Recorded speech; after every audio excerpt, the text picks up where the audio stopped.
I guess I should turn it back down just a little bit. What do about 4? -4.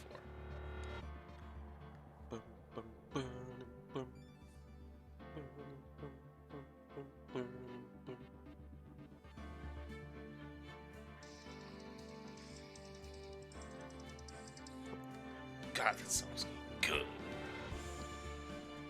Ooh. Alright, we'll wait a little bit. Get people in proper.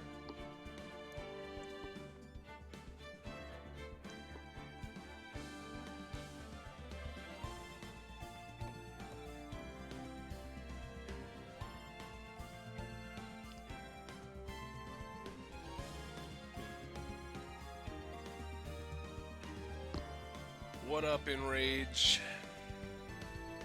What's going on? Let's go ahead and actually get started off right.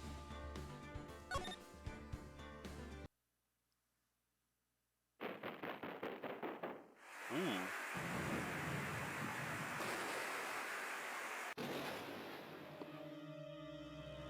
Oh.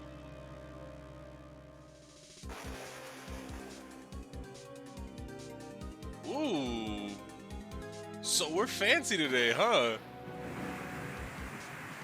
What's up, Guava, Juicy, James, Sky King?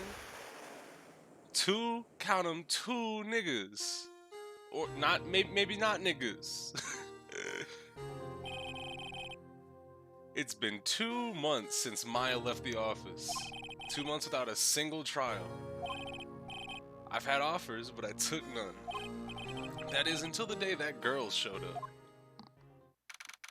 February 22nd, 10:02, Wright & Co. Law Offices.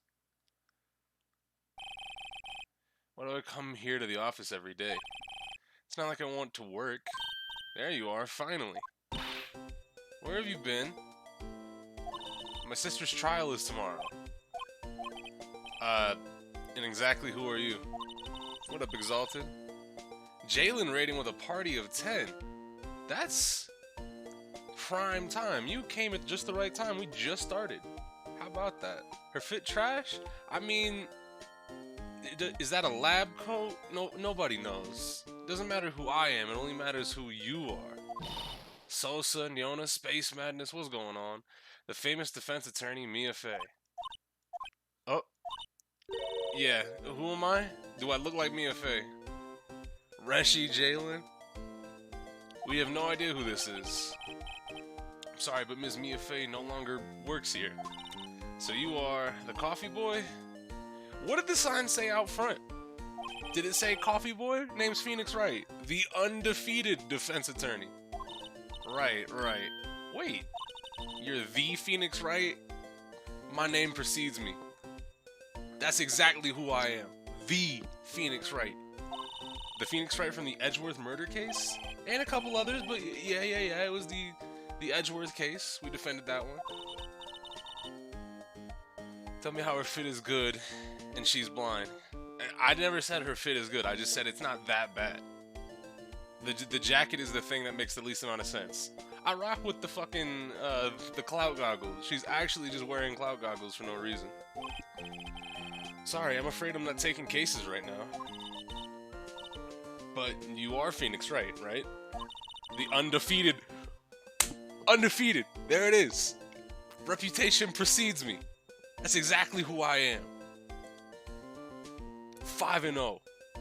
Let's go. Somebody knows. Look, I'm not accepting any new cases. I'm sorry, but you'll have to try elsewhere. Please, I'm out of time. But, please, you have to help. It's my sister. Oh, flashbacks. No, my head. No. No, it's not Maya. Come on. Alright, I'll hear you out. Really? Thank you so much. My name's Emma Sky. Okay. I'm a scientific investigator. Okay, that explains the lab coat and the fucking badge on her chest. Scientific investigator? Explain. Emma, was it? So you're a scientific investigator? Yeah, that's right. Is something wrong?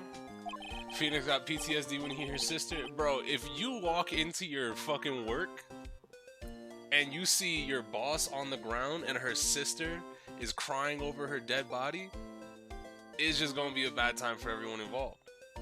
Also, Jalen, you were playing EDF? I don't fuck with them big bugs. You got that, cousin. Young?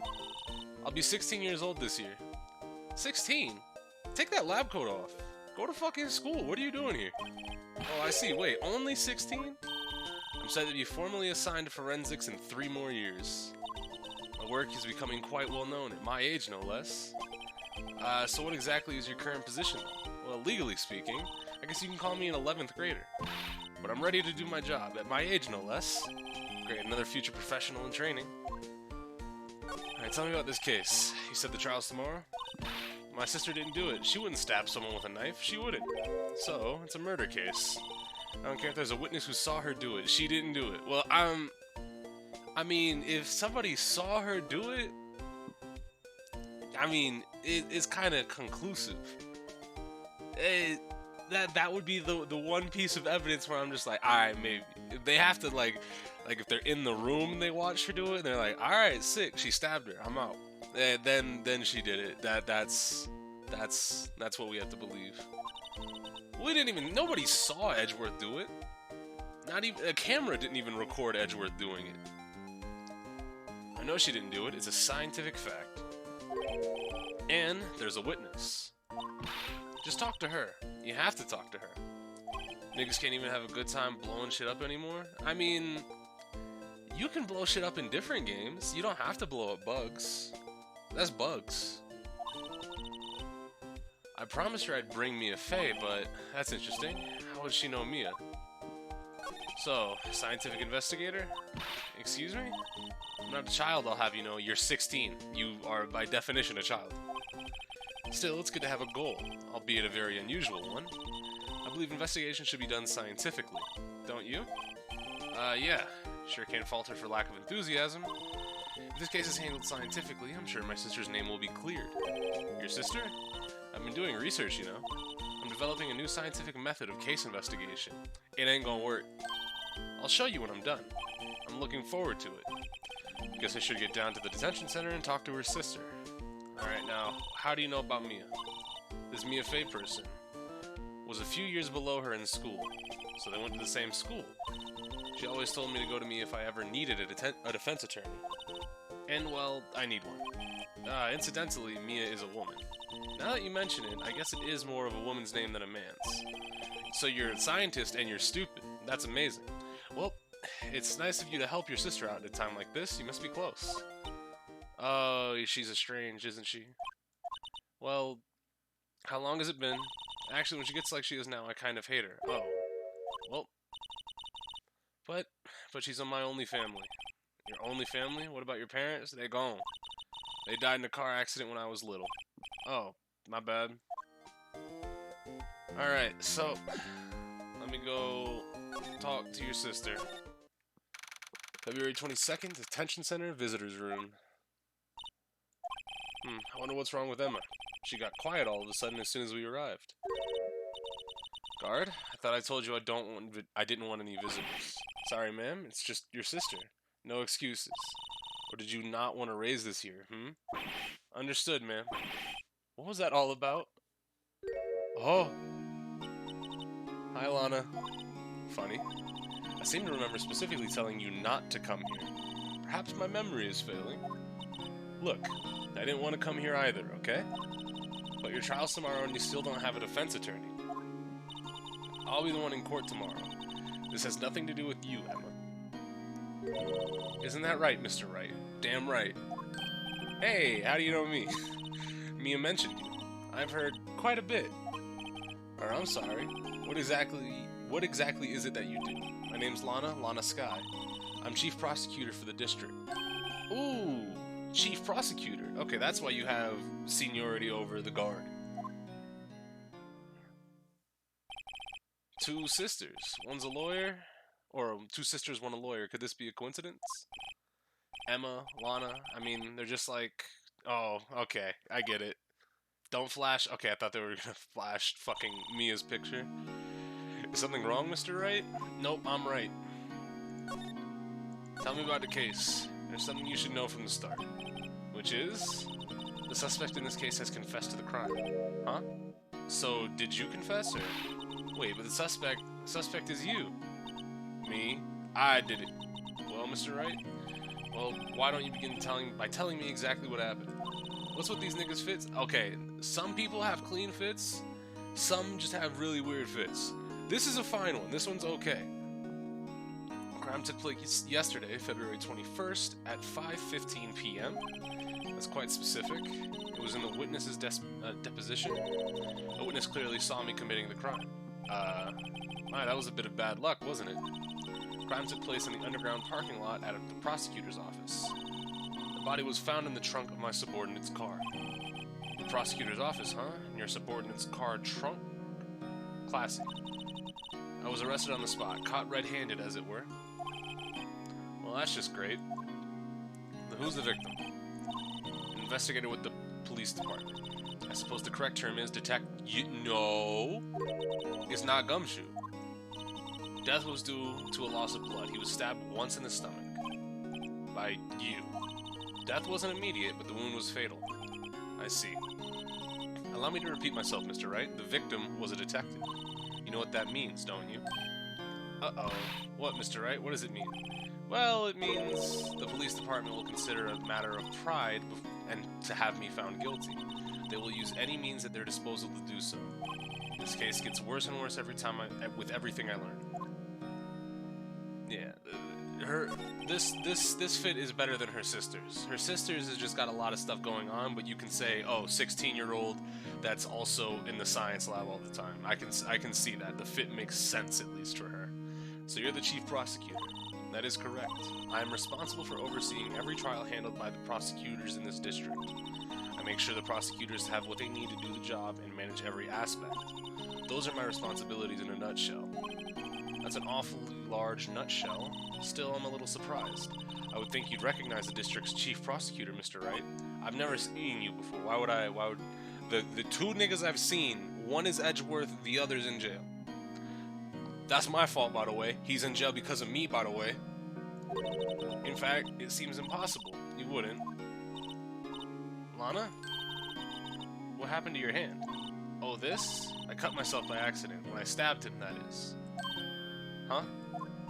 I'm not very good at being a criminal, I suppose. Oh yeah, Winston. We saw Winston Payne. That nigga sucks. That was the first case, prosecutor, right? Yeah, that one was easy as shit, boy. I'm not very good at being a criminal, I suppose. How am I supposed to defend this? Time to change the subject. Wait, she was in the class ahead of Mia, wasn't she? You were in school with Mia, right? Or Mia, right? A few years above her? Emma told you that too, did she? Well, why not? I did drag him all the way here from his office. Although it seems he has very little in common with Mia. Hey, it was in law school. I was in my 3rd year, and she was auditing the class. She was different than the other students. Different? She was strong. She'd do anything to become a defense attorney. Anything. That was probably why she was attracted to me. Oh, no! Excuse me? Intellectually attracted. Lana was top of her class in school. I was the best there was. Oh. I'm doing pretty good in school too, by the way. It sounds a bit different when Emma says it. I think the one thing on her fit I really don't like is the fucking bow. The bow on her collar. That thing looks trash. Well, Mr. Wright? Excuse me? As you can plainly see, I'm admitting my guilt. I think it's safe to say there's no way you can take this case. None. But, Lana. Why? Why are you doing this to me? You never think of anyone but yourself. I know you didn't do it, Lana. I know. So, how can you say you did? If I lose you, I'll be all alone. I hate you, Lana. Oh, Mr. Wright? Yep. I believe our discussion here is ended. The rest, I leave to you. You mean you're requesting my services as your defense? Don't lose any sleep over it. Your client has confessed, after all. The case is over. Right. I'll do what I can to get to the bottom of this. Lana has confessed to the crime, yes? But something doesn't fit. It's that look in Emma's eyes. There's something else going on here, and I'm going to find out what. Yeah, Phoenix... I beat confessions. That's me, Phoenix Wright. Confession beater. I'm sorry, Mr. Wright. Huh? About what? My sister. She's not always like that, you know. I just never expected to be defending another prosecutor again. She's changed a lot. She used to be so gentle, always smiling. Everybody liked her. I see. Sorry, but I'm having trouble imagining that. What happened here? Or what happened to her? I don't know for certain myself. I think maybe she... Well, maybe not. Sounds like there's something that defies a simple scientific explanation. Let's go check out this underground parking at the prosecutor's office, shall we? Alright. Underground parking lot. February 22nd, prosecutor's office underground parking lot. So this is the lot where it all happened. Looks like they're still investigating. Funny that my first visit to the prosecutor's office should be like this. Hey everyone, keep up the good work. Why are you yelling? Hey, what are you thinking? Confession beater don't sound right? What else am I supposed to call it? I do beat confessions. Well, they are going to be my coworkers 3 years from now, after all. No harm in saying hello. Actually, there is. You know attorneys aren't supposed to examine the crime scene. I'm trying not to stand out too much here, see? Hey there. You expecting to go unnoticed here, partner? Partner? Oh, fuck, it's McCree. What do we have here? Looks like a Bambina got loose from the ranch and is up to no good. Folks gotta learn to keep them doggies tied down, partner. Mr. Marshall! Oh! Looks more like a sheriff to me. What's your name? What's your full name? Looky here, Bambina. I know how you feel. But this is my gang's gold strike, see? Strike? This is our claim, our territory, with a mother load of evidence. If you're fixing to mess with what's ours, you'll regret it, partner. You know what dreams the cacti out in the desert dream? You want to? What's this guy talking about? Is he saying he's gonna fucking bury me in the desert? What? You got a flat? Nah, you're drunk on the job. You head along home now. Happy trails, Bambina. Was that hombre a friend of yours? Kinda, sorta. Yeah, he's a detective. Who thinks he's a sheriff from the Wild West, it seems. Alright, let's look at here real quick. What's this? A wallet? Excuse me, officer. Wait, what are you doing, Mr. Wright? What am I doing? I just found this wallet, so I'm handing it over to the... Phoenix, this is not your first day on the job. How about you check the wallet? I don't believe it. This is a real basic. Anything at a crime scene is evidence. Let's be scientific about this, please. Just put it in your pocket. How is that scientific, specifically? That sounds like theft to me. Wallet hastily stuffed into pocket. Alright. I'm called to duty already at my tender age. Here, I'll teach you the trick to examining evidence in detail, okay? By the way, her eyes are sparkling. I can tell she's been waiting for this. Okay now. Look at the court record. Alright? You have to be sure to examine evidence carefully on all sides. Now, let's start examining. From every angle. Finally. Oh, thank God. Oh, look, I think there might be a clue here. You should check it out with a press of space. Open that bitch. Oh, what is that? Sergeant... Is that Bruce Goodman? Yeah, Bruce Goodman. ID 584-2189. See? Well, isn't scientific investigation useful? I guess. Now I don't see what science has to do with it. Alright, well, at least now I can examine evidence. That's good. Let's be sure to examine every piece of evidence we find. I guess I've got to be on my toes from now on. Alright. Let's ladder. Aha, a ladder. It's actually a step ladder. Yo, Phoenix. He's really just gonna be a stickler about this, isn't he? I really hope that comes up in a future case. Maybe not this case, but I hope that comes up in a case in the future. What's the difference? In scientific terms, please. Scientific, huh? Look at the basic nature of things, Mr. Wright. This all seems so horribly familiar, somehow. And as I said before, a ladder has rungs, a step ladder has steps. We LA Noir now? Good, I'm actually glad to have something like that mechanic. Here, a phone, let's see if it works. Hey, don't touch stuff we don't need to be touching. I can't hear anything. My ears. No, my ears. Maybe it's due to the barometric pressure. What is she babbling about? Hey, what did you just say? See, you can hear just fine. The phone's broken. A divider. The wall is in our way. It's got a faucet for water. Yes, I see. Wait, I know. This wall is merely a facade hiding the truth. This is no wall, but a water tank. I fail to see how it makes any difference either way. Also, ladders only have, or may only have one side. Step ladders usually have two. That's interesting. Didn't know that. I only know about the rungs and steps thing. That's not anything. This is where the cars leave the lot. The arrow on the ground makes it look more like an entrance. What are you talking about? It's plainly an exit. Well, maybe it's both. Kind of a dual purpose? Aha, the theory of relativity. What? Shut up. I've got to write this down. Hey, Mr. Wright. No, you don't hey at me. That's Maya's job. Maybe, you know, was Mr. Relativity German or was he British? Mr. Relativity, are you sure that was his name? Okay. So that's what we're working with. Exit. Look, a door. This must mean something. I'm not sure that doors mean anything. No, it won't open. A mysterious lock. I fail to see what's mysterious about it. Mr. Wright, you need to learn to enjoy life more. Let's finish our investigation first, shall we? So, locked from this side. I don't know if it's locked from the other side. Oh, deadass? Is that a phone? Well, no time to waste. Let's get hunting for clues. I wonder what this is. Well, partner, looks like you got no intention of going home quietly. The sheriff. Like I said before, this here's our claim. You best be moseying along. Unless you're fixing to bite the bullet. Scary. Could you just tell us one thing? Who owns that car? Well, the little filly's got a good nose on her. You wanna know who rides that red Mustang with the body in her saddle, eh? Please. No problem, partner.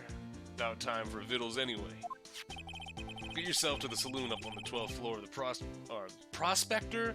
I thought that was saying prosecutor. No, it actually says prospector's office.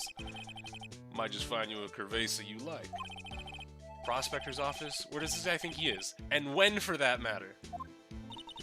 Note to self, look up Vittles Saloon Cerveza. Maybe we should check out room 1202, the High Prosecutor's office. In any case, stay away from the car. You can look around here all you like, just keep your paws off our claim. Right, great. Great, maybe there's some clues around here, Mr. Wright. Let's check it out. Excuse me, were you two all set? Us? What's this? She couldn't be the murder suspect? You're selling lunches? Here? This is a crime scene. Hello, half and half, was it? Oh, thanks. And you, sir? Yes? Some crunchy goodness coming at you. Thanks. Interesting way of doing business. This area is off limits to anyone without clearance, especially passers-by. Or are you officers? No, but you don't exactly look like the type to have clearance. Well, that's hardly a way to greet someone. Even if my days as the cough-up queen are over, the fuck does that mean? Cough up? Huh? You know, I'm feeling kind of full. Maybe I'll pass on lunch. I'm quite connected to this case, you see. The images are burned in my eyes, as you might say. Yes, all the sordid secrets. Secrets? Are you the witness? Because I have a feeling that because of your hair color, you might be the murder suspect and somebody might have seen you. Dear me, you're a slow one, aren't you? Oh, I'm referring to the murder, the stabbing of that detective. What?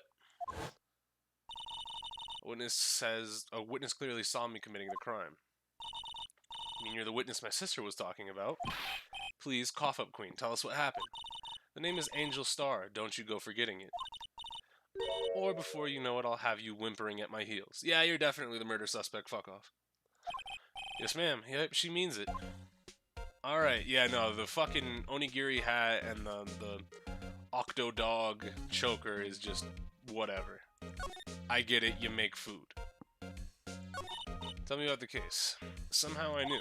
Yesterday was a day of destiny. I knew something was going to happen. Just like I know that the daily special on Friday every week is salmon. Destiny? Was yesterday special for some reason? You're on my ass, Chris? I mean, I'm just playing video game out here. You're a defense attorney, right? You should know then.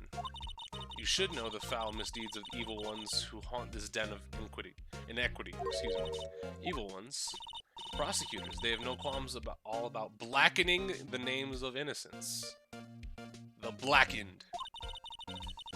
And yesterday they paid homage to the most evil one of all. They gave an award for King of Prosecutors. What a farce.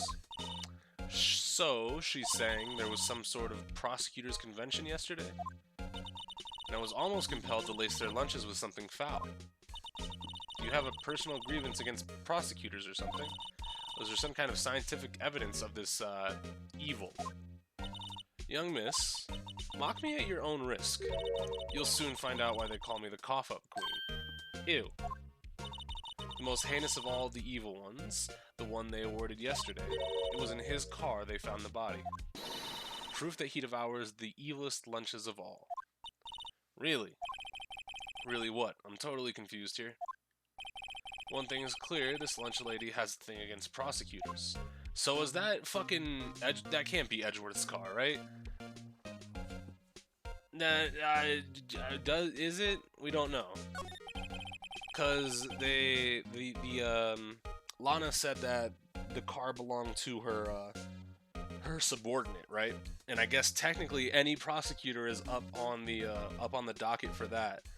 But I really hope it's Edgeworth. I really hope they stuffed a body in Edgeworth's car for no reason. So what is it exactly that you saw, Miss Starr? It was a fascinating spectacle, to be sure. I now feel I know what they say when they talk about a woman's wrath. To see that Lana Skye wield that knife so, her knife flash in anger, bringing him to a sad end, it was truly a sight to see. You mean you saw the very moment of the crime? The sound of his silvery ties to this world, silvery ties to this world being cruelly cut still rings in my ears. And the rhythmic beat of Lana Skye's knife. Wait a second, you know Lana Skye? Of course. It's quite a feat becoming chief prosecutor. How many lunch boxes of sin did she pack to make that journey, I wonder? She always travels light. Now, why would this pretty lunch lady know the chief prosecutor's name? So, could we ask you a bit about yourself, Miss Starr? I come here every day to sell lunches. I import only the freshest and best from the Far East. But you hate prosecutors, why would you hand out lunches here? For some reason, the box lunches are a hit here. Why not make the lunches here rather than import them? Did you say something? No? Only true connoisseurs can understand. Bro, stop handing me fucking food. The kind you can only tell someone who has tried General Tso's Trilobite lunch set. Never mind, you win. I don't even want to appreciate a part of a Trilobite's flavor. Anyway, I come here every day to sell lunches. My boyfriend works in the security room here at the prosecutor's office. Your boyfriend? See the security room over there? The glass-walled booth. I sell my lunches, and since I'm here anyway, I drop in to see him. Since you're here anyway, I guess selling lunches is more important than romance. So, to scientifically analyze the data available so far, you, Miss Starr, are a lunch vendor with an ulterior motive for coming here. Useful analysis, but not really. You have a bad experience with a prosecutor, Miss Starr? I sense some hostility. Hostility? Perhaps. Prosecutors are all alike, and the bigger they get, the worse they smell. Kind of like a 10-day-old clams in the chowder. I wonder if Miss Starr was involved in some sort of legal trouble in the past. That'd be a sure cause of food poisoning. Scientifically speaking, of course. I mean, now you're talking, Cough-Up Queen. thought she was just a lunch vendor, but now I'm not so sure. Alright. Let's see if we can't go find some shit out at the prosecutor's office. Dog, she got her fit up on the wall. Wait, no. That's not her coat. It looks like an upgraded Miles coat. Because it's got the, what is that thing? That's not an ascot, is it? Or maybe it is. I'm not an ascot person, I don't know. But a Steel Samurai, statue there as well. This is the kind of room that just screams I can do the job. Quite a change from your office, really. Thanks. Look, look. There's a trophy or something over here. A trophy? What, that shield? Takes a real nerve to display stuff like this. Whoever's office this is, they must be a real stuck-up jerk. Look at that flower pot. Yeah, no, it's also got the same thing coming out the front. This is definitely Edgeworth's office. Phoenix Wright. You never tire of prying into other people's business, do you? That voice. What up, nigga? Long time no see, Edgeworth. Huh? Ah! Mr. Edgeworth. You know him from somewhere? Of course. I'm his biggest fan. Oh, no. My sister introduced us once and... Right. Her sister is the chief prosecutor, after all. Well, what brings you here? I'll warn you, I've been known to be a real stuck-up jerk. No? No? It was just Mr. Wright here. Hey, don't blame me. We're just here to investigate a murder case. Murder? A body was found in this nasty bright red sports car in the parking lot. It's definitely his car. That would be my car. What of it? Yeah, there we go. Your car. I'll say one thing, she certainly can scream. What up, Edgeworth? You know about this case? Body found in your car? Go ahead, say it, right? You think I did it, don't you? After you went through all that trouble to help me last year, no less. No, we don't think you did it. I mean, it was my sister who stabbed him. Wait, no, she didn't do that. I mean... Wait. So you're the chief prosecutor's little sister, then? Yes, sir, Emma Skye. It's nice to meet you again. Now, that didn't sound forced at all. Now I remember, you've really grown. I'll admit, it was a surprise for me, too, to think that my own car would become the scene of a murder. More surprising still, I'm being forced to prove my superior's guilt. Oh, they're putting you on the fucking prosecution for it. Yeah. Back to back in the courtroom with Edgeworth again. Lana Skye is the chief prosecutor and the top prosecutor in the district. She can't prosecute herself, so I'll be the prosecutor at the trial tomorrow. You? Mr. Edgeworth. What up, Edgeworth? To be honest, it's a bit of a miracle I'm still here at all. What do you mean? Rumors? You've heard the rumors about me, haven't you? Miles Edgeworth. It's hard to remember a time when there weren't rumors about this guy. Forging evidence, arranging false testimony, illegal searches, you name it. Thanks to you, my innocence was established in the trial at the end of last year. It was just 2 months ago. Why is everybody making it seem like that shit was like a century ago? It doesn't make any sense.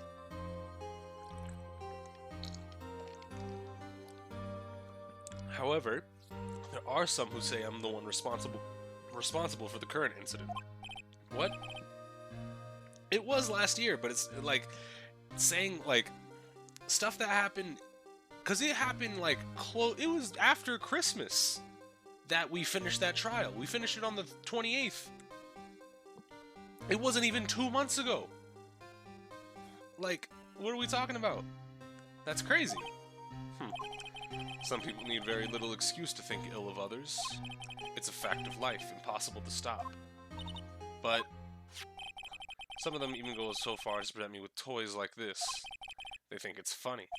Toys? That bronze shield? It's got to be a story behind that one. Tell me about your boss. Chief Prosecutor Skye? Yes, we first worked together on a case 2 years ago. It was my first big case. That's right, I remember. 2 years ago, I wasn't even a lawyer yet. Since then, I always felt that she was looking out for me. It appears I was mistaken. mistaken? Why? I mean, I know she's not the warmest person, but I'm sure she felt some responsibility for you. Then why? Why did she stab someone in the trunk of my car? Not only that, she stabbed him with my knife. What? What? Mr. Edgeworth, your knife was the murder weapon? To be specific, it was the knife I keep in the toolbox in the trunk of my car. Edgeworth's knife added to the court record. The murder weapon, usually in Edgeworth's toolbox. Traces of victim's blood, no prints. Okay. No prints is kind of fucked, but... Edgeworth? What? Are you sure you didn't do it? Phoenix. We know he didn't do it. Come on, can he take a joke? You have a strange sense of humor, Mr. Wright. Alright. Do I have anything to present to you? Maybe this? Say, Edgeworth, I was wondering about this. Mr. Wright. Huh? What? Are you sure you should be showing that to Mr. Edgeworth? Oh. He'll take it for sure, won't he? I wish I could be on the same side as Mr. Edgeworth, but then my sister would be found guilty. If she sighs any deeper, I'm going to start getting depressed. Alright, well, never mind. Let's move. Back to the underground parking lot. Well, I mean, I can't go any further over there. What's going on, Solaris? Where can we go from here? We can go to the law office, detention... Let's go back to the detention center. Never mind, fuck me. Let's go back to the office. Never mind, fuck me. Let's go back to the underground parking lot.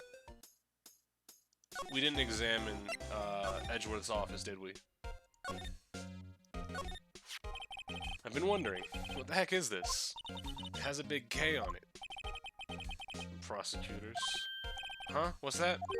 It's the King of Prosecutors trophy. King of Prosecutors? It's a great honor. They send that shield to the best prosecutor each year. What? So? So that K, that's... K stands for King? Yeah, you got a problem with that? I didn't design the thing. King of Prosecutors. Kind of like Employee of the Month, only better. King of Prosecutors trophy was added to the court record and given to Edgeworth, King of Prosecutors at the PD on the day of the murder. Okay. So they gave him a trophy the day of the murder. My, what an amazing bouquet. Just right for Mr. Edgeworth. No kidding. Hey, there's a card on it. Back from the dead, Wendy. Oh, Wendy Oldbag? I've heard that name somewhere before. And beside it, a giant steel samurai. Wow, I want one. Huh? There's something written on the bottom of his foot. Between a rock and a hard place, Wendy. Bro, he's getting fucking love letters and gifts from this old woman. Is she Mr. Edgeworth's fiance? I don't think so. The big coat. His jacket is even lacier than his usual one. This must be his lucky trial jacket. Lucky jacket, right. I've never seen him wear it. I'm sure there's a story behind why it's in a frame. Maybe I'll be naughty and take a picture. She's getting way too excited about this. Alright. A work desk. It's quite tidy as one might expect. What a nice desk. Easy to use and easy on the eyes. It's polished so well I can see my own reflection. Strange. Why did I just picture Detective Gumshoe? Maybe I'll take that name plaque as a souvenir. Don't. He'll sue you. Yeah, he'll definitely sue you for taking that. Hey, a chessboard. I'm not too up on my chess, but it looks like the blue's in a bit of a tight spot. The red knights have surrounded the blue pawn. Huh? Those horses are mounted knights. Their swords have really sharp edges. And check out that poor pawn. His head is kind of spiky. Kind of reminds me of you. Mr. Edgeworth must be an avid chess player. What's wrong, Mr. Wright? Edges surrounding a pawn with spiky hair? Nah, it's nothing. Whoa! These are all case files. They're all stacked up to the ceiling. There's even a ladder. Odd. It's an actual ladder, by the way. I thought Edgeworth wasn't good with heights. He must have someone get them for him. Oh no. Strange. Why did I just picture Detective Gumshoe? He must study these case reports so closely. He's so cool.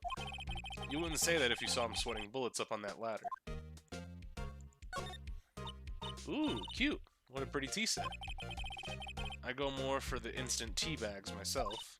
Amazing. The drawer below is filled with packets of tea leaves. They're all sorted by place of origin and flavor. Look at this royal blend. What an exquisitely splendid concoction. Bro, Edgeworth is just standing by and watching these niggas rifle through his office. Way more patience than me. There's such a thing as taking a hobby too far. Big sofa. Mr. Edgeworth has such a comfy sofa. Sofas like this make me want to curl up and take a nap. I bet he pores over his case files in here until wee hours of the morning.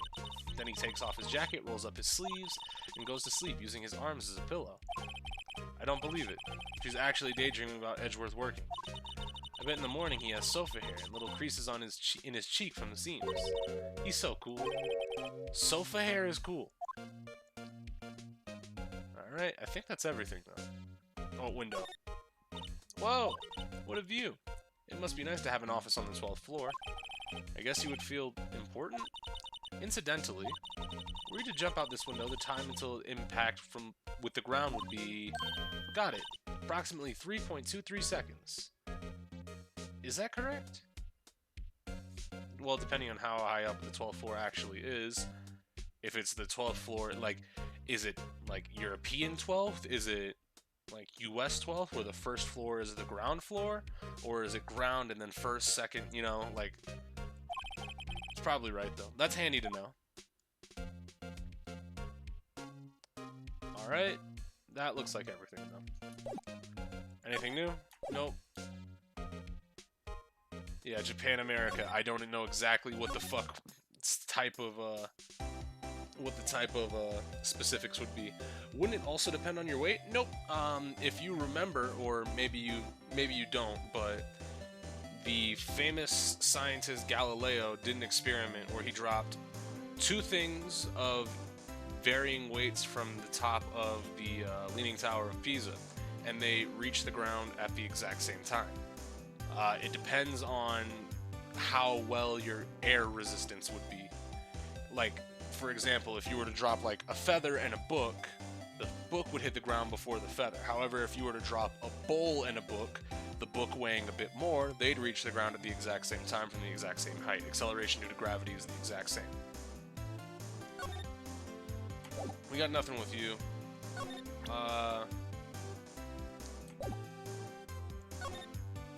Oh yeah, right, I'm just forgetful. I did hear that before. Yeah. It is kind of a maybe we can present this to him. So, basically this says you were the best of the best last year, huh? You can take this foolish grin elsewhere, right? I lost a day of work to receive that travesty. Huh? Why's that? I had to go to the police department to receive that broken shield. The police department? Yes, right next to the police station downtown. You've been there, haven't you? Where Detective Gumshoe works? Yeah. I was wondering something about your shield. Why is it broken? Because it represents you're breaking the defense. What does it matter? I've got more important things to worry about. Or maybe it's just actually just broken and it's not supposed to be. Oh, right. He doesn't seem too concerned about his word, for better or worse. I forgot Chris a nerd. Hey, if you don't want to learn, that's fine. This is a stream of knowledge.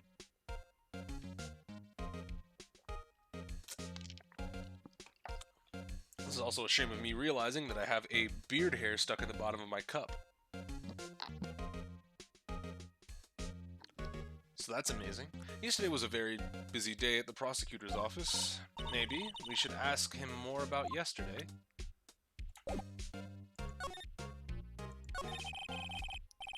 What's up, Panda? Could you tell me more about yesterday, the day of the murder? Yesterday was the annual cleaning day at the prosecutor's office. Cleaning day? I'll happily be corrected, so maybe I look less stupid next time. There's no such thing as stupidity, it's just you forgot. Everybody forgets. We call it evidence transferal. Wiping your hands of old cases, in other words. Oh, and another thing. A ceremony was held at the police department. There's an annual review and award for outstanding police officers and prosecutors. And that's when you got the shield. I was at the police department yesterday afternoon. I got back here at 5:12. That's very precise. People like myself and Mr. Edgeworth pride ourselves in our precision, Mr. Wright. No, I place little faith in my memory. The only thing I trust is the solid evidence. Oh, you got a fucking parking ticket. Or not ticket, but you got a parking slip. Edgeworth parking stub was added to the court record. Yep, entered the lot at 5:12. This is the parking stub from the underground lot. The murder took place around 5:15, so the murder happened right after you got back. What, right? I'd appreciate it if you direct that suspicious glare elsewhere. Who the fuck is this nerd? Excuse me, but is Mr. Edgeworth anywhere on the premises? I'm Edgeworth. What is it? I'm here, sir, at the request of the chief, sir. I got your report, sir. Report? What? Did you find new evidence in the case against Chief Prosecutor Sky? I don't like the way this conversation is going at all. Sky, sir? No, sir. No name of that kind, sir. Not in this report, sir. I think I just heard Edgeworth's lid blow. Mr. Edgeworth's lid isn't on very tight, is it? I made a clear request to the police department, did I not? I need to focus on the trial tomorrow, so don't bring me anything unrelated. Sir, but sir! I'm just following orders, sir. They told me to bring this to you. I wasn't aware of the particulars of it. Give me your name. Yes, sir. Meekins, sir. Officer Meekins. Right, Officer Meekins, take your report and leave. And good luck with that raise next month. But, sir, I didn't know. Poor guy, looks like he was absent on the day and gave out his brain. They gave out brains and good luck. Well, right. Yes, sir. You caught me off guard. As you can see, I'm busy. You may leave now. Let's do what he says, Mr. Wright. The victim was a detective from the same department as that patrolman just now. Go down to the police department. You can ask more there. Thanks. He seems to finally have calmed down at least. Well, let's get out of here.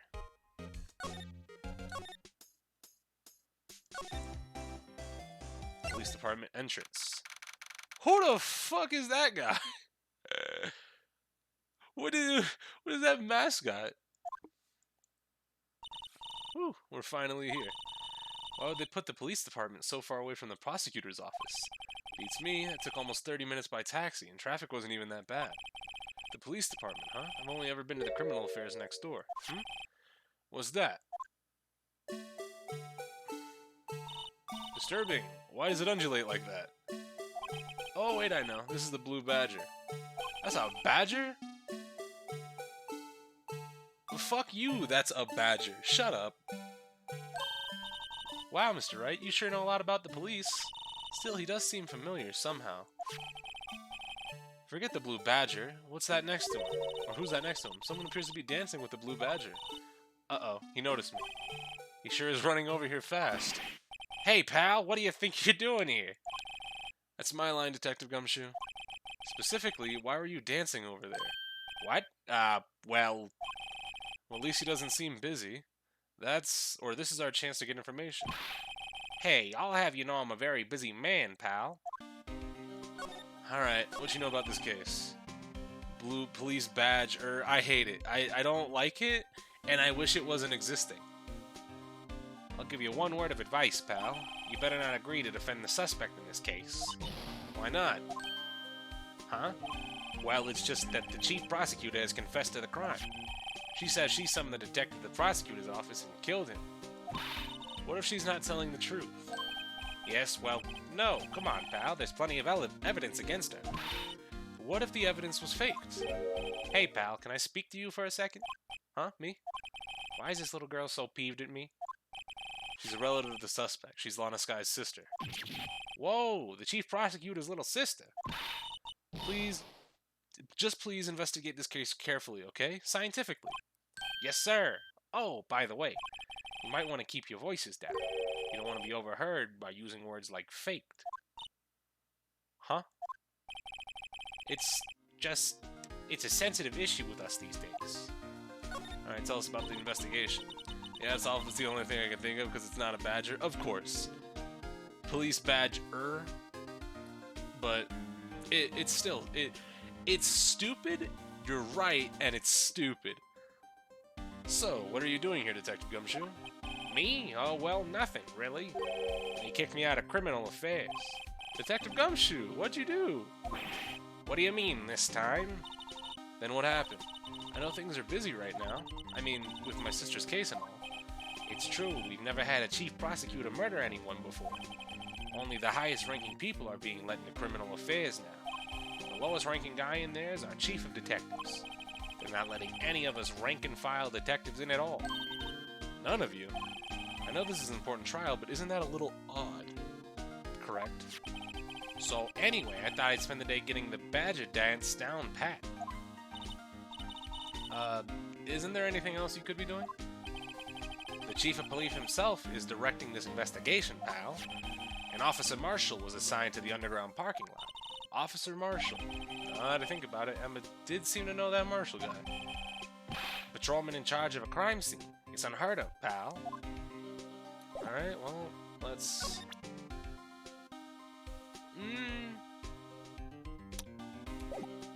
Maybe... No, we have to do something with him, right?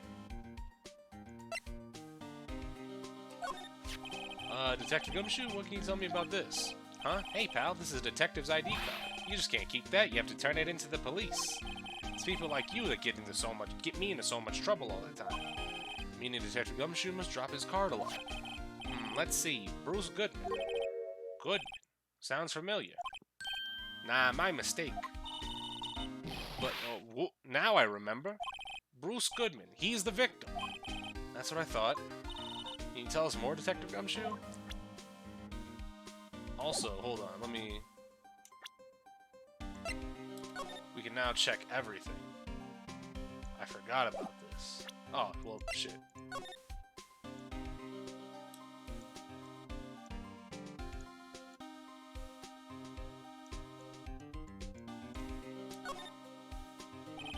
That was Edgeworth 712, or 512.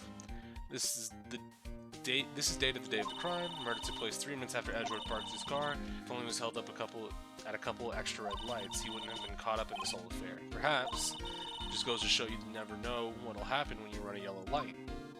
Alright.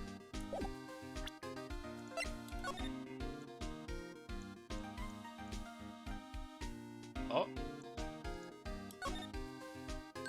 Hey, check it out. There's a metal plate here. It looks like the names of all the previous recipients are engraved on it. Oh, one guy's listed a bunch of times. Von Karma. I guess he must be a foreigner? I guess he must be in jail, nigga. Ha! Me, by the way. Would you recommend playing this game? If you really like murder mysteries and solving like mental puzzles, yeah, I'd highly recommend it. Yeah, that's probably it. Well, wherever he's from, he must have been an amazing prosecutor. I'd like to meet this Von Karma sometimes. When she says it, his name does have kind of a ring to it. Alright. Nope. That's it? That's the only thing? That's the only one! I'm debating on playing it. Well, I don't think it's going to be going anywhere, so you can take your time.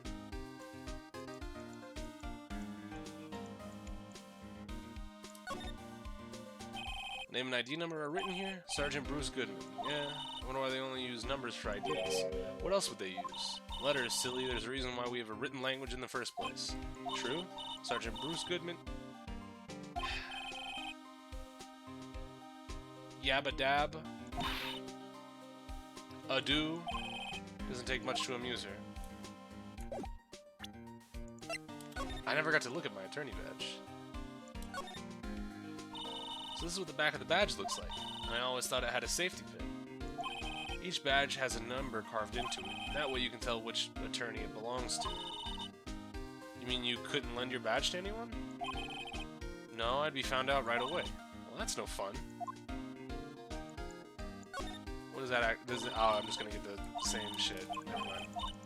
I thought I was gonna get something for this text up here, but never mind. Saw the clip from the third trial you posted the other day. It was a pretty good moment when I played as well. Oh, the Edgeworth mix-up.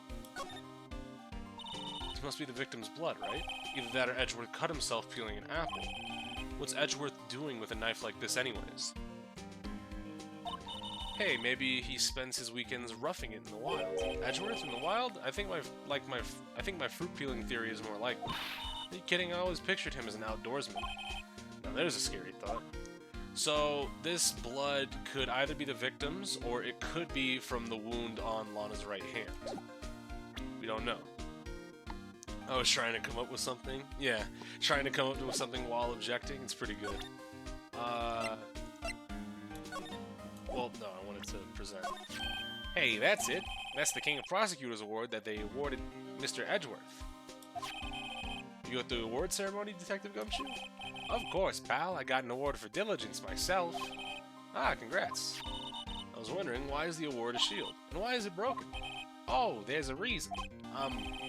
I'll tell you what it is later. Apparently, he's forgotten. But I was proud of Mr. Edgeworth for winning that award, even with all the naysayers in the prosecutor's office. Naysayers? Must be because of the rumors. Okay, would this do anything? Found in Mr. Edgeworth's car, stabbed with Mr. Edgeworth's knife, huh? What would drive Chief Prosecutor Sky to do such a thing? Wait, I didn't. I'm sure, of course, someone else really did it. Someone who must really have a grudge against Mr. Edgeworth. Yeah, that's what I thought it was. Breaking through the defense. The shield, the defense is broken. The shield is broken, right? The car in the night, but Edgeworth was like, oh, it's broken, like, assuming that, you know, it was supposed to be a full shield anyways. The car and the knife do seem a little too well organized to be a coincidence. Poor Mr. Edgeworth, what could have happened? We have to find out a little more about what's going on with Edgeworth. Alright, so let's see. We presented everything we can to him. Let's go back to the parking lot. Fuck me, let's go back to the detention center? Nope. Law office? Nope. Wait, maybe. Do you have anything new to say? Nope. Underground parking lot. Let's see if... Did you take a look at this? You, yes? You said you wanted some hot tea, right? No, but thanks. She didn't even look at me. You must have time to brew the leaves a long time to get a rich flavor like this. So what happened? You missed a whole 50 minutes? Well, after starting the case, we met Emma's sister, the chief prosecutor. Her name's Lana. This is her sister, Emma. Lana was apparently, she says that she committed a murder, but I don't know if I can believe that 100%. It happened in this parking lot of the prosecutor's office. The body was put in Edgeworth's car. The murder weapon, allegedly, is this knife that belongs to Edgeworth. Victim is a detective named Bruce Goodman. There's the time of the murder is 5:15. Parking stub shows us this. The only person that we have in tie to the crime right now is this person, whose name is Angel Star, who apparently hates prosecutors but was coming here to sell lunches for whatever particular reason. You know, this does seem like a little bit of a potential bullshit, because you look at it and you're just like, oh, well, what's the reasoning that this person, if she hates prosecutors, you know, stays here? Oh, well, it's because her boyfriend works here and she just happens to come here by circumstance. I don't know about y'all, but if your girlfriend hates the people at your job, she's not gonna want to show up there to sell lunches. She's gonna go somewhere else, right? That just seems like it's very simple to me. I don't know if I'm crazy or not for thinking that, but it seems about right. The only thing I'm smelling here is wasted time. Alright, so we don't have really too much. Lana accused of being a murderer and Emma is helping out like Maya did? Correct. It's pretty much the same as a case 1 bullshit. Alright, but now I don't know where to go, actually. Back to Miles. Well, he's not here anymore. Everything has turned back from a non-check mark. Wait, no. The T set still has it. Hey, chessboard. Yeah, we got this. Wait, hold on. That was new. Red knights surrounded the blue pawn. The horses are mounted knights. Check out the poor pawn. Isn't the point to surround the king? Yeah. What's this? It looks like a shield of some kind is broken. Maybe it's made out of chocolate and its owner took a bite out of it. Appears to be made out of bronze with a gold plating. It's not worth much. 70 bucks tops. This girl's a thing about pricing everything, doesn't she? I wonder what that big K means. Mysterious. We learned that already. Am I stupid? There's a card on it, back from the dead. Yeah, no. We got this before. No, this is Edgeworth's office. We were just in here. Edgeworth was in here. We know whose office this is. Are we serious? There's a jacket framed on the wall like a painting. Fabric is high-grade cashmere, Italian styling. Silk ruffles, turquoise buttons, and a gold thread collar. I'm guessing it's worth around $5 grand. $5,000. Speaking of which, your suit would be about, don't say it. Don't say like 100. That's enough of that. I don't need my life appraised. Thank you very much. Alright. But was that everything? We got the desk again. It's quite tidy. What a nice desk. Easy to use and easy on the eyes. Polished so well. Alright. And yeah, no, sofa. Makes you want to say sofa. So good. Sofa, so far. Oh, I get it. I'm glad she's not an uprising comedian. Alright. Let's leave. Old bag just fiending for that Edgeworth penis. Yes, that's exactly what's going on, actually. Alright, Now, Chad, I know what you're going to say, and yes, I am. But what am I supposed to be doing? An oil drum looks like it's filled with water. It's heavy. I can't even budge it. Drum over here is on its side. Wait, I know. I'll hide in there and do a stakeout. Think you'd probably just get arrested. In fact, you may not even have to hide in the drum to get arrested. What? I'm not suspicious. Okay, so this grate, potentially, this drum was knocked over. It could have been filled with water, but now it's empty. Can I present anything to you? Just take a look at this. You said you wanted some hot tea? No. Alright. Do we have anything else to show? No, because we showed him everything. Right? Oh, here we go. Bruce Goodman. So this ID card belonged to the victim? He was a detective, like myself. Detective Bruce Goodman. Don't you think it's strange? I mean, why would the victim's ID card be lying on the ground where we found it? Well, Detective Goodman should have been at the police department yesterday. There was an evidence transfer for a case he handled 2 years ago. Evidence transfer? Mr. Edgeworth mentioned it too. But Detective Goodman was killed at the prosecutor's office. Well, that's the thing. It's hard to say this, but word is that Chief Prosecutor Sky called him out there to the parking lot. And Lana's confessing as much. Alright, so what about Edgeworth's troubles? He's in a tough spot again. Again? Oh! Well, it all started with the murder of that defense attorney, Hammond. But Mr. Edgeworth was found innocent. Yeah, me, by the way. That was all me. All me. Y'all gonna stop talking about shit that I did and not giving me credit for it. You're gonna have to. Listen, pal, there's always been rumors about Mr. Edgeworth. Forging evidence, making deals with witnesses. Nothing outright, but there were always whispered rumors. Ever since he was accused of murder, no one's whispering, they're practically shouting. But there's no evidence against him. Well, Mr. Edgeworth always had unusually strong ties to the department higher-ups. It's only natural that people would be suspicious. I had no idea he was under the gun. Anyway, this latest case has started a new rumor. People say the only reason he took this case is because he's aiming for the chief prosecutor position himself. What? But I know the truth, pal. Nobody wants to be the one who has to prosecute the chief prosecutor. Mr. Edgeworth is biting the bullet on this one. He's doing this for all of us.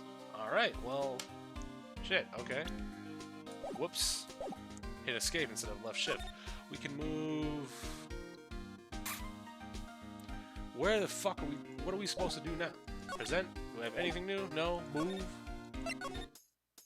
Move? Move? Anything new in the detention center? Nope. Fuck me. Nope. I like this song. This is a nice song.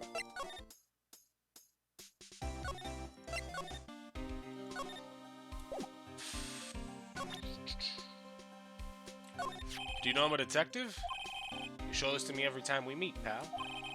Real men show their police badge. Enough said. I wish I had a badge. Even an ID card would be nice. You have a fucking ID on your lapel. Or is that from your pocket?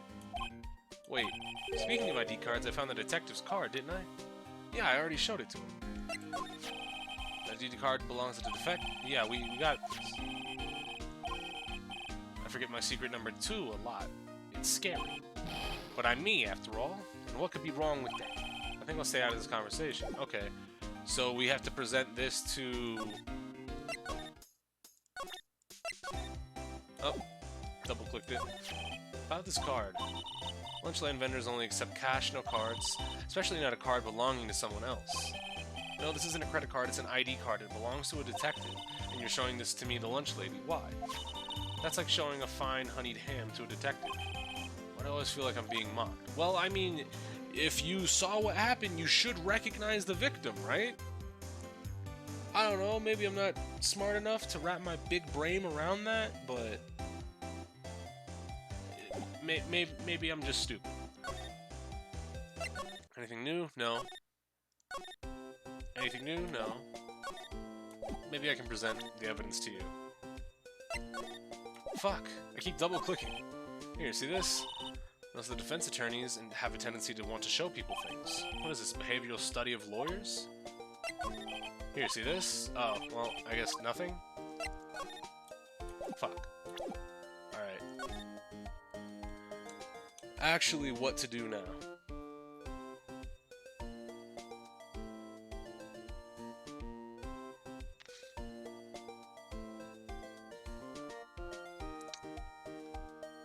Where can I possibly, like...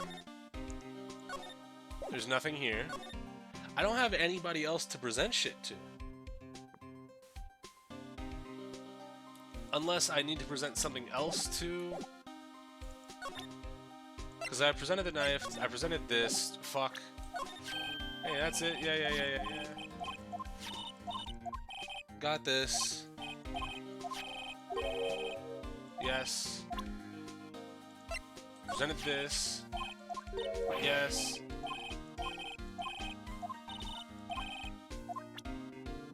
Like, what, am I missing something? Am I stupid? I was wondering about that. Dancing Blue Badger, it's my... Oh, fucking Christ. You made this, Detective Gumshoe? The Chief threw together some designs, and I just did my thing, pal. Nice work. It's battery-powered, so it can go anywhere. There's no switch, so it just dances and dances and dances until the battery dies. Poor Blue Badger, fated to dance until he drops. Oh. Little did I know I was supposed to have this fucking thing. Are you fucking kidding me? That's all I know about that. I'm not officially on the case, you know. Thank you. Why aren't you handling the case, Detective Gumshoe? We met the guy who is... What was his name? The guy in the parking lot? That'd be Officer Marshall. He was appointed directly by the Chief of Police. Officer Marshall, is he some kind of Wild West sheriff or something? No, Jake Marshall's just a regular officer from West LA. For a moment there, I wasn't sure. Look, pal, let me try to make things a little easier for you. Show them this, and they'll let you examine the crime scene, maybe.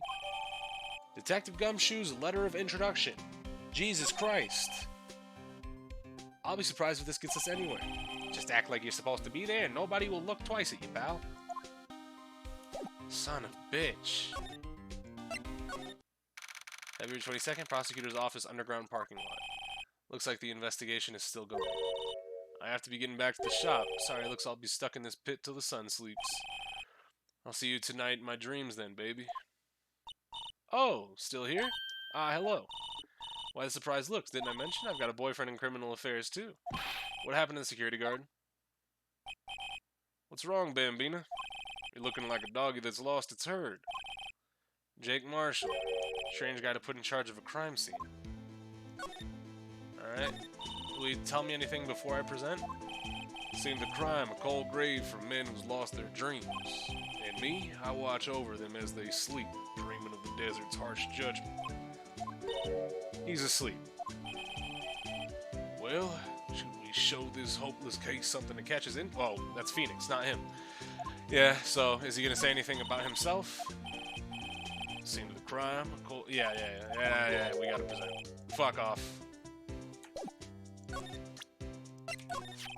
Would you mind reading this for me?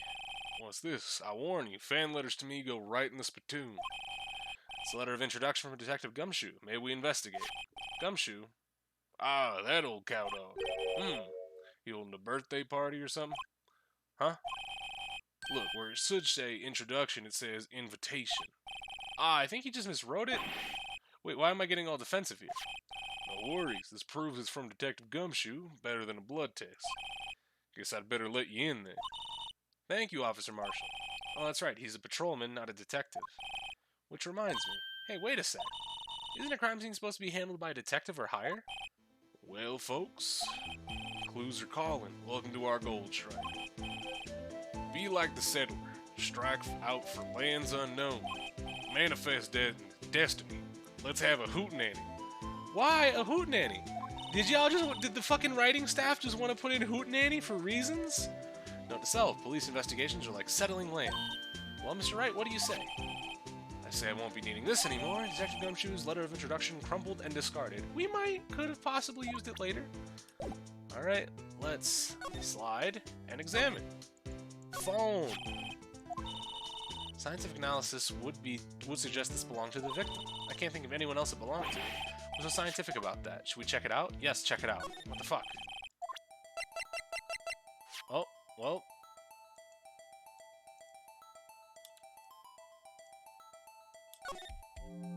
Huh. This phone's still on the redial screen. Redial? Mr. Wright? Those phones keep a record of all the calls you've made and received. Be disrespectful again. Be disrespectful again. You press the blue button to display the last number you called. That's a big-ass button. Convenient, isn't it? I'm surprised you didn't know about it. Sorry to disappoint you, but even I know things about things like redial. Huh? Oh, I'm sorry. It's just, you never know with people from your generation. I'm fucking 8 years older than you. Whatever, let's check this phone out. Alright.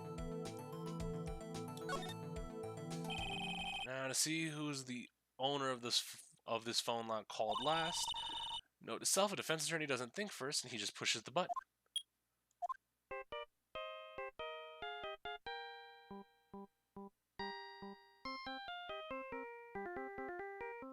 Ooh. Hey, that song, I know that. Hey, what's going on over there? Oh, sorry. I see you, partner. You pressed redial on that there phone, didn't you? Well, yeah. Whose phone is this anyways? It was on the ground over here. Whose is it? That belongs to Chief Prospector Sky. What? It's my sister's? She apparently dropped it when she was taken into custody, right after the crime. Look, the last call was made right when the murder occurred. Looks like she was fixing to call someone. Except she only spoke for a few seconds according to this. Who did she call? No idea. Sorry, partner. Now, I got a question for you, partner. I heard a phone ring just now. One of those newfangled ringtones. Oh, that was my phone. What? Your phone? Yeah, it's kind of strange, but someone called me right as we picked up the other phone, a wrong number. I hope you're not lying. They'd shoot you for that in Texas, partner. Uh-oh. I've indicted the wrath of the Lone Star Patrolman. Cell phone added to the court record. Last call made at 5:18? That's not exactly at the time of the murder. That's slightly after the time of the murder. Alright, let's look at Edgeworth's car. This appears to be the car where the body was found. Looks like the lock on the trunk is busted. Yes. Yes. Quite a luxury car. It just screams, I have money to burn. Yeah, prosecutors get the big bucks. Outline. Outline. They laid it in the outline of the victim's body. So wait, the victim must have died when the killer closed the trunk on it. You gotta be the only person I know that would come to that conclusion. What's this? It looks like a note of some sort. Wait. Did I just get that from looking at the trunk? Looks like something's written on it. 6-75-12-2. Oh no, it's upside down.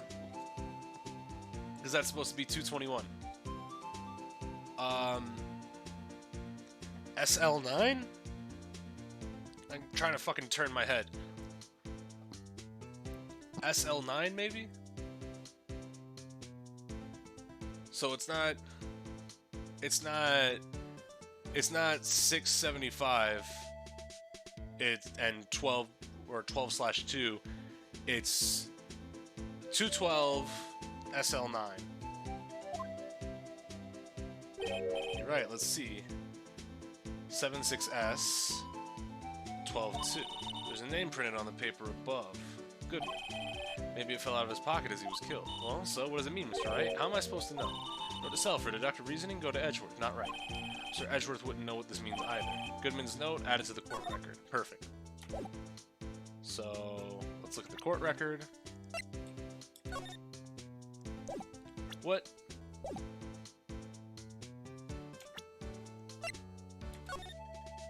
Well, I can't examine it, so...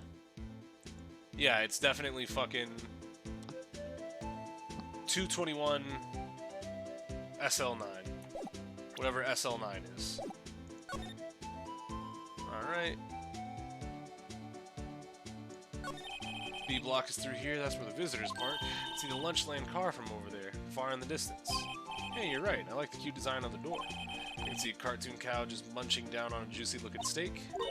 Doesn't that strike you as a little creepy? Yeah, cannibalistic? Have I looked at everything? Oh. A block. This area is reserved for prosecutors. Defense attorneys are regulated to B block. Dream of the day where I will be able to park my car here.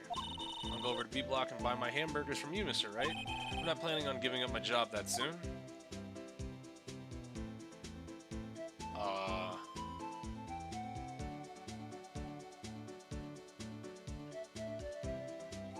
Am I dumb? Yeah, let's talk back to, because we didn't actually get the talk. Tell me more about the victim. Good men always die young. Remember that, partner. Could you be a little bit more specific? Bruce Goodman, he was a detective, right? Good men always die young? Good man? I get it. Well, well, aren't you a feisty doggy there now? Detective Goodman was stabbed here at 5:15. The smiling Madonna told me the tale. I think he means the witness, Miss Angel Starr. If he was stabbed and died from sanguination, there is a very large, surprising lack of blood here, by the way. One stabbed at the chest, a fine piece of work. This here's the autopsy report. Death due to loss of blood. Died within an hour and a half of 4 p.m. Was my sister involved with the victim in any way? Funny you should mention that, Bambina. Chief Prospector and Detective Goodman had nothing in common at all. Nothing in common? They apparently worked together on a case a few years back. So there's no motive. Goodman wasn't a particularly gifted detective. There's one reason why he didn't do much work with the Chief Prospector. But my sister called the victim here on the day of the murder, right? Here, to this parking lot. So it seems like calling an unarmed man to a shootout at high noon. I don't mean any offense, but Officer Marshall, you're a patrolman, right? Not a detective? You're calling me out and they shoot you for that in Texas. Huh? I was one of them fancy shoe detectives until 2 years ago, to tell you the truth. Oh, really? Now he tells me. But you're a patrolman now, so how can you be in charge of a crime scene? Nothing gets by you, does it, Bambina? So why are you in charge? No reason. We're just short on hands right now. I'm keeping an eye out in the meantime. That's odd, though. Detective Gumshoe was saying he had nothing to do, nothing important at least. He's nothing but a sad old cowdog who can't find his tail. Maybe it's because he runs with that Edgeworth, eh? Edgeworth? That cowdog's been kicked out of this cattle run by order of the chief of police. Just, he don't realize it yet. Detective Gumshoe kicked out of the investigation. So there's no connection between Detective Goodman and my sister. I mean, they do have a connection, even if it's ancient. So, like, you're really trying to push the one angle of there's no connection, even though the connection is old. Funny you should mention that, because no? What particular thing? Or funny I should mention what now? Nostalgia. That's correct, but there's a gold mine of evidence against her. The prospector tomorrow is none other than Edgeworth himself. I'm afraid your sister's fate is decided, Bambina. Many condolences. Officer Marshall. Yeah, Bambina? How can you say that? You and my sister were... Is there some connection between this cop and her sister I don't know about? I apologize, Bambina. Something must have gotten to me. Maybe it's that dry wind that's blowing through the prospector's office.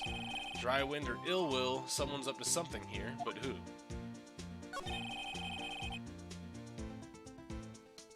Marshall is basically like, something in common? Funny you should mention that, because no. Oh, okay. Suspicions about Mr. Edgeworth have been flying around here for nearly 2 years now. Forged evidence and arranging testimonies, you mean?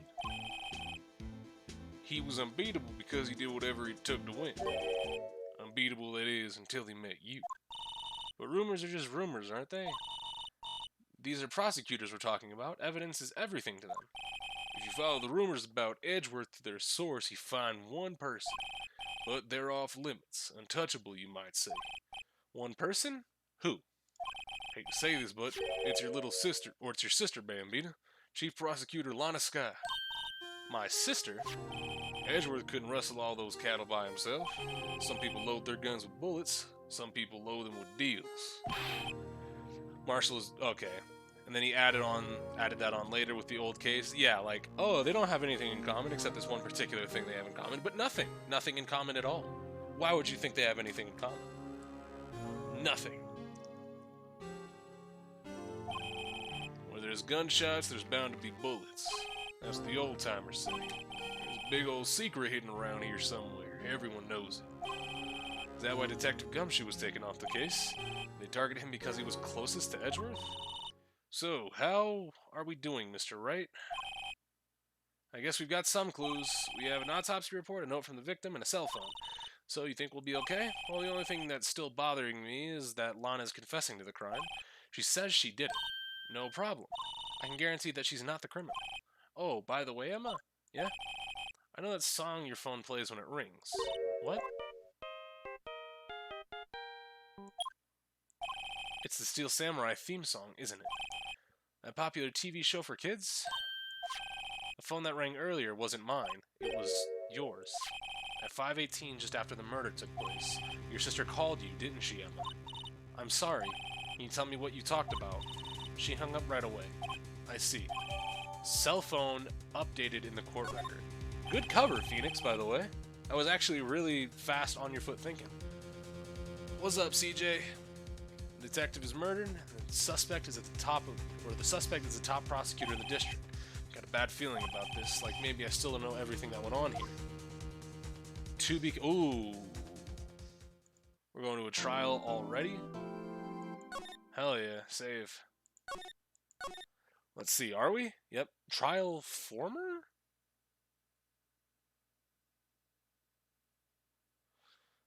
Fuck that mean? What is trial former? February 23rd, 9:34 a.m. Court or District Court, Defendant Lobby number 2. Enjoying Animal Crossing? How's the case so far? I'm just starting it up. There isn't a lot for me, but but it's a little bit brazy because we have a lot of we have a lot of stuff, but or rather we don't have a lot of stuff. Like this is all we got, and nothing points to prove innocence except for Edgeworth. Victim's memo found in the car trunk, and like we have this note that's very clearly, you know, upside down, and we're getting fucking 11037 again. But it is very clear that this is SL9 is something else. Alright, frankly there are still a lot of gray areas. Rather, the whole thing is one big gray area. Don't worry about me, no matter what the outcome. I'm ready to accept my fate. I believe in you, sis. Mr. Wright, let me offer you a word of advice. Yes? A defense attorney should never believe their client. The defendant is called to trial because they are suspected of wrongdoing. Never forget that. Miss Sky, you remind me a lot of Mia. But there is one decisive difference between you and her, and that is, you're not a defense attorney. I believe it's almost time for the trial. Good luck, Mr. Wright. My first trial without a Fae helping me. No one's going to bail me out this time. I'll be alone in there. So I have to discover the truth all by myself. Let's do it, Mr. Wright. I'll be with you the whole way. No, you stay back, Emma. What up, Edgeworth? Judge? I'm back. Back in his bitch. Like I never left. Alright. The defense is ready, Your Honor. The prosecution has been ready for a while, Your Honor. Edgeworth. It's been 2 months, but I haven't been in a courtroom since his trial. I hope that personal feelings will not be a part of the proceedings today, Mr. Wright. I will choose the path I think is right, regardless of what those around me might say. Do I smell 6-0? I mean, definitely. We ain't losing this trial. However, the thing of note here is, we're definite. This isn't the fucking whole trial. We're definitely getting a day 2. We're definitely getting a day 3. Shit, I don't even know if the statute of limitations how long the statute of limitations will be. It could be a fucking 8-day trial, and I never know. I will choose the path I think is right, regardless of what those around me might say. The judgment to be made here is in our hands, not the hands of anyone else. Very well, Mr. Edgeworth, your opening statement, please. Chief Prosecutor Lana Sky has committed an unpardonable crime. Not only this, but she was rash enough to commit it in the prosecutor's office lot. Wow, he's much more forceful in person. Why are you up here? Go sit in the fucking crowd. I suddenly feel like confessing to everything. However, she will pay now for her rashness with her life.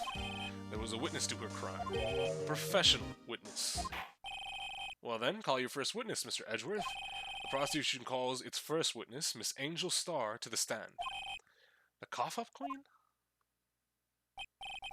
Haven't I seen you somewhere? You ordered the caviar lunch, right?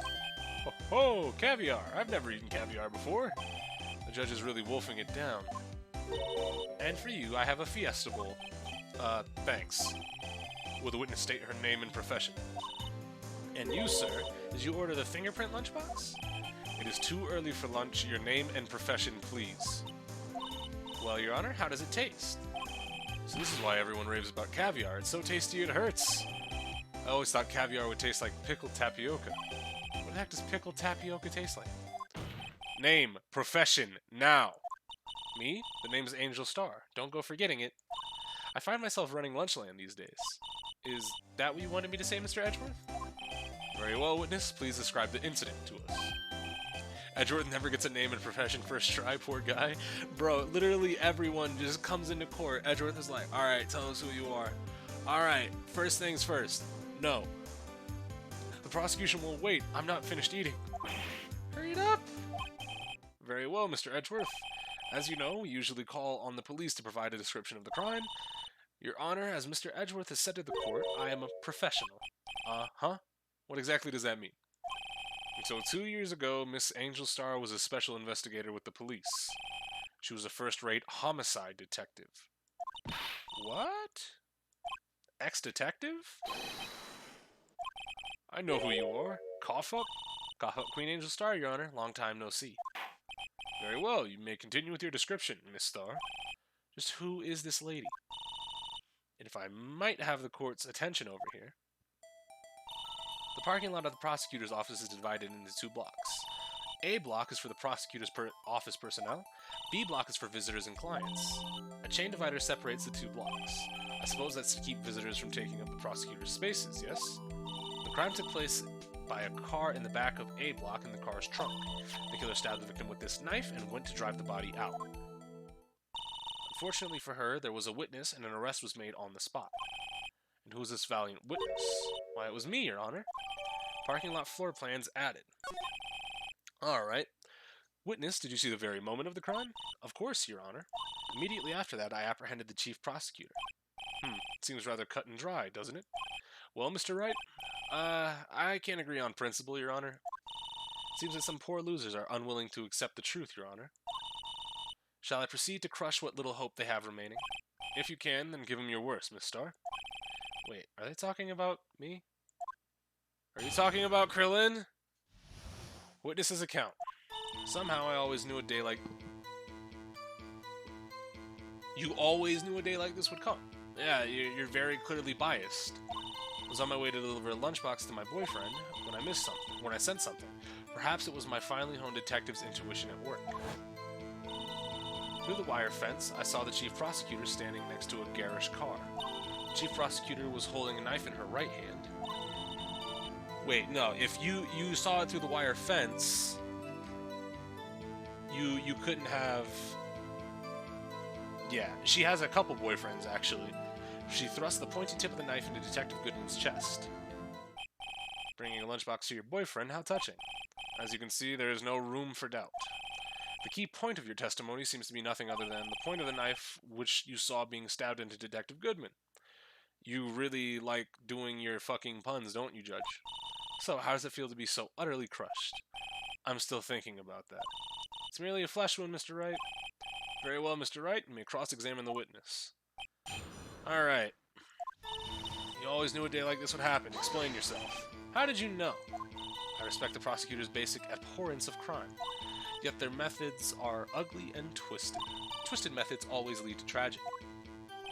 The lunch lady's uninformed opinion is duly noted. Given that they are used to erasing inconvenient evidence at their whim, killing off a detective that knew too much is merely an extension of that. Miss Starr, do you have something personal against prosecutors?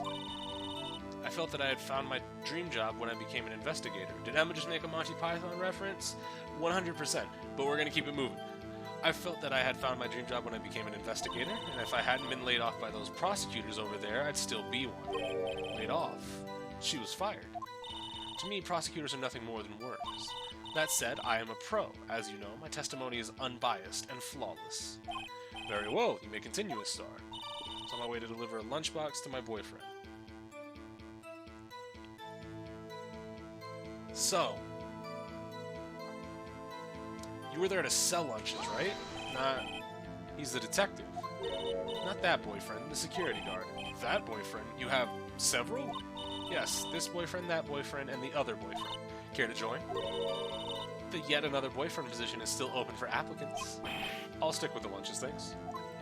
Note to self, the judge had to think before applying. The security guard... Okay, the fucking little asides that we get from Emma are nice.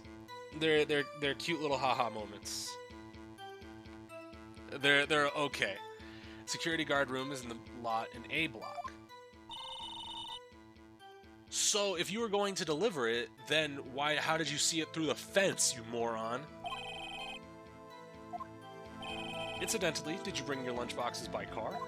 Since I'm a visitor now, I parked in B block. So, she was in B block when she witnessed the crime. When I sensed something, perhaps it was my finely honed detective intuition at work. Through the wire fence. By garish car, you mean Mr. Edgeworth's car? Yes, Mr. Edgeworth's. Incidentally, the knife with which the victim was stabbed was also Mr. Edgeworth's. Wasn't it? Indeed it was. What an odd case this is. And the person you saw, are you sure it was the defendant? I saw her from no further than 30 feet away. I'm certain it was her. If she's telling the truth, we're doomed. Let's just do what we can. Even if we don't have any proof, we can always nitpick. Witness, in your testimony you clearly stated the following.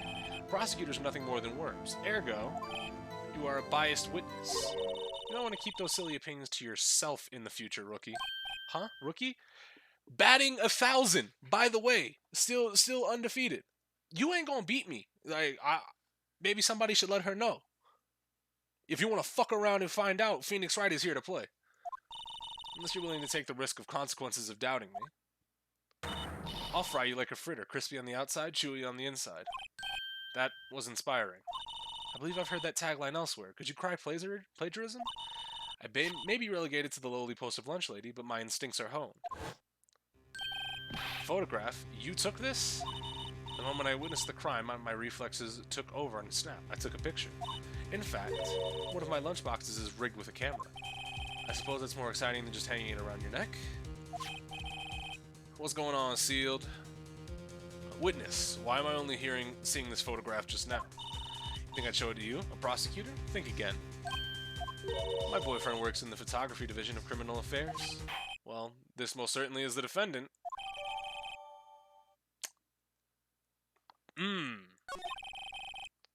That is unmistakably Lana Sky. So, what was the defendant doing at that time?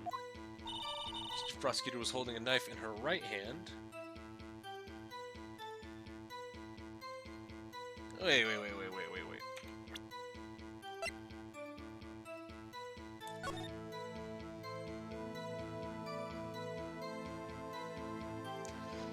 Yeah.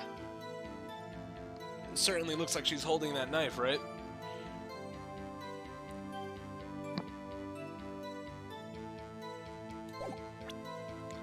Did you just really bamboozle yourself? And you witnessed this. You saw Miss Sky stab the victim with a knife. As I've already said, yes. I swear it on my finest salmon swirl lunch. I'm sure that is a fine lunch. But isn't that odd? Look at this photograph. This is the photograph you took the very moment of the crime, is it not? Why is Miss Sky not holding a knife? Ahem. Mr. Edgeworth, your thoughts? Objection. That had to be the weakest objection ever, Edgeworth. Yet, it was still stronger than your ever-feeble mind, Mr. Wright. What do you mean, Mr. Edgeworth? This photograph was not taken the moment before the stabbing. It was taken a moment after the stabbing. And how can you tell that? Blood splatter. Huh? See the dark crimson stains on the chief prosecutor's coat? It's a black and white photograph. Yeah, it's hard to tell, but this could be blood. Well, Mr. Wright, I see no problem here. No problem, except you. Mr. Wright, are you going to just sit there and take that kind of abuse? You got a better idea? Fuck it. She said she took it the moment of the murder. That contradicts what the witness said in her testimony. Namely, that she took the picture the moment that she witnessed the crime. Well, it seems I was slightly unclear. My apologies. That's it. If you run out of lunch, you order seconds. Problem solved. If you don't like it, try ordering the jumbo-sized lunch from the get-go. Good advice. I'm not sure I understood it, but good advice. I didn't have time to stop her. Prosecutor Sky was cold, calculating like a robot. She killed without pain or remorse. It was a premeditated murder. Premeditated? How do you know? Look at the chief prosecutor's hands in that photograph. Well, are those gloves? Surgical gloves made of thin rubber, most likely. Why would she have those on? If it was not premeditated, she would not be wearing those gloves. What? Doesn't she always wear gloves? Or no, because she had the bandage on her hand. She wasn't wearing gloves.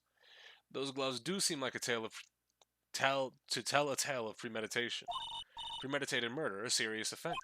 Witness, add this to your testimony. The murder was planned, the rubber gloves prove it. Well, no, if it was planned, she wouldn't have used Edgeworth's knife, right? Because that was in his car. Yeah, hold on. Usually in Edgeworth's toolbox. Yeah, it wasn't premeditated. Witness, do you know what this is? Are you trying to test me? I sell lunch boxes for a living. You know. That's a knife. The knife. The knife that was in Mr. Edgeworth's trunk. Indeed, it is my knife. What's with this case? The bloody murder weapon, a red car, all belonging to the prosecutor there? The defendant is the chief prosecutor of the district. Mommy, are prosecutors bad people? The defense has a request. It is the witness provide an accurate testimony. What's that, rookie? In your testimony, you stated that Lana Skye planned the murder, and that's why she was wearing those special gloves. Seems like a natural conclusion to me. The gloves do indicate planning. However, why would she not also prepare the most important thing? The murder weapon. Oh. This knife just happened to be in the trunk of that car. Ladies and gentlemen, if you're going to plan a murder, you don't forget the weapon. Whoa, take damage, idiot. Great, now the tide's turning in our favor. Great show, Mr. Wright. My sister's as good as free. Right. I believe the next lunch you'll be eating is humble pie. What? I hope you weren't deluding yourself into thinking the tide has turned. Not over such a trifling detail. But this shoots a hole in the whole premeditated theory. Bah. The prosecution could care less if it was premeditated or not. Couldn't care less, by the way. That's a typo. The only one who seems to care is that lunch lady over there. The defendant, Lana Skye, murdered a detective with a knife. That is the only thing the prosecution need to prove. Nothing else. Very good, Mr. Prosecutor. I suppose you think you're clever now. But you know as well as I do that she planned on killing him. It was planned. If it was... Oh, I believe I'd like to hear your testimony. Again. Witness, please tell us only what you saw, not what you thought. How dare you? It was a planned murder, but sadly Edgeworth needed his toolbox or something else, and Goodman is now alive, still in his trunk. Yeah, whatever. My powers of deduction are not to be underestimated. Really now. Angel's deduction. Lana Skye intended to murder Detective Goodman. That's why she called the victim all the way to the prosecutor's office. I'm sure the chief prosecutor had a grudge against the victim. Nothing else could drive that human machine to plunge the knife in him again and again. Again and again? He was only stabbed once and he bled out. The victim was summoned from the police department to the prosecutor's office. Does sound a lot like premeditation, doesn't it? So, if I ordered pizza, does that mean I'm planning to kill the delivery boy? In any case, the defense may now cross-examine the witness. Well, I mean, we provide that autopsy report. Where's it at? Here? Yeah. One knife wound. Again and again? Idiot. You say she stabbed him again and again, but you couldn't have witnessed that. Are you testing me? Then I'll test you. With my mossy surprise. I'm afraid the moss is growing under our feet as we wait, Miss Starr. What do you mean? I shouldn't have to explain this, but take a look. The autopsy report states that death was to a loss of blood from one stab wound. Ah, you're right. Good show, Mr. Edgeworth. What a hunk. He's my hero, really. Phoenix brought it up! What about my objection? No one noticed? Well, witness? You got the crime scene set, right? Thanks. I always believed that no one could ever mistake ketchup for blood. But now, I realize such mistakes are possible. So, you're saying you mistook something for blood. When she lifted her knife, I thought I saw blood at her breast. Splattered with blood from her victim. That's why I thought she must have stabbed him at least twice. Then tell us what you thought was blood. Testify. Her red muffler looked like blood to me. That's how ghastly the whole crime scene was.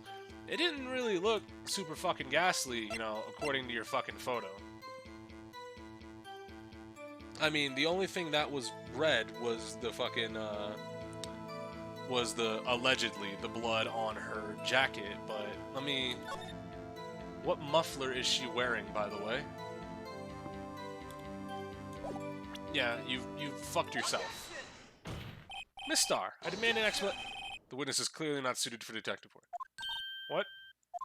The suspect was not wearing a scarf or muffler of any kind when she stabbed the victim. Edgeworth! I'm the defense lawyer here.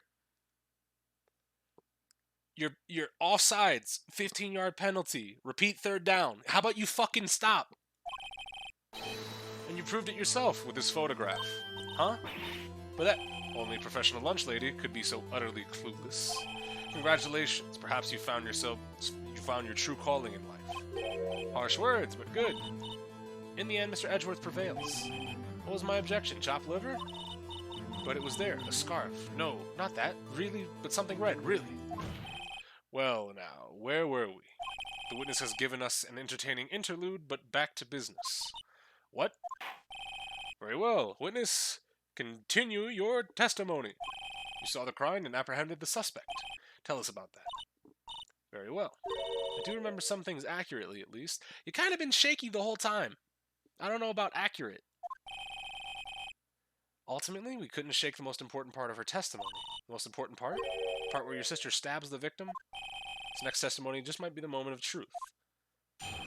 Yeah, her hat, onigiri, and it's just bad. Have you noticed her choker? The man? After murder, the suspect attempted to run behind a partition off to her side. I quickly caught her and explained her rights to her and arrested her on the spot. Ah yes, when I arrested her, she mentioned the muffler. I mean, you were on the other side of a fence. How did you quickly apprehend shit? That's what had me confused earlier in my testimony. The chief prosecutor made to escape, but against Angel Star, resistance is futile. You're quite determined about this scarf, aren't you? I strike like a snake and bite like a cobra. That's me, Angel Star. That wasn't a very good metaphor. First of all, a cobra is a kind of snake. Don't bother me with the details unless you want to get bitten. No thanks. Note itself, Mr. Wright is weak against poisonous snake bites. The chief prosecutor tried to resist, but her efforts were in vain. She knocked my hands aside and kicked over an oil drum. An oil drum. Hard to imagine. Oh, she's beautiful but deadly. A predator, this one. A leopard woman. Very well, Mr. Wright. Your cross-examination, if you will. Suspect attempted to run behind a partition. You quickly caught her, huh? You say quickly. Were you close to the suspect? As I just said, I was only 30 feet away from her the whole time. With a fence between you, you idiot! Maybe I should press her further for more details. Hell yeah, press her!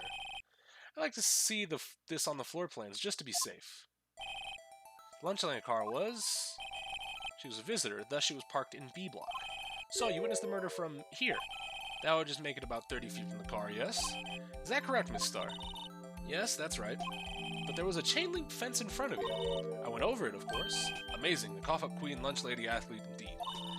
It would have taken her a little time to climb over the fence. She couldn't have gotten to my sister that fast. Yeah, the fence was about 9 feet high, too. So how did Miss Guy not get away? Ah, yes. When I arrested her, she mentioned the muffler. What? You heard? She mentioned the muffler? Yeah, hold on. Talk to me about that. What exactly did she say? If I remember exactly, I would have told you in my testimony. Cheeky. Anyway, all I heard was the word muffler. Just that one word? So what you heard wasn't the suspect talking to you, but someone else. Yes, the chief prosecutor was talking on her phone.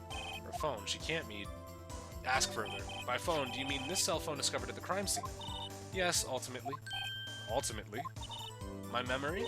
It's like a salmon heading upstream, you see. Ready to get caught by a bear? As me, nigga. No, the court doesn't see Miss Starr. The chief prosecutor first attempted to use the phone hanging on the wall. That's right. Near the car, there was an emergency phone on the wall. Apparently it was out of order, and she used her cell phone. Indeed, the emergency phone was out of order on that day. Well, if she... That means that she would have to fucking go back and forth, right? Because she would have to go to the phone on the wall and then back to the car to drop her phone. So what are we saying here?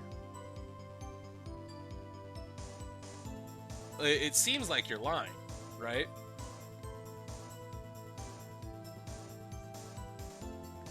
Also, if she was, hold on. If she was standing, in the top right in that empty parking spot, you can't see the phone on the other side of this fucking partition. We've got you fucked. Good witnessing, witness. Good witnessing. Whatever happened to good testifying? You should, of course, add this to your testimony. Things I do to please the rookie defense attorney. I'm beating you, idiot.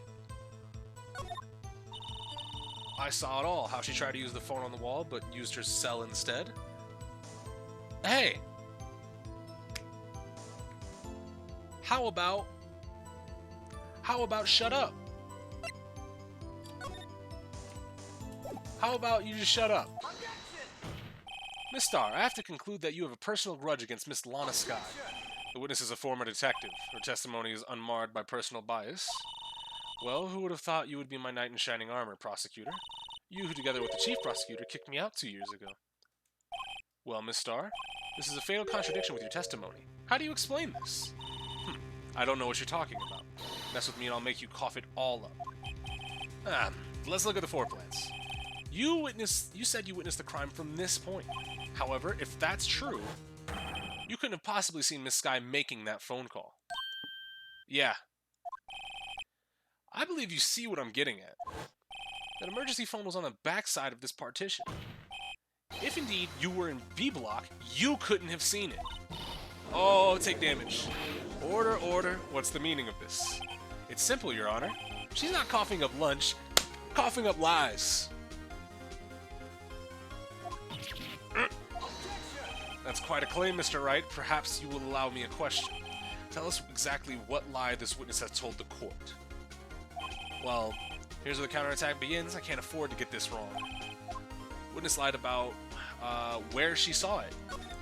This guy tried to use the emergency phone, but it was out of order. What is significant about this fact? Nothing. Therefore, it would be pointless for Miss Starr to lie about it. Pointless to lie. I see. But say the witness did actually see Miss Sky using the emergency phone. It would mean Miss Starr witnessed the crime from a different location. A different location. Now that is a pointless lie if I've ever heard one. Before you call my lie pointless, at least let me tell it. Let me ask a question to our clever wordsmith, Mr. Wright. Just where was the witness when she saw the crime?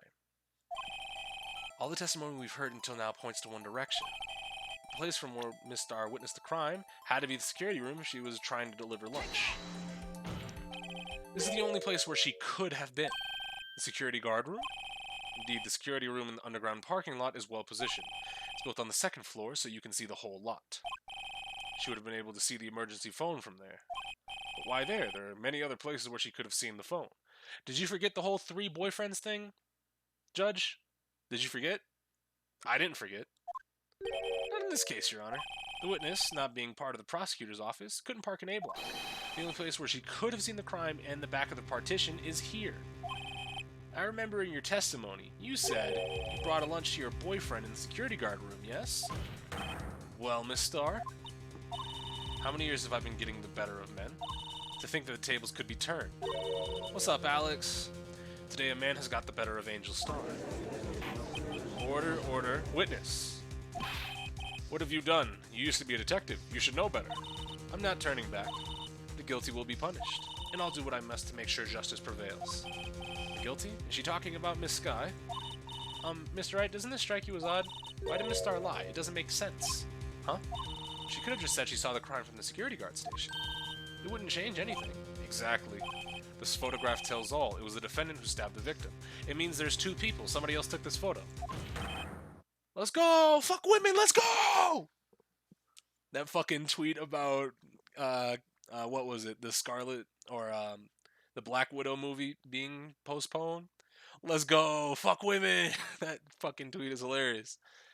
The truth still stands. It still stands? I disagree, Mr. Edgeworth. What? If a witness is found lying, they're guilty of perjury. She knows this. She wouldn't risk that without good reason. So, tell us what her reason was, Mr. Wright. Huh? Me? Who else? Mr. Wright, let's review what we know. The Star witnessed the crime from the security guard station, but she lied and said she saw it from B block. It must make a vital difference, but what could it change? Distance to the crime? Change the distance between her and the scene of the crime. My condolences, Mr. Wright, but look at the floor plan and it's quite clear. The distance between the scene of the crime and the guard station is 30 feet. I don't see how that would change what she could see. What she saw is not in question here. What matters is the time it would take her to reach the scene of the crime. Oh, Miss Starr, you witnessed the crime from the security guard station. Now, how long did it take you to go from there to the scene of the crime where you arrested Miss Sky? Well, witness, you... Yes? Ordered the whole squid wheels, right? Or ordered the squid wheels, right? Quality of my lunches has gone from low to an edible. I was bringing a PB&J lunch with fresh boysenberry jam to my boyfriend. Boysenberry for the boyfriend. He wasn't in the station, so I waited. I witnessed the crime from the glass-walled station. And before I knew what I was doing, I found myself running towards the scene. But the door was locked. I couldn't open it. That's why I had to go through the visitors parking in B block. That's quite a detour. Probably took me at least 5 minutes to get to the scene of the crime. 5 minutes? This changes things considerably. But it was that woman over there in the defendant's chair who stabbed him. I know it. I have photographic evidence. I swear it on my finest plastic spork. You have a point, and the spork is a wonderful invention. Would you like another caviar lunch? Absolutely! Uh-oh. Mr. Wright, you have to do something. Do I have any evidence to stop this? I mean, yes, we do. 5 minutes between witnessing the murder and the arrest. Think about it. You could make pasta in that amount of time, if you like it al dente. I've got lunchboxes that tie pasta into knots, rookie. A 5-minute blank. Isn't that strange? Strange? If you were a criminal, what would you do with 5 minutes, Your Honor? Well, I guess I'd flee the scene. Hey! Don't get the wrong idea, I didn't kill anyone. But you have the instincts of a killer. You would run, but this time was different. Miss Guy dawdled at the scene of the crime. She even had her picture taken. No true criminal would act this way. It's inconceivable. Oh, boy. Well, then, it seems like we've come to the end of this testimony. The witness has a grudge against the defendant, and a blank in her testimony. Mr. Edgeworth is the next witness ready to go. Unfortunately, I appear to have overestimated this witness on account of her professional history. We did it. We screwed that can shut, Mr. Wright. That was too close. I'm afraid the cough-up queen has been dethroned, and with that, court is adjourned. Oh! Mr. Edgeworth, you ordered the squid wheels, right? That's the one she tried to foist off on me. For not to take the defense team's leftovers. Anything else to say? I might be able to save you. I have decisive evidence. Oh! Do you now? What was that? Is this another one of her trick lunchboxes? My apologies, but we have no further questions to ask of you, Miss Starr. Is this your jumbo lunchbox? Don't sparkle. A triple-decker. Out of deference to the witness's determination, I'll allow one more testimony. Let's hear about this decisive evidence. You really just got bought off with fucking food. You idiot. Like the Lunchland motto says, you won't be disappointed. Was she going to pull out of her lunchbox this time?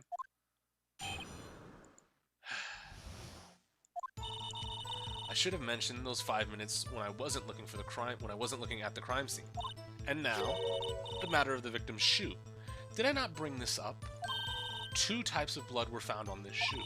One was, of course, the victim's, and the other blood type matched that of the defendant, Miss Lana Sky. This shoe proves it. It's flawless, decisive evidence. I mean, that doesn't really prove anything. You can, as taking a page out of Edgeworth's book here, that blood could have come from any time. She had a wound on her hand, and that would explain why she was wearing gloves. It could have come way before the actual time of the murder. So how about you shut that bullshit up, Chief? Try Lunchland for all your lunch and decisive evidence needs. Witness, what's the meaning of this? Why is this the first time I've heard of this evidence? Simple. As I've already said, I don't trust you with evidence, Mr. Edgeworth. That's why I took the liberty of investigating this myself. And you had blood tests performed. Didn't I mention? I have 3 boyfriends in forensics. In any case, Your Honor, I can't accept this as evidence. What? You must know the 2 rules of evidence law. Rule 1, no evidence shall be shown without the approval of the police department. In other words, this shoe is illegal evidence, at least for the time being. Is that right, Mr. Wright? It seems so. Edgeworth sure is celebrating. Look at his face. He's so smug. Not so fast, Mr. Edgeworth. Don't forget, I used to be a detective. As I mentioned previously, this shoe has already been tested by a member of the forensics department. As you can see, it was approved by the police department as of today. Even the general public can produce official evidence, Mr. Edgeworth. Is that right, Mr. Wright? It seems so. Edgeworth is looking pretty sullen. You could at least study some evidence law, really. Prosecution complaints notwithstanding, it appears this evidence satisfies the first rule of evidence law. However, it seems you have yet another count against you, witness.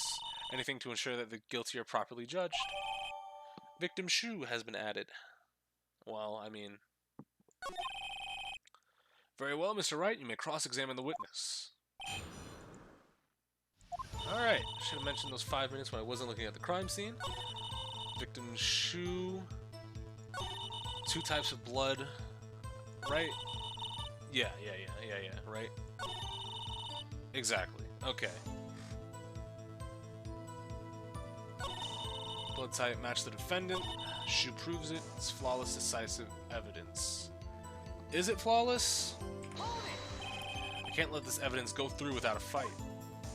You ordered the peppered fish guts, right? Something like it hot, Mr. Wright. Something like your client. She's in hot enough water to make a whole vat of soup. Mr. Wright, do you or don't you have a problem with this shoe? A problem? This is critical. Is there a problem with the victim's shoe? There's a problem. I'm not imagining things. I'd say the one critical problem with this evidence, a clear contradiction. That gleam in your eyes, you're still young, rookie. I'll give you a peppered fish gut now, but you couldn't take the heat, could you? Let's hear what Mr. Wright has to say. What is this contradictory about the victim's shoe? Show us the problem with the evidence. Oh,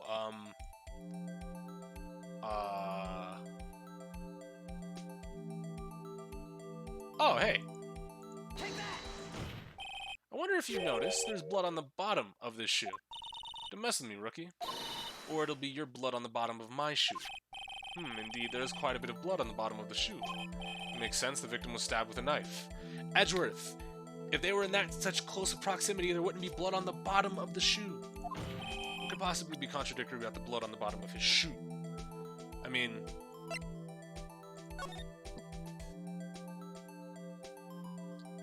wouldn't there also be bloody footprints as well? If there was blood on the bottom of the shoe? You moron. Come on, Edgeworth. You're smarter than this. The problem lies in the footprint. The footprint? Not that the bottom of the victim's shoe was covered in blood. Then, isn't it strange? Why wasn't there any bloody footprints to be found by the scene of the crime? Aha! As you can see, there was no traces of any such footprints at the scene of the crime. That contradicts your claim about this shoe.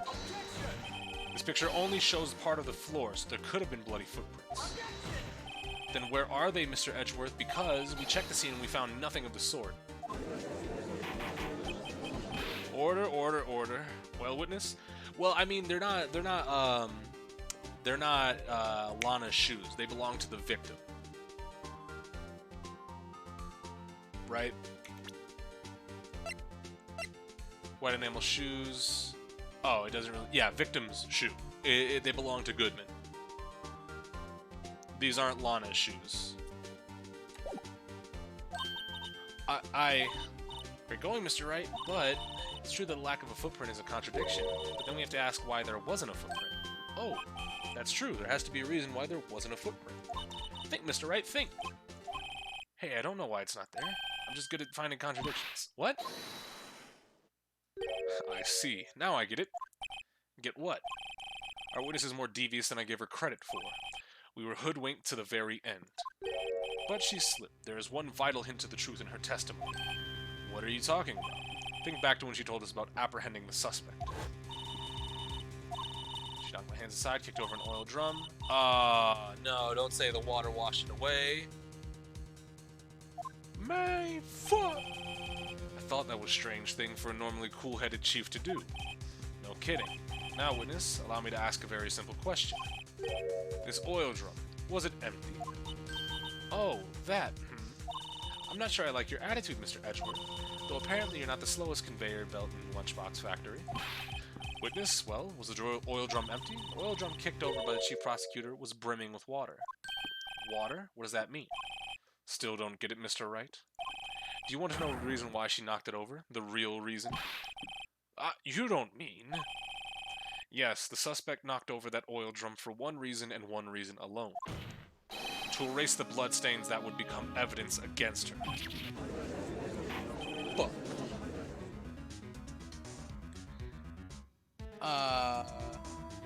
Well... Are we gonna lose this one? No, this can't be the fucking. This can't be the whole. This isn't the whole trial. Bloodstains left on the victim's shoe tie her quite clearly to this murder. And after the deed was done, she knocked over the oil drum to erase all telltale signs. Why, that's a prosecutor's specialty, erasing evidence. That reminds me, Miss Guy's right hand was hurt. Did she say she cut herself when she stabbed him? So that's when my sister's blood got on the shoe? Well, I see no reason to prolong this trial. Mr. Wright, do something, please. What? What can I do? Your sister has confessed to the crime, and she tried to conceal it. But...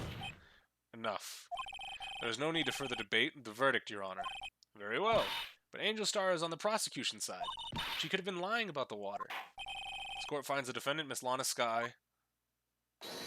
Oh! Little girl, what did you just say? Huh? Me? Did you say that I, Angel Star, was on the prosecution side? Well, yeah, you are. You're trying to say my sister hid evidence by erasing the bloody footprints? Well, I thought you had your fill, but here you are demanding a second helping. Another lunchbox. A lunchbox called evidence. Wait, witness, don't tell me you have something else. The time for deliberations has passed. Any further comments and you will be held in contempt of court. Your threats don't scare the cough up. Look at this. A photograph? I had it just in case anyone had the gall to suggest that the white shoe didn't belong to the victim. I see no room for error in this evidence. Mr. Wright, wait. Look at the asphalt in this photo. Hey, it's clearly wet. Ah, well... Erasing the last trace of a doubt from the court's mind. Immediately after the murder, the crime scene was washed with water. I'm sorry, Mr. Wright. I guess I couldn't help after all. It's not your fault. I knew I couldn't win this case from the beginning. And it seems this is what your sister wanted anyway. If there is going to be a cut-in from Mia, I'm going to be upset. Oh, I'm sorry, Mia. We're setting it up. There's the serve. Spike. Oh, you motherfuckers. Oh, you absolute bastards.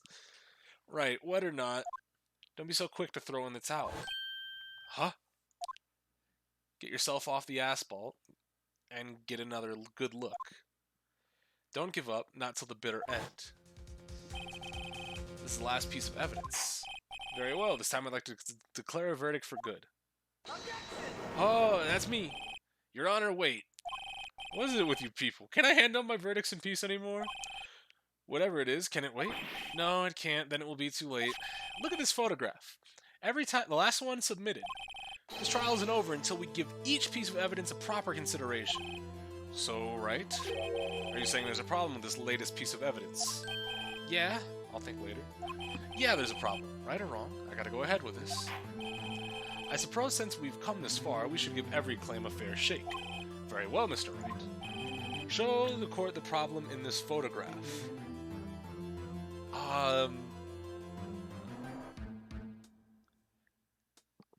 Oh, wait, hold on. Is this her scarf in the tailpipe? The problem is in this photograph. It's here. What is this?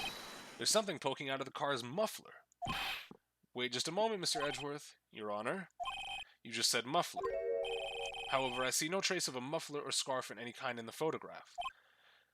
Muffler of the car.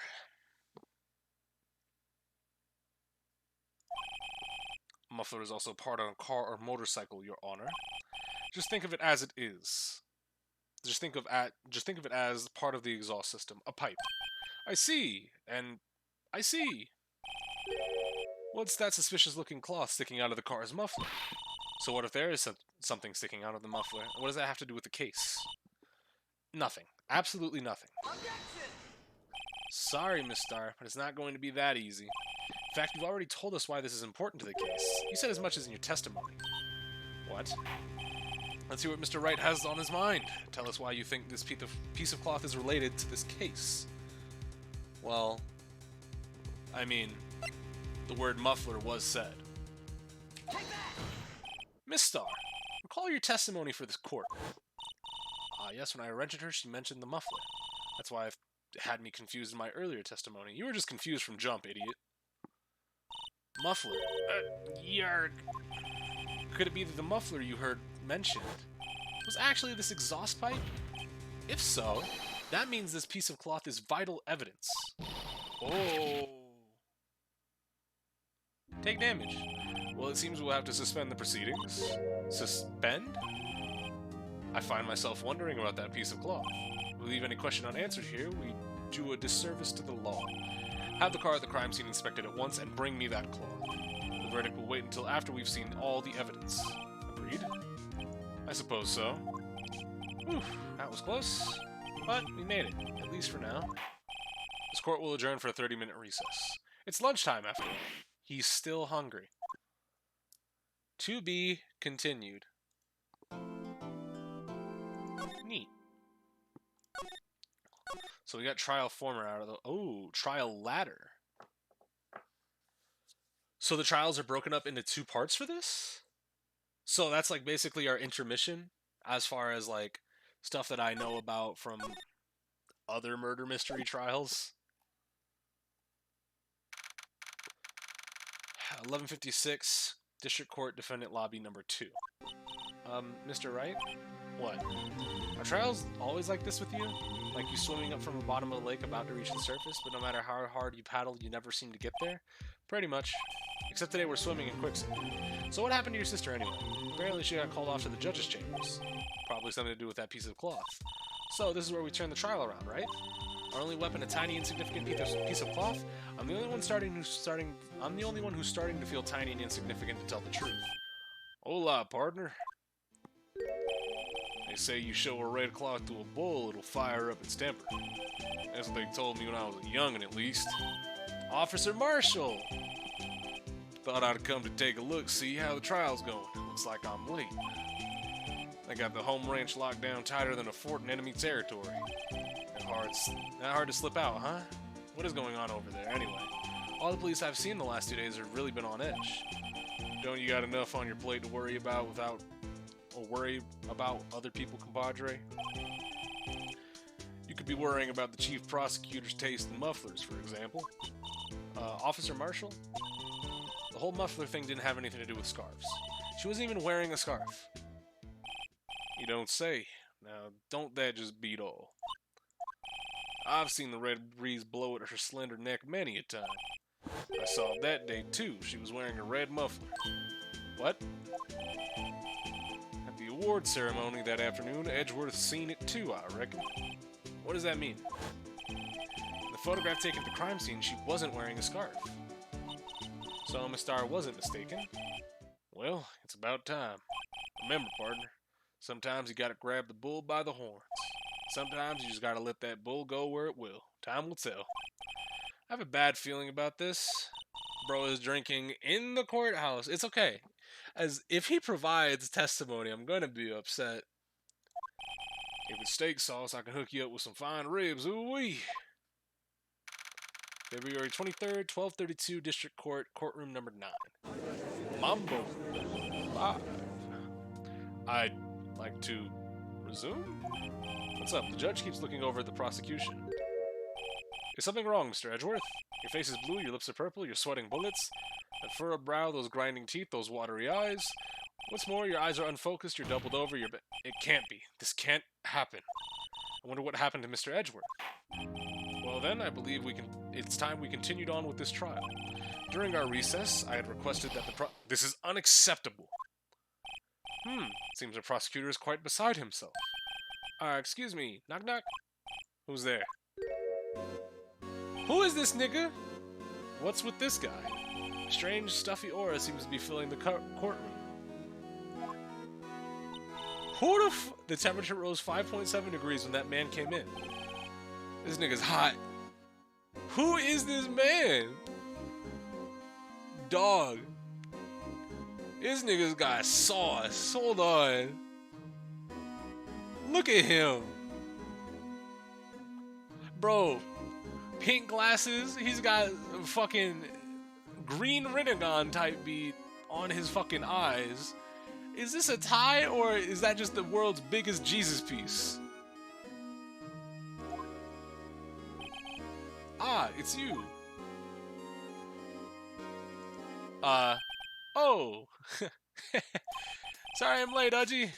Roads are just packed. It's just me. Long time no see, Udgy. How you been? Swim much these days? Ah, hello. I've been so busy. Busy, smizzy, Udgy, my boy. You have to make time to relax. Yes, indeed. Udgy seems to be his nickname for the judge. I'm afraid you're right. Very afraid. I'm sorry, but who are you? Ha! So you're Righto, the attorney. I've heard good things about you, son. Thanks. Sorry about our little worthy giving you all that trouble, eh?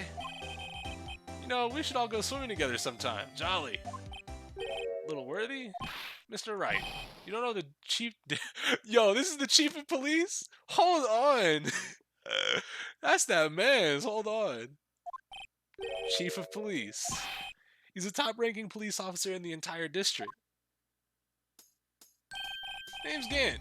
Damon Gant. Hold on. This is my nigga. Hold on. Look how happy he is. Pleased to meet you, everyone.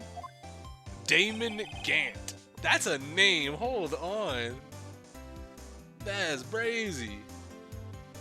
So, what do we owe this honor today? It's been over 2 years since you last came. Oh, 2 years again. There we go.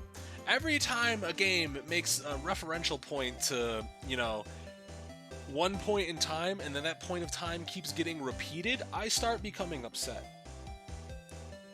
Most recent example, if anybody was here during the fucking I playthrough, when everybody was like, yeah, that fucking, the Cyclops killing 6 years ago. By the way, did we mention 6 years ago? It's crazy how that we haven't done this type of stuff since 6 years ago.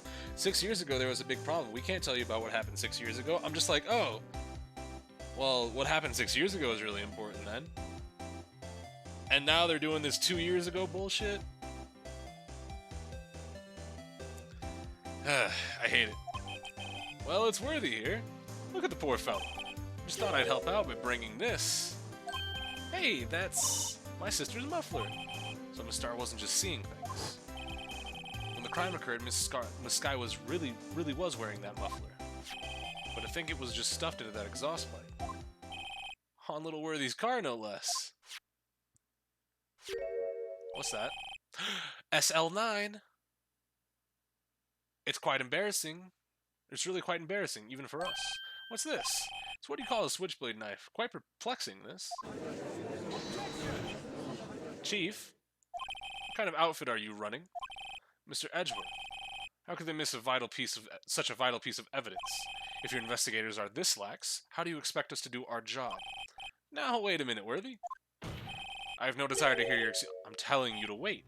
Or, didn't you hear me? Have a look at this document where it says person in charge of investigation. There's no mistaking that the signature is there. Miles Edgeworth. That's not fair. On the day of the crime you had your head in the clouds because you got that award. I know how you feel. But you're the person in charge. I'll expect a written apology. So, Gant is great. Mr. Damon Gant is great. Are you serious? Don't be too upset, and we'll find a way to clean up this mess that you made. This is the first time I've seen Mr. Edgeworth at a loss for words. This kind of major blunder is unlike you, Mr. Edgeworth. The court accepts this new evidence, but I'd like to ask the defense a favor first. Yes? Just to be sure, I'd like to take a look at the blade of this knife. The blade, Your Honor? Well, I don't see why not. Could you open it up for me, I wonder? Yes, well, I think all you have to do is push this switch, and if I cut my finger, Mr. Wright, I won't be able to pound my gavel anymore. Yeah, but if I cut my finger, I won't be able to point at people anymore. Come on, just hurry up and open it. Oh, whoa. Let's go. Well, hold on. First and foremost, small tag on this knife. It seems to say SL9-2. What does that mean? Well, I've heard something similar. DL6, SL9. I'm not certain, but I get the feeling I've seen this somewhere before. So SL9 is the case from 2 years ago. Oh boy. Letters like this, or letters that look a lot like this somehow. Shake. Oh. Oh, the blade is broken. The tip is broken off. Don't scare me like that. I'm the one who's scared. Look at this knife blade. The tip is broken off. The dark red stain. Blood? Blood doesn't stain like that over 2 years ago, though. So, or maybe it's just for the sake of showing you on the DS's graphics that it's blood. This does not excuse the actions of the police department. I would like to hear an explanation from the chief of police himself. I'm terribly sorry, but could I ask you to testify for us about the split between the prosecutors and the police and this knife? Sure thing! Not a problem. Not even really a little one. Apartment in disorder. Bro, Gant is sick. I like this guy. This might be my favorite character thus far. This knife is special, but I can't say how here. Unless there's evidence to prove a connection between this knife and Goodman, that was a bad day for the department. We weren't in any shape to do an investigation. The detective was killed at the police department. See? What a mess. Time of the crime? 5:15. Scary coincidence, eh? It's not officially linked to this here case, so I can't talk much about it. There was a murder at the police department, a detective. That's hush-hush information, Edgy. We haven't exactly announced it yet. Wait a second. You said 5:15. That's the exact time that Detective Goodman was killed at the prosecutor's office. Order. Anyway, we at the department were all aflustered, as you might as well assume. We're in the middle of a top secret investigation. Don't tell anyone, okay? I think we understand the police department situation. Well, Mr. Wright, 2 detectives killed at the same time in 2 different places. Chances of that are really slim, scientifically speaking, of course. I'd like to exercise my right to cross-examine the witness. Very well, however, keep your questions focused on the case at hand. Well, okay. So, we're definitely going to present that fucking note. And that would be the link between the knife and Goodman. Yep. I really like how they didn't let you fucking... This is like one of the pieces of evidence that you can't interact with or rotate. Wait a second. Aha, at last! An honest-to-goodness objection. This knife, it has something to do with Detective Goodman. What do you mean? An honest-to-goodness, what do you mean from Mudgy? This is great. Look at the tag on this knife. It reads SL92. And this is important. Why? Over here we also have a memo that was found on the body of the victim. What's this? 6 minus 7s 12 2? Your Honor, it's upside down. Upside... The printed name on the memo makes it look like it's right side up, but turn it around and what do you get? Holy shit! Leon! Whoever wrote this note was holding the paper upside down. SL9, that's the same thing that's written on the knife's tag. Order. Well, Chief. Ah, well. I guess the cat's out of the bag. You win, righto? I win? What game is this guy playing? That was evidence in a case. It was stolen from the department room's evidence. So, what do you mean it was stolen? Yes, but on the day of the murder. It was evidence, as you say. Was it in fact a murder weapon? Nice! Good show, Little Worthy. It was a murder weapon as it happens. It was evidence from a case long since solved. So this knife was stolen on the day of the murder. It was found in the exhaust pipe of Edgeworth's car. Hard to think there isn't a connection there. It was a bad day for the department. We were in any shape to do any investigation. Or to do an investigation. A detective was killed at the police department. See? What a mess. So, who was this guy? On the same day that a detective was killed in the prosecutor's parking lot, another detective was killed at the police department? That's a fact. Surprising, isn't it, Udgy? I'm at a loss for words. And the perpetrator? Do you have a suspect? Well, there was a suspect. Just arrested him, in fact. Just arrested. That was quick.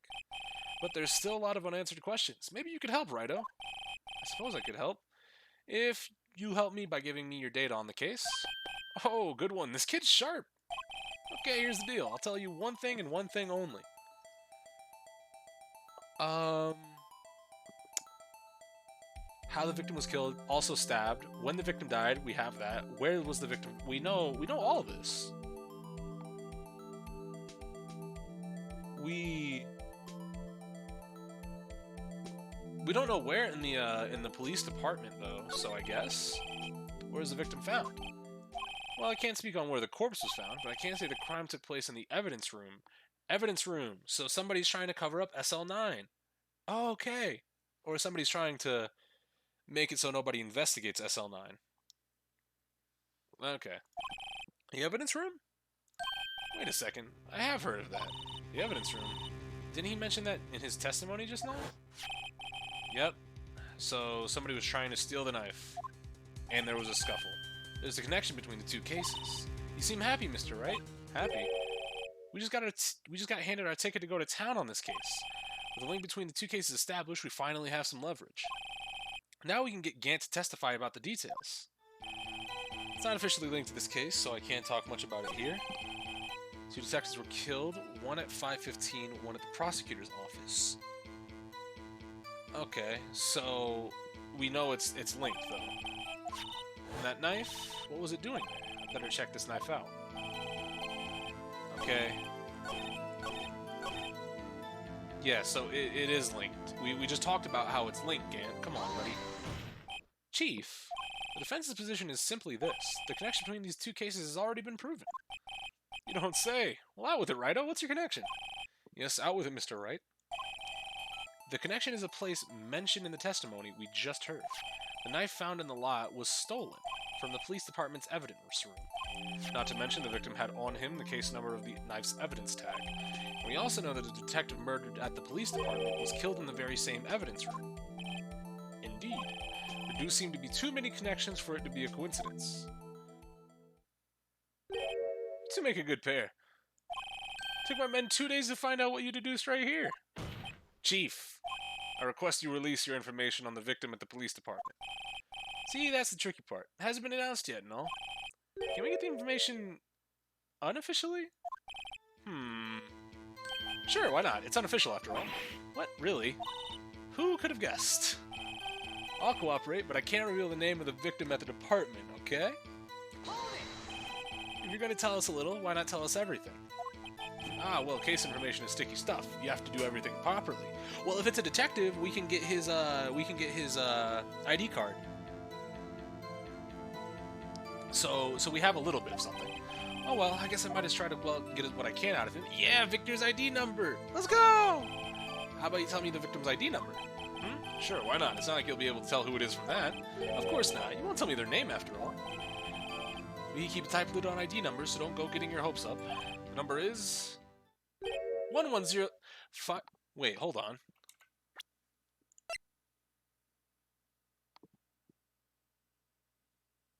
Wait, no. Okay, so Goodman's body was moved.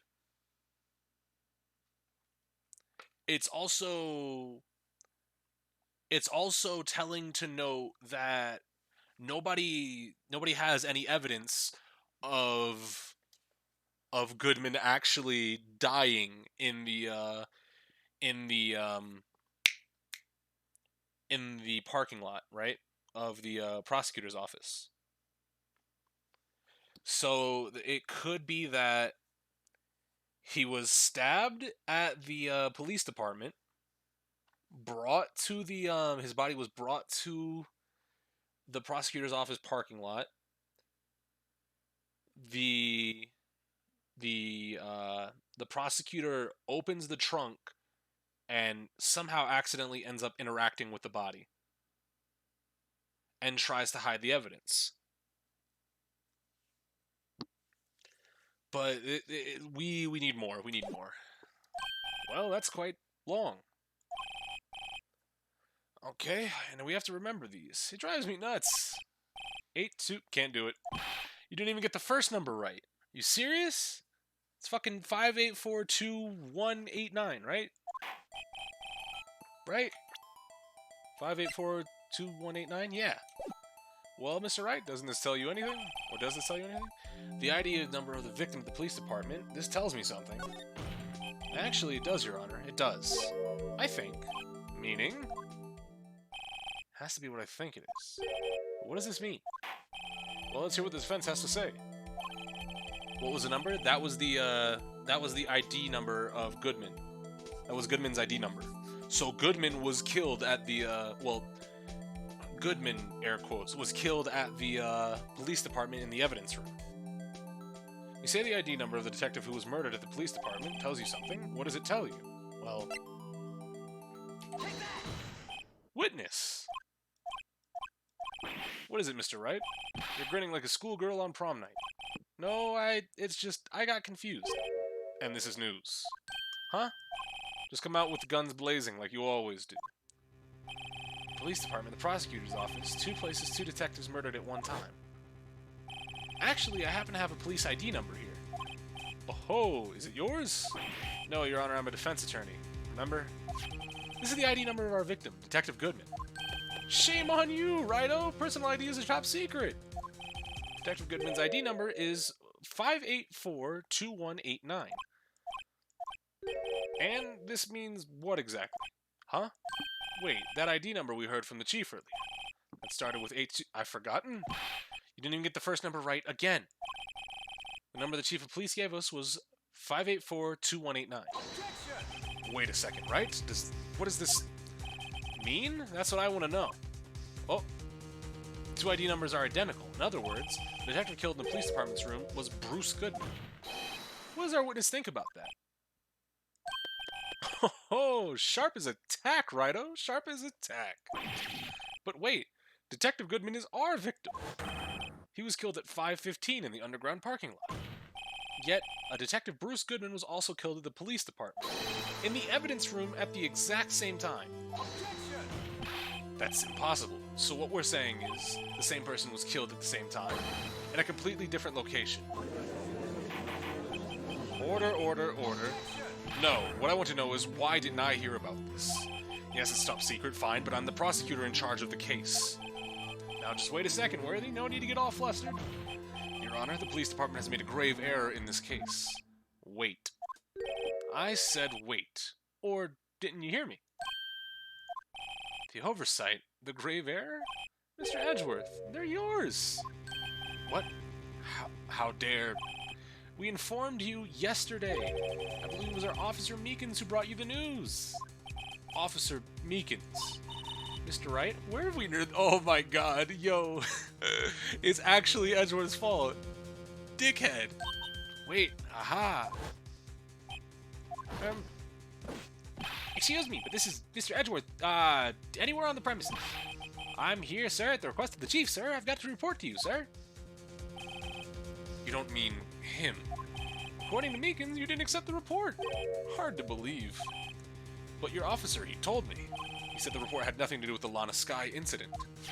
Detective Bruce Goodman murdered in the police department evidence room. Mr. Edgeworth, the victim's name is written right at the top of the report. Why didn't your officer tell me? Honestly, I'm not sure if that officer was capable of making the connection. He did seem a bit... Yo. Just say it. Just say it.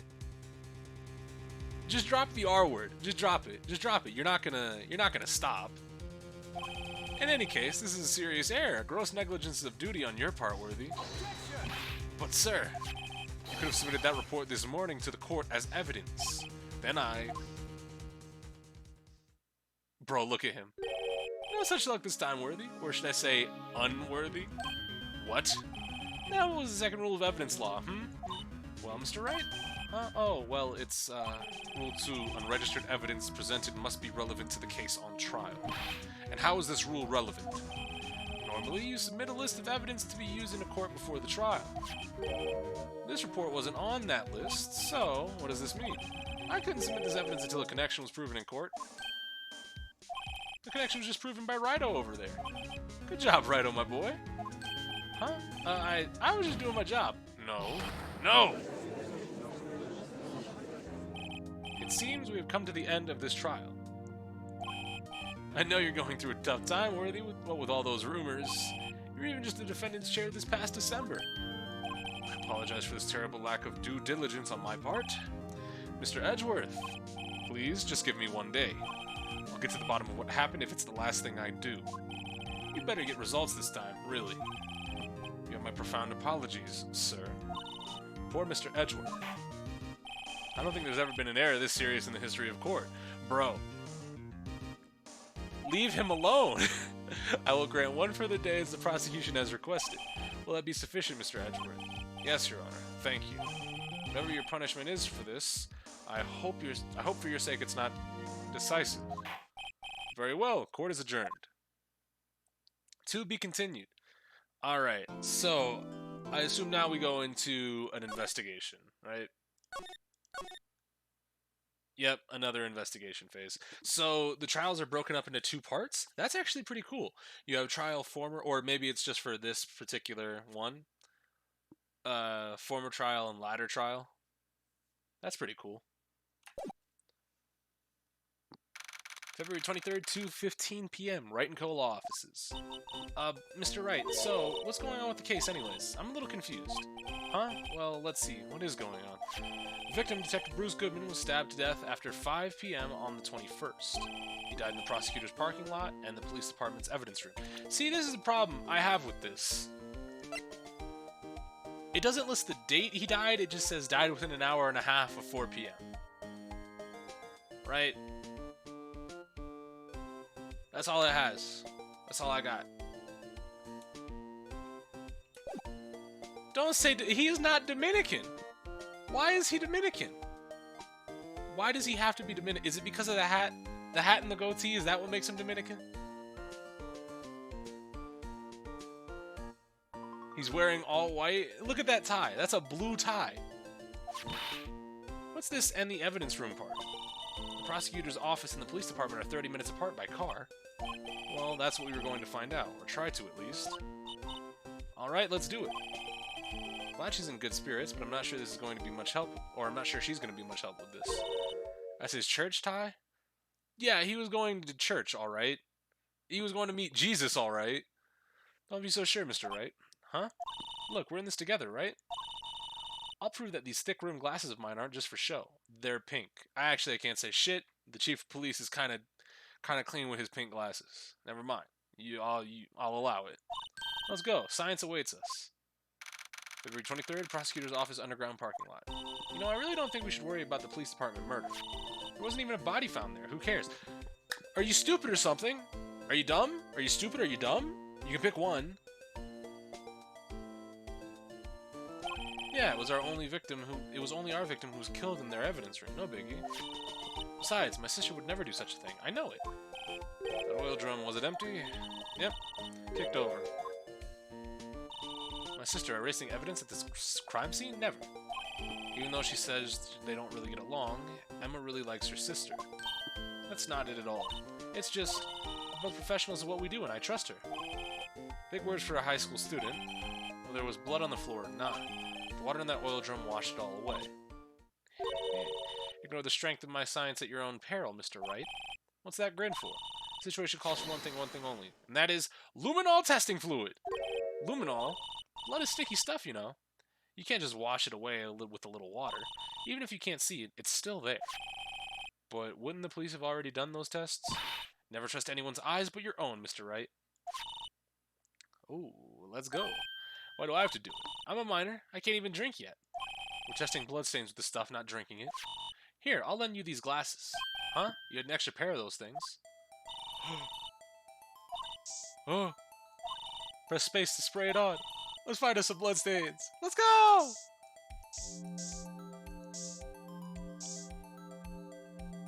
Well.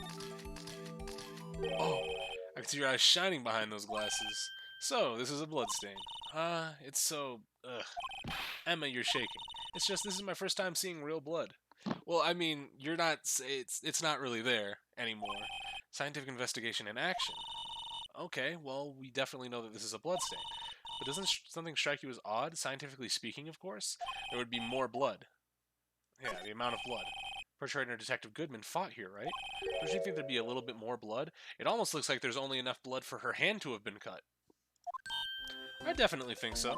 I mean, look at all the blood on the sole of the victim's shoe. It is pretty strange. If they fought here, there'd have to have been more blood than this. There we go. Hey, Mr. Wright. I'm gonna mark up the floor plans when we find a bloodstain, okay? Go for it. Seem pretty handy to have around, right? Yeah, and this stuff's pretty handy too. I saved up my allowance to buy that. Luminol testing fluid has received from one very proud-looking Emma Sky. We can't be sure that the police will reveal all their evidence in court, sometimes they fail to mention evidence that doesn't fit with their view of the case. And let's drag that hidden evidence out into the light of the day. Yeah, it feels like we're really investigating a crime now, doesn't it? So should give this a spray on anything suspicious. Ah! I wonder how that fluid of yours will react to a nice deli box. Miss Star, you only trust your own eyes, Not bad, you two. This day-old deli box is on the house. Sorry, it's just that kind of lead-in doesn't really get my mouth watering. Why are you here? You certainly put me in a tight spot today. My apologies, Miss Star, but no, it's okay. It was my fault. Oh, we know. I witnessed everything from that security room right there. But I was afraid that wouldn't sound convincing enough, you see. I was wrong to think that. I'm sorry. Sorry, you lied about it on the witness stand. That's unforgivable. Little girl, don't forget what's important here. Even if the place I witnessed the event from were different, I still saw what I saw. I saw Chief Prosecutor Sky stab a man in cold blood, and the testimony still stands. Ah, I swear it on my honor as a detective. She stabbed Goodman. I know this photograph has something important to tell us, but what? So, you were a detective, weren't you, Miss Star? Yes, it was a long time ago. Well, 2 years ago. Hey, remember that shit I said about time? Coming up in weird spots? And it being relevant? Oh boy, I wonder if this has anything to do with all those events that were happening 2 years ago.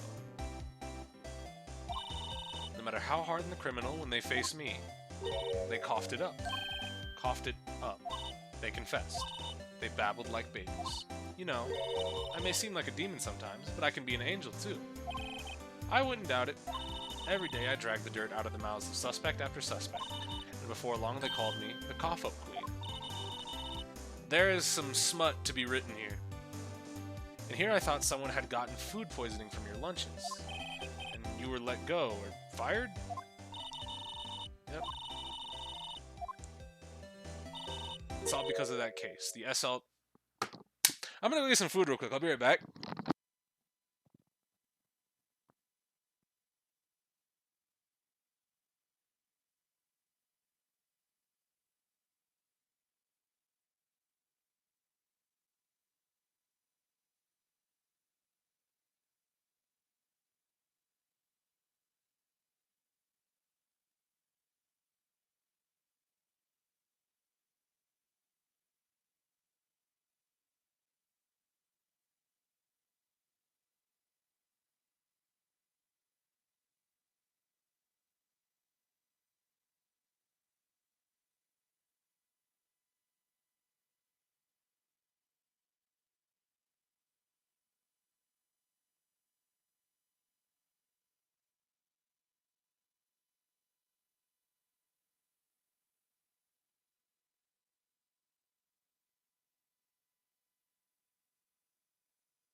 Okay, so you may have noticed that I left. I want to go get a Pop-Tart.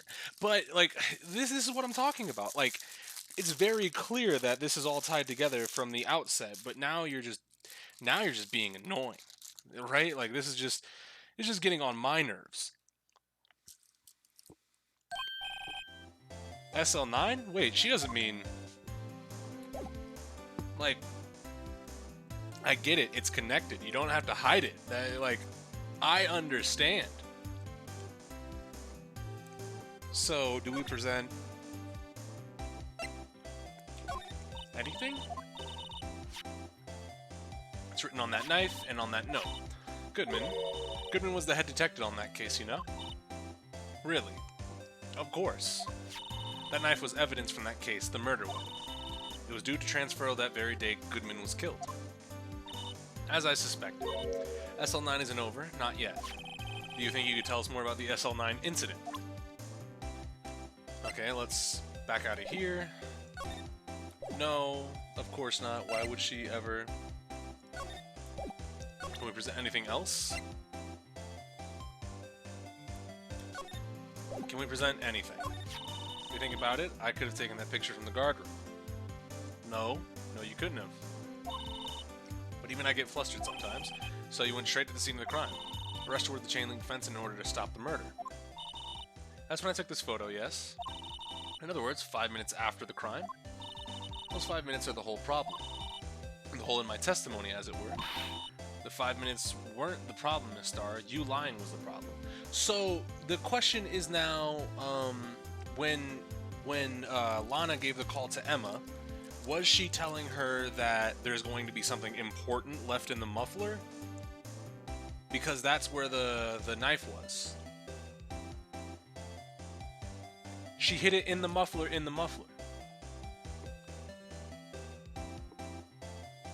So there's a little bit more.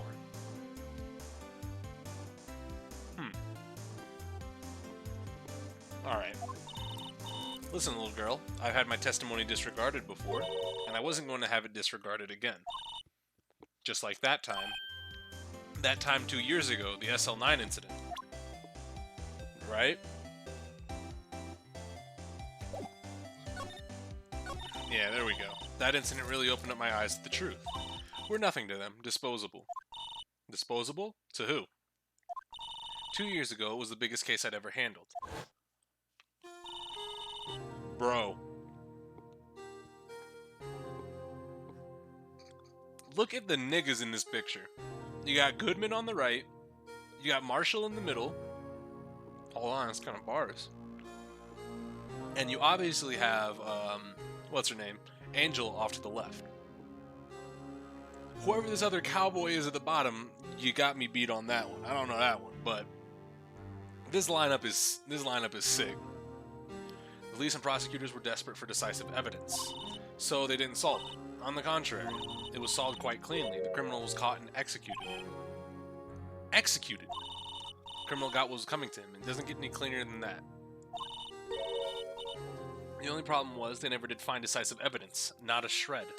What? But the criminal was executed, right? On the basis of evidence of a sort. Made up evidence. What? You mean they executed someone with fabricated evidence? The best part came several months after the trial. Every detective involved in the case was dealt with. Oh, so they found out y'all niggas was doing illegal shit. Or the prosecutors were doing illegal shit and they punished everybody involved? Some were demoted to patrolmen, others found themselves out of a job. So that's why Marshall isn't a detective anymore. Okay. And that's why they hate Edgeworth and all, or that's why at least Angel hates all prosecutors, because it was probably Edgeworth or Von Karma that was doing that bullshit. Dog. No, it has to have been Edgeworth. It wasn't Von Karma, because Von Karma just popped up out of the blue recently, right? And you were one of those. Myself and one other person you know well. What could it be? Exactly, Detective Jake Marshall. So now the question is, why did Goodman remain a detective?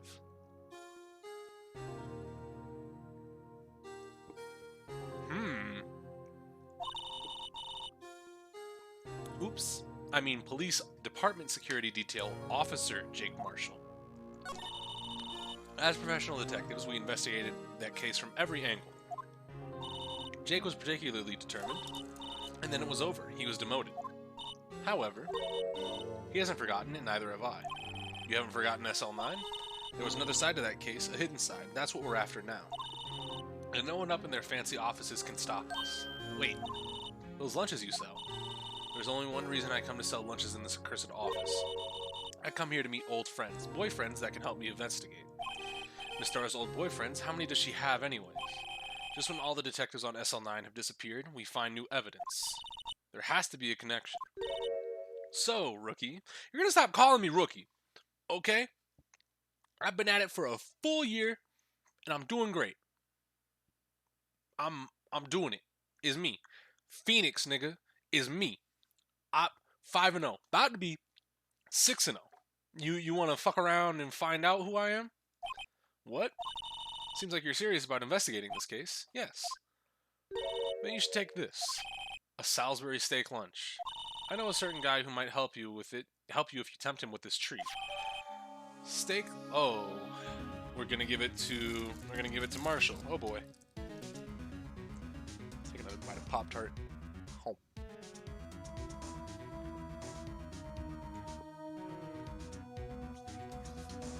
Edgeworth's big case was that case 2 years ago, and that's why they put the body in Edgeworth's trunk, right? What kind? It's cherry. It was either cherry or blueberry. And I wanted cherry. Alright. Miss Starr. Officer Marshall, is he your... Are you his... Are you going out? Why do you want to know? I was just wondering what happened to him. A long time ago when he was helping my sister do cases, he was so nice. He got along so well with my sister it made me jealous. And he was nice to me too back then. This would be when Officer Marshall was a detective. Right, okay. So yeah, these niggas hate Edgeworth for reasons that are very simple. Oh.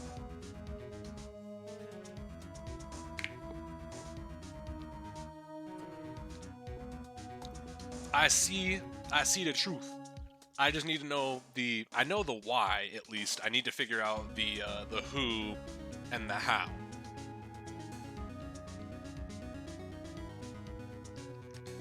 Which is going to be a little bit of a problem.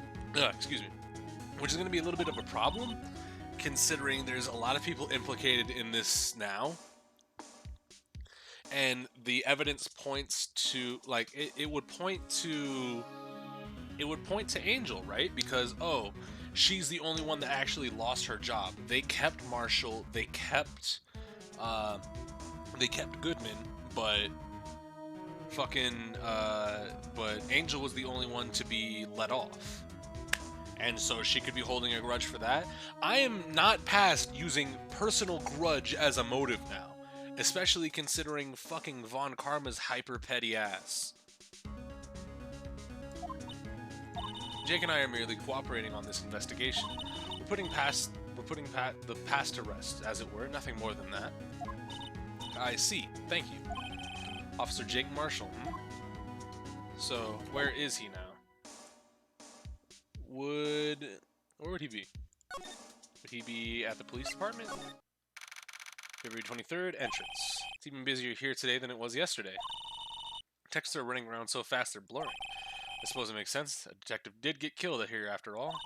So, the evidence room, the scene of the crime. According to the pamphlet we got at the front desk, here it is. She's like a kid at an amusement park. Ooh, a real crime scene. Let's go take a look. Alright, let's go... Guard station? What? I mean, I guess. Oh! Evidence room, entrance, guard station. I can... Any guessers as to whose office this is? Bro, how many bottles of fucking liquor do you have in here? Why? Is killing someone because they called you out for cheating and making his kid think he killed his dad considered petty these days? No. That's not the reason. The reason fucking Von Karma did it is the reason Von Karma killed Gregory Edgeworth is because he put a mark on his record. That's why he killed Gregory Edgeworth, and he was trying to cover up the case. He was just trying to cover it up. That's petty. That's hyper petty. What's with the decor in this place? It's very eccentric. According to the pamphlet, this is the guard station for the evidence room. So, beyond that door, this is the evidence room, the scene of the crime? Oh, it sure seems that way. What's wrong? It's those cacti. They're so prickly, so imposing. It's hard to think straight. If you can't handle cacti, stay out of the desert. What I want to know is, if this is a guard station, where's the guard? I have a feeling I know who he is already. Well, I mean... Yipes, these sure are prickly. They must be the real deal. I think just one big one would be sufficient. These cacti are a lot like my sister, actually. Okay. Here we go. Encased in a cold, rigid shell with spines pointing in every direction. Just like her. I'm not so sure I see the resemblance. It's more an attitude thing than a physical similarity. I'm glad we stopped that super fast. There's a security guard uniform hanging here. It looks more like a costume than a uniform, honestly. A leather jacket, leather pants, a leather... What is that thing called again? A punchy? A paunchy? Ooh, a poochie! It's a poncho. But maybe that wasn't it. It's a poncho, but I think I'll keep that information to myself for the time being. Alright. Computer. Video feed from the evidence room here. There's a light blinking below the monitor. It says recording. I bet we could use this computer to check on who went in and out of there. This swinging door makes the place look like some kind of saloon. True, Miles got him with. Oh yeah, no. Miles got a mark on him from the bullet, so he was trying to frame Edgeworth after killing his dad. But look, it's nailed shut. You can't get in that way. Of course not. If you went in through here, the cactus would fall over. Ouch. I'd say it'd be more of a yar myself. 8 more till 1K O2 runs. Man's on the grind. Bro, how many cores have you actually gotten from running that much? There's a fucking rope trap here. Look on the floor, a lasso. Looks like it's set up to trap something. A trap here? Wait, I know. Maybe someone was trying to catch a wild bull in here, but the lasso missed. Emma, you sure have an active imagination. Why would they allow a bull? Where is somebody gonna get a bull? Okay.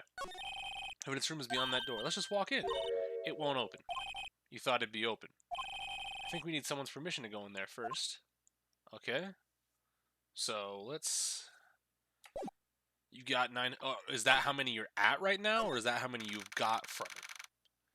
February 23rd, Police Department entrance. Place is charged with frantic energy as always. Please! Wasn't that... One steak lunch, please. Oh, it's you. Detective Gumshoe! Now's not the time for chit-chat, pal. I'm a busy man. What I really need is a steak lunch from Lunchland. Oh, you mean one of these? Actually, it's not for sale. Where'd you find a black man in Japan? Yeah, actually. I think I just heard the sound of his heart breaking. Now's no time for despair. We just caught our criminal. Now we just need evidence. A criminal, you mean? You heard about the stabbing in the police department evidence room, right, pal?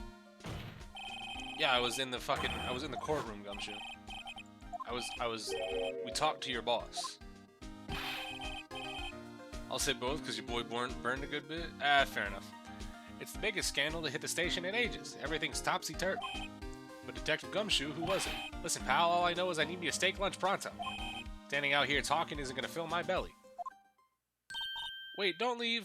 If you want to know more, head on down to the detention center, pal. Questioning should be over, so I figured he's down there having a good cry. Later. He ran off to the evidence room. Well, this investigation is off to a running start.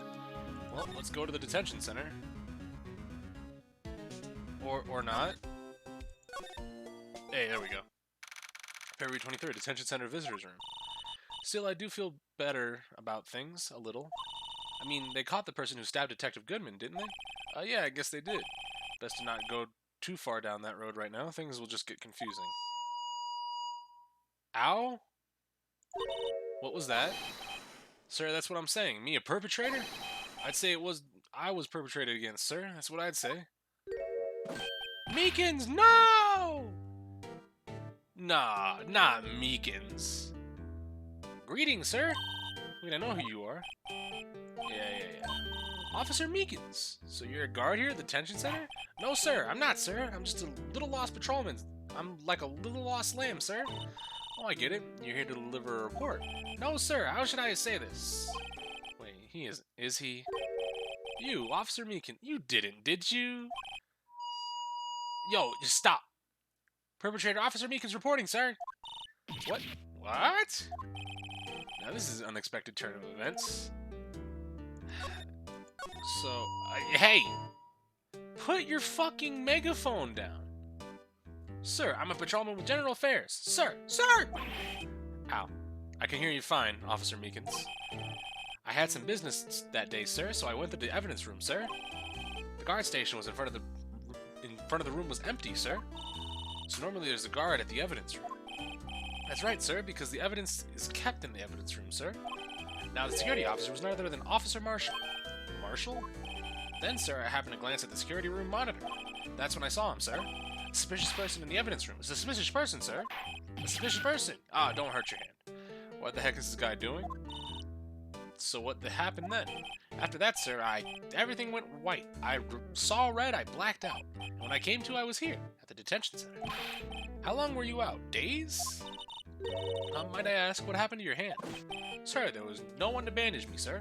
So I did what I could to wrap it up. bandage on his hand, just like Maya. Or not Maya, I was gonna say Maya, but Miss Sky. Meekins is a bad Taka, changed my mind. He seems like a whole fucking... Where Taka was just a cop, this guy's a loser. My god. Until he does something to prove he's not a loser, he's just a loser. First things first. Tell us how you hurt your hand. Well, tell us about the victim first, actually. You are the perpetrator, correct? You killed Detective Bruce Goodman in the evidence room, right? Right. Hey, don't look at me with those sad puppy dog eyes, sir. If you have to label me as a perpetrator or victim, sir, then label me as a victim. I would, but you happen to be in detention, and alive and well as that. At that. Ah, yes, well, that's true, sir. I suppose you could say that. Did you know the victim, Detective Goodman? Well, sir, if I had to label him a stranger or a total stranger, then I'd say he leans heavily on the total stranger's side. So, you didn't know him. Sir, I work in a tiny department devoid of light or any creature comforts. I don't know any detectives. So if he was a total stranger, why did you stab him? Sir, I had no intention of killing him, sir. None. Nor do I have any recollection of killing him, sir. I mean... What I'm getting from this, what it seems like, is that, at least right now, Angel and Marshall are pissed that Goodman still kept his job, and so they took him out. And now they're trying to, like, shuffle around the blame and pin it on other people. And now that we figured out that it wasn't the chief prosecutor, it wasn't Lana. Now they're shuffling and trying to get somebody else. Now we just need to figure out who caught you. If Marshall caught him, that's what I'm leaning on for now.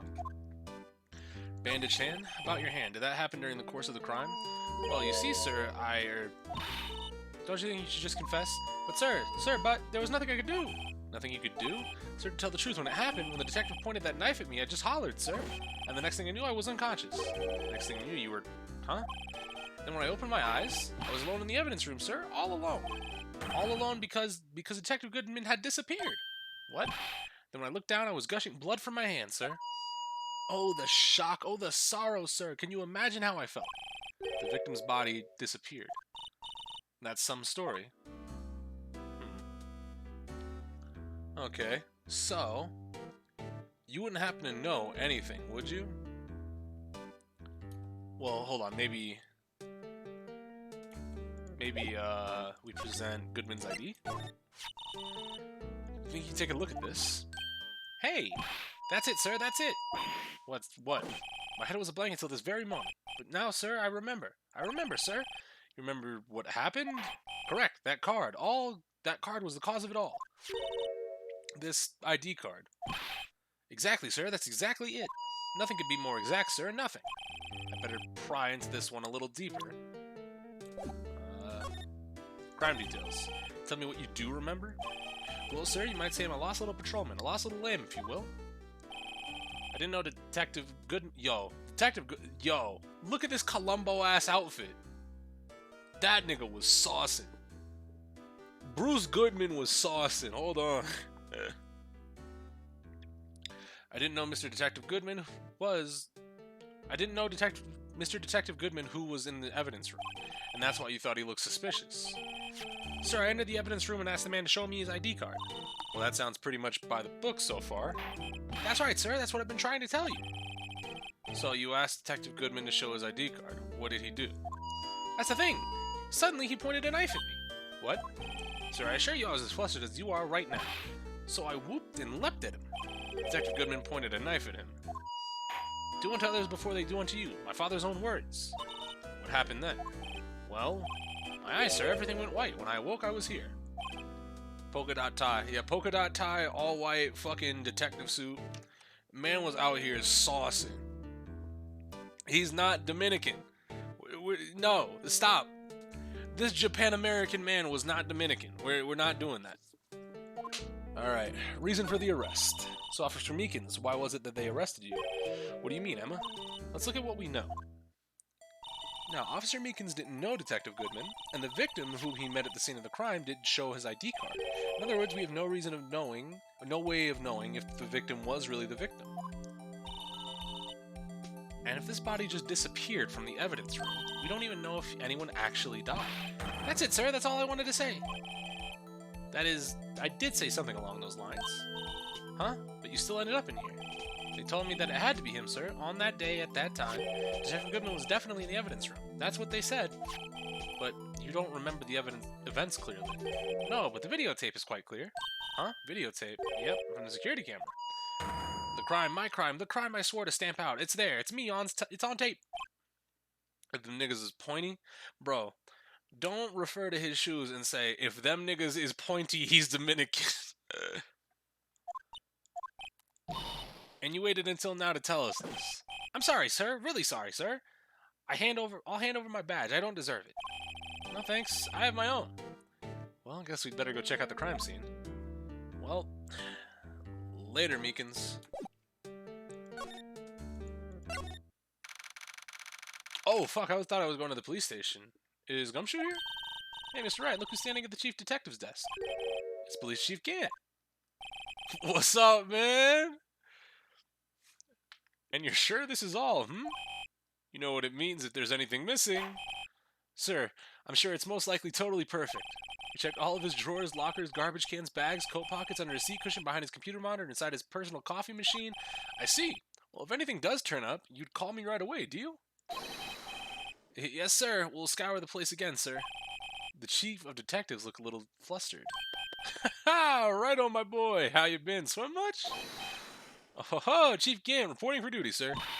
Why are you saluting him, Mr. Wright? Listen to his theme!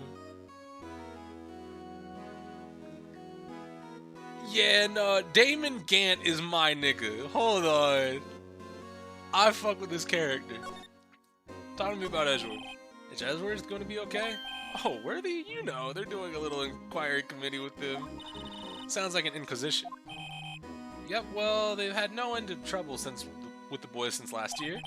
You mean the incident on Gord Lake? Doesn't look good having a top prosecutor sit in the defendant's seat, does it? And you got someone else found guilty in that case, right, Righto? Yo, don't bring him back. Don't have me look at him. A legend he was, undefeated in his 40-year career. But in court, you fixed it so he was caught forging evidence. Wait, I didn't do anything wrong. He did forge evidence. In any case, the prosecutor's office is in a bit of a turmoil, you might say. Why'd they do just about anything to restore their reputation? Now, depending on what that inquiry committee decides, it could be bad for Worthy. What? It's downright odd, I tell you. The detective getting killed on their turf, too, I mean. There being the prosecutors, I assume? Scientifically speaking, it's impossible. Yes, but that's what the evidence is saying. Goodman was stabbed in 2 locations at the same time. That's what it says. What evidence is this? Now, Righto, I can't give away all our secrets just like that. And this in particular, well, it's a little sensitive. And I can't talk about it. I wasn't expecting much anyway. You know, one thing I hate most of all is hiding stuff. Secrets. Can't stand them. But you know, it's a full-time job just keeping the chief of detectives traps shut. Ah, so he was the one you were picking on earlier. Oh, you saw that? Whoops. What he wanted the chief of detectives to do. Let's see if we can kind of discreetly ask him. Yeah, it's not like we were right here, you know, in his face, you know, asking. So let's see. Can we even see the chief of detectives? Oh, sorry you had to see that. What exactly did the chief of police want you to do? Well, see over there? That's Goodman's desk. He wanted me to check for anything that might be a clue. They took away every last piece of garbage in the trash can. So nothing belonging to Detective Goodman is still here? Of course not. Well, except for this. What? You kept something? Sure, why not? It's not important. He didn't even finish writing it. Why is it that everybody in this universe is stupid? It's a lost item report, but it's only half complete. A lost item? Did Detective Goodman lose something? The date on it is February 21st. Better make a note of that, just in case. Goodman's lost item report, half-written document dated to February 21st, can only be submitted to the chief of police. Should really get back to investigating the police department crime scene. Oh, no, I want to look at my, Bruce Goodman, ID number 5. That's not your ID number, buddy. 584-2189. Why would you fuck up your own ID number?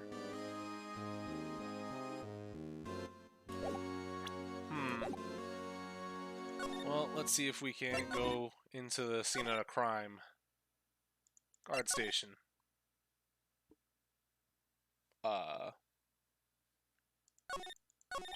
Evidence room is beyond that door. Let's just walk in and won't open. No. Where's the man? Maybe we go talk to the chief of police to get his permission. Hey. Actually, I was wondering if I could ask you a favor. Well, I never thought the day would come when Ryder would ask me for help. It could only be handed to the chief of police. Do we give it to the homeboy? I assume we give it to, yeah, we do give it to him. Or maybe not. Maybe we hold on to it and wait for court. Now, Righto. Actually, I'm sorry. I don't need to investigate after all. Righto, please. Do I look like a selfish man? Huh? Heck, if anyone asked me, sir, can I borrow $50? I'd give them $50, no problem. So go ahead, investigate that room to your heart's content. Knock yourself out. It just goes to show you, you never know until you ask. And for you here, you can borrow this. This is a detective's ID card, isn't it? That's a special card for guests, so don't lose it. It looks like it still says Bruce Goodman. It looks like it still says Sergeant Bruce Goodman on the actual ID card. You just run along now and do your best now. You just run along and do your best now. Later, folks. Oh, well, he's gone. It looks pretty cool on my lapel, doesn't it? Just like a real ID. You seem happy. Yes, sir, because, sir, we get to go in the evidence room now, sir. I think this place is a bad influence on the girl. Let's look at... Oh, we don't actually get to see it. But yeah, no, it's this. It was this asset. It was the same asset. Alright, so... Let's go to the police department. Let's go inside the guard station. Let's... The evidence room is beyond that door, and we have the ID card from Chief Gant. Let's just walk in. It won't open. The card reader is turned off, see? What kind of security guard... What is that security guard thinking? Howdy, partners. Well, what's made my Bambina sky so gray? Officer Marshall. Why does it have to be him? Look at the room, Phoenix. It couldn't have been anybody else. What's that why does it have to be him look for? As you may have surmised, this here's my saloon. We're here to investigate the crime scene. Yeehaw! That card you got there on your chest. That's better than a sheriff's badge in these parts. Yeehaw! Well, what are you standing there for? Get along, little doggies. Crime scene's awaiting. Looks like the card reader's on again. While we're here, I was wondering if we could ask you some questions. Sorry, cowboy, but I got no mind to tangle with you hombres. You're busy then. Did I say that? I only said I didn't wish to speak to you. Actually, you said you had no mind to tangle with us hombres. Well, I mean... How about this? That smell, reminds me of Texas. So, Officer Marshall, you're from Texas? No, I just saw a special on television the other day. Is this from my baby? Yeah, Miss Starr. What's this? What? What's wrong? A filet steak lunch. I see. I don't see. I wonder what it means. Steak lunch given to Officer Marshall. Alright, Bambina. You win. Ask anything. Finally, it seems like he's willing to talk. Is there a fucking, like, a term for weeaboo cowboys? Officer Marshall, you're in charge of security for the evidence room, right? You got good eyes, partner. It's an easy job, and I'm grateful for it. Actually, Officer Meekins of the detention center told us that. But, yeah, you know. Yeah, it was all us the whole time. We found it out. Mystery solved, we found out. A copy boy, maybe? That poor little doggy. Poor guy. I keep getting his name wrong and calling him Meekly. He told us something, actually, so he said that when the stabbing occurred, you weren't at your station. Looking a little bit guilty there. Weea boys. Weea boys I like. Well, maybe I shouldn't be telling you this, since I got demoted from detective 2 years ago. Well, it might not look it, but I lost my fire for the job, you know. So, what were you doing around 5:15 when the murder took place? Well, I reckon I was galloping down the highway on the back of my steed, Zippy. No, he was riding on the highway on his horse named Zippy. No, he didn't say horse, he said steed. Man rides a motorcycle. There's no need for people here anyhow. These newfangled machines do a bang-up job of keeping an eye on the place. I mean the security camera system? I don't take to machines much. Kinda like that stewed broccoli they sneak in next to your steak, you know? Alright, talk to me. Miss Starr told us something. She said that you were a detective until 2 years ago. It was always my dream to be a rawhide wrangler on the scene of crime. That's all gone now, like a drinking hole in a prairie fire. You're still investigating the SL9 incident with Miss Starr, aren't you? That was my case. It's all solved on the record books, but it smells like a bad game of poker. I can't let it go. That's all there is to it. What kind of case was it anyway? We've heard the name so many times, but no one tells us what actually happened. There are some things you're better off knowing, Bambina. Better off not knowing, actually. Anyway, that case is officially dead as of 2 days ago. 2 days ago, the day of our case. That's right, the evidence transferals. Edgeworth was talking about the transferals too. Tell us about the security system. I know what maybe 2 of the machines in here do. Only 2 of them? There must be like a dozen. Like I said, Bambina, me and machines, well, I like them as much as I like stewed cauliflower with my steaks. This guy just doesn't like vegetables. What a fucking loser. The easiest ones to understand are these here security cameras. Those are the ones that Officer Meekins mentioned. If nothing happens, the tapes automatically are erased every few hours. And Officer Meekins and Detective Goodman, are they on one of those tapes? I reckon they might be. You're a security guard and you wreck it. One more thing. If you go into the evidence room, you need an ID card. That's the card reader by the door. The card reader leaves a record of every ID that passes through. So this is the ID record. Okay, so who was the nigga with 7 sevens? Who went in at 420?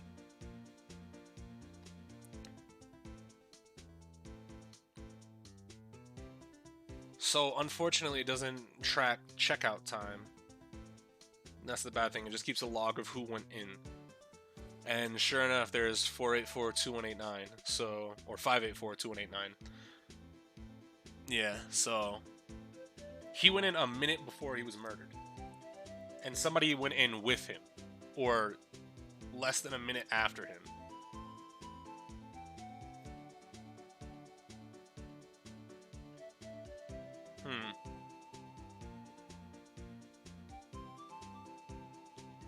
So, what can we gain from this? I've seen that somewhere before. Oh wait, hold on. I want to see the bottom of these numbers here because it looks like this person, the one that went in at 450 might have also went in at 4 or 514. So potentially somebody went in, left, and then went in again. Sorry, Bambina, I can't show you more than that. Huh? I haven't heard whether this is related to the case yet. Mr. Wright, I saw a number on that record just now. I've seen that number before. Maybe there's some way I can prove that the record is tied to the stabbing. Talk to me about the transferal. We keep our only evidence from solved cases in this room. They're kept here under pressure, presiding detective supervision for 2 years, so we can reinvestigate them if it turns out there was a mistake, see?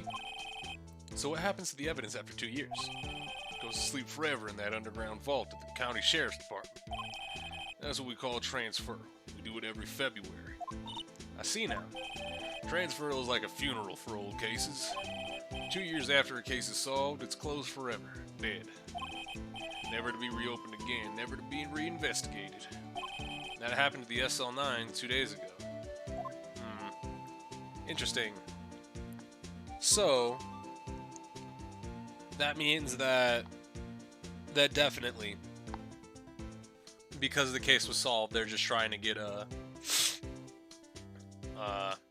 let me see if I can present the ID card to him. See if he'll remember the number. But if it got solved, somebody's definitely trying to cover it up. Or get revenge for it, rather. Not cover it up. Because covering it up means that it would go and be solved forever to be done. Somebody's trying to get revenge for what happened in SL9. Ah, the one that was on the ground in the parking lot. Number on this is... Oh, the number on this is 584-2189. Officer Marshall, show us that ID card record again. Yep. Same person went in at 450 and 514. Fourth number, it's a perfect match. It was used at 514, right before the stabbing. What's more, there's only one of them cards in the world. So when the incident occurred, Detective Goodman was in the evidence room. But wait, what did Officer Meekins say? Sir entered the evidence room and asked the man to display his ID card. So he asked Detective Goodman to show his ID card. What did he do? That's the thing. Suddenly he pointed a knife at me. Bro. Goodman was dripped down. Yeah. Alright, compadre, you win. I guess you can have this ID card record. ID card record added to the court record. I got an idea. Maybe I should show this list to other people with IDs here. Ooh. So, we have that. But now we can go into the evidence room, right? Yeah. February 23rd, evidence room, sector 3. It's quiet. The investigation must be over here. So this is the evidence room. It really is kind of like a graveyard. Graveyards are supposed to have grass and trees. This feels more like a morgue.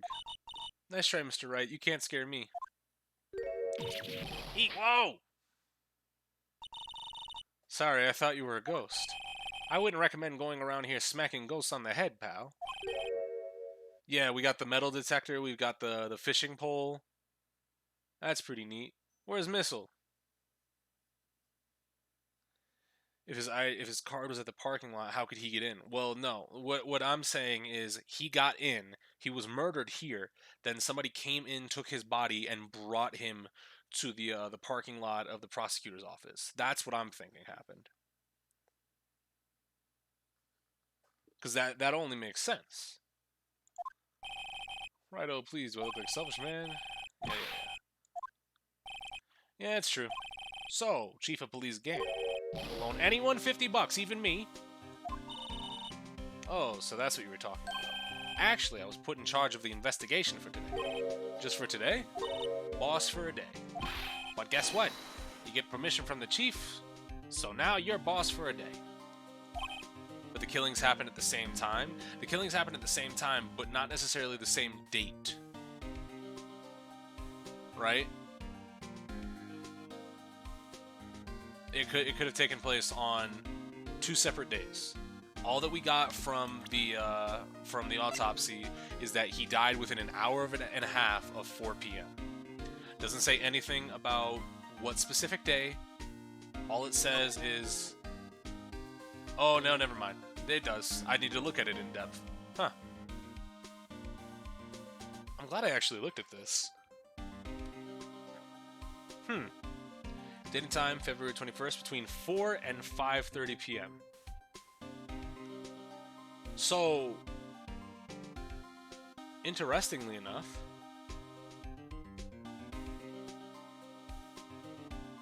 if the murder...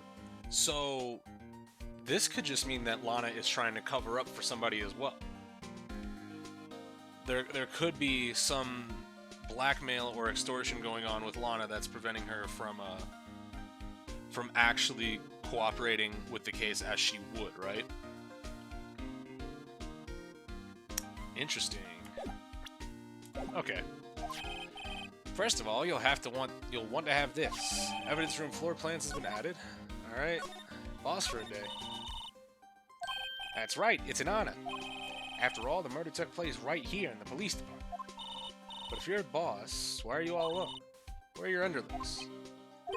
They're using yesterday's finding to prepare for tomorrow's trial. In other words, you got kicked out of the investigation. Again. I'm adamant, though. I'm gonna take control and put this case to rest. In my own evidence locker, pal. You have a locker there too, in here too, Detective Gumshoe. Of course, I'm a detective after all. They gave me a locker that only I can open, pal. Only you can open. I'll always believe in Mr. Edgeworth, no matter what happens. So Mr. Edgeworth is with the inquiry committee right now. I'm trying to figure out who's responsible for the mess up in court today. I see. I guess it's what you call fate. Mr. Edgeworth just can't get away from that case. That case? Yeah, that case. The SL9 incident, of course. That was the beginning of the end for Mr. Edgeworth. Maybe we can get him to tell us more about the case. Now talk to us about these evidence lockers. This place is more high-tech than you might think. Every locker is fixed so that only one detective can open it, using their ID card. Well, that's the thing, pal. ID cards can be lost. Why, I'm on my 3rd card since entering the force already. That sounds like a lot. Yeah, but even I can't lose my own right hand. Right hand? Oh, you mean your fingerprint. Exactly, pal. The lock for each locker is coated with a fingerprint. So the only locker we can open is our own. Funny, they look like normal lockers. These are the latest model. There's a trick to the handles, see? The handles? On the other side of the handles is a sensor. If the wrong person touches it, you get a shock. If that's what happened, my hand would be black and smoking every day. In any case, the locks aren't that obvious. There are even some people on the force that don't know about the fingerprint locks. Okay. So some people don't know about them, but let's go ahead. Do we have anything to present? We can present the switchblade, right? Maybe he knows whose locker it was in. Detective Goodman's note and that switchblade knife. I bet Edgeworth was most surprised of anyone, because of the SL9 connection. That was Mr. Edgeworth's first big case, 2 years ago. That was the first time the world knew Edgeworth was a man to be feared. But why would evidence from that case turn up now? I guess it's not over, pal. Maybe there are some loose ends left on that case. That's what I'm thinking, brother. Anything new? SL9 incident, yeah. Backseas gaming? Who's gaming on the backseas? Who would ever do that? That was a bloody, violent case. Violent, so it was a murder. A serial killing. Serial killing? Maybe I don't want to get involved in this after all. But the killer made a mistake. Mr. Edgeworth built his case around to nab him, rather. And this was 2 years ago. That put Mr. Edgeworth right in the spotlight. Started the rumor. Rumors about forged evidence. It was supposed to be all cleaned up with the transferal the other day. It was the last job he ever did. Detective Goodman, that is. What do you mean? Detective Goodman was the detective in charge of the SL9 incident, see? So, that switchblade knife. Victim took the knife out of the evidence locker himself.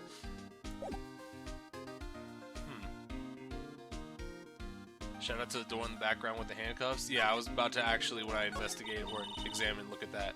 Look at the big pile of junk in the corner. That looks like a car door. There's a pair of handcuffs attached to the frame. Maybe the guy they caught was some kind of escape artist and he got away. Hey, that's one of those human profiles for range testing. He's been shot square in the forehead. Better him than us. It's a fucking target. I assume this is all one. This place is stuffed with evidence, stuffed with dreams. I'm not so sure about the dreams. It won't open. Did you really think it would? Hey, pal, security is high-tech around here. Some sort of bulky equipment is gathering dust here. What? A sorry-looking fishing pole, that is. Ah! It's my personal pole. Never did get around to using it. Wait, I've seen that somewhere before. Right, pal, that's that metal detector. The one that led to solving that case out on Gourd Lake, remember? All right, that feels like it was ages ago. And I don't think I've ever seen this one before. Oh, that's a bug sweeper. I'm sure it will come in handy in solving some case sooner or later. That cheap-looking box. You can't judge a person or machine by that cover. You gotta look at their heart. Alright, let's slide. To the left. Am I tripping, or was this one open? What's this? Blood? It's a little warm, but there's definitely a handprint there. It looks like someone tried to wipe it off. Mr. Wright, what if there are other bloodstains left in the room? We should use her testing fluid to check it out. Hold on, I gotta see now. I gotta see if that was open. Or what it was. Rather. Because it definitely was. No. Let me go to videos.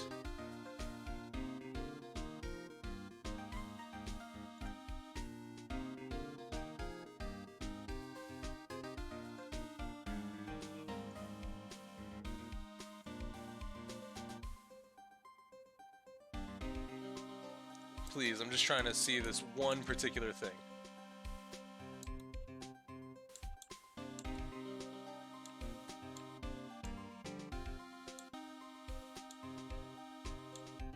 Fuck.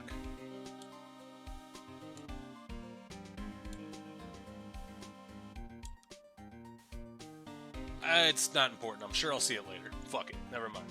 We'll find it later. So there's some paint and a saw. Since the dawn of time, true art has always been a war against oppression. True art? I noticed that there's blue and yellow paint here. Perhaps witnessing the birthplace of the Blue Badger?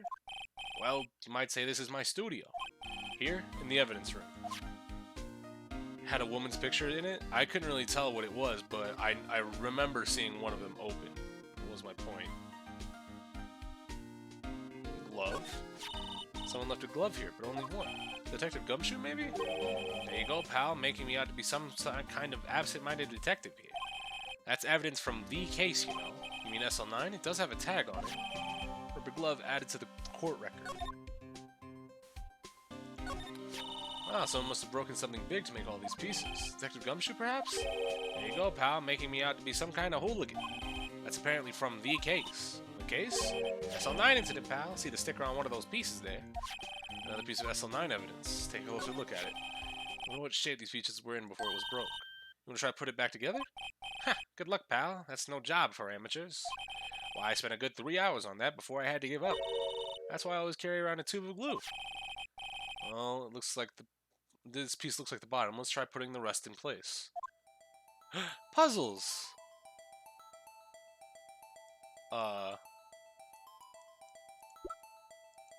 Oh, I just pick which one lines up with the cracks? Is that how it's supposed to work? It's no use. Oh, what? Maybe I'll give it another shot later. I tried to right-click to rotate, but it didn't work. So, I gotta use the actual keys. Rotate right. Oh! Okay.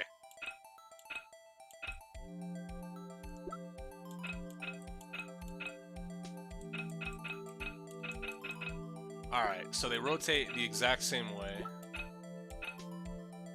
So we're looking for this. Wait. What? Oh, I'm not trying to solve it. I wanna... come on. Come on, come on, come on, come on, come on.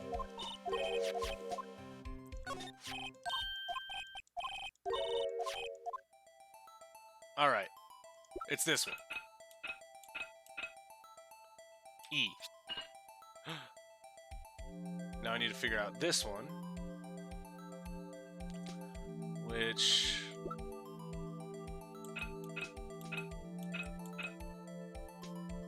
No, that's not it. This looks possible? No. No. It's a big piece. Like...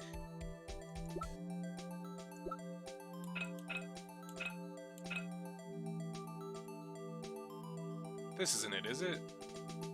No, because it's got to be flat along the bottom.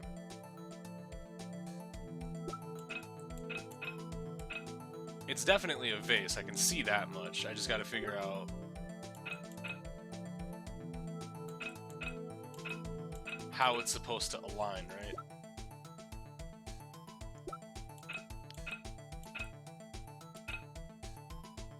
It's definitely not it. Is it this one? It looks like this one. Yeah! Alright. This looks like it's this. Yeah, didn't even have to rotate.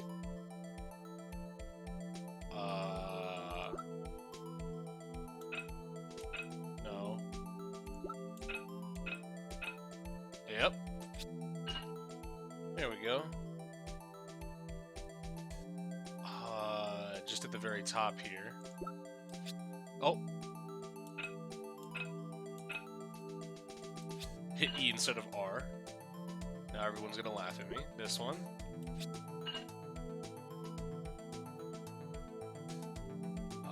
this one. Nope. Gonna rotate it. Wait. No. I'm stupid. Forgive my stupid.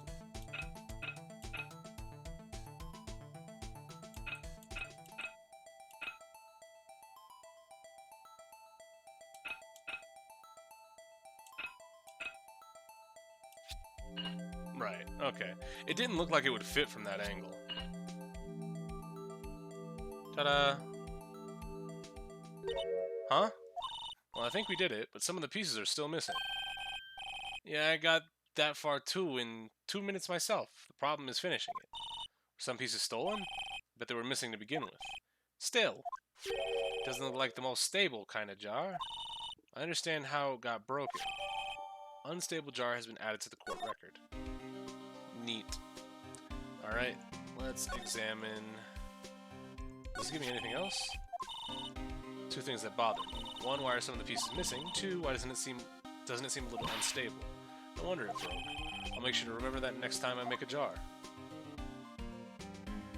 Maybe that's why the hands were cut? Potentially. This open locker. The red indicator light above the door is lit. The locker is coated with Detective Goodman's fingerprint. Detective Goodman's locker. Are you sure it's okay to just leave it open like that? Well, it'd be hard to get it open if it were closed. It's empty. They must have taken the contents elsewhere. Alright. So. Wait, hold on. Can we use luminol in here? To see where all the blood is? Because if there's blood in the fragments down there... Yeah, spray! Oh, well, here. Oh, space to examine. Must have been one massive pool of blood. Never seen anything like it. I'm not a professional. What's your opinion, Detective? Pale blue blood. Maybe Detective Goodman was actually an alien. Gumshoe, there's no way you haven't heard of luminol.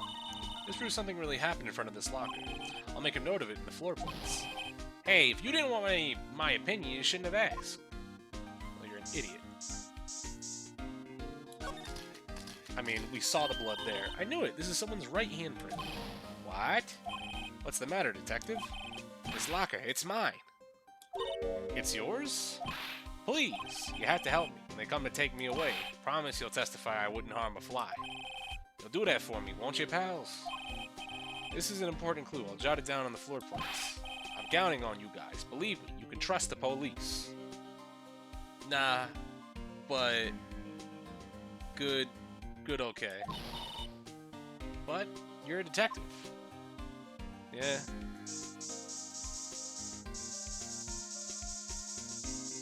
Yeah.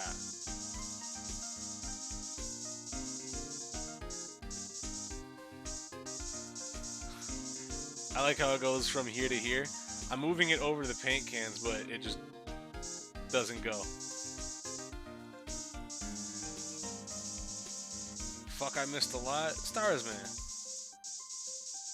You only have yourself to blame. So, is this it? Is there anything else that I can spray? Oh, slide to the left.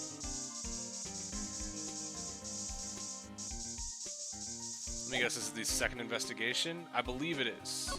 The second investigation phase after the 2-part trial, which is pretty cool. Let's move to the entrance. Let's not examine. Let's move to...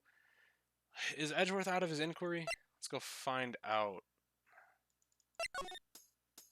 Move, woman. February 23rd, High Prosecutor's Office, room 1202. Well, this place is classy as today as it was yesterday. I'm sure it'll just be as classy as tomorrow. And I'm sure it'll still be as classy as... just as classy tomorrow. Jesus Christ. Incidentally, Edgeworth's not here. I'm sure he's off doing important investigations. I hope that's what he's doing. I guess we'll have to come back. Well, I guess not.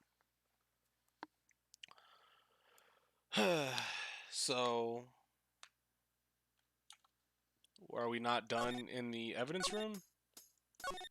What's up, Soriana? To the police department. Again. Move inside. Move into the evidence room. The shield? What? It was just as broken as it was. Anything new? No.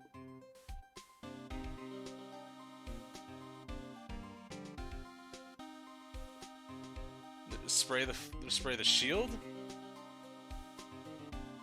We can try it. But I thought we weren't done in here.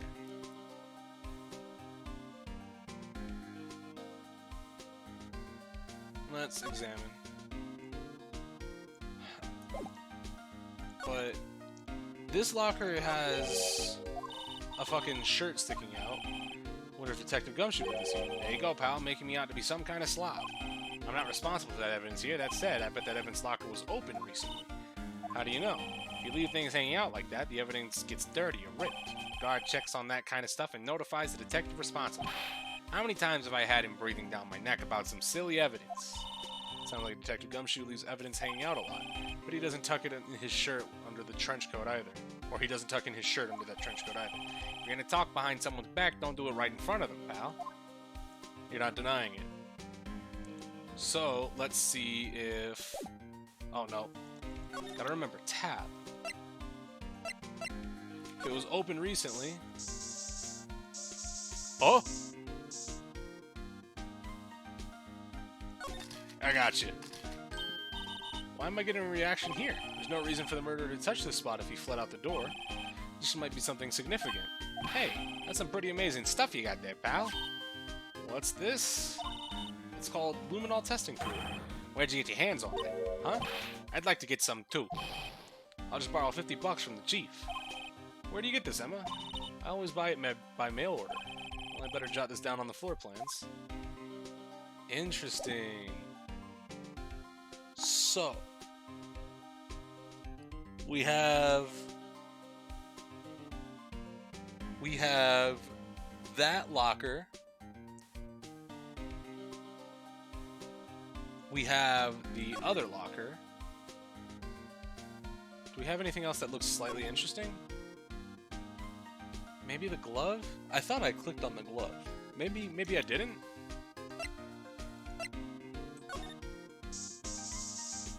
Nope. Does not look like it. Okay.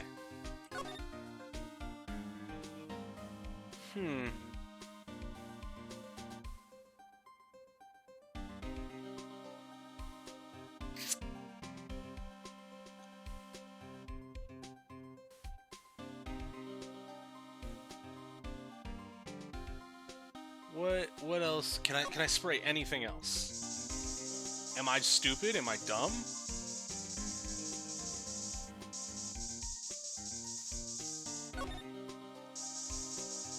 Maybe they tried to wipe it along the... No, just this one and Gumshoes. No.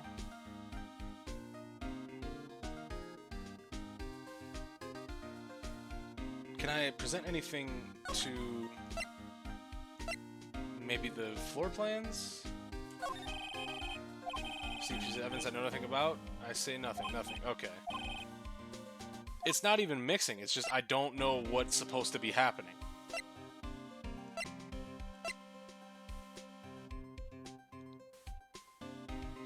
There's a difference between something being unclear and something providing all of the fucking things to me. Right? There's a clear difference in that. I can't get mixed up if the attack is happening in another fucking game.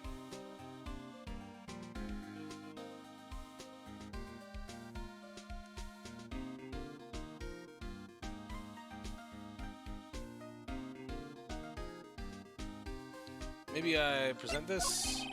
Nope.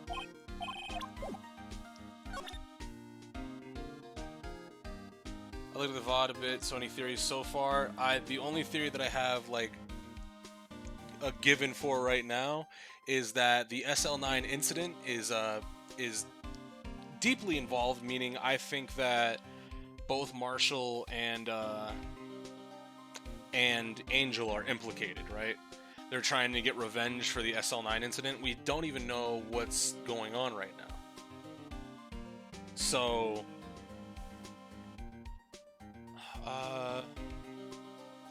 okay, maybe, do you know anything about the fucking numbers here? I was gonna present it to the chief, but here we go, something.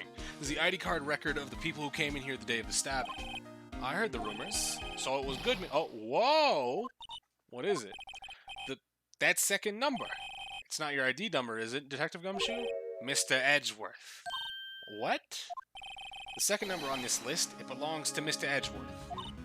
What? Okay. Why would Edgeworth have come to the evidence room? Hey, pal, look at the time. Was there something you needed to be going to? It's just that Mr. Stomach. Whoa, my God. It's just that Mr. Edgeworth's inquiry committee should be letting out soon. I'm going to give them my report for the day. What is that? It might help, you know. Report? You mean the note written on the back of that flyer? The one that says nothing but no problems? Hey, it's Mr. Edgeworth we're talking about. I'm sure he can use a report like this. I believe in him. Who needs enemies when you got friends like Detective Gumshoe? I'm off, pal. Later. Pop-Tart gonna fight you? I mean, it can try. I will win in the end. And I will take a sip to make sure that it will not.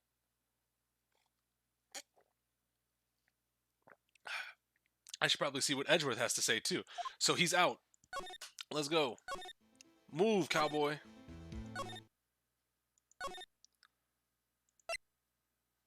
Oh, I thought I clicked. My bad. High Prosecutor's Office. Why are you here? It's you! Have we met somewhere? Mr. Edgeworth, I beg your leave, so long. Is Edgeworth here? There, standing by the window, a teacup in his hand. Right. He has the hotel bring him tea service. Mr. Edgeworth, you're back from the district prosecutor's office inquiry? I am. By the way, Detective Gumshoe is looking for you. Yes, he brought me the latest information, it seems. Really? Was it helpful? Apparently a new French restaurant is opening near here. I think he was trying to console me somehow. The real info is on the other side, Edgeworth? Poor Mr. Edgeworth. I think this whole thing is really taking a toll on him. Alright, so what happened? Actually, they decided to treat this as not a case of concealing evidence, but as communications error during the investigation. Concealing evidence? Yes, apparently there are some who believe that I concealed evidence. They gave me a warning. You were lucky this time. Again. Again? I've heard them say that so many times. Ever since that case 2 years ago. Yeah, I get it. SL9's important. Are you guys getting it yet? Are you fucking getting it? SL9's important. Are you figuring it out? Why don't you go talk to fucking Gant about it again? Are you okay for the trial tomorrow? Well, I'm still the presiding prosecuting attorney, however. Something happened? They gave control of the investigation over to the police department. The police department? Yes, any further investigation for this case will be directed by the chief of police, Gant. The fuck happened to Edgeworth? I remember nothing from this, just the bonus case. So Edgeworth, during the first trial, the chief of police shows up and he's like, "Hey, you remember that cop that came in and he was gonna give you a report? He said it was from the chief of the police. So why didn't you accept that? You turned him away without seeing what it was. So you are in the wrong here. Why didn't you do that?" I see. Why, I ask you, why? All along, I have done only what I believe is right. I have nothing to be ashamed of. But still. Well, I've never seen him this get out of sorts. Alright, so, buddy, real quick. I need your help. Oh, and okay, that's why the right side wasn't filled in. We're filling in names. What you got to say about this? Better check this right now.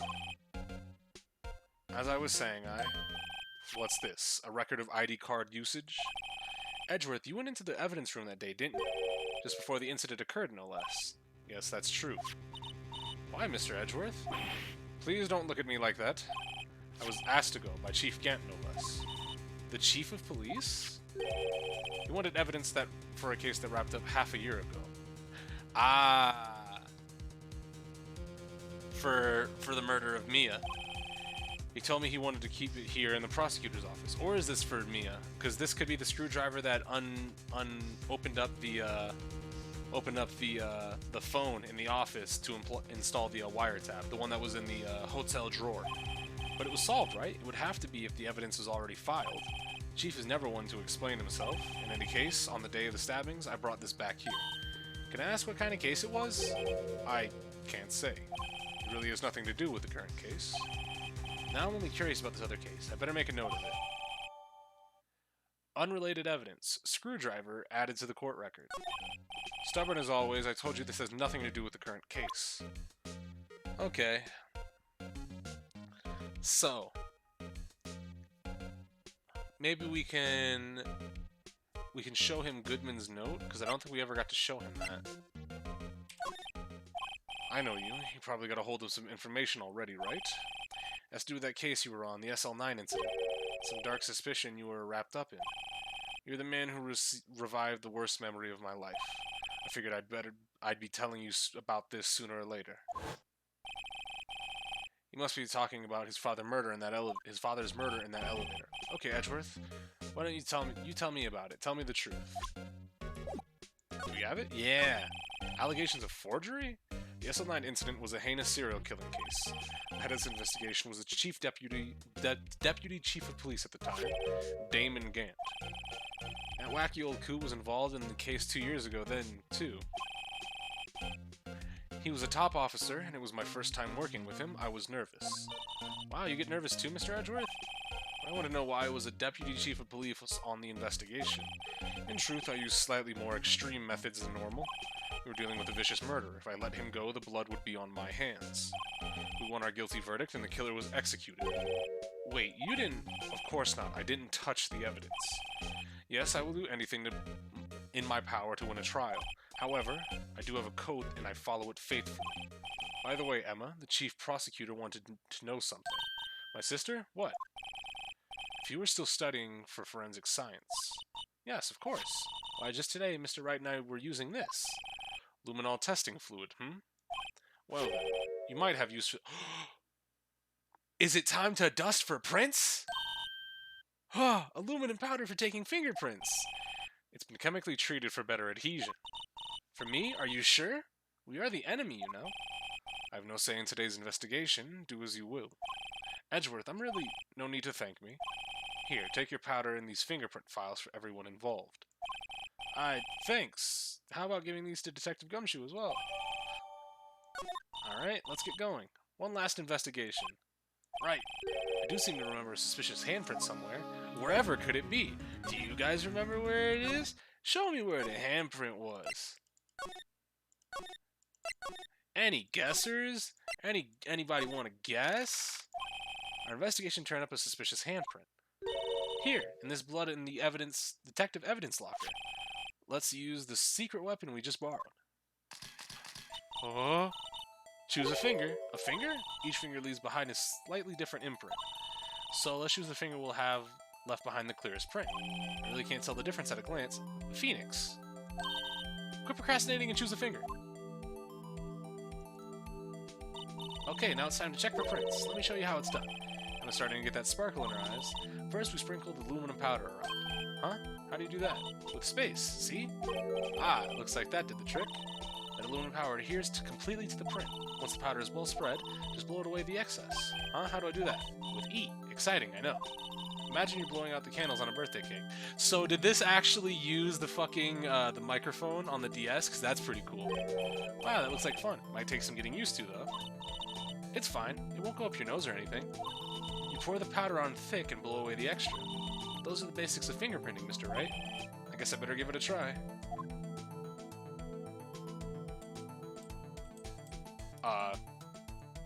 Yeah! Let's just go fucking nuts! You did it, you found one. But this looks nothing like a fingerprint. Now that you mention it, I guess it doesn't. What does it mean? I think it means we're out of luck. Out of luck? The person who left this handprint must have worn gloves. Don't tell me we've been wasting our time here. Hey, calm down. That's just the way it goes sometimes with scientific investigations. But it does seem a shame. While we're at it, why don't you look for other prints? Other prints? Looking at the locker again closely, it seems like there are fingerprints outside the bloody handprint as well. Let's see if we can find a clear print. Fingerprints outside the blood. Alright.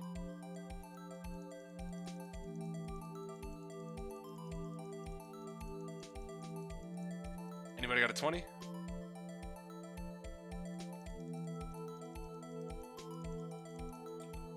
Hey!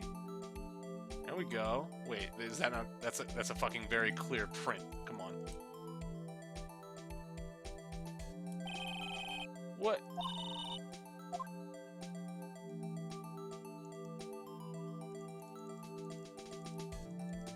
Okay, maybe we just fucking pour it all over the fucking screen. Maybe I'm wrong. Maybe I'm wrong. Just crack up the whole screen. Ha! It's clear as fucking day.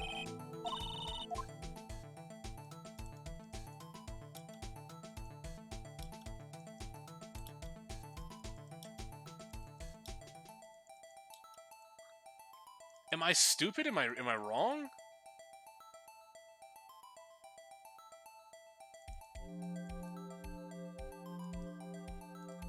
What is going on here?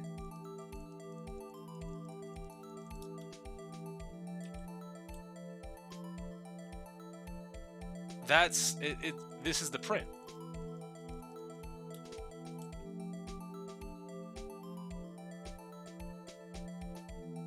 Get a little on the bottom. That didn't help at all. And then I clicked on OBS on accident. There's no way I need more.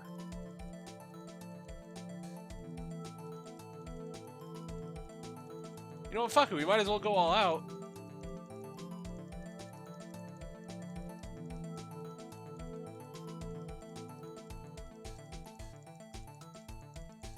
Yeah. Yeah.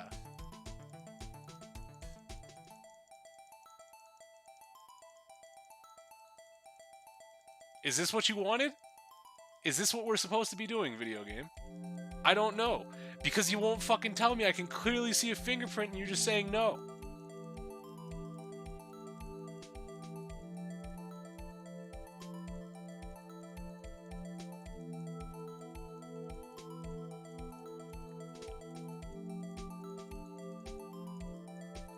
Alright.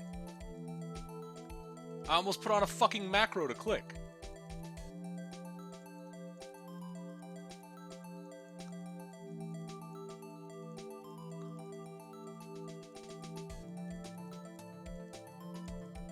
Alright, I can't go below the bar. I can't go below the actual text bar.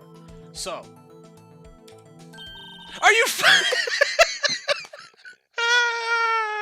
I hate this fucking game.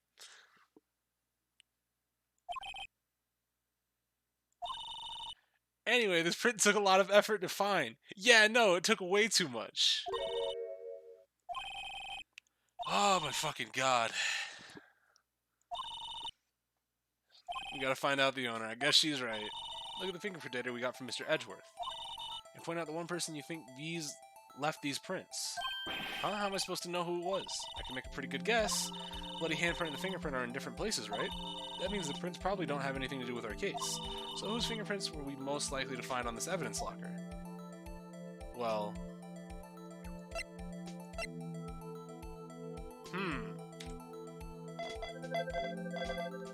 Comparison complete. Chris, all you have to do is put a little more dust on the print in order to get a full one. That's a fine enough. We had a fine enough print. It was a good enough print. I don't know why the fuck the game wasn't saying it was a good enough print. It was a fine enough print. So these prints belong to Detective Gumshoe. Yeah, it's his fucking locker. Something wrong, Mr. Wright? You gave me this so what look. Because it's probably because I was thinking so what. Oh, so we came up with nothing this time. There's always next time. Sometimes you hit, sometimes you miss. I guess they never... You gotta roll with the punches, Mr. Wright. Thanks for the sympathy. Wait, if I remember correctly, there was one other handprint in this room. Let's check it out. Examine. Yep, there was a handprint here. Yep. Check for prints. That's the spirit. Oh, but I have to warn you about something first. What?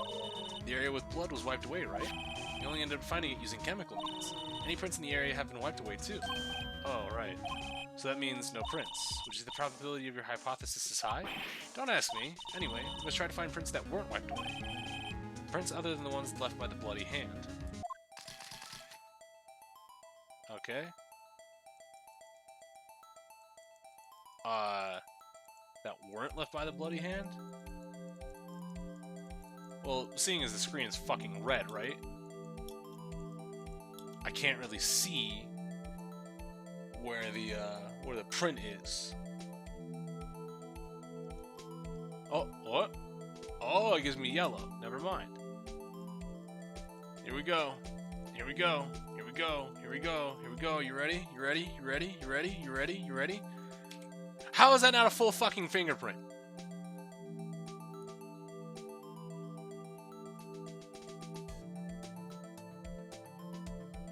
That's a full fingerprint. Fuck you.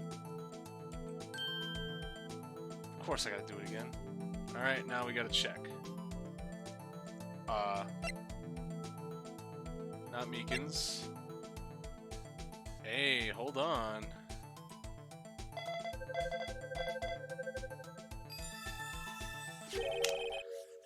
It's Marshall's fingerprint. Huh? Officer Jake Marshall? Yeah. That's gotta be a coincidence. He's not involved in the crime. Emma.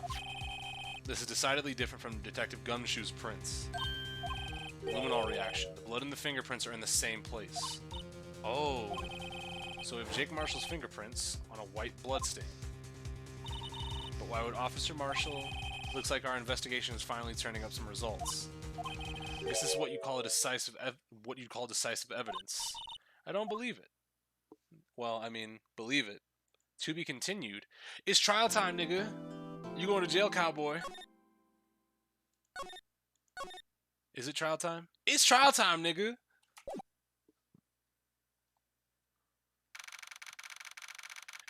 February 24th, 9:41 a.m. District Court, Defendant Lobby number 2. So, what do you think, Mr. Wright? I think the prosecution is as confused as we are. After all, the victim was murdered in 2 different places at the same time. And a different suspect was arrested at each of the crime scenes. Hey, Lana! Good morning, Mr. Wright. I apologize for yesterday. I was indisposed.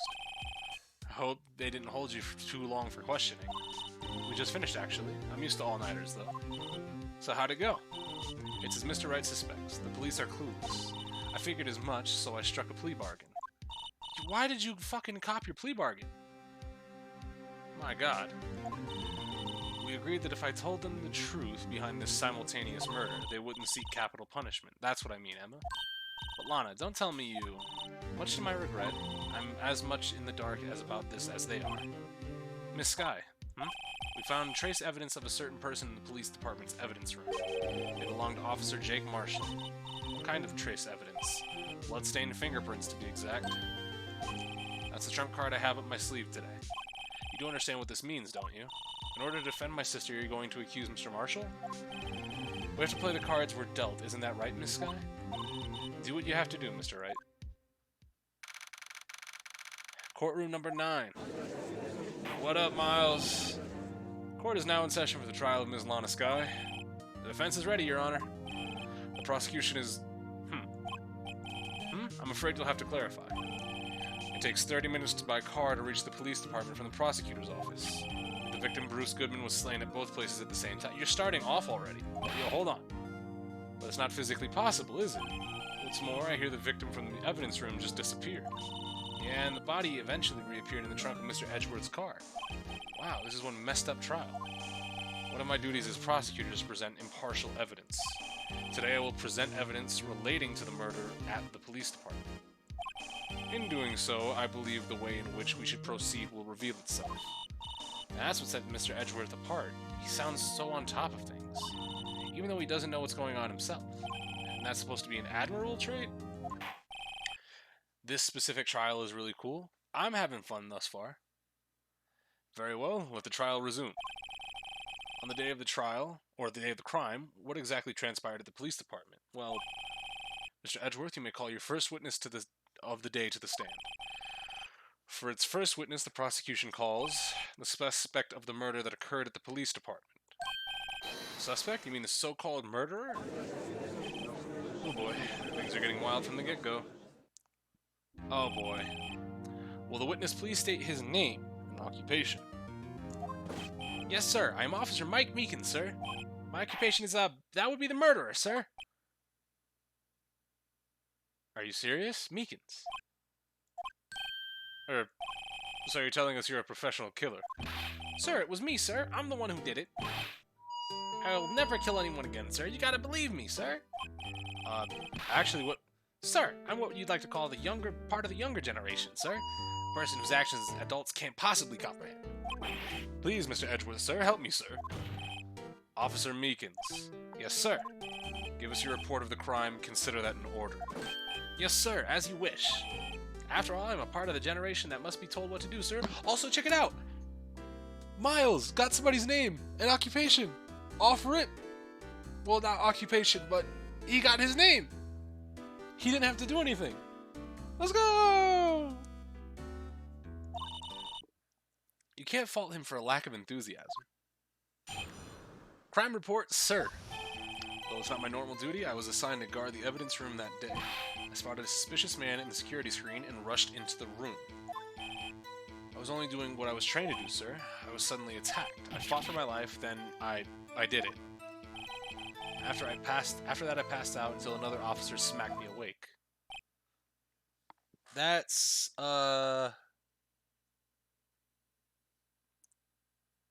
okay. So the victim, Detective Goodman, attacked you. Do unto others before they do unto you. That's the Meekins family motto, sir. I see. Then you fainted and a colleague helped you regain consciousness. Yes, sir. He knocked me upside the head, sir. Very well. The defense may begin its cross-examination. What I need here is more info to work with. Oh, well, it's pressing time. Why are you guarding it? You work in the General Affairs Department, do you not? Yes, sir. I'm in charge of hiring new recruits, sir. Thanks. Now there's a scary thought. Evidence transfer was taking place on the day of the crime, which meant many officers were given special tasks not ordinarily performed. I was in charge of guarding the Blue Badger, sir. Blue Badger? Yes, sir. The lovely police mascot created by the Chief of Detectives, sir. I was ensured it wasn't broken during the transferal process. I don't know, man. Looks like you fucked up.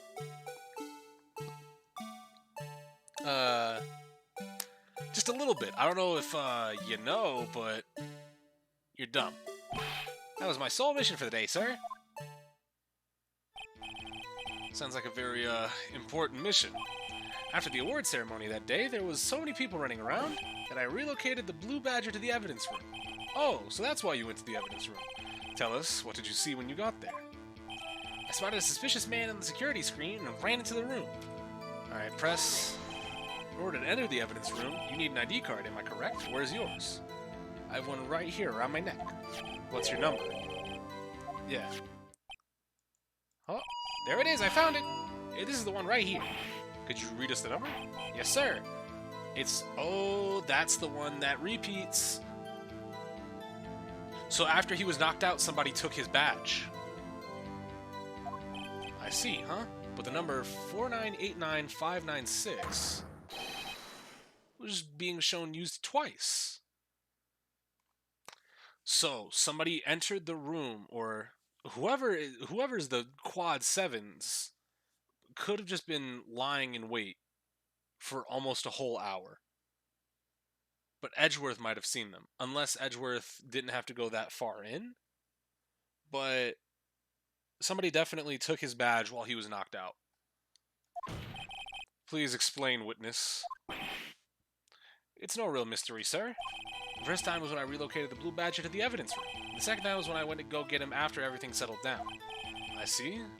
So it was during that second time when... Yes, sir, that's when I spotted the man on the security screen. Data added to the ID card room. Okay. I was only doing what I was trained to do, sir. I was suddenly attacked. So somebody... What I'm thinking is somebody might have fucking snuck in after him. Potentially. And maybe that's why Goodman started to look like he was attacking. So from Meekin's perspective, it looked like he was being attacked, but in reality, Goodman was turning on the person behind him. So you were attacked. Can you please tell us exactly what happened to you? It was a knife, sir. A knife. Detective Goodman pulled the knife on you? What happened then?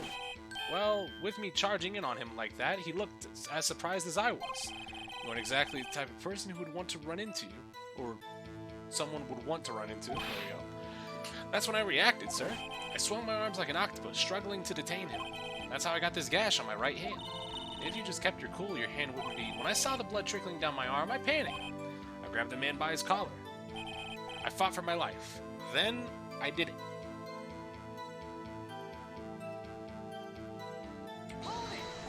What exactly do you mean when you say you did it? I know I don't look the type, but I'm really into kung fu films, sir. The man let his guard down just for an inch, so I snatched the knife from him. He took his knife. I spun him around and performed a disarming maneuver. I made sure to close my eyes like a man. See. He must have been desperate.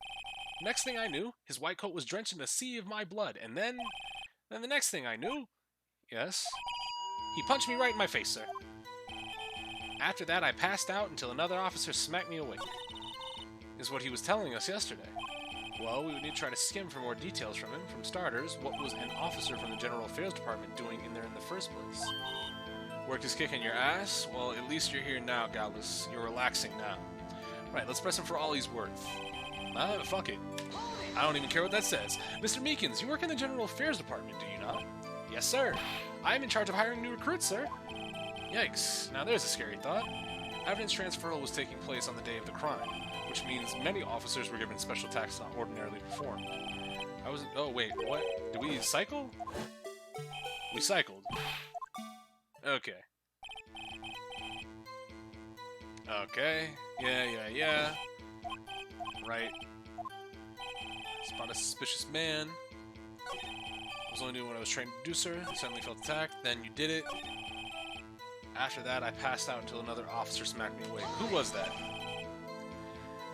About what time did you regain consciousness? No offense, sir, but how am I supposed to know that? I was unconscious. Oh, right. According to the report, the officer that woke up the witness, it was about 5:30. He hit me right in the head, too. I woke up crying tears of pain. That's nice, sir. I mean, it's nice that you recovered, that is. When I came around, though, I made sure to finish my mission, sir. Your mission? Yes, sir, the Blue Badger, sir. I returned him to the entrance before things got out of hand. Well, we can rest easy now. All I'm saying is Guava is my bitch, since now this paycheck I'm about to get is gonna have y'all gifted. Calm down. Just calm down. Hey, look at the chat. Rookie is the first person here, and he's the only Rookie. This is like Rookie's first time. Let me actually see. First message from Rookie in this stream, and he doesn't have a sub. Actual first message. So yeah, the only person you can gift has sent one message in chat. And Master doesn't have a sub. Master could use a sub. Poggers, Master. I believe now we have a fairly accurate picture of what happened. Yes, Your Honor. Only one thing remains unclear. Was this man the officer murdered really the victim? He's got a point. Yes, Officer Meekins? With regard to that, sir, take a look at this. It was sent to my jail cell. Chief Gant delivered it to me just this morning, sir. The Chief? I'd just be lurking? Alright, Panda Express. Lurkers are taken out of that consideration. If you're lurking and you know you don't have a sub, apologies. You just don't have a sub because you don't type. That's probably what it is. But Gallus is probably, for whatever reason, he's number one for this fucking this section of time. He's got the one present, gift leader 1, and he's just gonna go nuts. Delivered it? What is that? A videotape? Yes, sir. That's absolutely right, sir. A videotape, sir. Contains footage from the security camera in the evidence room. What? But I specifically asked if there was such a tape, and was told it had been mistakenly erased. That's quite a mistake. I'm just doing what I'm told, sir. It's the only thing I'm good at, really. Looks like communication with the police department is as good as ever. Well then, let's have a look. Show us the video of you murdering the victim. Oh, please stop using that word murder, sir. It scares me. A video of a real murder. Just what are we getting ourselves into? What? This camera angle sucks. You gotta have it up in the corner. Didn't see that guy's face, by the way. Still can't see that guy's face, by the way. This is a nice little fucking animation, though.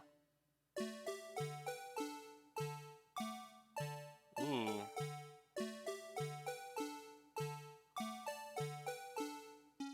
Dog. Okay.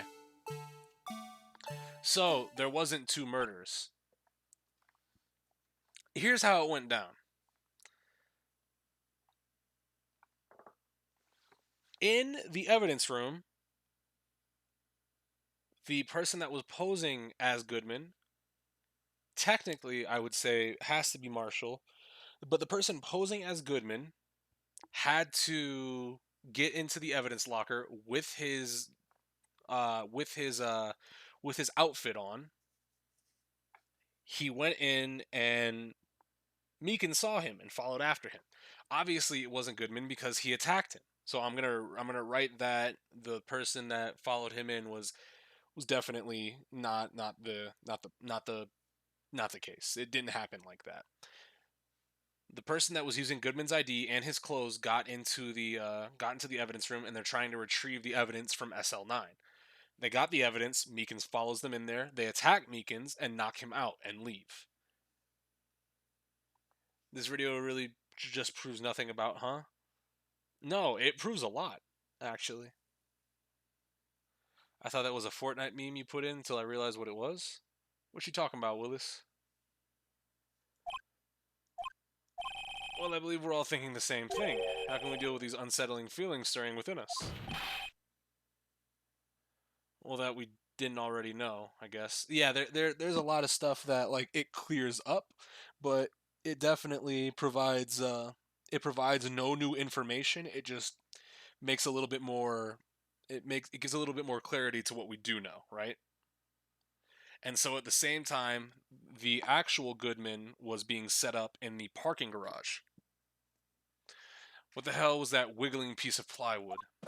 Sir, that is the pride and joy of the entire criminal affairs department, sir. It's the Blue Badger, sir.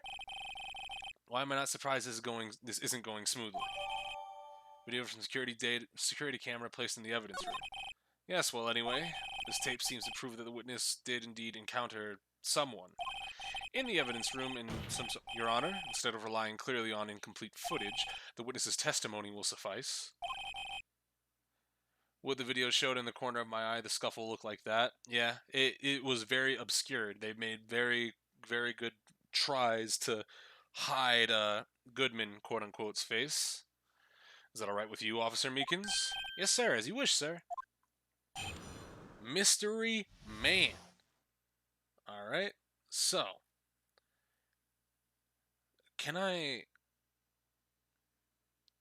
Is there anything that we can get from... No. His face clearly can't be seen in the video, but there's no question that the other person was Detective Goodman, sir. I mean, he opened the locker, which required Detective Goodman's fingerprints to do. The locker he opened is unquestionably Detective Goodman's locker, sir. So it must be him. No one else could have unlocked it. Not necessarily. What's this about a fingerprint?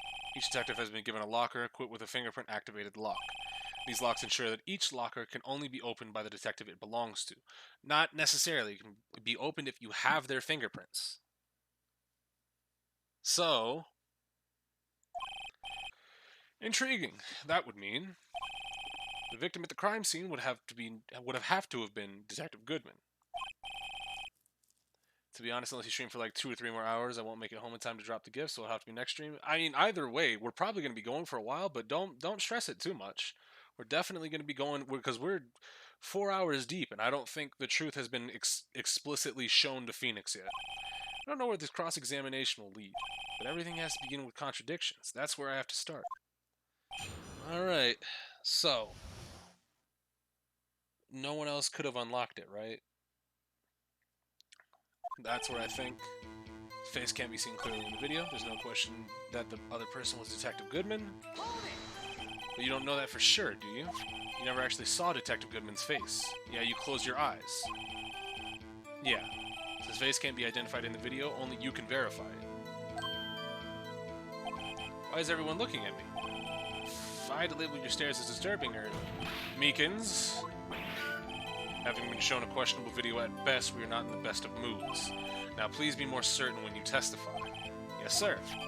You claimed this man that brandished a knife on you was Bruce Goodman. Tell us why you were positive it was him. I mean, he opened the locker which required Detective Goodman's fingerprints to do so. Yes, that's true. The locker he opened is unquestionably Detective Goodman's locker, sir. So it must be him. No one else could have unlocked it. However, the most important detail is not shown in the video, the man's face. Sir, if I may say something, sir. Please do, after all, you're the one being examined. I don't understand why the man's face is so important in this case, sir. I mean, it was his hand that opened the fingerprint lock, and it was his hand that tried to thrust his knife into my body, sir. My unsettled state can testify to this, sir. Yes, you have a point. The footage doesn't lie. That is... unless the defense can find a problem with it. Mr. Wright, let's check the court record again. Well, do we have... Ooh. Damn, we have a lot of evidence.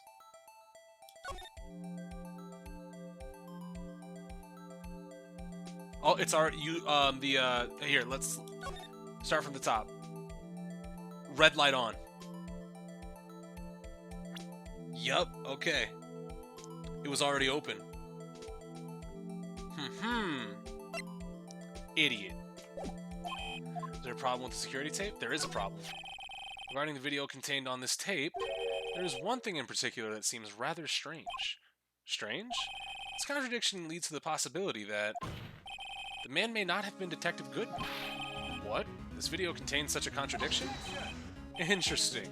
Your Honor, I have a proposal. Yes, Mr. Edgeworth? I propose we have the defense point out this alleged contradiction in the video. He would want me to point it out. Very well, proposal accepted. Let us further inspect this piece of evidence. I will now play the security tape. Mr. Wright, please show us this contradiction you speak of. I have to point out a problem in the video? This is the first time I've ever had to do that. You can do it, Mr. Wright. It's up to you, so it's set up so you can use a fast forward, rewind, or pause the video. Just take a good look and be sure to point out the right thing. Please don't play it too many times. I can't stand watching that video. How did this guy ever become a police officer? Now then, Mr. Wright, please enlighten us. Where's the contradiction that indicates the man might not have been Detective Goodman? Take that! The thing that's strange about this video has got to be this. Officer Meekins. Sir, do you mean me, sir? As I understand, the locker apparatus works like this. When you grab the handle, a sensor reads your fingerprint. If it's a match, the light turns on and the lock is released. Okay, so that's where this picture is from. When we panned the room the first time, it was already open. But okay. So who is that inside of Gumshoe's locker? You got a crush, buddy? Who is it? She looked kind of cute. According to my very limited experience, that's the way I understand it, sir. If so, then something is seriously wrong with this picture. This song needs to go.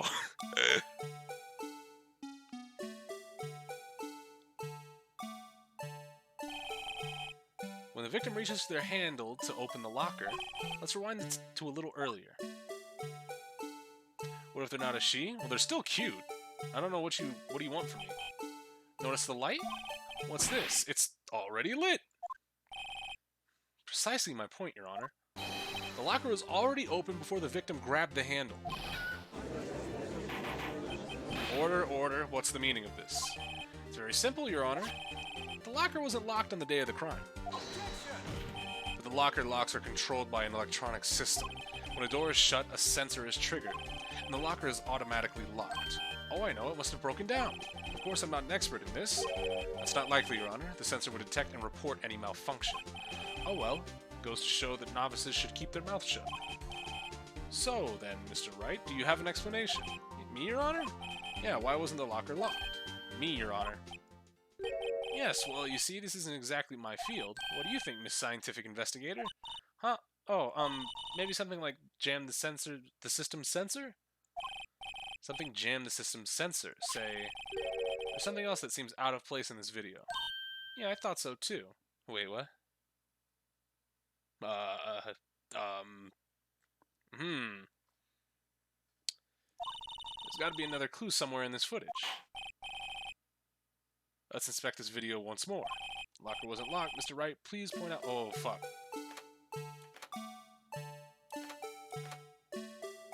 Watch the video close. Definitely looks like he's wearing a glove. Potentially. Or that could just be the... Oh!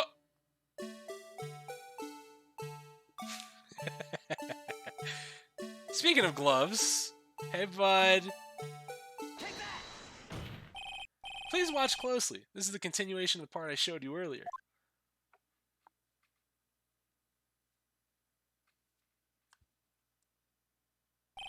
What's this?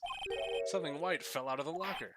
But sir, it's been my experience that things fall out of doors when doors are open. I often fall. We can't be sure that item was completely inside the locker to begin with. What do you mean? The sensor triggers when the door is shut. What if something was inserted, say, between the sensor and the door? Inserted.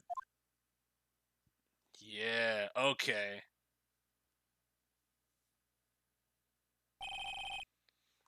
This white thing wasn't inside the locker. Gonna be honest, might not have caught it unless Guava said, watch the video close.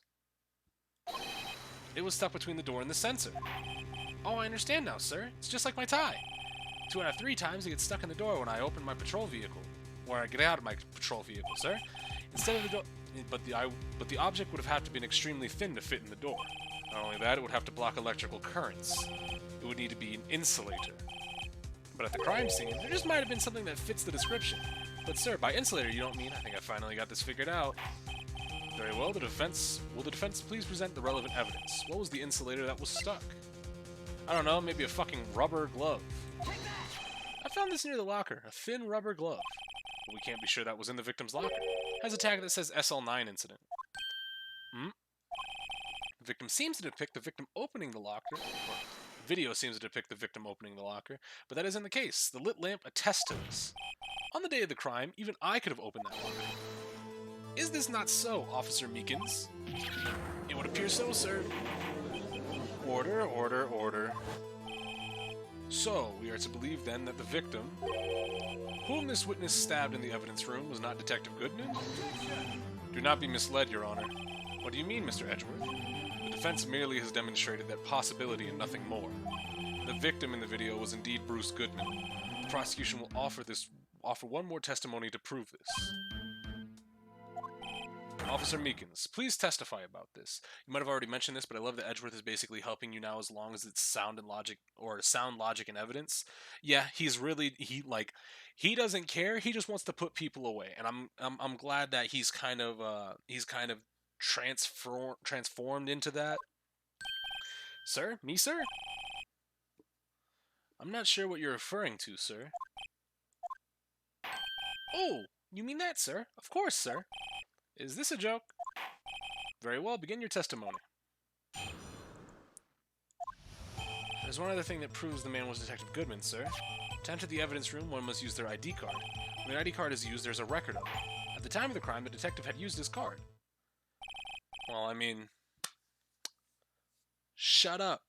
They don't have to use their ID card, they can use any ID card. And considering Goodman was not in possession of his ID card at his time of death... I'll let y'all piece that one together. Yep. Just before the crime. Yes, without a doubt, this is the victim's ID, rather. However, one other thing does strike me as unusual. Several hundred cases should have been due for transferal. Why were there so few people using this room? This particular evidence room is only used for storing certain special cases. Special cases? Extremely violent cases involving police staff. Just hearing that makes my hair stand on end. Me too, although it doesn't make much of a difference. Yeah, spiky-haired man. There were only a few cases for transferal there, and most were cleared up by noon. Right, I see. Now let us move on to the cross-examination. Alright, there's one other thing that proves the man was Detective Goodman, sir. How about no? Is that card hanging from your neck one of the A's ID cards? Yes, sir. This card right next to my cuff, sir. I keep it here so I won't ever forget it. What if someone were to steal it from you, keeping it out in the open like that? Maybe I shouldn't wear it around my neck. Remember when I said 2 out of 3 times my tie gets stuck when I get out of the car? Well, the remaining time it's my ID card that gets stuck. Instead of the door closing, maybe I should just leave this one on. At any rate, each police officer has only one ID card. Both the police department and prosecutor's office can attest to this. Please proceed with your testimony. When an ID card is used, there's a record of it. At the time of the crime, the detective had used his ID card. Well, Goodman's ID, or... what if he was trying to say that he lost his ID? What if the lost item was his ID card? Wait one moment, Officer Meekins. I'm not good at waiting, sir. I have the victim's ID card right here. I found it at the crime scene. That makes sense. And that's why it has a 9 instead of an 8, because he couldn't remember his ID number, even though I'm able to remember his ID number. That's pretty fucking silly, don't you think? 584-2189. When I say crime scene, I'm not referring to the evidence room at the police department. I mean the other crime scene, the underground parking lot at the prosecutor's office. Your Honor, I have one more piece of evidence to present. It's a very important... Oh, we presented... Oh, could we present either? Could we present both the ID card or the thing? Or the lost item report? That's pretty cool. A lost item report. It's only half completed. But it shows that Detective Goodman had lost something on the day of the crime. Something important to fill out this report. Let me guess. You believe this something to be his ID card, right? I can't say for sure, but there is a high probability. On the day of the crime, Detective Goodman was not carrying his card. Order, order. What does this all mean? It can only mean one thing. It doesn't even require much thought. The man Officer Meekins encountered in the evidence room was not Detective Goodman, but rather the man who stole his ID card. Order, order, order. Does the prosecution have a response? I have only one thing to say to the defense. Bravo, Mr. Wright. Bravo. Allow me to summarize the defense's argument.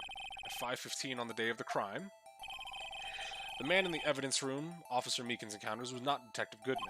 There are 2 grounds to support this. First, the locker in the evidence room was already unlocked. Second, the victim lost his ID card. Am I correct so far, Mr. Wright? Yeah. What's he up to? That being the case, we must inevitably arrive at the single conclusion. If the victim in this video is a fake, then the murder in the evidence room is also a fake. In other words, the security camera does not show the instant of the murder. That is... I guess that's right. Something wrong, Mr. Wright? Only moments ago you seemed content to be pointing your finger around. This isn't gonna end well. I love that this game plays a higher-paced second version of cross-examination theme when you get down to the witness's final testimony. It is pretty cool. Well, it seems you finally realized exactly what you've gone to such lengths to prove. Explain yourself, Mr. Edgeworth. The defense has already done the explaining for me. The victim in this video is a fake, which means a murder did not take place at the police department on 5:15, the day of the crime. So the real crime could only take place at one location, the underground parking lot at the prosecutor's office, the murderer being Miss Lana Skye, the defendant. The evidence is compelling. A trustworthy witness observed the moment the defendant used the murder weapon.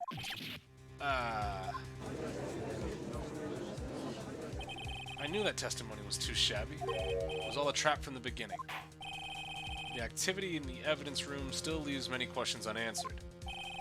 Who exactly was the victim Officer Meekins encountered? I love that fucking Edgeworth was like really just waiting. Just playing 3 moves ahead, like, yeah, no, this is what he saw, but thank you for proving it's a fake. This means that the only person that was actually murdered was in the parking lot by your client. Where did this person disappear to? However, this trial's purpose is to examine only the murder of Detective Goodman. Just so, Your Honor. Mr. Wright, you have to do something, or else Lana... What do I do? How am I supposed to get myself out of this mess? Well, how about shut up? One moment, Your Honor. What now, Mr. Wright? Don't tell me you're objecting to what I've just proven. Of course not, but I almost walked right into the prosecution's trap. What are you talking about?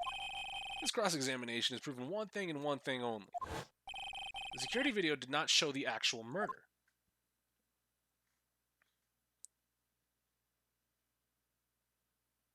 Yes, that was the video. However, it cannot be said that this is unrelated to the murder in the parking lot. Specifically, large amounts of blood traces were found in the evidence room. The defense demands further examination into the truth of the matter. Mr. Edgeworth. Yes, Your Honor. If this court were to examine this further, only other witnesses will be necessary. Is the prosecution prepared? I'm sorry, Your Honor. The prosecution considered the incident at the police department to be unrelated. We have not prepared any other witnesses for this incident. This just might be my chance. Time to call a certain Texas Ranger to the stand. Mr. Wright, do you mean Your Honor? The defense would like to request a specific witness. Oh, whom do you have in mind? Someone we have reason to believe knows the truth. The truth behind the activities that took place in the evidence room. The prosecution requests to hear this person's name, before deciding whether or not to comply. Very well then, Mr. Wright. This person who you would have testify, what is his or her name? Oh! Yeah, a Texas Ranger. It's definitely gonna be fucking Emma. Wait, how old? Gumshoe's 30? Augers. Mike's 22. Senior citizen. 31. 29. But yeah, no, it's Jake Marshall. Officer Jake Marshall. Why him? Can't let Edgeworth know everything just yet. He's in charge of the evidence room. I feel we should hear what he has to say. So where the fuck did the man go? When he turned around, he noticed the camera and fucking walked away from the, he walked so he wouldn't reveal his face to the camera. Because while you're going into the evidence room, it's possible you might not see it, but once you're turned around, looking at that locker coming back out, you can see the camera. The prosecution agrees to the defense's request. Since he was responsible for guarding the room, we should hear his testimony. Fortunately, he works in the police department. We shouldn't need longer than 20 minutes to prepare. Very well. The court will take a 30-minute recess while the witness is subpoenaed. Will the prosecution please prepare the witness during this time? We will, Your Honor. Court is now in recess. Yay. There's no stopping you, is there, Mr. Wright? What do you mean? You called for Jake Marshall. It seems you've already figured everything out. I haven't figured out anything. Lana, you're the one who knows everything. Emma, you always know everything. Why don't you just tell us? Mr. Wright is trying his hardest to protect you. I don't recall ever asking for his protection. I'm here now.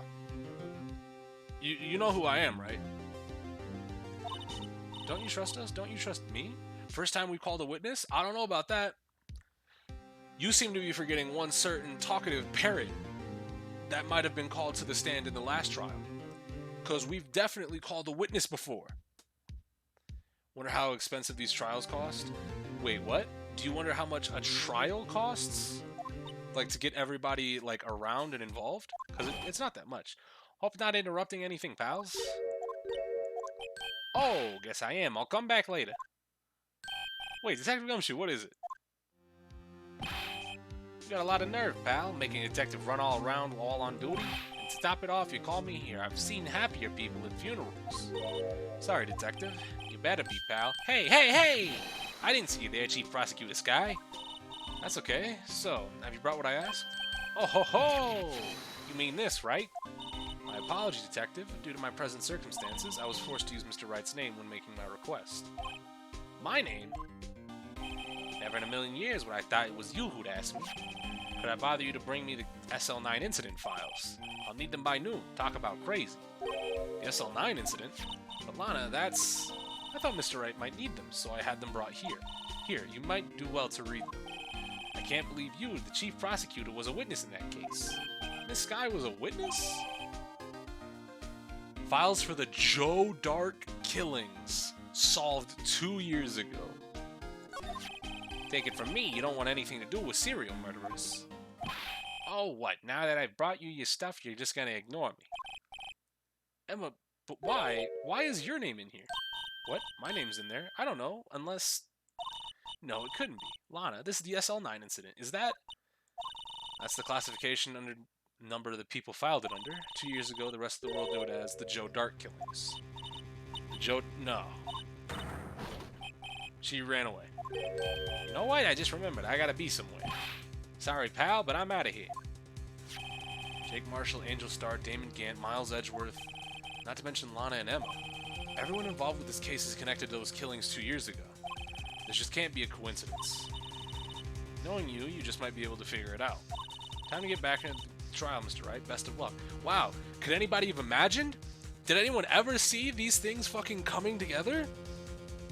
They're connected. Did anyone? Anyone? No?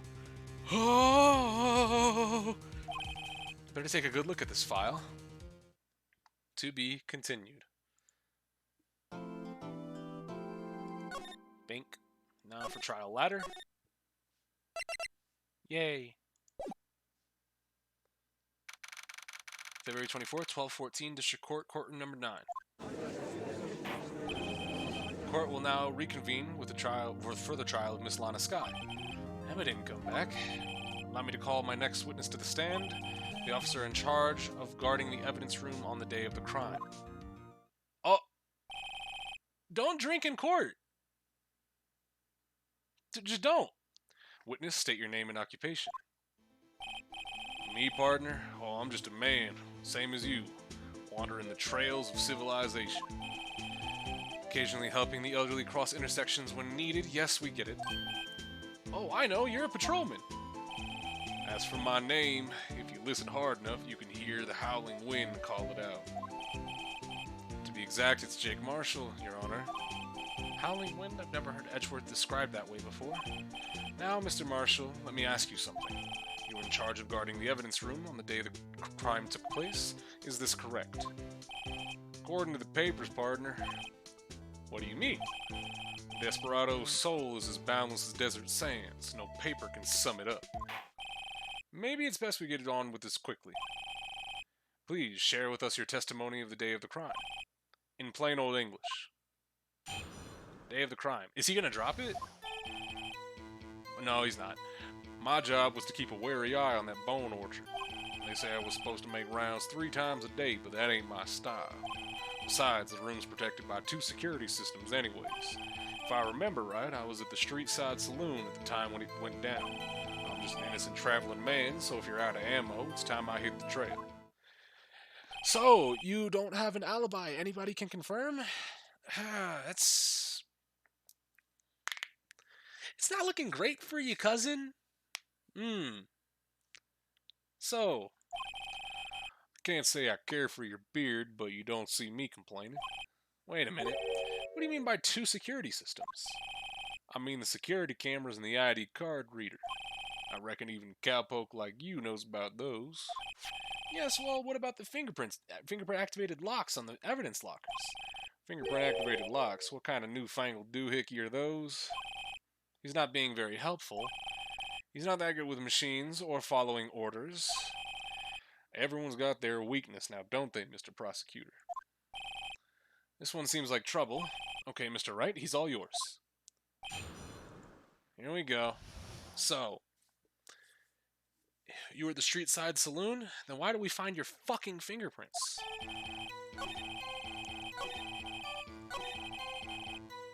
Hey, how about fuck yourself, homie?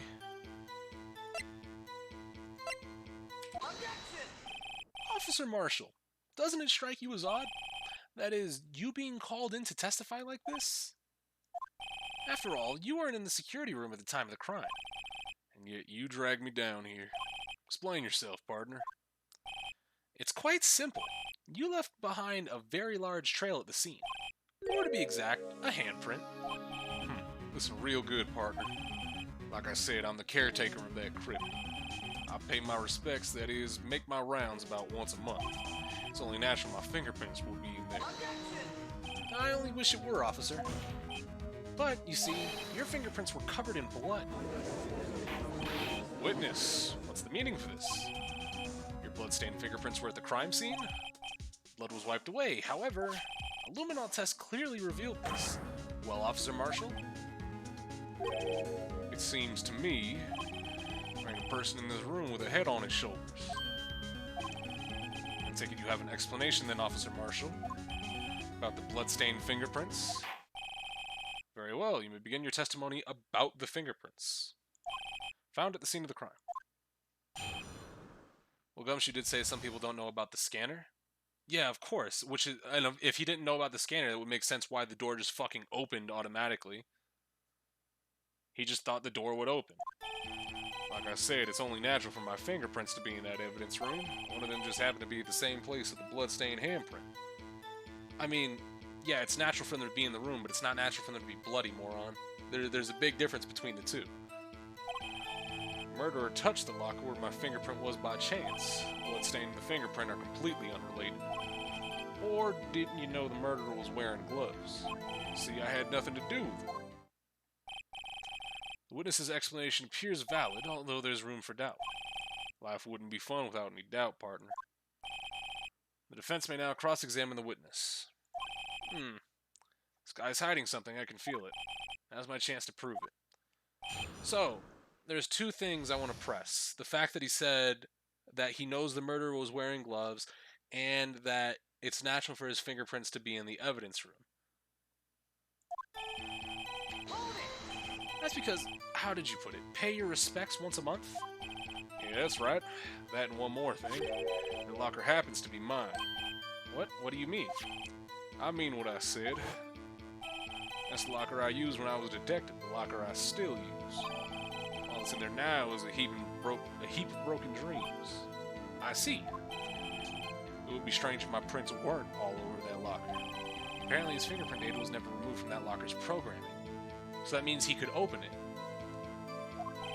He must have been using the fingerprint lock all this time without ever knowing it. Marshall's fingerprints updated. One of them just happened to be the same place as the bloody handprint. Murderer touched the locker, no. Murderer was wearing gloves? How you know that, homie? I may be a loner, but I still do my job. I keep up on the reports. There was a blood stain at the scene thought to be left by a murderer. That's right, it was found on Detective Gumshoe's locker. However, no fingerprints were detected on that handprint. Oh yeah, I think we tried that too. So that would mean the murderer wearing gloves happened to place their hand on top of Officer Marshall's fingerprint. It's the only logical conclusion. Are you starting to get the picture, partner? The picture? This seal of blood in the desert is just food for the buzzards. There's only one reality, and that's this. The security tape. So as long as my trail isn't in there, you can't say otherwise. Isn't getting us anywhere, Mr. Wright. Please consider carefully where you're going with this cross-examination. Okay. Continue your testimony. Too bad it wasn't me in the video, right, partner?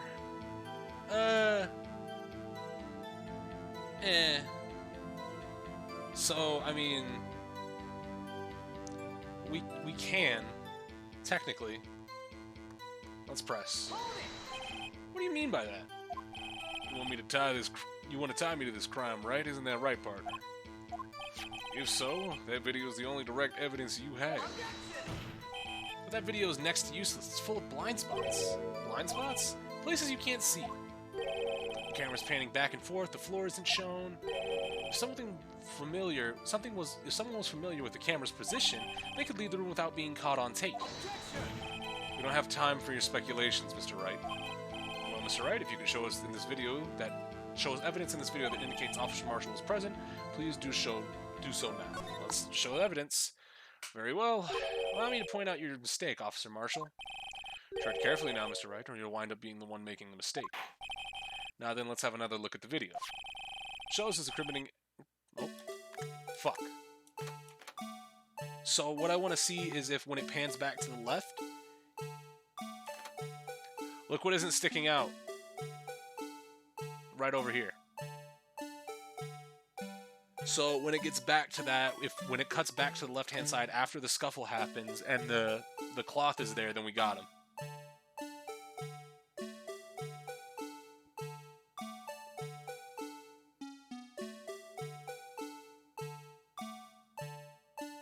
So not there. And now it should be there, right? Fuck you. Bringing our attention back to the security camera is a mistake I'm afraid you'll soon not forget, Officer Marshall. Days are short in Texas, and so are our tempers. Could you sum up what you have to say in 8 words or less? Very well. You can clearly be seen in the video. Exactly 8 words. Not bad, partner. The key lies in a certain locker shown in the video. That locker with the white cloth sticking out. That was the witnesses, I believe. Now then, let's rewind the video a bit.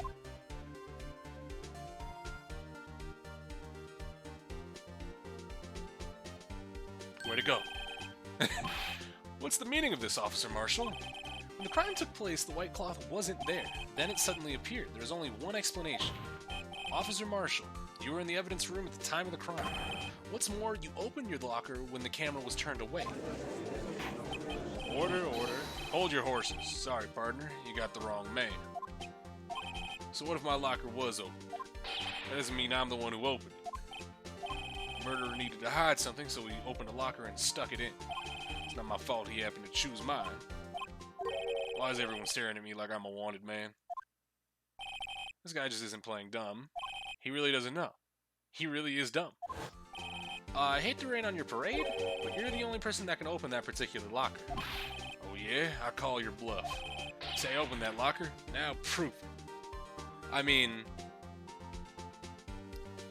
like, you know. You had to have known. Wait. Yeah. Like, somebody had to have mentioned it in passing and you're just too dumb to not realize. A fingerprint sensor? We talked about this earlier today. Lockers can only be opened by the detectives they belong to. What kind of crazy talk is this?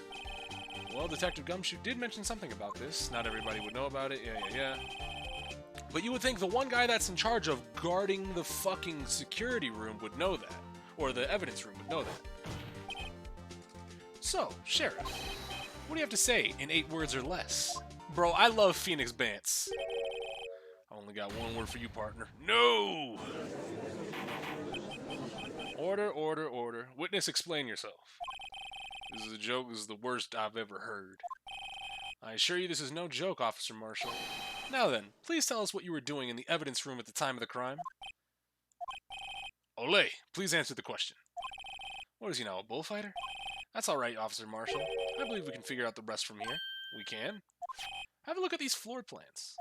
Look at this photograph. There's no place for someone to hide in the evidence room. Yet Officer Meekins didn't see Officer Marshall. If so, then where was the witness? It seems Mr. Wright has an answer. That's right, there's only one possible conclusion. Let's go Miles, Poggers.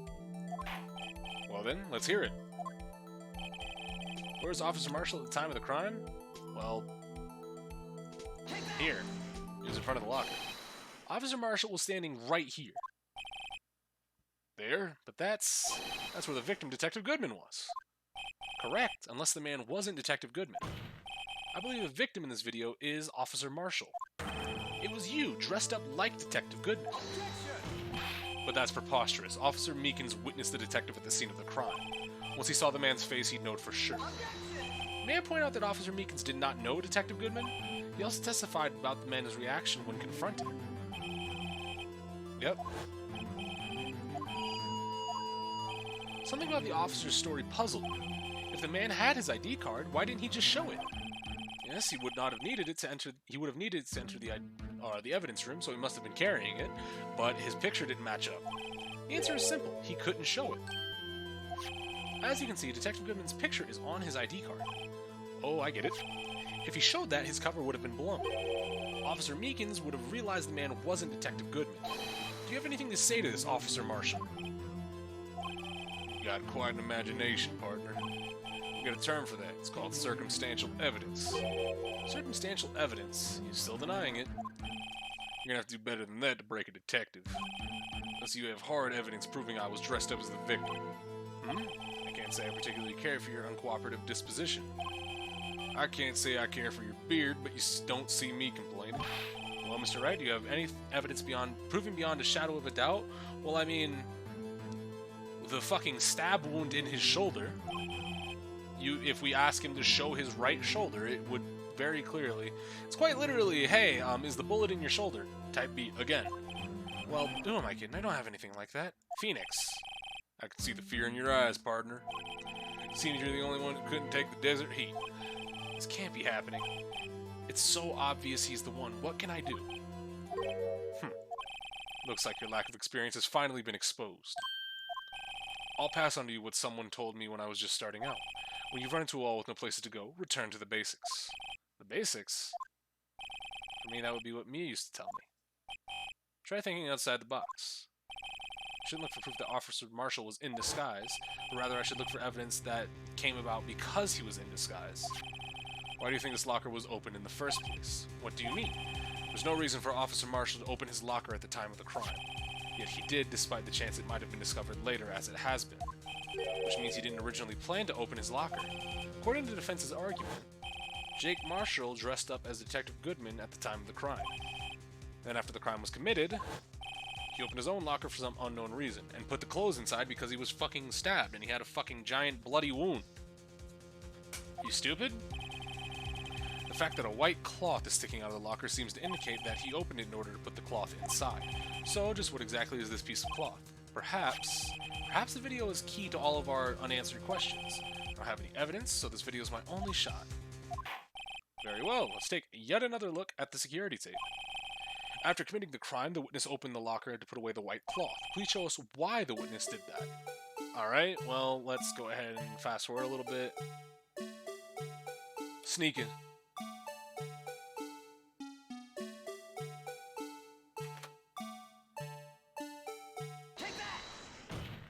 For some reason, you disguised yourself as Detective Goodman and entered the evidence room, though I don't know to what end yet. Yet? However, something unexpected happened. Officer Meekins barged in on you. Well, not a stab wound. He had blood. He had blood from a stab wound. Let me rephrase that. However, Officer Meekins panicked, and the white coat you were wearing was soiled with blood. A bloody white coat. You couldn't just walk out like that, so you hid the coat in your locker. Not bad, partner. Alright, now then, Officer Marshall, are you ready to tell us the truth? Looks like I underestimated y'all. I hope you're happy now, Mr. Edgeworth. 2 years ago, if you were only half as persistent as you are today, we all wouldn't have to be here now would we? Officer Marshall, tell the court what you did. All of it. Alright. Seems the time has come. Confession! Hey! Witness testimony, too, by the way. I had to do it that day. I just couldn't stand by and let it die. I stole the detective's ID and dressed like him. I planned to take out the evidence. I wasn't expecting Officer Meekins. I knocked him out and managed to escape. I knew which areas wouldn't be caught on the camera. There wasn't any murder in the evidence room at 5:15. So the supposed victim was really you. But there's one thing I still don't understand. Traces of a large quantity of blood on the floor of the evidence room. If no one was murdered, how could that be? Officer Meekins managed to cut his own hand. My guess is he's the donor. It was way too much blood for such a small donation. Okay, well, cross-examination. Fuck it. When you say it, you mean... You even have to ask, partner? The SL9 incident. 2 years have passed since that case was closed. If it was going to completely end with the transferal that day. Not if I have anything to do with it. That incident's not over.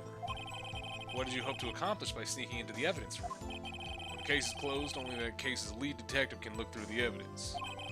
I wanted to have a look at it myself one more time, no matter what the cost. I don't care what anyone says, partner, that case is mine. But Officer Marshall wasn't in charge of that investigation. Why does he care so much about it? It was my last chance, that's why I stole the detective's ID and dressed like him. I planned to take out the evidence. Why did you disguise yourself as Detective Goodman? If it didn't make it look like Goodman was carrying out the evidence transferal, I'd be arrested for stealing evidence, which wouldn't get me anywhere. So you did it to fool the security camera. And the detective's ID card? I stole that the morning of the incident. So that really was why Goodman started filing that lost item report. I returned his ID card, left it on the floor in the prosecutor's office parking lot.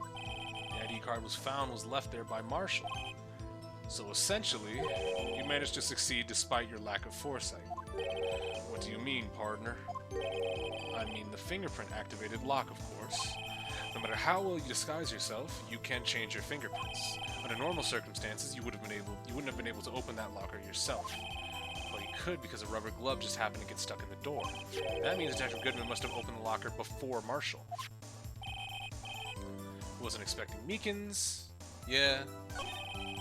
Managed to escape. Yeah. So you did your research beforehand. Those who go into the desert unprepared don't live long, partner. I didn't think it would make a difference, though. The security tape is erased every 6 hours. If all had gone as planned, no footage would have been left. However, you bloodied your coat in your struggle with Officer Meekins. If someone was in the security room when I came out, the jig would have been up. I opened my locker and stashed it in there. What was Officer Meekins doing during that time? What else? He was sleeping like a baby. So what you're saying is, on that day, wasn't any murder in the evidence room at 5:15. But the blood found at the scene certainly indicates crime took place. What are you, blind? The victim showing up on that tape is me, and I'm not dead yet, partner. So you stole the evidence from the locker. Actually, no, I didn't. Why not? When I opened the locker, the evidence was already gone. What? Mr. Edgeworth, where is that evidence? It's still missing, Your Honor. Detective Goodman's locker was already empty. Someone else stole the evidence. I have a feeling we'd wind up here sooner or later. Everyone involved here is related in some way to that case. I better take another look at the files. I just had to do it on that day. Couldn't let it stand by and die. Let's...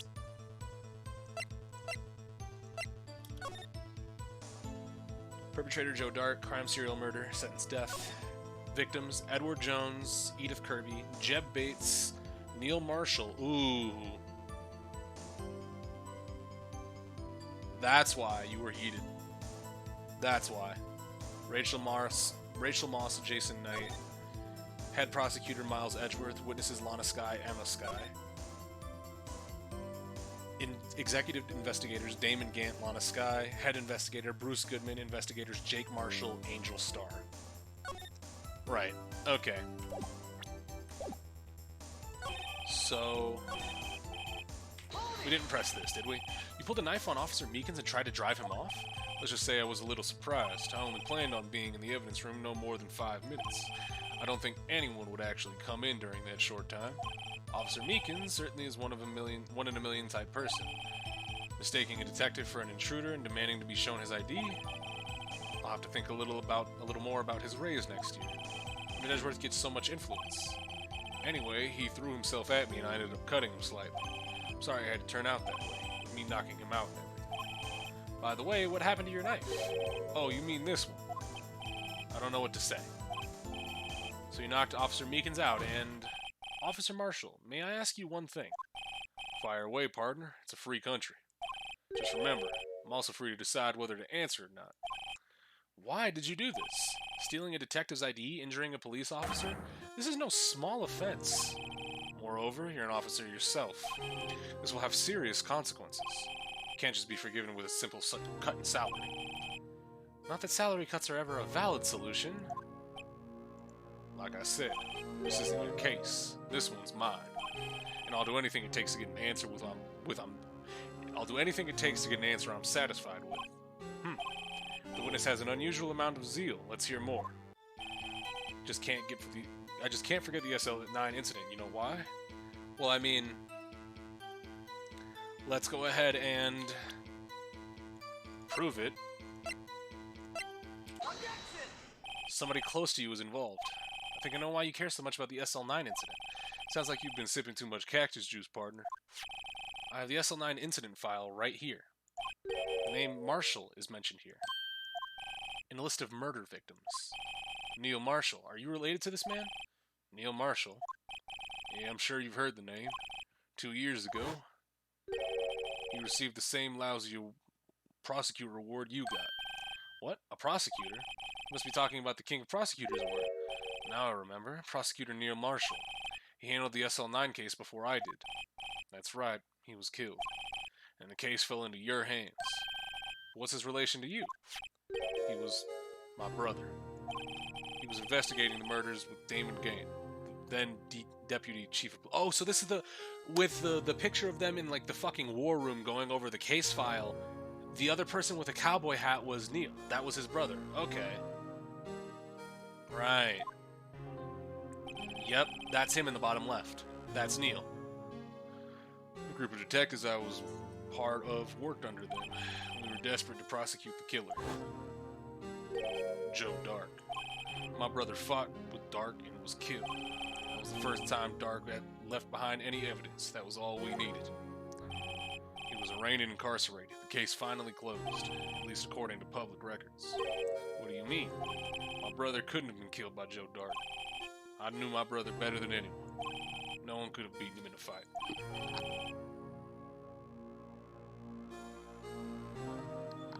And that's it.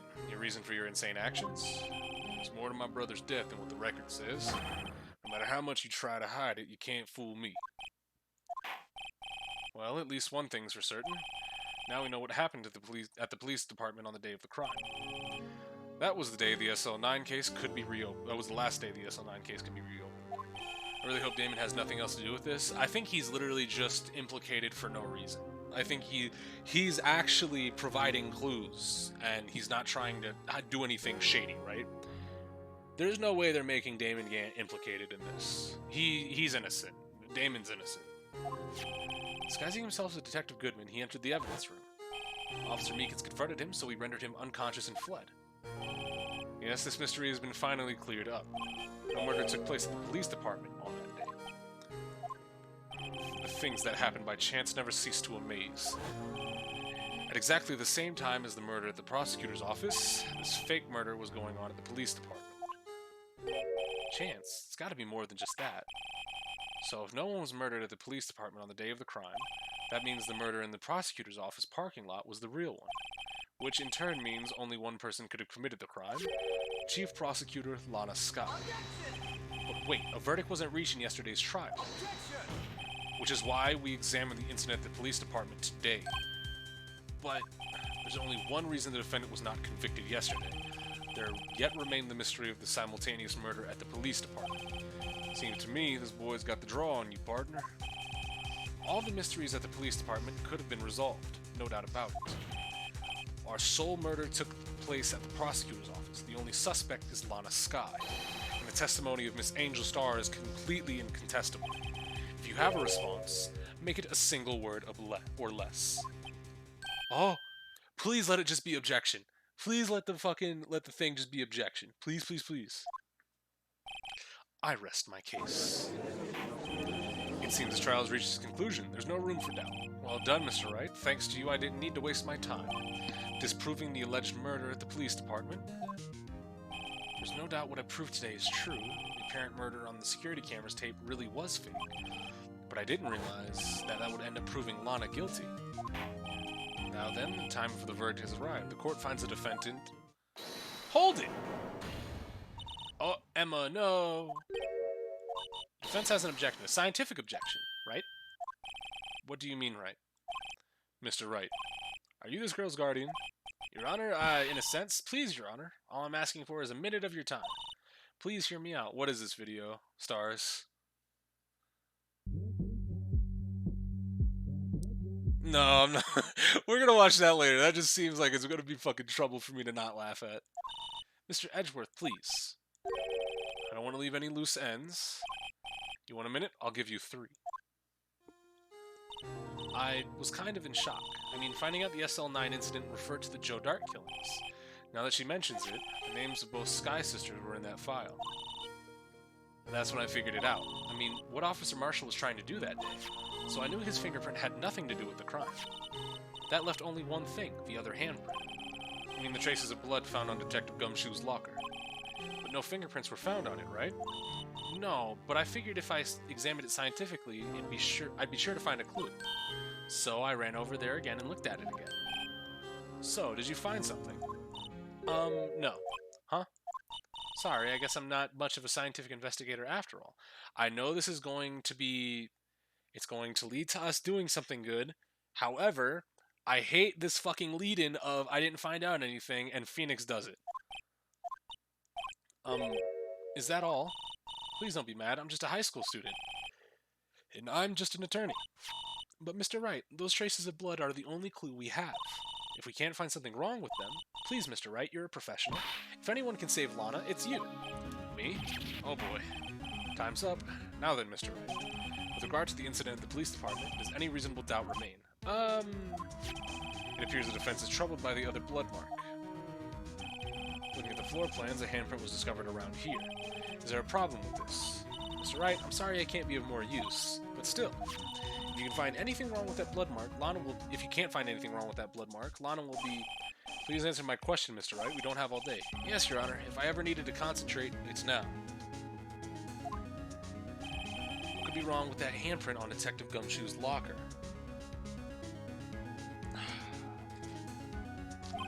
Could it be something I'm missing? Well, fuck, I object. This handprint left at the crime scene clearly shows a contradiction. The only thing that seems clear is what you're grasping, Mr. Wright. You've been staring pretty intently at those floor plans. Tell me, is there a problem with them? Yes, this is strange. Take a good look at these floor plans. Something is missing. Missing? You mean something hasn't been drawn on there? Yes, something that, when drawn, will completely change the meaning of the blood mark. Let us pray the defense isn't simply trying to buy time. Very well, Mr. Wright. With all this evidence here, there's got to be something I can use. The question is, which item can prove something is missing in the floor plans? Shadow Star, thank you for the host, brother. What's going on, by the way? How many sub points to the next most slot? I don't know where to check that. I need to figure out where to check that at.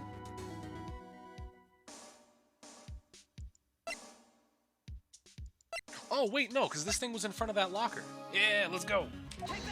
Got a new dog? Good shit. What about that piece of plywood? The Blue Badger, mascot of the police force. Defender of truth, guardian of proof. Explain yourself, Mr. Wright. Please look at the floor plans of the crime scene. The Blue Badger is not here.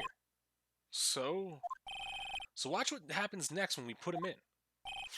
This is where he was dancing at the time of the crime. Well? Well, what? That's right. So long as the Blue Badger is dancing here, it would have been impossible to place a handprint at the spot on the locker. Oh. So that means, just exactly what does that mean? It means it can't be done. What are you saying? Blood traces were undeniably found on that locker. Don't look at me, I didn't put them there. Mr. Wright, think it through scientifically. Emma, on that afternoon, Officer Meekins was the one who brought the Blue Badger to the evidence room, right? After he put it down, it would be impossible to leave a handprint on that locker. So that must mean this blood mark was left there before the Blue Badger was brought in. The 7 sevens. Just one moment, I will not allow such far-fetched balderdash in my courtroom. It may sound far-fetched, Your Honor, but it's the only possible explanation. On February 21st, in the police department's evidence room, blood was spilled not once but twice. But how? One time was captured on this tape, taken by the security camera. Officer Meekins cut his hand, from which a trivial amount of blood fell. The problem is the other time. Why not cut out for a second? How many more sub points? I actually do not know. I don't know where to check it. If I knew where to check it, it'd be super easy. Let me go to my creator dashboard.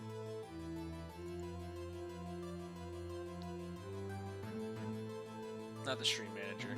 Content? No. Preferences? Affiliate. There we are. Emotes. No, it's just emote settings. I have no idea where to check.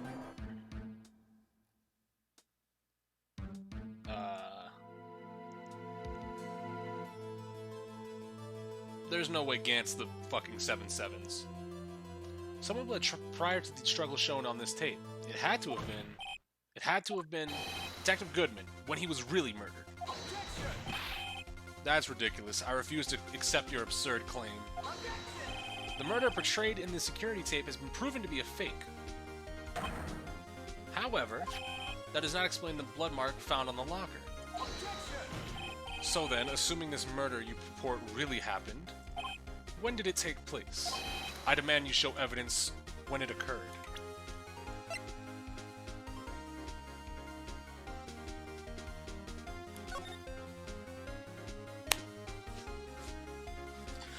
Well, I mean, it makes sense.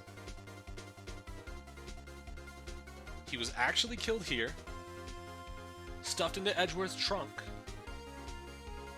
and then the body was just left inside the trunk.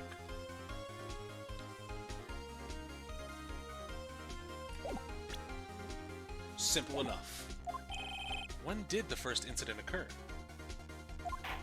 Summarized, the defense claims that prior to Officer Meekins being cut by Jake Marshall, who was posing as Detective Goodman, another incident took place in that evidence room. Affiliates can check points too, but where I don't know where to check it. I'll have to look into that after the stream. Very well, then tell us, when did this first incident occur? As Mr. Edgeworth said, proof must be presented. Proof that shows when the murder took place. There's only one piece of evidence that can show that. Now then, will the defense please present its evidence? What shows when the first crime took place? Log in.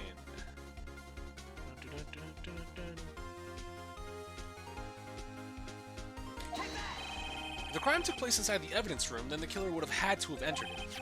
And in order to do so, an ID card would have been required. Oh, ID card. The ID card record. Officer Meekins brought the Blue Badger panel into the evidence room at 4:40. Or 4:50, rather. Miles came in at 4:40. If the crime took place before that, then it would be 4:40... No. It's not Miles. It's not Miles. Stop. I would have never figured you had the nerve, boy. Drop the act, witness. It doesn't take a lot of thought to figure out it couldn't have been me. Nope, I ain't getting it. I'm afraid I don't understand either. It's clear from the luminol test that the blood was there. However, when the second crime took place, both Officer Meekins and Officer Marshall have failed to notice the body. That means the blood from the first crime was wiped away by a real murderer. I would have had just 10 minutes to murder the victim and carry out his body, and to clean up the blood. Unfortunately, that's physically impossible. That would mean the crime must have taken place before Mr. Edgeworth ever entered the room. Let's look at that chart again. There's only one other card number remaining. 7 sevens. Talk about a lucky number. But wait, that doesn't make any sense. How could Detective Goodman have entered the evidence room? Since there's no record of this card being used beforehand, he must have entered along with the real murderer. That's the only plausible explanation. He went in with 777, 7777. Mr. Edgeworth, please look into this ASAP. Find out whose identity number is 777, 77777. It's 1 7 too many, Your Honor. Unfortunately, I'm unable to look up the owner of that ID card. At least, at present. What? Explain yourself, son. The ID number belongs to someone with a rank of captain or high... No! Oh, Gant, no! We don't have the authority to inquire into such a person's identity. But that's ridiculous. Just how... I'm not finished talking, Mr. Wright. There is one situation in which we can be granted such authority. If an official charged file against an executive is accepted, an official charge, you're all alike, aren't you? With your cover-ups and your forgeries. That's how the prosecutor's office operates. I take pride in my work, Officer Marshall. I would appreciate it if you would keep your slander to yourself. Slander, is it okay? Let me ask a question. Yes? No, not to you. To her, the defendant sitting over there. Your own little executive. Lana? Don't be stupid. She's been charged with murder. Of course we've looked up her ID number, and it's not 777 7777. Don't play me for a fool, partner. That's not what I want to ask. All I want to know is one thing about that incident. The SL9 incident. Answer me this, Chief Prosecutor. In that trial 2 years ago, did you really only use legitimate evidence? Do you need the witness to repeat his question, Chief Prosecutor? I heard him fine, Mr. Edgeworth. 2 years ago, I was in charge of the prosecution for that trial. At the time, we felt powerless. We felt the powerlessness of the law. Powerlessness.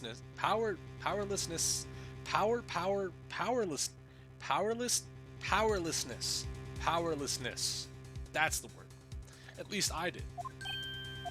Lana, I became a prosecutor in order to suppress the crime with the law. But before I realized it, we were the ones being suppressed by the law. Defendant, just what are you saying? I ask you again, Chief Prosecutor. During that trial 2 years ago, did you really present all the evidence in court? Can you look me, an innocent investigator in that crime, in the eye and say that you did? Are you okay? I really could not read that word. That word looked like it was like fucking 7 words to me. I'm sorry. Chief Prosecutor, you didn't. I didn't have to, Officer Marshall. Why won't you answer him? Drastic crimes require drastic measures. That's just the way it is. We did what we had to do in order for him to get the verdict he deserved. But Lana, even if it involved forging evidence.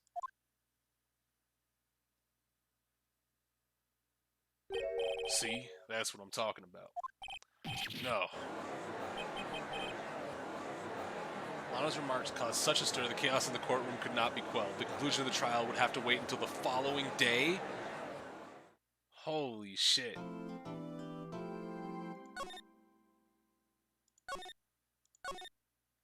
What is it? Oh, investigation. Never mind. I thought it was going to be like trial prime or some shit. February 24th, 3:12. So we're at the we're back at the office. Don't clip that. It's literally, I just couldn't read. I literally just could not read that. Don't do that to me. I'm sorry for what my sister said. Drastic crimes require drastic measures. That's just the way it is. Yep. I didn't know. I never knew that the SL9 was just another name for it. The Joe Dart killings. Sounds like everyone's heard about these killings but me. I know, but we gotta lock it in. Why do we gotta lock it in? It's gonna happen again. I really cannot control that. Lana wanted Dark to be convicted so badly. That's why she used me. That's why she used what happened to me. What do you mean, what happened to you? It's all there in the file. Joe Dark's last victim was Prosecutor Neil Marshall. When he murdered Officer Marshall's brother, he left behind an incriminating piece of evidence. But what did you have to do with those killings, Emma? On the night Prosecutor Neil was murdered, Joe Dark tried to kill me. What? He tried to kill you? Officer Marshall's brother, Neil, was only trying to save me. I'll skip the next 7 times it happens. I don't know how many more times it's going to happen. Like I said, I physically cannot control that. That means you... Yes, I was a witness in the Joe Dark trial. I didn't see that one coming. So you were 14 in your first fucking... trial? It happened 2 years ago. It was right about this time of the year, too. There was a terrible thunder that day. Terrible thunderstorm that day, unusual for the season. I was alone in my sister's office. We were planning to eat dinner together once she finished her work. Then suddenly, this terrifying man came bursting into the office. Joe Dark. It seemed like he was running from someone. He pulled out a knife and screamed at me. Bro, Neil Marshall was beating that nigga's ass. Had him on the ropes, running. I didn't know what was going on. Just then, Prosecutor Marshall showed up. Jake Marshall's brother. Joe Dark tried to take me hostage, but before he could, Marshall tackled him. Then, what happened? I'll never forget it. Lightning struck and the lights went out. Suddenly, a bolt of lightning flashed outside the window, lighting up the office for an instant. What I saw then burned a permanent picture in my mind. I can still see it now. Permanent picture? Well, what about after the incident? I don't remember the moment when Dark stabbed Mr. Marshall, so you weren't able to testify about that. No, I was only asked about it when I was attacked. That must be why Lana, she made up the crime. Made it up? I mean, provided bogus evidence. The prosecutor's office wanted that guilty verdict so badly. Lana forged the evidence and Mr. Edgeworth used it. Edgeworth? Yes, but I'm sure he didn't know anything about it.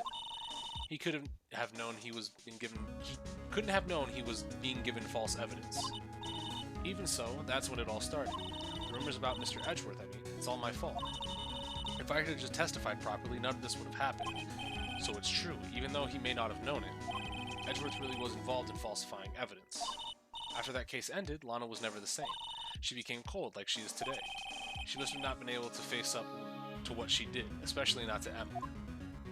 So what picture? Dark knocked down Mr. Marshall and raised his knife. Neil Marshall was stabbed right in front of this poor girl. That's crazy. I don't remember what happened after that. Apparently I passed out. When I came to, Lana was cradling me in her arms. Poor Emma, you've been through so much. I couldn't bring myself to testify about that instant. I tried, but the words just wouldn't come out. I drew a picture, but it wasn't any good. 2 years ago, you must have been 14. That's understandable. Once it was all over, I made up my mind. I decided that when I grew up, I'd become a scientific investigator. I wanted to be able to fight crime with my testimonies, and find the evidence to make an airtight case. That way, Lana would never have to forge it. I see. I think I'm finally starting to understand what makes Emma tick. But there's still something that bothers me about that crime. There's something that's puzzling me, Emma. What is it? You said you were in Lana's office at that time, right? That's right. Why then would a serial killer come running in there? Not only that, but he was being chased by a prosecutor? Oh, there's no mystery there. Joe Dark had been taken in for questioning that day. Taken in for questioning. Of course, this happened at the police department. He tried to run away halfway through the interview and fled to my sister's office. But why did he run all the way over to your sister's office? Because the detective office and the questioning room are right across from the elevator. Across from the elevator? But Lana was the chief prosecutor, wasn't she? No, silly, didn't I tell you? 2 years ago, Lana was a detective. She was the best in the entire force. That's news to me. After the Joe Dark case, she was transferred to the prosecutor's office and made chief prosecutor. She was a detective. You think Lana will let us smash if we get her off? No, probably not. I'd better have another talk with her.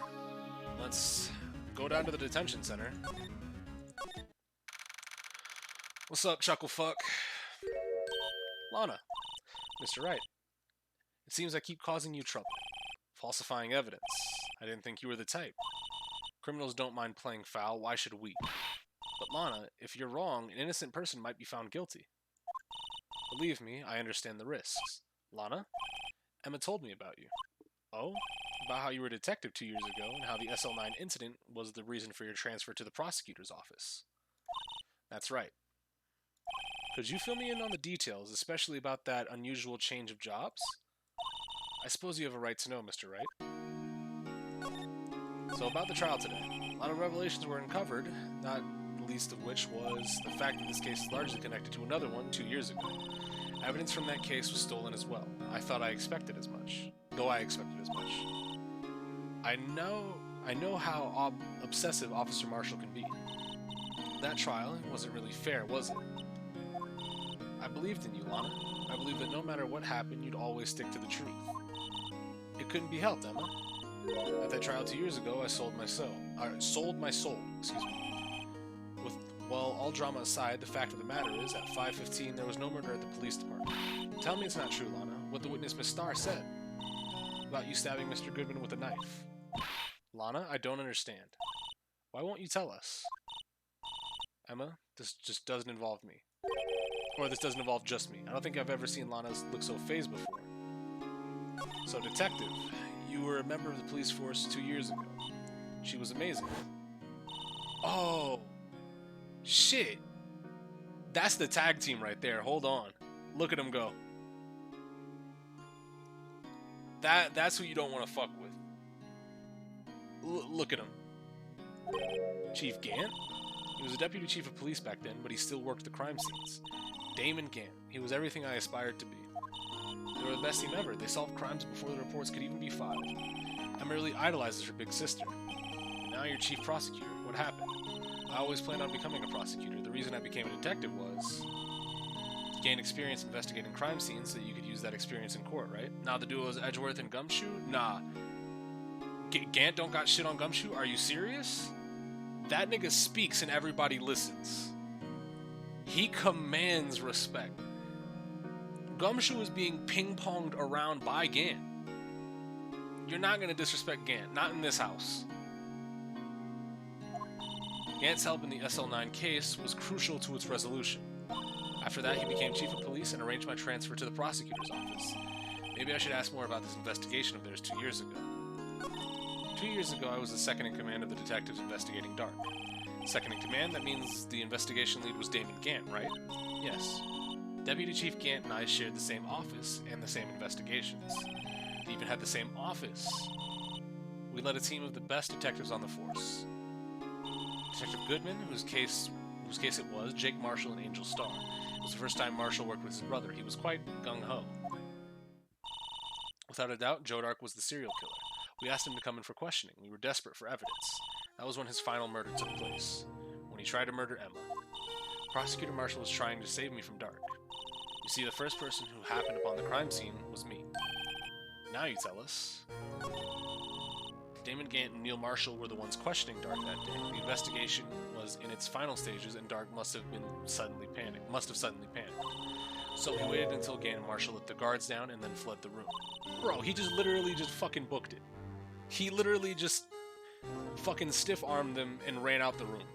From there, he ran straight to the office shared by Deputy Chief Gant and myself. That's where he found me. So you were the first person to run to the scene, Lana. It appears so. I was filing some papers while Gant and Marshall were questioning Drake.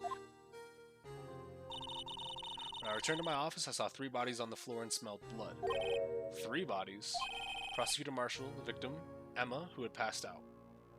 Okay. And the suspect, Joe Dark.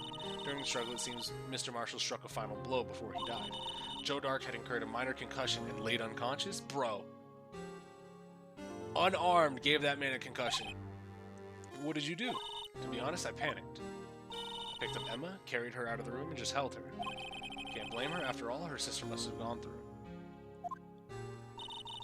After that, I placed Dark under immediate arrest. Let me get this straight. You were all involved in the SL9 incident. That's right. Quite a coincidence, I don't buy it. What are you saying?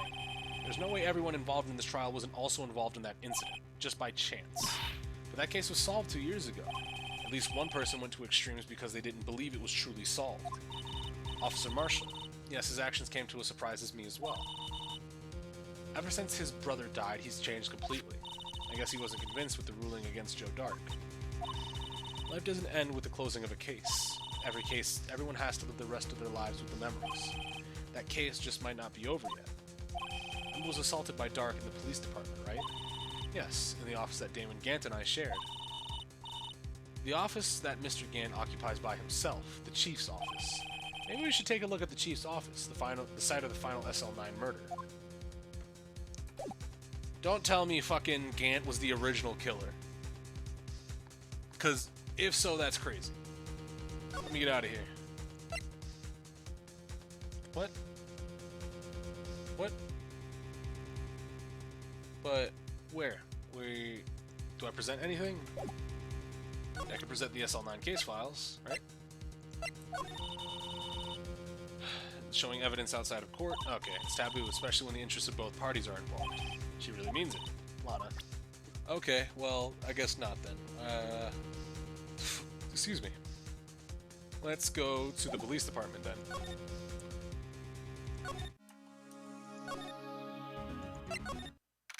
February 24th, police department entrance.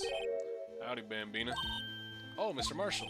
Never thought things turned out this way when I woke up this morning. Why aren't you in a fucking holding cell? Okay, Sarah. You never know when life will lead you. Hey, Bambina. I should have known my luck had run out when old Billy dried up this morning. Billy? A cactus? Yeah. Say, where are you headed? Just over to the prosecutor's office for a little interrogation. It's a voluntary appearance, but we all know I won't be coming back.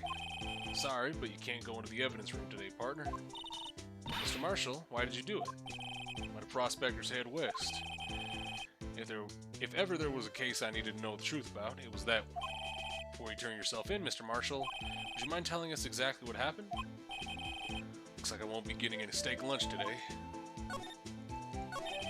Something was fishy about that trial from the beginning. It wasn't just me either. All the detectives thought so.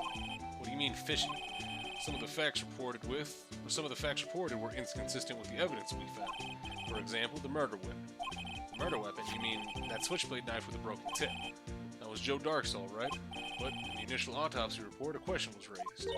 A question? The blade of the knife was not a perfect match with the wound the victim sustained.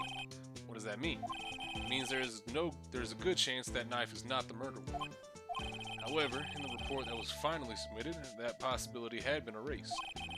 Could the facts have been concealed with forged evidence? That case left behind scars on all of us. The scars that SL9 incident left behind. Talk to me about Marshall. Or your brother. I got the looks, but he got the brains. He was one of the best prosecutors around. I just made detective when he went down. It was our first case together. How old was he, your brother? He was 27 at the time. He was awarded the highest honor that very day. The highest honor? You mean the king of prosecutors? Yep. I knew it. What are you looking at like that for? It's an honor for a prosecutor. Mr. Marshall must have been really close with his brother. The day the SL9 incident took place wasn't the same day as... That's right. It was the day of the evidence transfer. Interesting. It was drizzling that morning, and by nightfall there was thunder. I can't believe 2 years ago have gone by already. I tried to steal the evidence so the case wouldn't die. Apparently someone tried to stop you. Detective Goodman was murdered and the evidence locker was empty. So, what about these scars? There was something going on behind the scenes in that case. We all knew that later. Every detective involved in that investigation, save one, was taken care of. Miss Starr was fired and I was demoted and boxed away in a tiny room. What about Detective Goodman? If they did something to him too, the commissioners would get suspicious. No, they were careful enough not to be too obvious. They? Who are you talking about? Don't get all upset, Bambina. I mean Damon Gant and Lana Skye. The investigation lead, Damon Gant and his second command, Lana Skye. There wasn't a person on the force who hadn't heard of that duo. That case was the biggest step in both of their careers. After the case ended, Lana transferred to the prosecutor's office, right? Yeah, Damon Gant, the new chief of police, arranged for that to happen. She's never been the same since she... Oh, okay, yeah, never mind. Everyone who knew her said so. Chief Prosecutor Skye was totally different when she was a detective. Now that he mentions it, Emma said something like that too. Tell me, what happened to my sister? Sorry, Bambina, but her secret is too well guarded. I never found out. On a secret, it all started 2 years ago. So there you have it. That's my story. Did you enjoy it, partner? It certainly was enlightening. There's only one thing for sure I found out in court today. That boy Edgeworth isn't my enemy. He was the one who used falsified evidence to get a guilty verdict, but someone else is the one who gave him that evidence and planned everything. That someone is Damon Gant. Don't believe me? Well, I don't blame you. I won't even be a patrolman after today. Too bad I won't be around to work when you become a real scientific investigator. Adios, Bambina. Alright, well... No, we lost him, brother, no! Go to Criminal Affairs Department. Police Station, Criminal Affairs Department. This place is always pretty empty, but today it's deserted. That must mean everyone's busy solving crimes. Oh, if you're looking for the others, they're all in the conference room. Thanks. Wow, he actually talked to us. The chief prosecutor saying what she did and the decision about what to do about Mr. Edgeworth, not to mention our statement to the media in tomorrow's trial, there's more chaos going on than Thanksgiving and Christmas put together. I think festive is the word usually used for those, but whatever. Sir, we'd like to have a look around Chief Gant's office. Just use the connecting hallway to the other building and take the elevator to the top floor. Really? You mean it's okay for us to go in there? I mean, we aren't police officers or anything. Emma, please just shut up for a moment. Hey, you're right. You can't go in there. It's off limits. Emma. Now I see where Detective Gumshoe gets his unique charm. Well, what are we waiting for? Let's head to the chief's office. Well, you can't stop me. I'm going. Yo. You've got the grandest of organs in this room. I really hope you aren't guilty. Whoa, where am I? In the chief's office, silly. At least that's what it said on the door. Check out that pipe organ. That's real, isn't it? Hey, I used to take organ lessons in kindergarten. They used to call me Little Miss Bach. Thought I was a genius until they tried teaching... Oh. I never could remember where C was. Come on! Oh, it's you two! Chief Gant! He put that paper he was reading on in his desk. Oh. So, Righto, have you been swimming lately? No, I haven't. I've been kind of busy lately. I can appreciate that. My hands full too with Mr. Marshall's misconduct and Lana's provocative statement. Yeah, this spells villain, but this is more of a I need a heel turn, right? I need a heel turn yesterday for me to actually be like, oh, it's him, right? 2 years have passed since that incident. My, how time flies. See that big picture on the wall over there? That's a picture of Lana, Neil, and me. And who's the suit of armor? What's with the suit of armor? Ooh, look at that vase in the background. Doesn't that look a little unstable? Like we might have seen it somewhere before? So this is Mr. Marshall's brother, Prosecutor Neil Marshall. We took it to commemorate our work together. Also, one thing noticing about the King of Prosecutors award is that it used to have like a little sword on it. Yeah. It didn't always just used to be the broken shield, it used to be a broken shield and a broken sword. So, interesting enough. Something's not right with this picture. I can't quite seem to put my finger on it, though. Can't seem picture added to the court record. Okay. Anyway, I'd like to reminisce all day, but there are matters that need my attention. I'm going to lock up here, so let's go out together. Oh, but this office, it was a crime scene 2 years ago, wasn't it? Oh, there's the suit of armor. They just took it in this room. Case has long since been over. There's no need to investigate it anymore. All the same, we'd still like to have a look around. Perhaps you didn't hear me. I said there's no need to investigate it anymore. Now hurry up and get out. I have a meeting to attend. Looks like we aren't welcome. It seems that case isn't over with yet after all. What do you mean?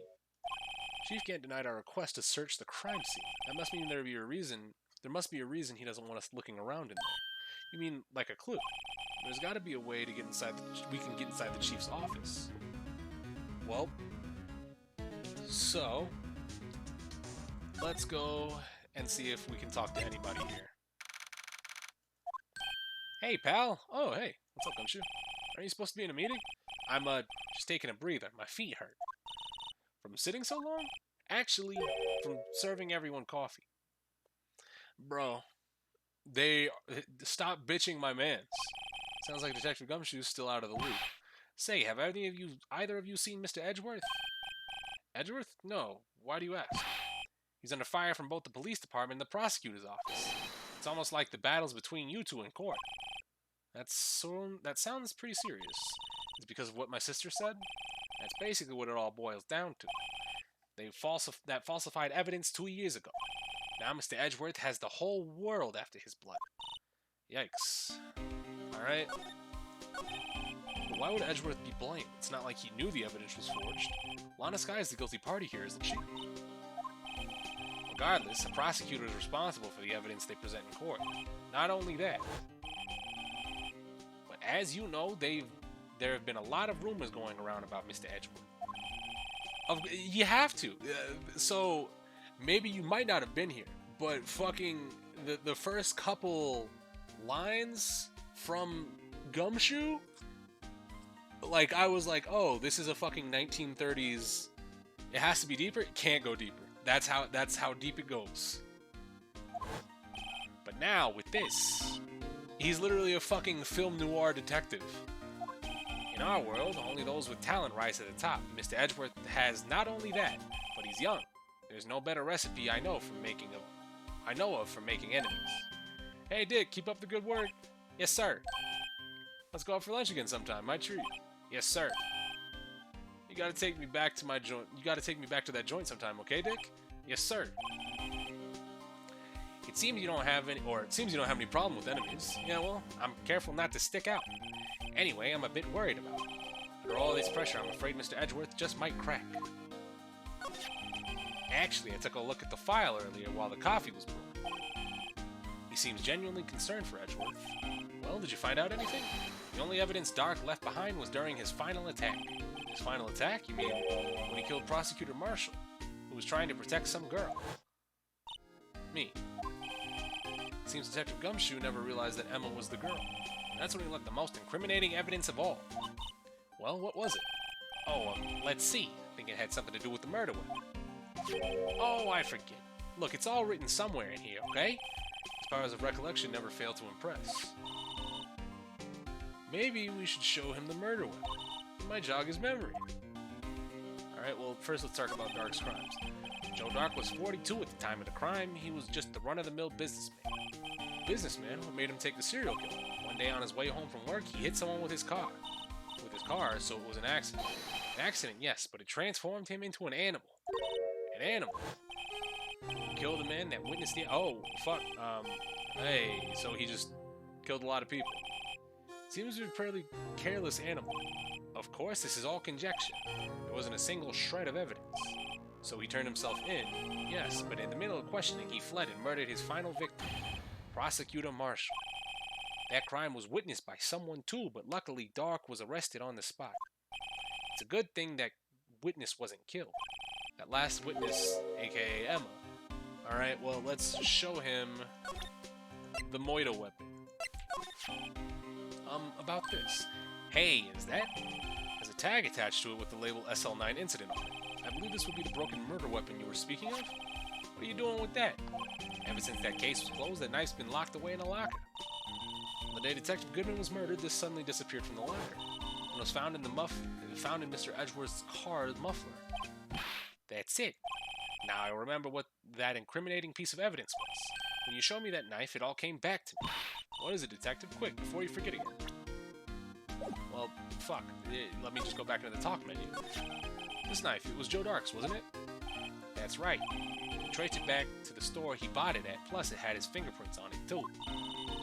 But no one actually witnessed him using it to murder anyone, right? That's where his luck ran out. When you take a good look at it, the knife, you see it's broken. You don't have to take a good look at it to notice that. Yeah, well, anyway. Take a guess where the broken tip of the knife was found. That's what did him in. What was it? The victim, Neil Marshall, was carrying it inside his own body. It was found deep inside the stab wound. Did it match Dark's knife? You bet, down to the last fiber. That's pretty conclusive. Neil's autopsy report added to the court record. Switchblade knife updated. Well, there you have it in a nutshell. That's all I know. Can I ask you one more thing?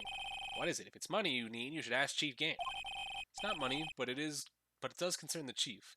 His office is a crime scene, right? It's where Prosecutor Neil Marshall was murdered. The chief's out now, and his office is locked. But we'd like to have a look around, if that's okay. Well, any detective's ID card can unlock the door. What, really? But if I let a civilian in there, I'd be charged with breach of trust. Breach of trust? Simply put, I'd be canned. Oh, sorry, pal. I don't plan on getting fired because of you. How about this ID card? It was Detective... Don't show him that! That won't work either. The data was deleted the day he died. How about you just shut up, Emma? Are you serious? So in other words, Gumshoe's our only chance of getting into that office. Is there something we could show him that would change his mind? Maybe. But I think we're done here. Let's go to the entrance. Let's go to... Should we check out the murder scene again? I think so. That would be a good idea at least, right? To see if there's anything we missed. No one's here today, not even Miss Starr. Everyone's probably busy looking into what exactly went down in the evidence room. That must be where the detectives are. But we proved in court today that on the day of the crime, no one was murdered in the evidence room at 5:15 p.m. Yeah, I thought we were finally making some headway in our case. But instead it looks like we just ended up making Lana look even more guilty. Hang in there, Lana. I've got to find all the answers by tomorrow. Well, slide to the left. So, do we have anything new? This rope, is it? Yep, they laid it in the victim's outline. They laid it in the outline of the victim's body. So wait, the victim must have died when the killer closed the trunk on him. You have to be the only one. Yeah, no, we got that before. Alright, well, is it all going to be the same then? It's about as red as a sports car. Yeah. Okay. What car is it? I think it was called a sedan or a coupe, something like that. Those are car types, Mr. Wright, not models. Am I really trying to stop all progress? If not, get y'all arrested for having evidence y'all maybe shouldn't have. Literally, like, hey, yeah, y'all can get into the chief's room with an ID card. Oh, like this one? And she reaches into my fucking pocket and pulls it out. Like, Emma, shut up sometimes. It was about time I got my driver's license. Okay. No, Phoenix, you're fine. Let's go talk to Miles. I wonder if Edgeworth is back yet. There he is. It looks like he's writing something. What are you doing here? You're sure quick to throw that paper on the floor. I see it. It's a tough day in court, huh? I've had to live the past 2 years with rumors flying around. It's another allegation to me. Cheer up, Mr. Edgeworth, I'm rooting for you. That's Edgeworth for you, always trying to hide his real feelings. So, what do you want? Unlike some people, I don't have all day. Let's just scoop this. Come on, Mr. Wright, let's take a look. Are you crazy? Edgeworth is sitting right there. Just distract him, I'll check it out. Hey Edgeworth. Is that Detective Gumshoe out the window there? Oh no, he's falling to the ground. Hold on, first let me see what that girl's doing crawling around my feet. He didn't even look. Letter of...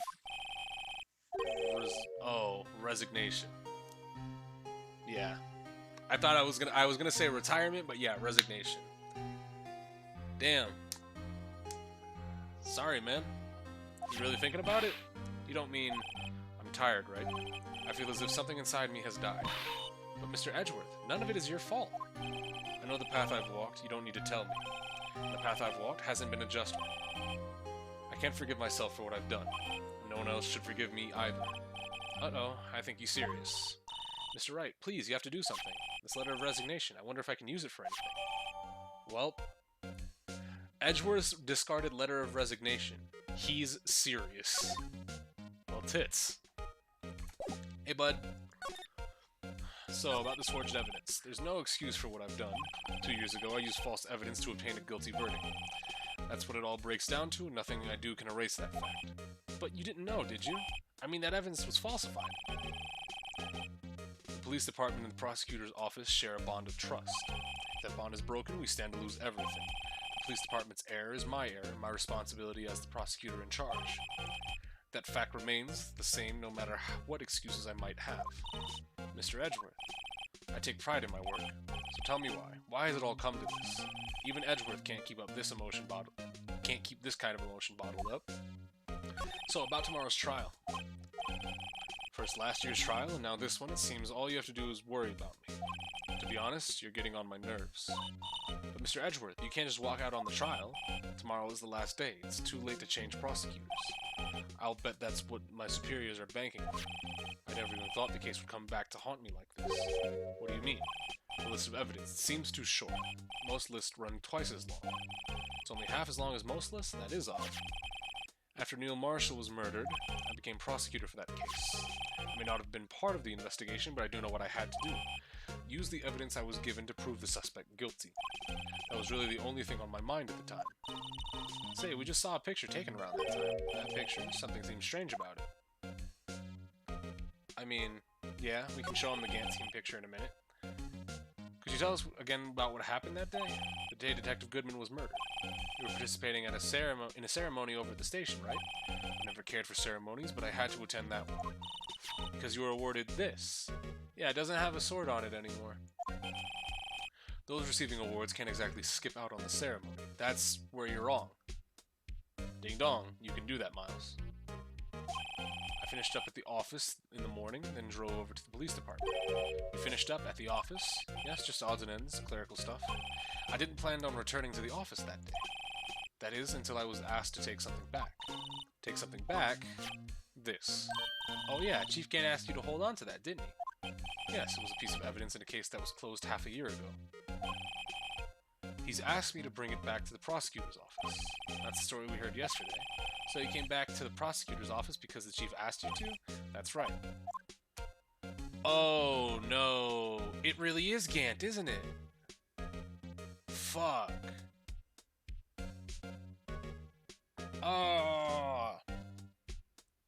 Because in making Edgeworth go back here... Oh, no! He's cool, though! He's really cool! Man, fuck!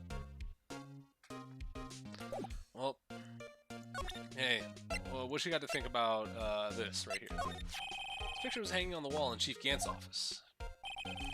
Prosecutor Neil Marshall, he had just started making a name for himself.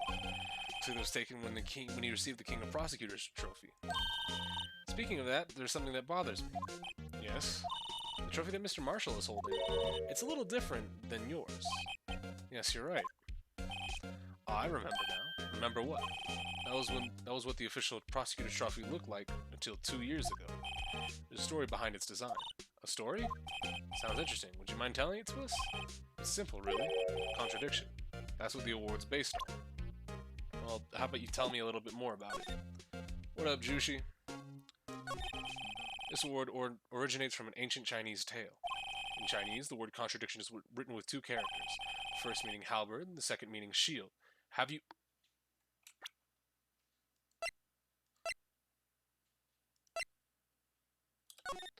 Halberd, right?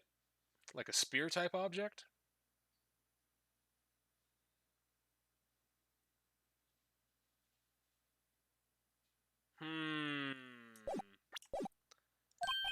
Me? Sure, everyone knows that. But why don't you tell it, though, for Emma's sake? Very well. Long ago, in the kingdom of Chu, there was an arms merchant. One day, he presented the king with two items. The first was a halberd he claimed could slice through any shield or armor. The second was a shield he claimed could withstand any weapon. Wait a minute. Phoenix. There's no need for that. Very perceptive, but then again, you've heard this story before, right? Anyway, as you mentioned, very descriptions of these items discredit them both. When the king pointed this out, the merchant was left speechless, and thus the Chinese word for contradiction was born.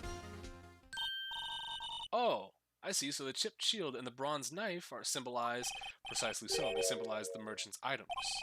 The ancient tale ends with the merchant at a loss for words, but it's in our nature to pursue the matters to their conclusion, even if it results in something as ugly as this. Thanks, Mr. Edgeworth. I learned something new today. That's funny. That's so. Why were you only given a shield? I'll have to ask Chief Gant. 2 years ago, he had the halberd part of the award abolished. Chief Gant.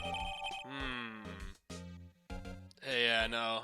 Gant has like too many fucking like potential. Like, had this been a Danganronpa case, right? I would have been like, no, Gant's a red herring. He's a red herring hard. But for the sake of Ace Attorney, they haven't really shown me too many like definitive red herrings. The red herring is usually the person I'm defending, right? So is it Gant? Is this the first one where they're gonna go red herring and just shove it and be like, yeah, fuck you? Is it because it's the DS case?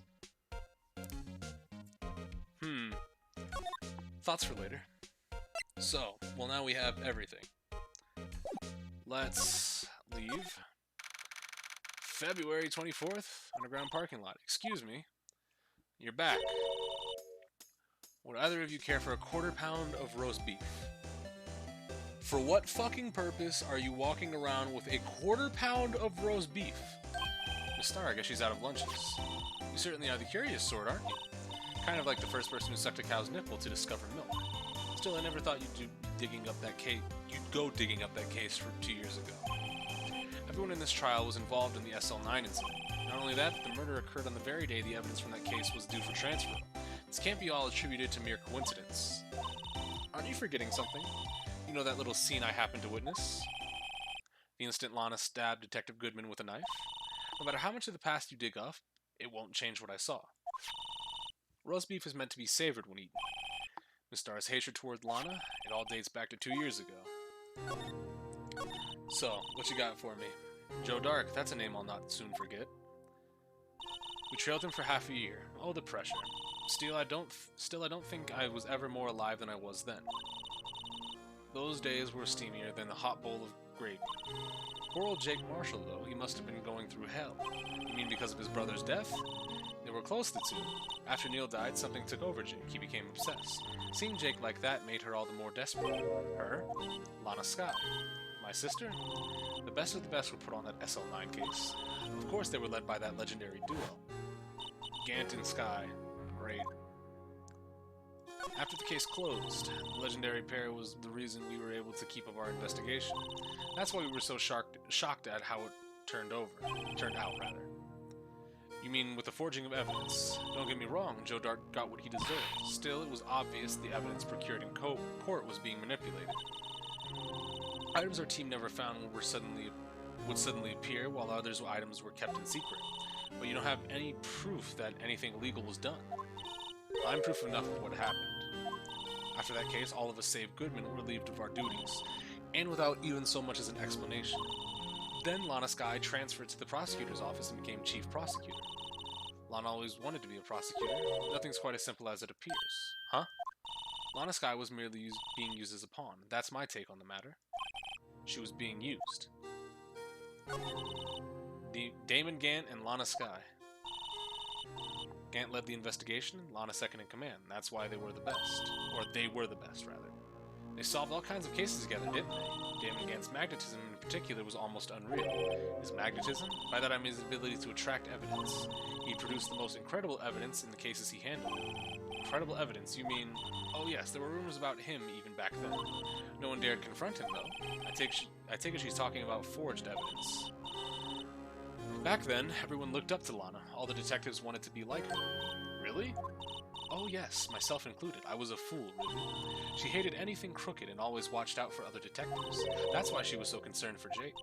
Mr. Marshall. When Jake's brother was murdered, she felt as if she had lost her own brother. It wasn't for her, I don't think Jake would have ever recovered from his shock. That's what makes it all the more infuriating. Miss Starr. That's why I'll never be able to forgive her. Why did she have to turn so cold after that? Alright, how are you talking about being used? Thanks to Chief Gant's powerful influence, Chief, that's right, having solved the SL9 case, his position as Chief was secured. There was only one thing left for him to control, and that no one could stand in his way. The prosecutor's office. What? You mean that's why Lana was transferred? If he can control the chief prosecutor's office, he can control the prosecutor. If he can control the chief prosecutor, he can control the office. Yeah. Why did I click down there? That must have been his goal all along. But how could he control Lana? I don't know, but one thing's for sure. Ever since that case ended, she's never been the same. It's only logical to conclude there must have been some reason for her to change. At last, I'm finally getting close to the bottom of this ugly mess. Thank you, Miss Starr. You listen to me, rookie. If it takes more than just ingredients to create fine cuisine, I hope you turn out to be a better chef than I've been. Well, I mean... let's go and see...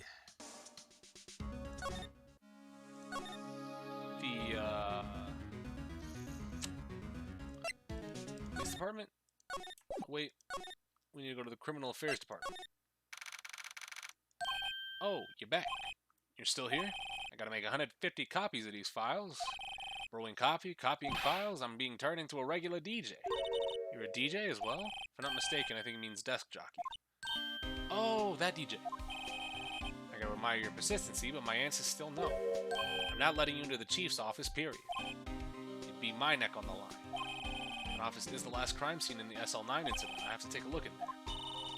There's gotta be something we can do to make the detective change his mind.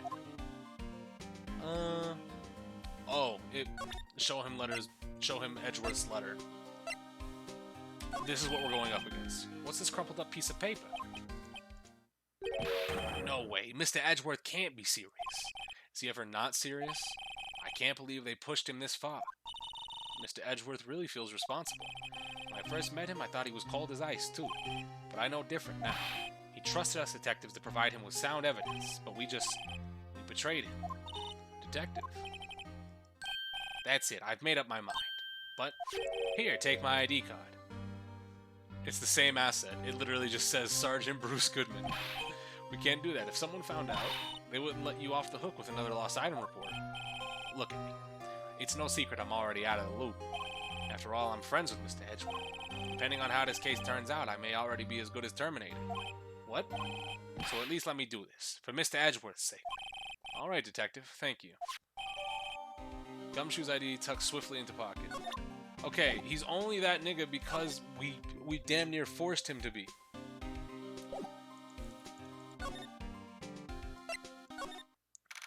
February 24th, Police Department Chief's Office. Here goes, Mr. Wright. We're in. Yep. If anyone finds us now, Detective Gumshoe's a goner. If that happens, I'm counting on you to bail me out. Ah! She hit him again. Sorry, I thought you were a ghost. Didn't even know you could slap a ghost. Ah, Detective Gumshoe. What are you doing sneaking up on us like that? I wasn't sneaking, I was just worried something might go wrong. So I came too. If you're here, then what's the point of giving us your ID card? Gumshoe's ID crushed and What? Hey, don't do that to my card. I hardly ever get a chance to come in here, so I figured I'd have a look around myself.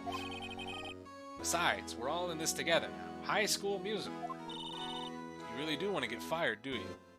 Don't you, rather? Not if we're lucky. Now come on, let's see what we can find out. I've got a bad feeling about this. Well, let's examine everything. Everything? Everything.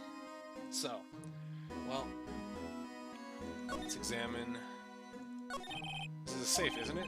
Safe. That word is rife with intrigue. Okay, if you say so. Looks like a code needs to be entered in this panel to open it. A 7-digit number. Do you know what it is? I have a hunch. Oh, I know. You want to try my birth date? It's... I have a better idea. Here goes nothing.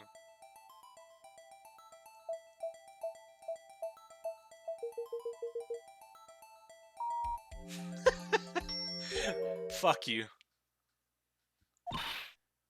What number did you even enter? Whose birthday was that, pal? The 7 sevens. The final ID number on that record.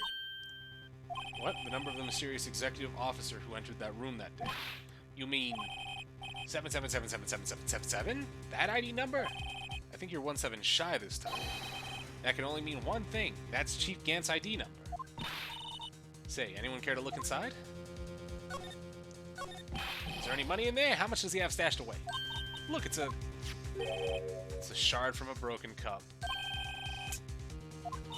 There's something else in here, too. What looks like a piece of leather cloth. This is a handprint, isn't it? Yeah, so someone wearing a shirt like that once. You think the chief made up the design? I don't think so. Oh, well, it was just a thought. What?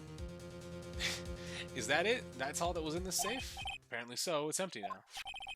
Piece of cloth with a handprint on it and a broken shard from a cup. They look like pieces of evidence. Yeah, but unless you can prove they have something to do with this case, I'm afraid I just can't let you take them. After all, it's my neck on the line here.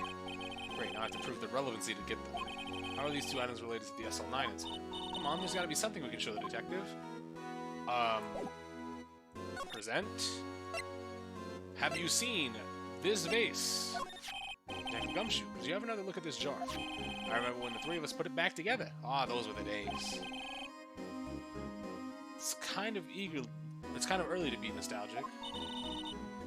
Yeah, you're figuring it out too? Doesn't it feel good? The fucking aha moment of I got it feels really nice, right? Was this jar a piece of evidence from that case? That's right. One of the shards had an SL9 incident sticker. Doesn't this ring any bells? You know that fragment we just found? You mean this one? That was in the safe? Yeah, that one. That was in the safe. Now that you mention it, it's ringing a lot of bells. Let's see if it fits. Here, let me see that shard. I'll take a crack at this. Go ahead, pal. Show us what a rookie can do. Mr. Wright, here's some glue. If I can piece this together again, it'll prove Chief Gant was knowingly hiding evidence. Well.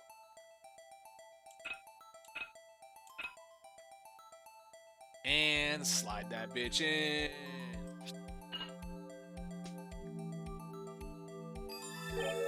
There, it fits like a charm. Of course, that means Chief Gant willingly and knowingly hid a piece of this jar in his safe. I was on Tinder, wasn't paying attention. Bro. Guava, where have you been? You get any matches? No matches? If you didn't get any matches, that's actually tragic. If you didn't talk to anybody, that's actually tragic. In other words, he concealed a piece of evidence from the SL9 incident. But, hey guys, get a load of this. What is this? This piece you just attached, it's different from the others. It has a reddish line on it. A reddish line? That's blood. I don't get it. Why would Chief Gant hide this in his safe? Yep. Well, we can... Here, let's present the fingerprinting solution. Oh, wait. I'd like to have a look at this. Hey, I know what that is, so you want to take some fingerprints. It's a great idea, detective. Alright, go to town. Sheesh. What are you doing? Why are you sticking out your hand like that? Go ahead, take my fingerprints. It's not your fingerprints we want to take. Huh? Come on, this isn't the time for jokes. We're talking about the cloth that we found inside the safe. Oh, I knew that. The one with the handprint on it, right? Where's your sense of humor? Alright, sprinkle of powder on the cloth, and once they've been absorbed into the prints, blow the rest away. What are you, my mom? I don't have to be told a million times. Alright, let's get this over with.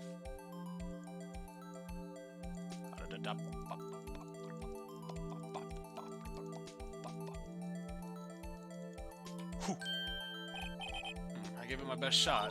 Kind of result won't be good for matching any prints, will it? But it doesn't look like we'll get a clear result from this print. Let's try a different finger.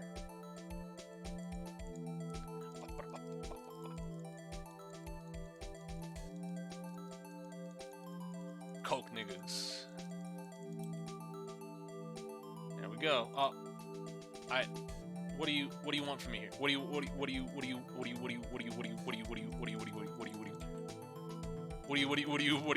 you mean? What do you actually mean here? Fuck off. That's so dumb. Alright, well, it's not Damon's.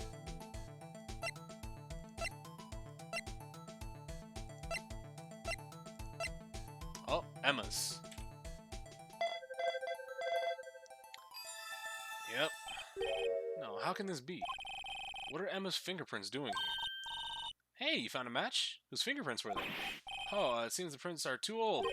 They aren't quite clear enough to get a match. Oh, that's too bad. I thought they'd be Dark's prints. Psst, hey you, over here. What's going on here? What are that kid's prints doing inside the chief's safe? Don't ask me. Let's just keep this information from Emma for now. Look. Here, maybe you should hold on to this. Yeah. Alright, well, so let's examine a little bit more in here. This is the real deal, isn't it? This armor and these weapons? Sure is, pal. The chief doesn't care for imitations. First the pipe organ, now this armor. You know how many taxpayer dollars must have gone into this room? What? You mean we're paying for this? That's it. I'm not paying 1 cent of my taxes. You don't have any taxes to pay. Be careful of what you say. Who knows? The chief may be hiding in this armor as we speak. I don't think he'd fit in there. Even if he did, he'd never be able to get back out. Cut it out, guys. You don't know how scary that guy can be. Desk. Speaking of that, when we were here earlier... Oh, it's you two. He put something in the desk. Yeah. I wonder what he was reading. This looks like a list of evidence. List of evidence? In most cases, the list runs twice as long as this, though. Hey, look at that case name. SL9 incident. I wonder what this is doing here. Hold on, detective. What did you just say? I said I wonder what... No, about evidence lists. They're normally twice as long? That's right. I guess there wasn't a lot of evidence. A half-size list of evidence? What will the other half of the list be doing here? I knew it. Chief must be hiding something about that case. It would appear so. Evidence list added to the court record. Well, I mean, it seems like it's pretty fucking cut and dry, right? But let's see if we can't look at what that evidence list says. Oh, wait.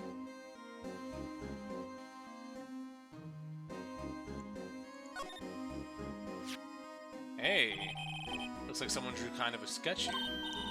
What is it? Did you find something? I can't make it out. I better keep quiet about it for now.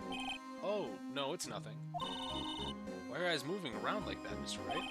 Better not forget about this picture. Hey.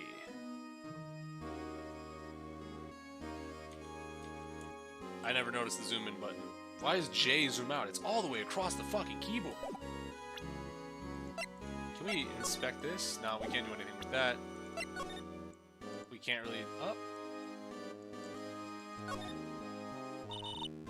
This is a handprint, right? Yeah, someone left behind an oil stain on the fabric. Whoever it was, they must have had a really oily hand. Mr. Wright, think about it scientifically. A more likely explanation is the person slipped and fell on a freshly waxed floor. After getting wax all over their hand, that would account for this amount of oil, I guess. I don't see what's so scientific about it, though. It happens, you know. I slip on floors at school after they're waxed. Alright. What I really wanted to see on this was the actual list of evidence, so I was like, maybe if I... Oh. So, I just happened upon that one. That one was just by happenstance. Alright, so...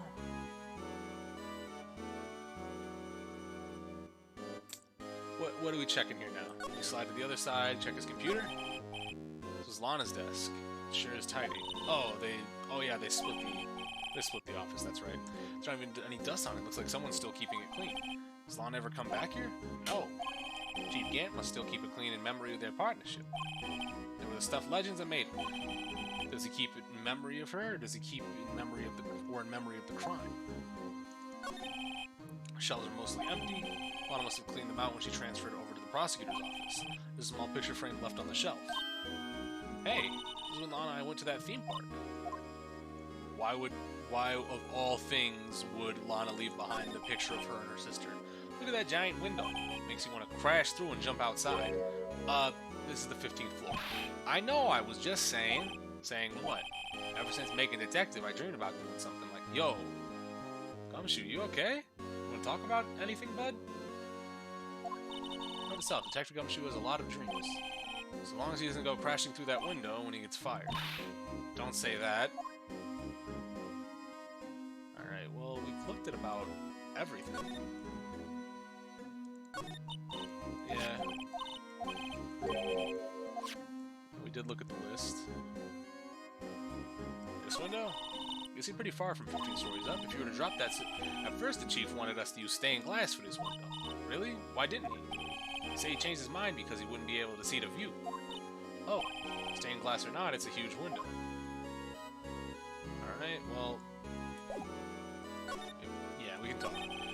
Desk on the other side of the room. Was that your sister's? Yes, that's where I was waiting for Lana. On that day, 2 years ago. Bro. Gant is a whole fucking super villain. Is anyone using it now? No, sir. This is entirely Chief Gant's office now. He practices a strict policy of preserving the crime scene. That's a strange reason to leave it. He uses it as a warning to everyone else. He wants us to always be alert. He told us so himself at our New Year's party. Of course, he was pretty intoxicated at the time. I see. So ever since Lana left, no one ever touches that desk. No one except Chief Gant and the cleaning lady who's in here each month.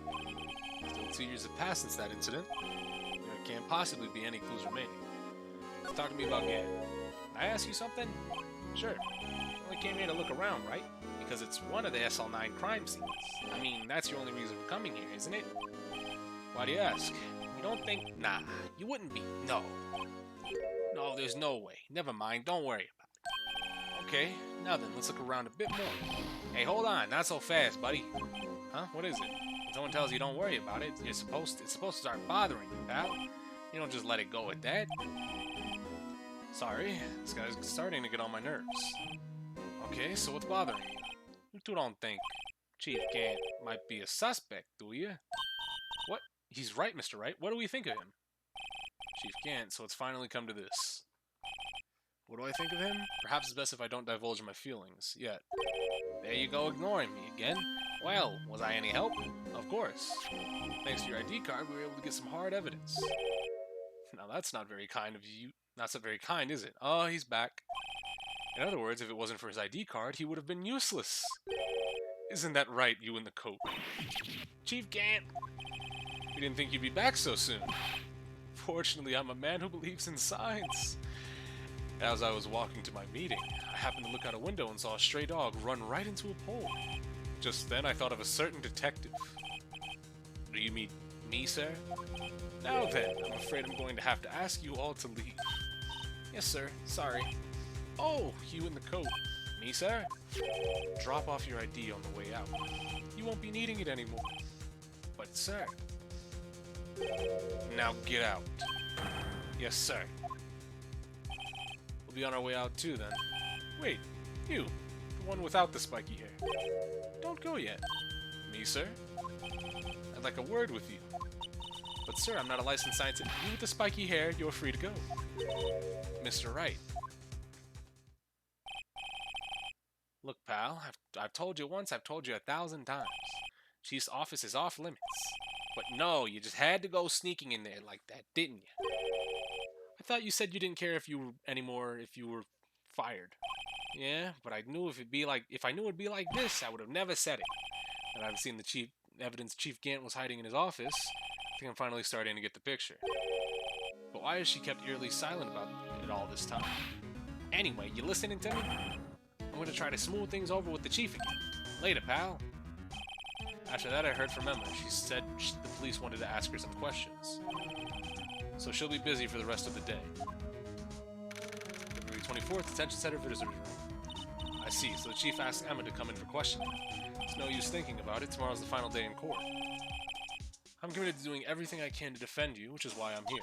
But I've already told you all I can. What you've told me over these past couple days is absolutely nothing, not a single useful thing.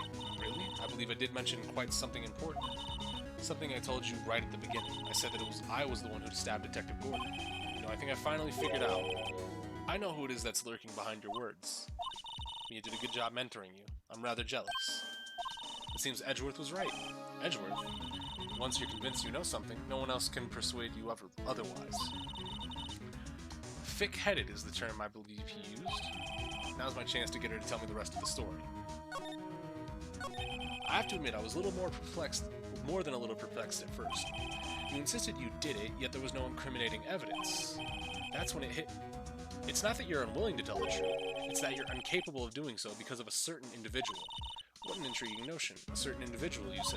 So you think I'm protecting this person? Protecting? No, I think afraid of is more like it.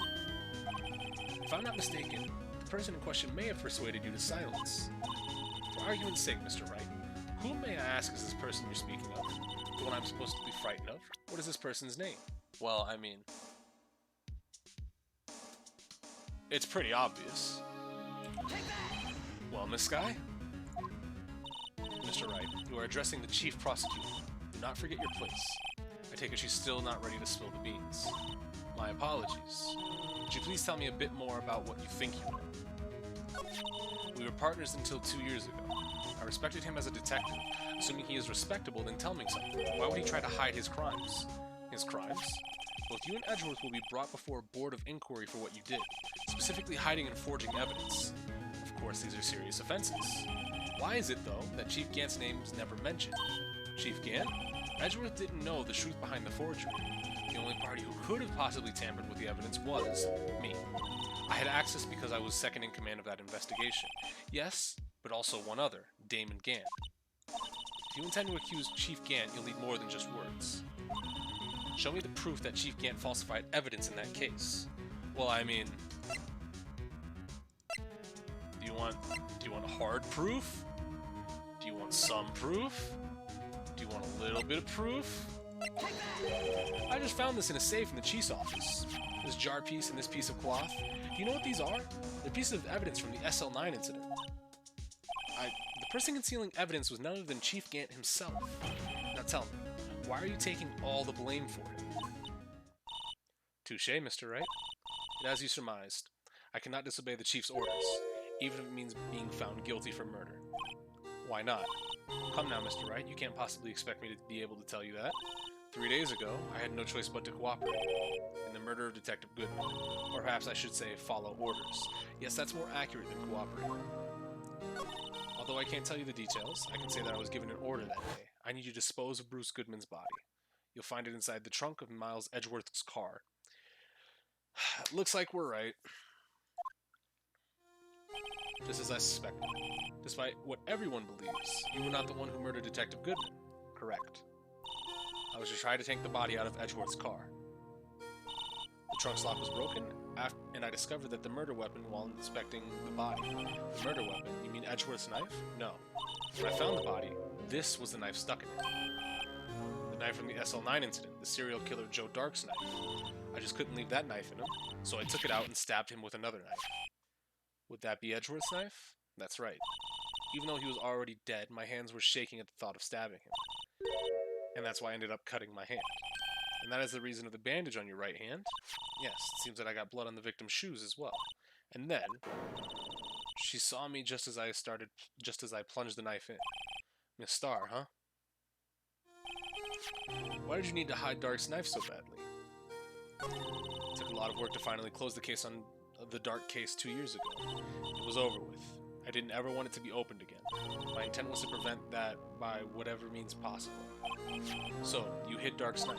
The weapon used to stab the detective was evidence in the Joe Dart case. If word got out, which it would, the reporters would have a field day with that. So, you wrapped the knife in your scarf and hid it. In Edgeworth exhaust pipe. Right. Then I called my sister, to tell her what happened, and asked her to hide the knife that was inside my muffler. You asked Emma? I didn't want anyone on the force to know about this. That would explain why Emma is so confident about Lana's innocence. Speaking of phone calls, I had a bad feeling about one of them that day. A bad feeling? Truth is, after I received those orders from Chief Gant, the first thing I did was make a phone call. A phone call to Patrolman Jake Marshall. Why would you call him? The lead investigator for the SL9 incident had been murdered. I wanted that fact to be kept hidden, and I needed help.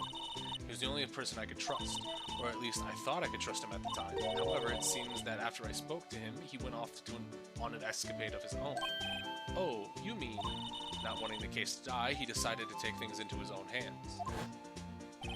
He disguised himself as Detective Goodman and tried to steal the evidence.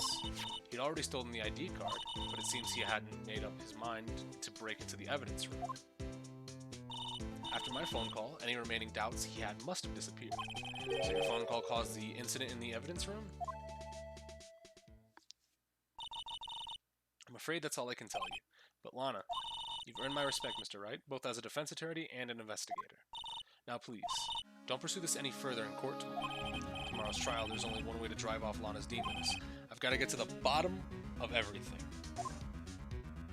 Detective Goodman's real murder, and what went down in the chief's office 2 years ago. To be continued. Well, it looks like we're coming up on the end. It feels like it, at least. This is very conclusive evidence.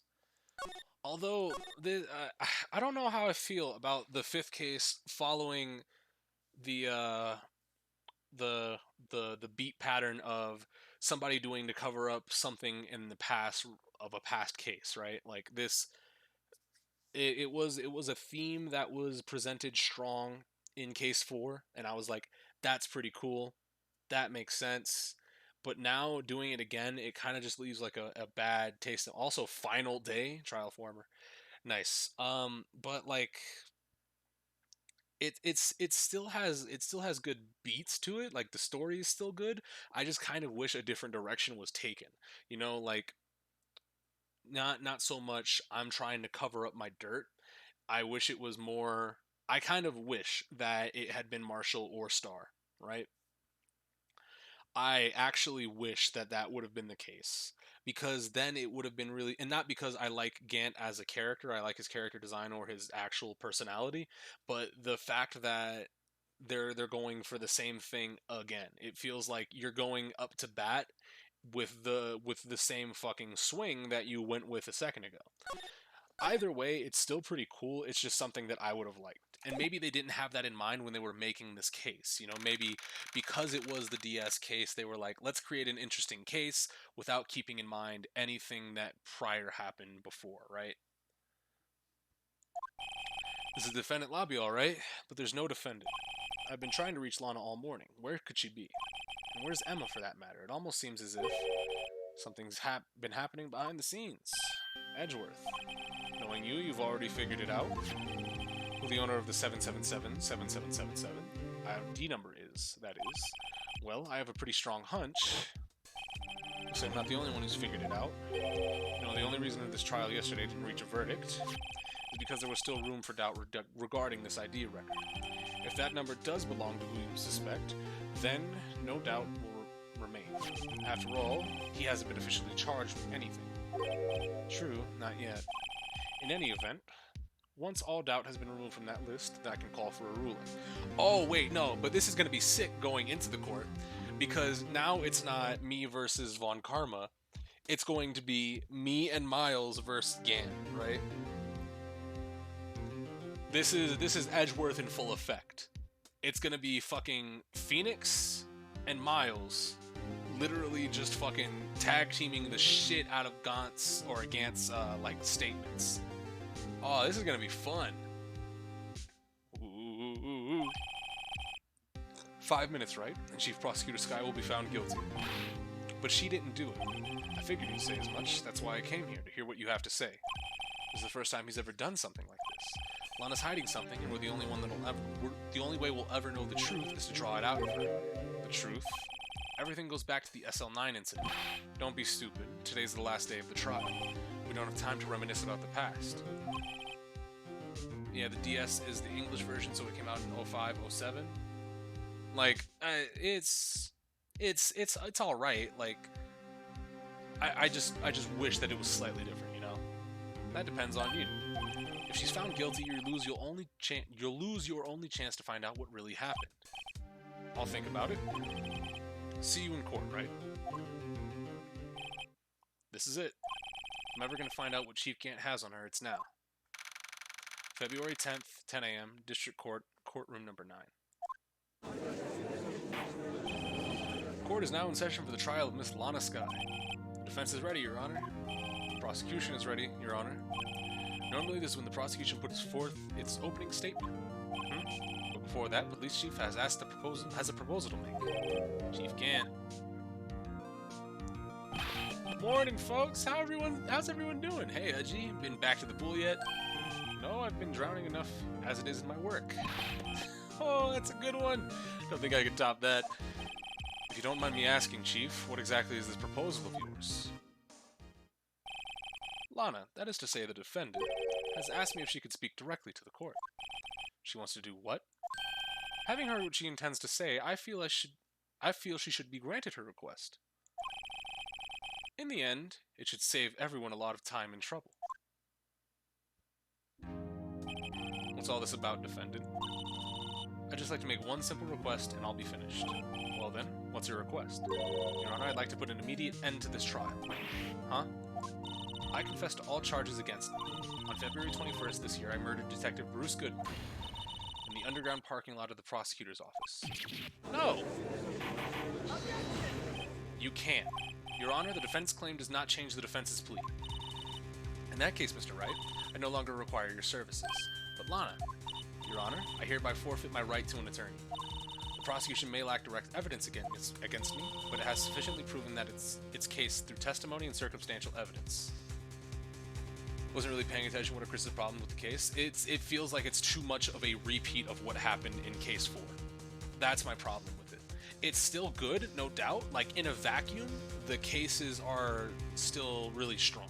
But the fact that this is like almost beat for beat, you can like draw out comparisons and conclusions to case 4. Like, I feel like having this game, if it would have ended with case 4, like if there would have been like if there's another good case in the second game, if you would replace like one of those intermediate cases with this case, like swap their spots, I would probably have less of a problem with it.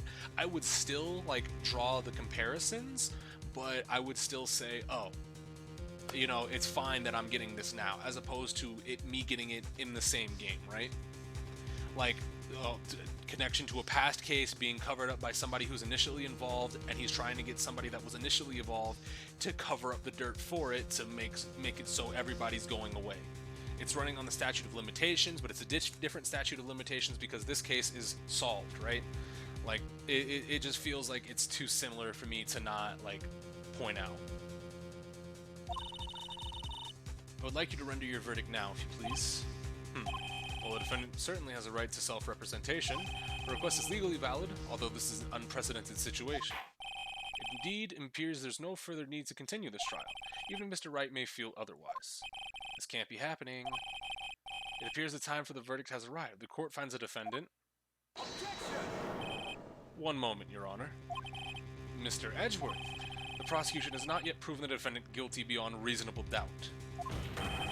Another thing Case 4 has going for it is that it's built up through the game that involves characters you've known for several cases already. That's also true. Like, characters that have been presented, like, now. Like, imagine if this was like, Mia, right? If Lana was Mia and Emma was Maya, there would be something different. Obviously, the game would have to take a different direction, but I would feel a stronger attachment to the case and the characters. I like Emma as a character. I like Lana as a character. But do I feel as directly attached to either of them as I do feel Maya? I don't think so. And I don't think there's a lot of people that do.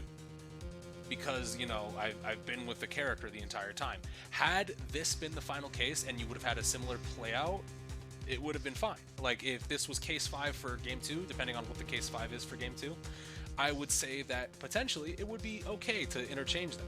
That way you let them build up and build off, but maybe this is a plot point set up for the future. Maybe there's a lot of things. I won't know until I continue. Come now, Worthy. I understand this is a difficult time for you, but why don't you just be a good little boy and keep your mouth shut,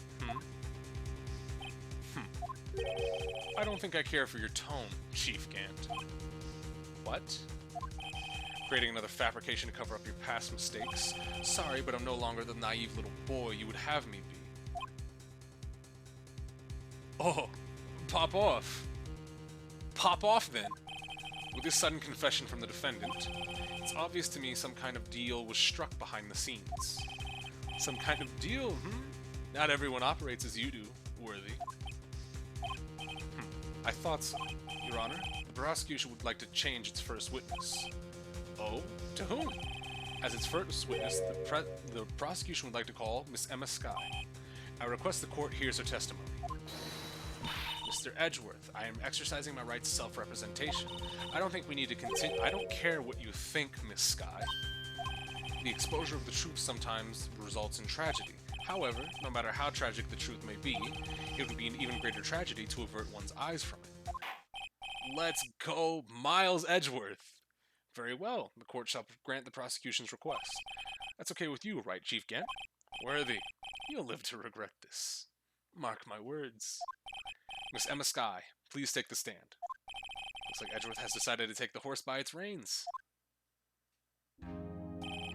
Now then, witness, please state your name and occupation. My name is Emma Skye. My occupation, I'm Lana's little sister, and I want to be a scientific investigator. 2 years ago, you encountered the serial killer Joe Dark of the Joe Dark Killings. Is this correct? Yes. I'm trying my hardest to forget about that, though.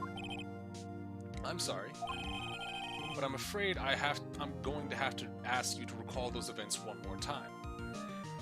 So, obviously she's been set up. She's been told what to say by Gant. That's why he scooped her up.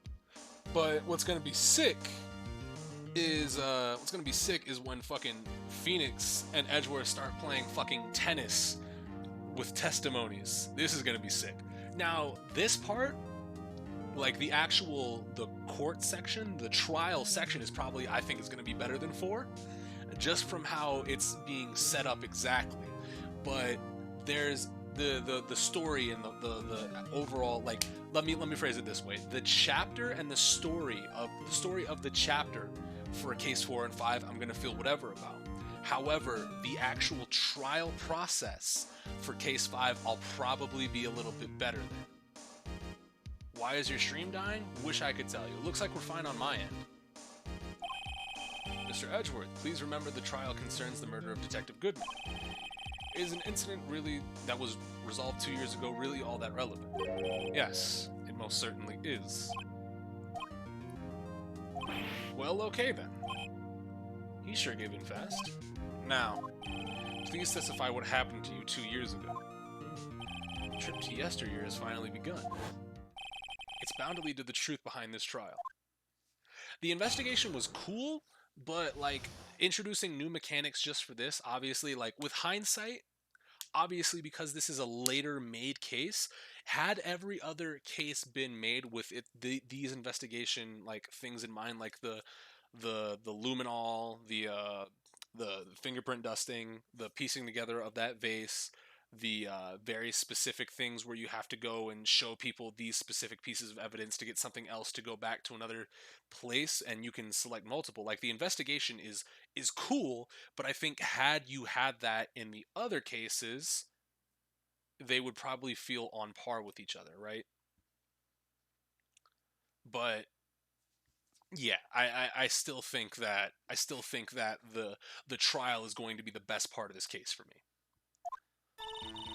I was waiting in my sister's office that day. A man came running in and took me hostage. Neil Marshall rescued me, but I'll never forget what I saw in that instant. The Man raised up his knife and stabbed Mr. Marshall in the chest. It's a good thing you weren't harmed. I passed out. I don't remember much. That's understandable. However, please tell me, Mr. Edgeworth. What does this testimony have to do with Detective Goodman's murder? That will soon become apparent, Your Honor. You gotta admire him for his courage, considering he has no evidence. Very well, the defense may begin his cross-examination. They're still letting me do it? I mean, fair enough. I was waiting in my sister's office that day. A man came running in and took me hostage. Neil Marshall rescued me, but I'll never forget what I saw in that instant. I mean, you couldn't really see, it was dark. What's up, Phoenix? Mr. Marshall jumped on dark. Just then the lights went out. The lights? It was just about this time of year.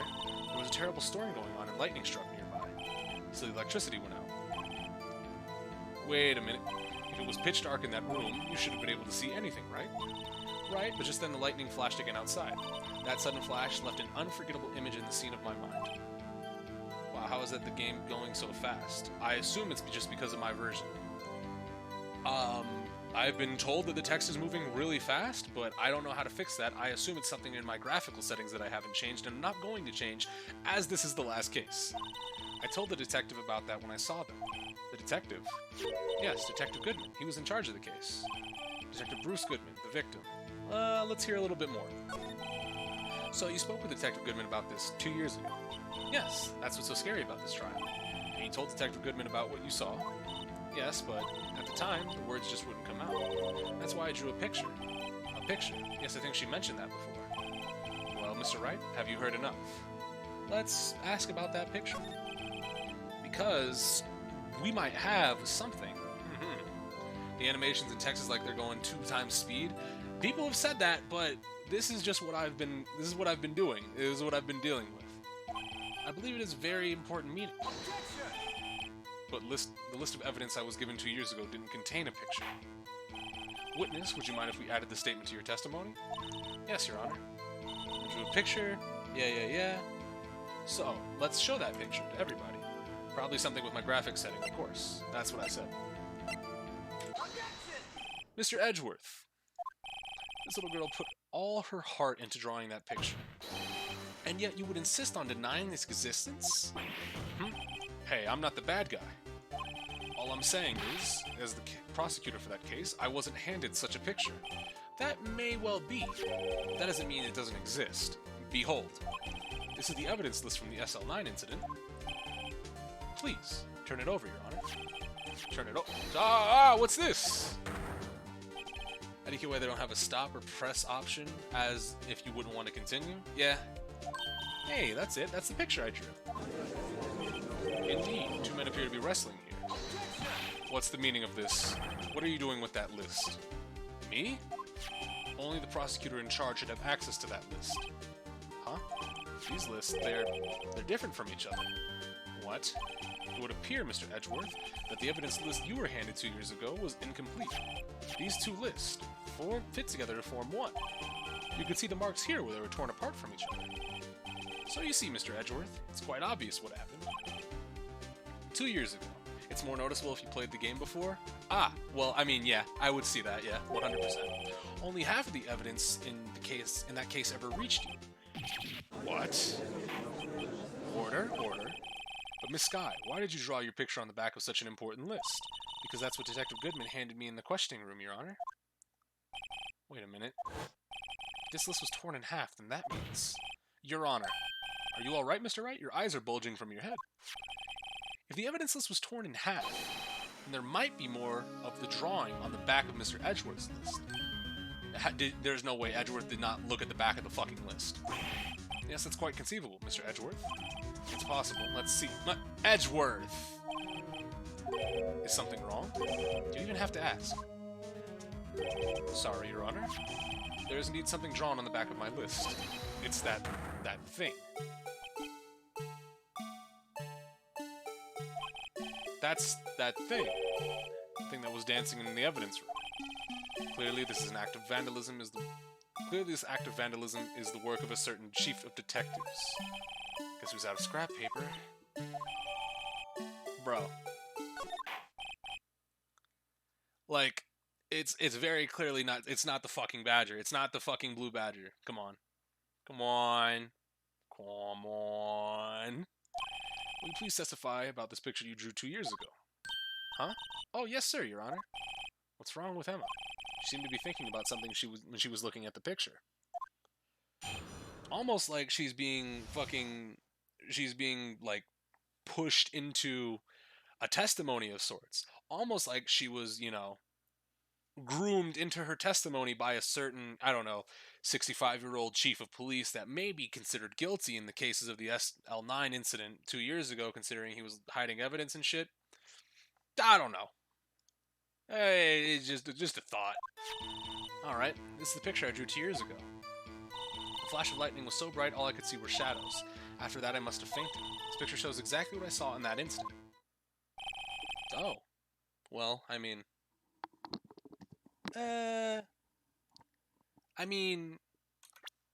let's look at it again. Oh, wait, hold on. Ooh. Do you have a schedule or plan for streaming the rest of the trilogy? I really enjoyed the stream a lot. Thanks, by the way. This is probably going to be... I'm going to do the rest of the trilogy. I'm probably going to start up to tomorrow. I want to stream every day at around 3 p.m. EST. However, there are some certain, like, complications, Gotta do shit, and sleep. I gotta sleep sometimes.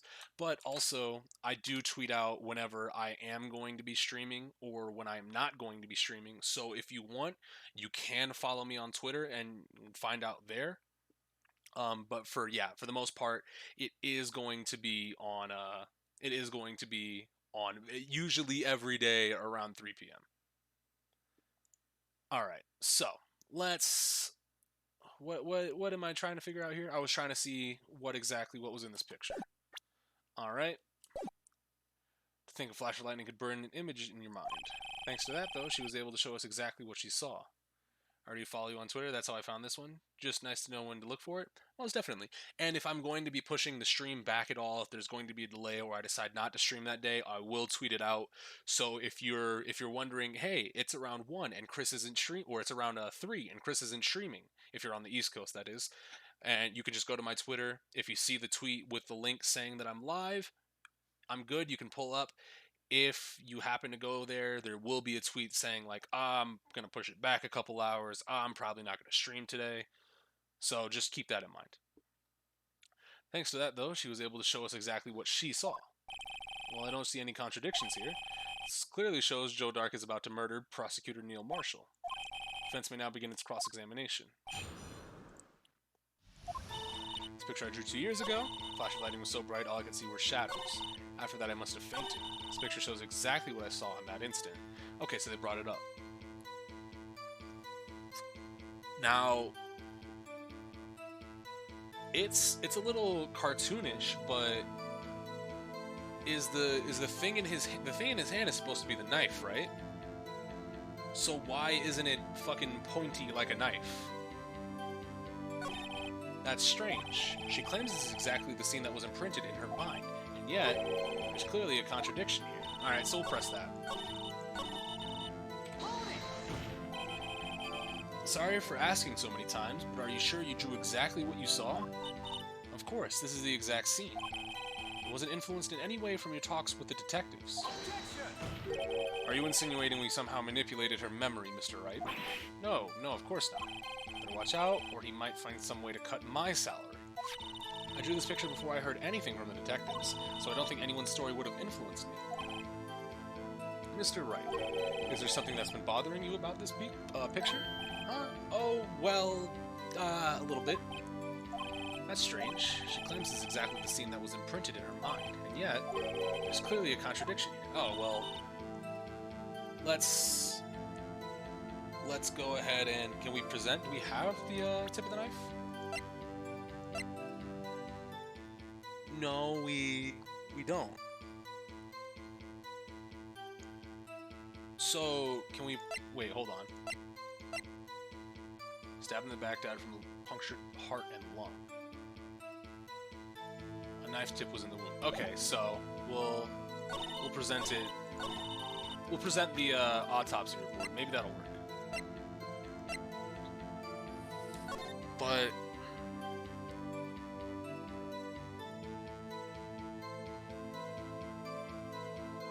weapon found and wound was missing tip. Wait, yeah, no. If the knife was okay, no. This is it. This is it. This has to be it. Because if the knife was broken, that means the tip was already inside of him. Right. Okay. I hate to be the bearer of bad news, but this picture the witness drew contains a blatant contradiction. What? But I still remember it just like it was yesterday. Mr. Wright, perhaps it would be faster if you simply pointed out this contradiction to us. What part of this picture contradicts the autopsy report? The knife. The contradiction, of course, lies here.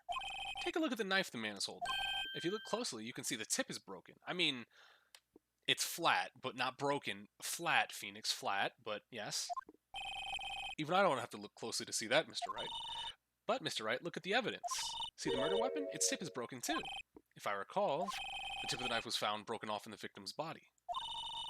It was the conclusive piece of evidence that proved Joe Dark was the murderer. I'm afraid it's not so simple, Emma. And where, pray tell, could you possibly see a problem? It's obvious, really. The victim suffered a single stab wound to the back. If the victim was only stabbed once, then the murder weapon should not yet be broken. Oh, what's the meaning of this? Perhaps the knife was broken beforehand. Sorry, but I'm afraid that's not possible. The tip of the knife was found inside the victim's body. If it was broken beforehand, it couldn't possibly wind up over there. Or couldn't possibly wind up there. What does this mean? The tip of the knife was undeniably discovered within the victim's body. The only possible explanation is the witness's memory is mistaken.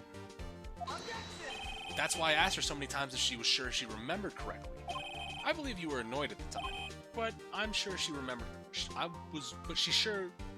But she was sure she remembered correctly. Oh my. But there's no other way to explain this inconsistency. Not so fast, Mr. Edgeworth. There is another explanation. Have you forgotten already? About a little something called falsified evidence. You're treading on thin ice, right? All I'm saying is that this broken knife tip might be the piece of evidence that was forged. You can't deny the possibility. No. Order, order. Are you saying the investigation really was corrupted? Your Honor, please allow me to once again look over the events that took place the day of the murder. The police department and the prosecutor's office were holding a ceremony that day. After receiving the King of Prosecutors Award at the ceremony, Neil Marshall questioned Joe Dark along with Damon Gann. During his questioning, Joe Dark fled the room. Prosecutor Marshall chased after him and was killed by Dark. It is my belief that somewhere in the story there is a lie. I'm not lying. The man really was holding a broken knife. If that's true, then there's no other way around it. This could not have been the actual murder weapon. There must have been another broken knife. What are the chances of there being two broken knives? Another broken knife besides Joe Dark's? Could there have been one? I mean, there definitely could be.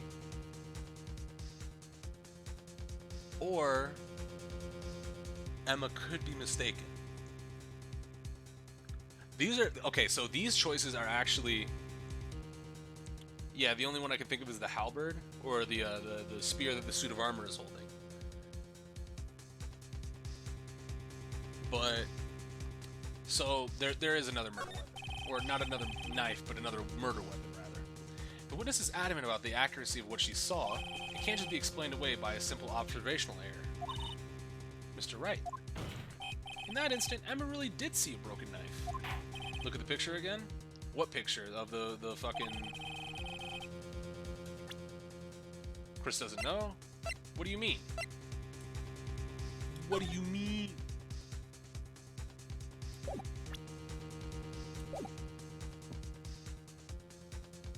The other one? I mean, you guys don't really think I'm throwing for not content, right? You guys don't think I pointed this out for no fucking reason, right? Like, the fact that the fucking... The goddamn thing is changed, right? Like, is that what we're doing here?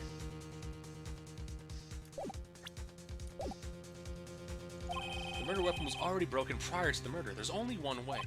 Take a look at this. Here's the real murder weapon.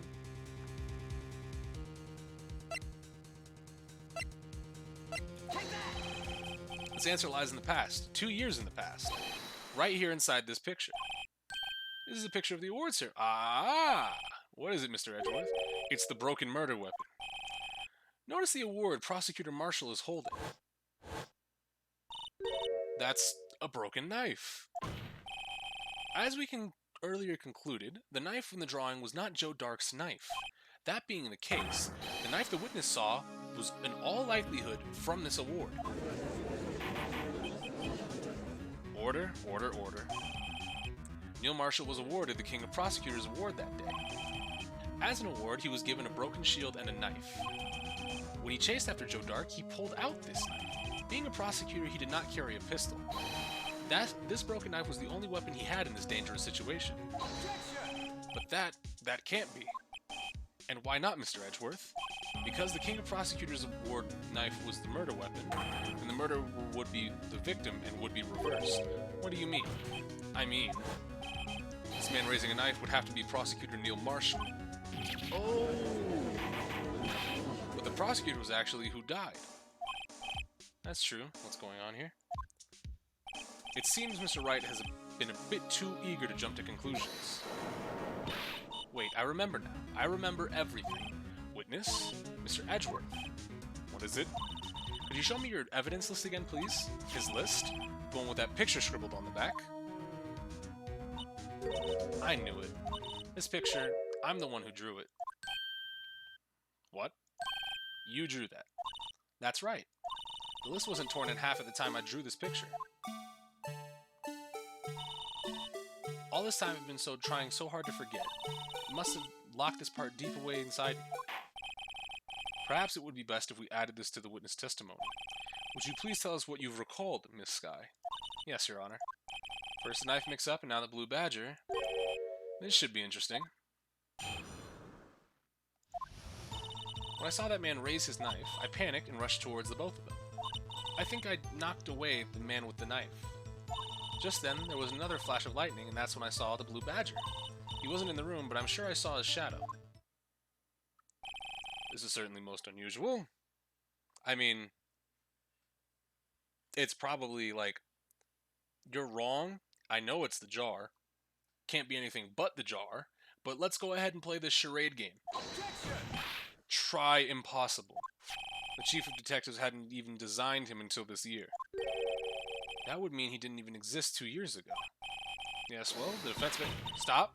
Please, don't pursue this any further. Lana? What's the meaning of this? Please remain seated in the defendant's chair. But you can't do this. I've already confessed to the crime.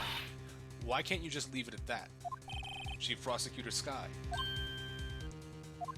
We've already come this far. It's too late to turn back. Silence.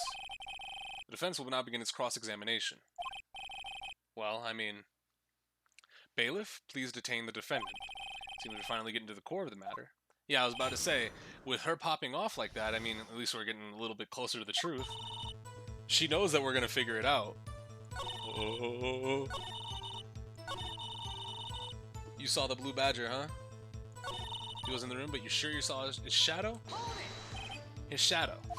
So you mean you didn't actually see his face with its winning smile and all? That's right, but I still remember it. He had 3 creepy horns. This is pointless. That thing couldn't have possibly existed 2 years ago. The witness must be mistaken. That may well be. But what's important is what caused her to think she saw what she did. Oh, and I suppose you have an explanation. So, then by all means, please tell us what this shadow really was. What was it Emma saw in that lightning flash? Who is this blue badger really? I just might know, nigga. The blue badger hadn't even been dreamt up when Emma drew this picture. Yet she's certain she saw its shadow. Ladies and gentlemen, it is the defense's belief that on that fateful day 2 years ago, there indeed was something that looked like the blue badger. Something that is sitting in this very courtroom. Mr. Wright. In this room? Very well, Mr. Wright. What is it that the witness saw in this instant? Please show us this mysterious blue badger look-alike. Fuck you. The mysterious blue badger was in fact this. But that's... what exactly is that? I believe it's some sort of jar? But, Mr. Wright, that doesn't look anything like the blue badger. Indeed it doesn't. As it stands now, it's just a plain jar. However, what if we were to change our viewpoint? our viewpoint. I've got to show them the correct angle at this from. Okay. Fuck. This is actually kind of hard to rotate.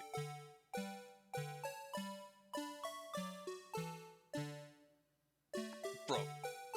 Come on. Uh-huh.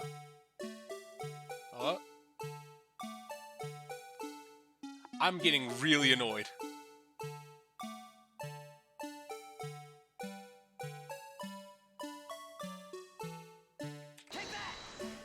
Oh, I wanted the music. What? Allow me to remind the defense its case hinges on a witness drawing. Mr. Wright can't match the shape of the witness drew. We cannot accept his claim. Gotta find just the... What? What? Fuck off.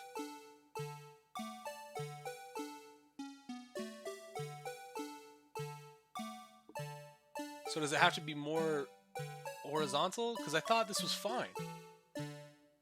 A little down.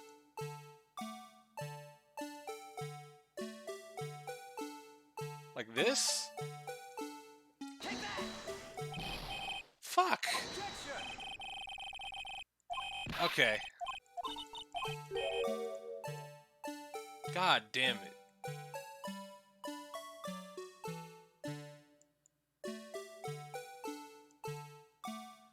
I'm gonna tell you, this is probably the hardest thing I've had to do this day, on this day.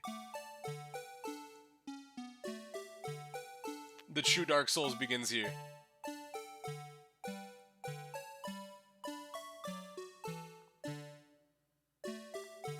Unless it's...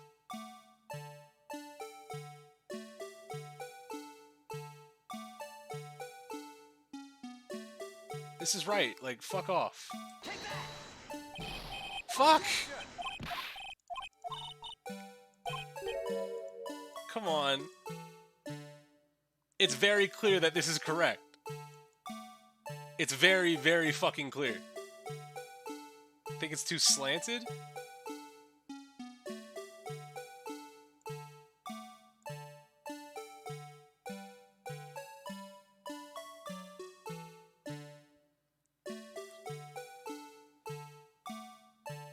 Like, how is this not right? Rotate to the right a little? Bro, if I could just rotate perfectly... Wait, let me actually use the fucking keys. Okay. This does not help. I need to spin the bitch. Try inverse where it's facing away? I mean, trying inverse doesn't really work. Because I have to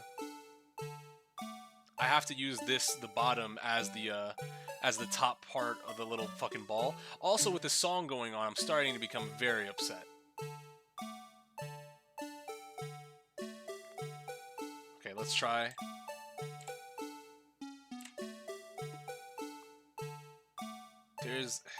This is right. This is right. Like, there's no way this isn't right. Fuck!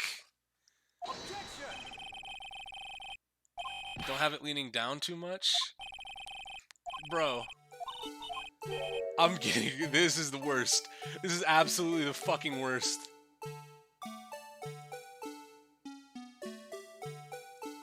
I'll try to point it more vertically, but, like...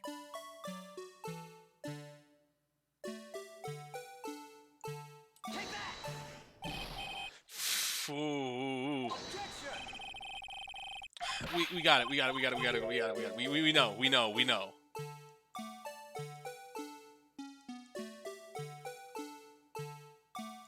At this point, I'm gonna Google this. If you find the picture result, please help. Angle it where the bottom is flat? Like this?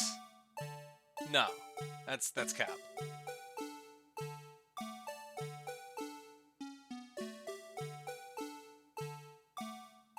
Like, I don't know what you mean. I physically do not know what you mean.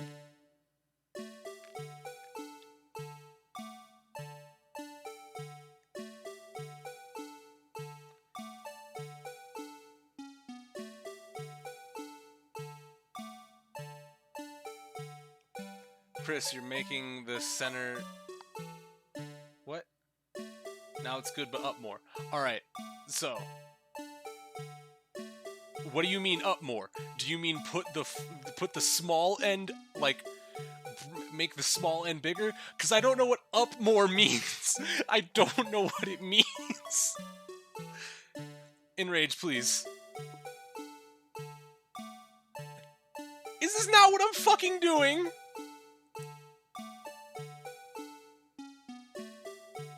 Are you... You're serious, right? Is this not what was going on?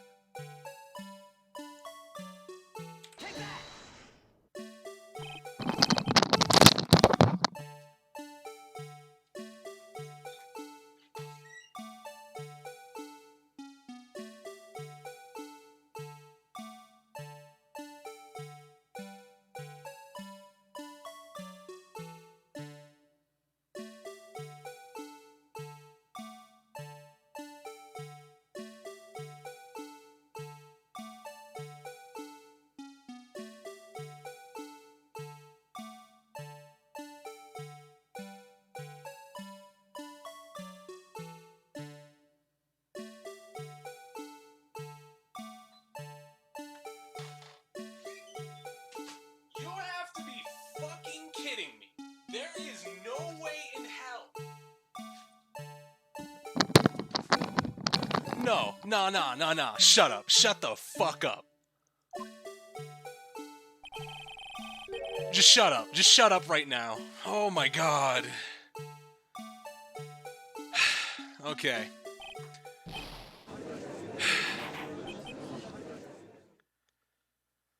Order. The defense has proven its claim. The mysterious blue badger witnessed on the day of the crime was actually this. Although we all enjoyed Mr. Wright's dramatic performance, one question remains. What's your point? What do you mean?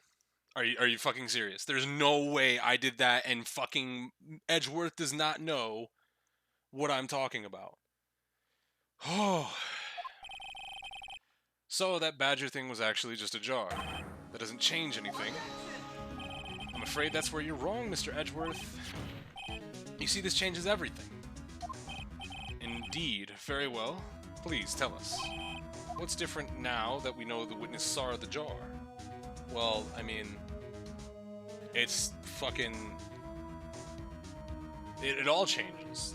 The location changes, the murder weapon changes, and the actual murderer changes. The murderer, I think, would be the most important. Allow me to take these in turn. Well, I guess fuck me. At the moment of the murder, the witness saw this jar. At a very specific angle, I might add, Mr. Wright. Yes, well, knowing this, where could she have seen this jar?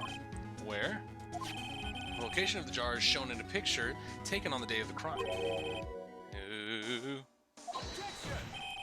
But the body was found lying near Lana Sky's desk. The witness testified so herself. Yes, and it is these two facts that reveal exactly, or what actually transpired. You see, the struggle between Dark and Marshall did not take place in Lana Sky's office. It happened on the other side of the roof in Chief Grant's office. Are you implying the murderer moved the victim's body from Damon Gant's office to Lana Sky's office? Yes. Why would he do that? There's no reason. Exactly. Edgeworth, please. There wasn't a reason. He wouldn't have gone through the trouble. The only logical conclusion is that there was a reason. Do you know what that reason was, Mr. Wright? I finally figured it out. So this is why Lana tried to stop the trial. It's too late to quit now, though. Please, recall the witness's testimony. She said she knocked away the man who was holding up the knife. In the next instant, the jar was hit and flew in the air. Now tell me, what could have sent that jar flying? That would have to have been the impact the man made when he was knocked into the wall. Ladies and gentlemen, if I may draw your attention to this picture once more. If the man was knocked into the direction of the jar the shelf was sitting on, what would he have hit? Ah, the suit of armor, holding a very sharp and dangerous looking sword. Yes. And since the man who was knocked into the armor was carrying a broken knife, he would have had to have been Neil Marshall, wielding the King of Prosecutors trophy. No, Mr. Wright, you can't be thinking... Yes. There is another possibility of what actually transpired in that room. Another possibility. Of course the perpetrator would have had no idea, but nevertheless. I don't know if I can go through with this. Mr. Wright, what's the matter? If the events took place as the defense theorizes, then the outcome is obvious. In that moment, assuming the man Emma Skye knocked away was actually Prosecutor Neil Marshall... Oh.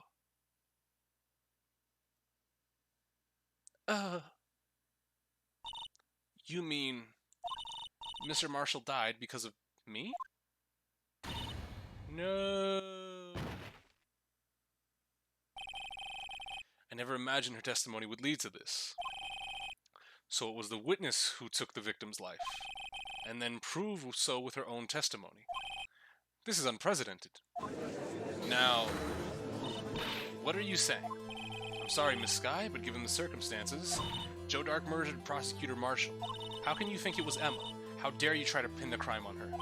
Imagine that coming from you. If you recall, it was you who admitted to forging evidence 2 years ago. The reason you moved Prosecutor Marshall's body was to keep anyone else from finding out about what Emma did, wasn't it? I assure you, Mr. Edgeworth, I have no idea what you're talking about. Now, no matter how much the game wants to play this angle, I'm not stupid. I see that big fucking burly senior citizen standing in the back of the courtroom greasing his ass off right now. It do not look good.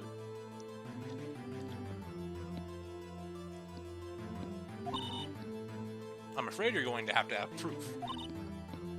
Tell me, do you have any conclusive evidence that proves my sister killed Neil Marshall? Evidence? I'm willing to bet you don't. Yep, it certainly would be difficult to prove with this evidence, or prove this with evidence. If we don't have evidence, then we'll have to rely on testimony. I'm afraid that won't work in this case. Both parties involved, the innocent, are dead. Or incident, not the innocent, Jesus. We certainly can't get dead people to testify. Not with that attitude. Somebody go get Maya. Let's go! It's all been a wild goose chase from the beginning. Touché, Miss Skye. But of course, that only leaves us with one possibility. You mean there's still another possibility? What do you mean, Mr. Edgeworth? I mean the possibility that the victim had left us a message. For better or for worse, Mr. Marshall did not die instantly. He may have left behind the name of the person who took his life, in one manner or another. That's impossible. Well, Mr. Wright, this is the only possibility left to you. A message from the deceased. Does such a message exist? We gotta think back on the court record. The real murderer's name may have been... The real murderer's name that the victim may have left behind is in the evidence? This message from the deceased is already in our possession. Mr. Wright, will you stop at nothing to prove my sister is a murderer? Do not be mistaken, Miss Skye. Our purpose is not to accuse Emma of any crime. There is only one thing we seek, the truth. No matter how painful it may be. Now then, Mr. Wright, please show us the piece of evidence that conveys the message from the dead. Now, I'm gonna have to rotate this motherfucker again, aren't I? I'm gonna have to rotate it, and I'm gonna have to spell out Emma. Aren't I? It's gonna be really annoying. This is the message left by the deceased. No, luckily not. Oh, thank God. I really hope it just shows it. Okay. This is that blue badger from before, right? Oh, is he going to just speak the killer's name? That thing could, I'm sure it would. Looks like everyone's forgotten this is just a jar. A message was left here, on the surface of this jar. What do you mean? You just need to create the letters? So I just gotta draw them? Alright. Ah, I see. Thank God. Looks like someone wiped the blood away. Yes, but notice, for some reason, the blood on some of the fragments was not wiped away. Yes, there's a line here drawn in blood. So what you're saying is these dots were once lines. Prosecutor Marshall did not die instantly. He used the few precious moments left to him to leave behind a message, one that someone apparently wiped away. But the blood must have seeped into the jar where the lines changed directions. Precisely so. All we need to do is connect these points, and the victim's message will become apparent. No. Mr. Wright, what kind of message did the victim leave for us? Your Honor, I believe these bloodstains will reveal to us the answer. I've got to connect these dots to make letters. Alright, it's murderer's name. Yay. Oh. Huh. Huh. Line tool, niggas. What? Oh, okay.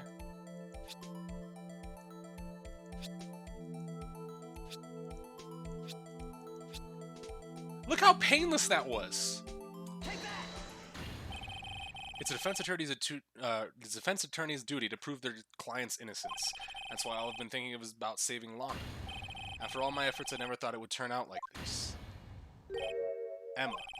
So this is the final message Prosecutor Marshall left behind. Leon. Of all people, she may not have meant it, but in the end, the one who took the victim's life was Emma Skye. See, Worthy? Can't say I didn't warn you. Chief Gann. Do you understand the implications of what you've done? What? What are you talking about? 2 years ago, Joe Dark was sentenced to death. He was convicted because of his final murder.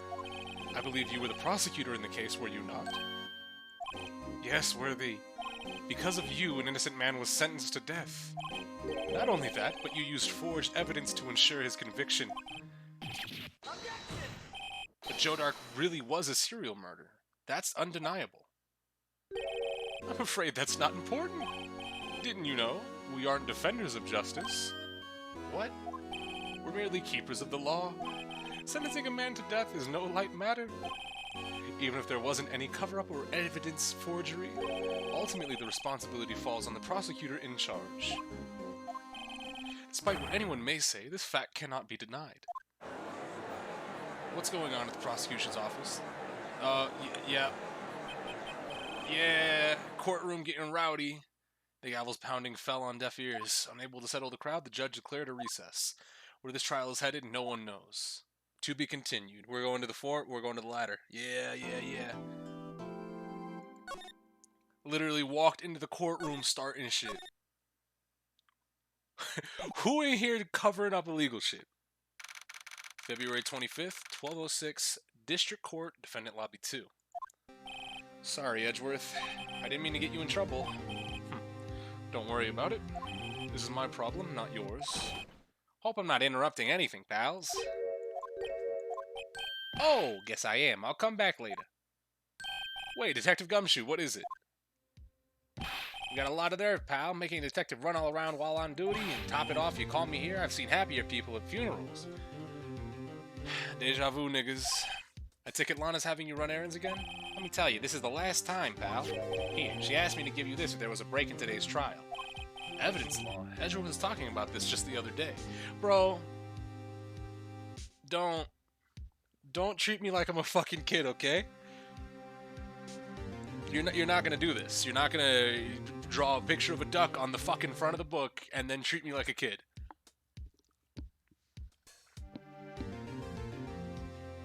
I will swing. Okay?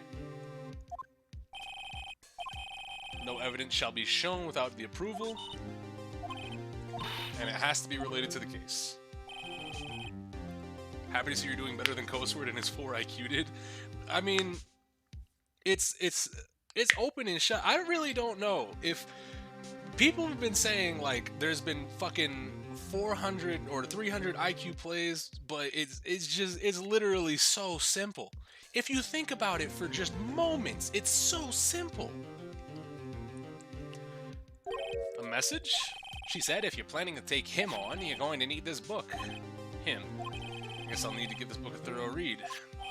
Evidence law securely slipped into pocket. Doesn't look like that book will do you any good now, though. All that's left now is the chief prosecutor's sentence. That's where you're wrong, detective. Huh? Haven't you figured it out yet?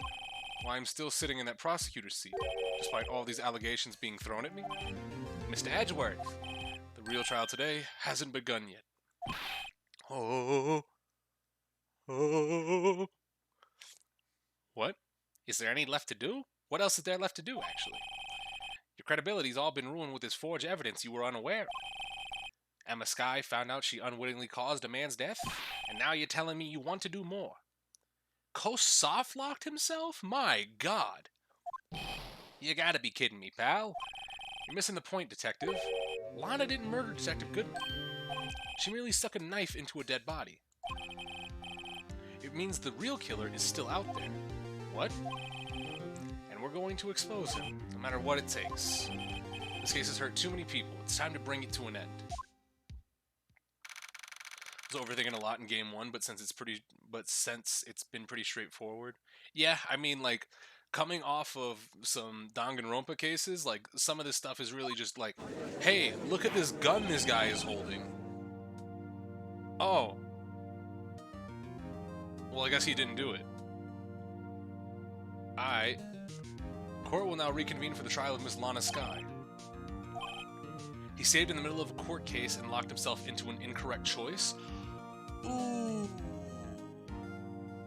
Damn. The inquiry committee is planning to impose harsh penalties for your actions. Thank you for the news, Your Honor. Yes, well, normally this is where prosecution calls forth a witness, but, this isn't easy to say. You see, there is some concern that you, Mr. Edgeworth, may have struck a bargain. You think I may have manipulated the witnesses. I didn't say that. It's just, you see, everyone's been talking, and... Very well, Your Honor. I have a solution. A solution? A final one. That being the case, the prosecution will allow the defense to call forth all further witnesses. What? But there's no precedent for what you're proposing. Undeniably, this is an unusual arrangement, but a very effective one. It would prove that I haven't struck any deals with the witnesses. You chose show evidence in case 3 or something, maybe when you're supposed to say no? Oh boy. Unbelievable. Edgeworth found a way to continue the trial. Very well, the defense accepts the prosecution's proposal. Because he had one more attempt before he failed, he saved so he didn't have to go back. Ooh, yeah. Have I taken damage at all in this game? Is this going to be a flawless run? I'm about to jinx the fuck out of myself, but is this going to be a flawless run? Hold on. I made it up to the last... Yeah! I beat the base game without taking damage! Then, the defense may now call forth the next witness. Mr. Wright? You realize this is your last chance. If you call the wrong witness, this trial is as good as over. The defense calls... Time's finally come to bring out the... Oh, son of...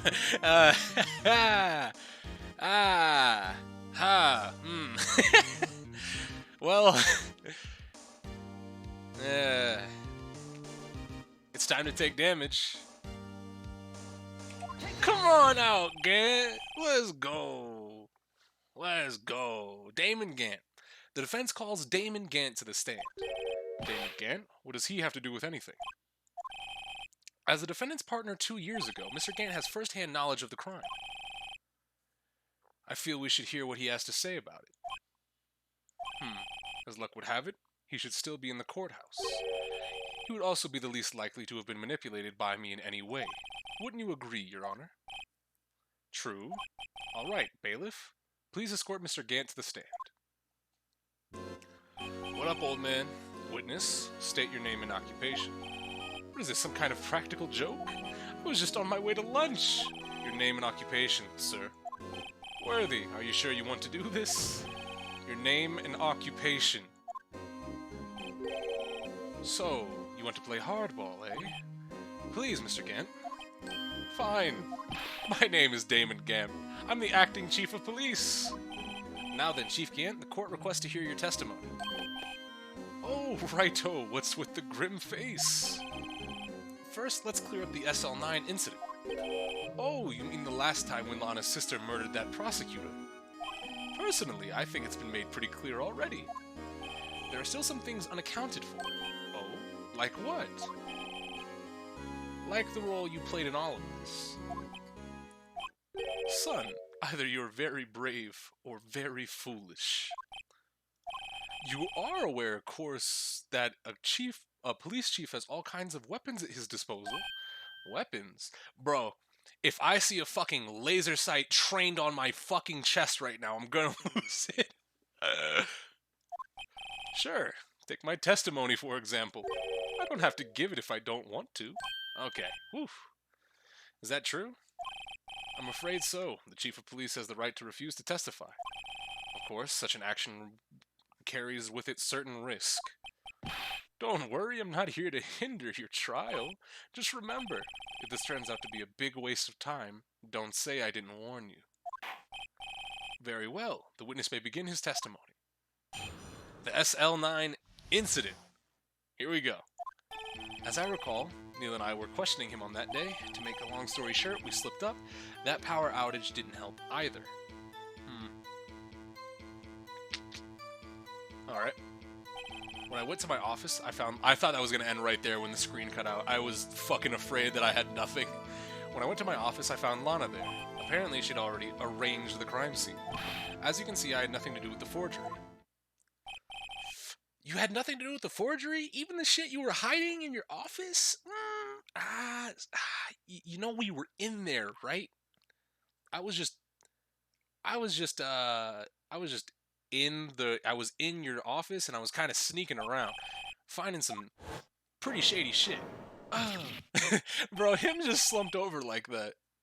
It looks like he's sleepwalking, kinda. He's just taking a nap. He'll be back with us in a minute. I see. Everything seems pretty clear-cut. If the police chief has the right to refuse to testify, then I better hit him hard and fast. So no pressing, is what I got from that. As I recall, Neil and I were questioning him on that day. To make a long story short, we slipped up. I went to my office, found Lana there. You had nothing to do with the forgery, right? How about shut up real quick? Claim you had nothing to do with the forgery?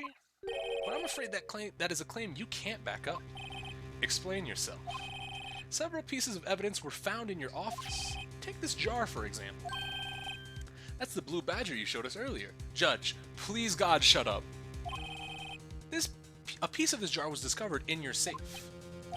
Not only that, but the evidence list I presented earlier was actually found inside your desk. It was found where?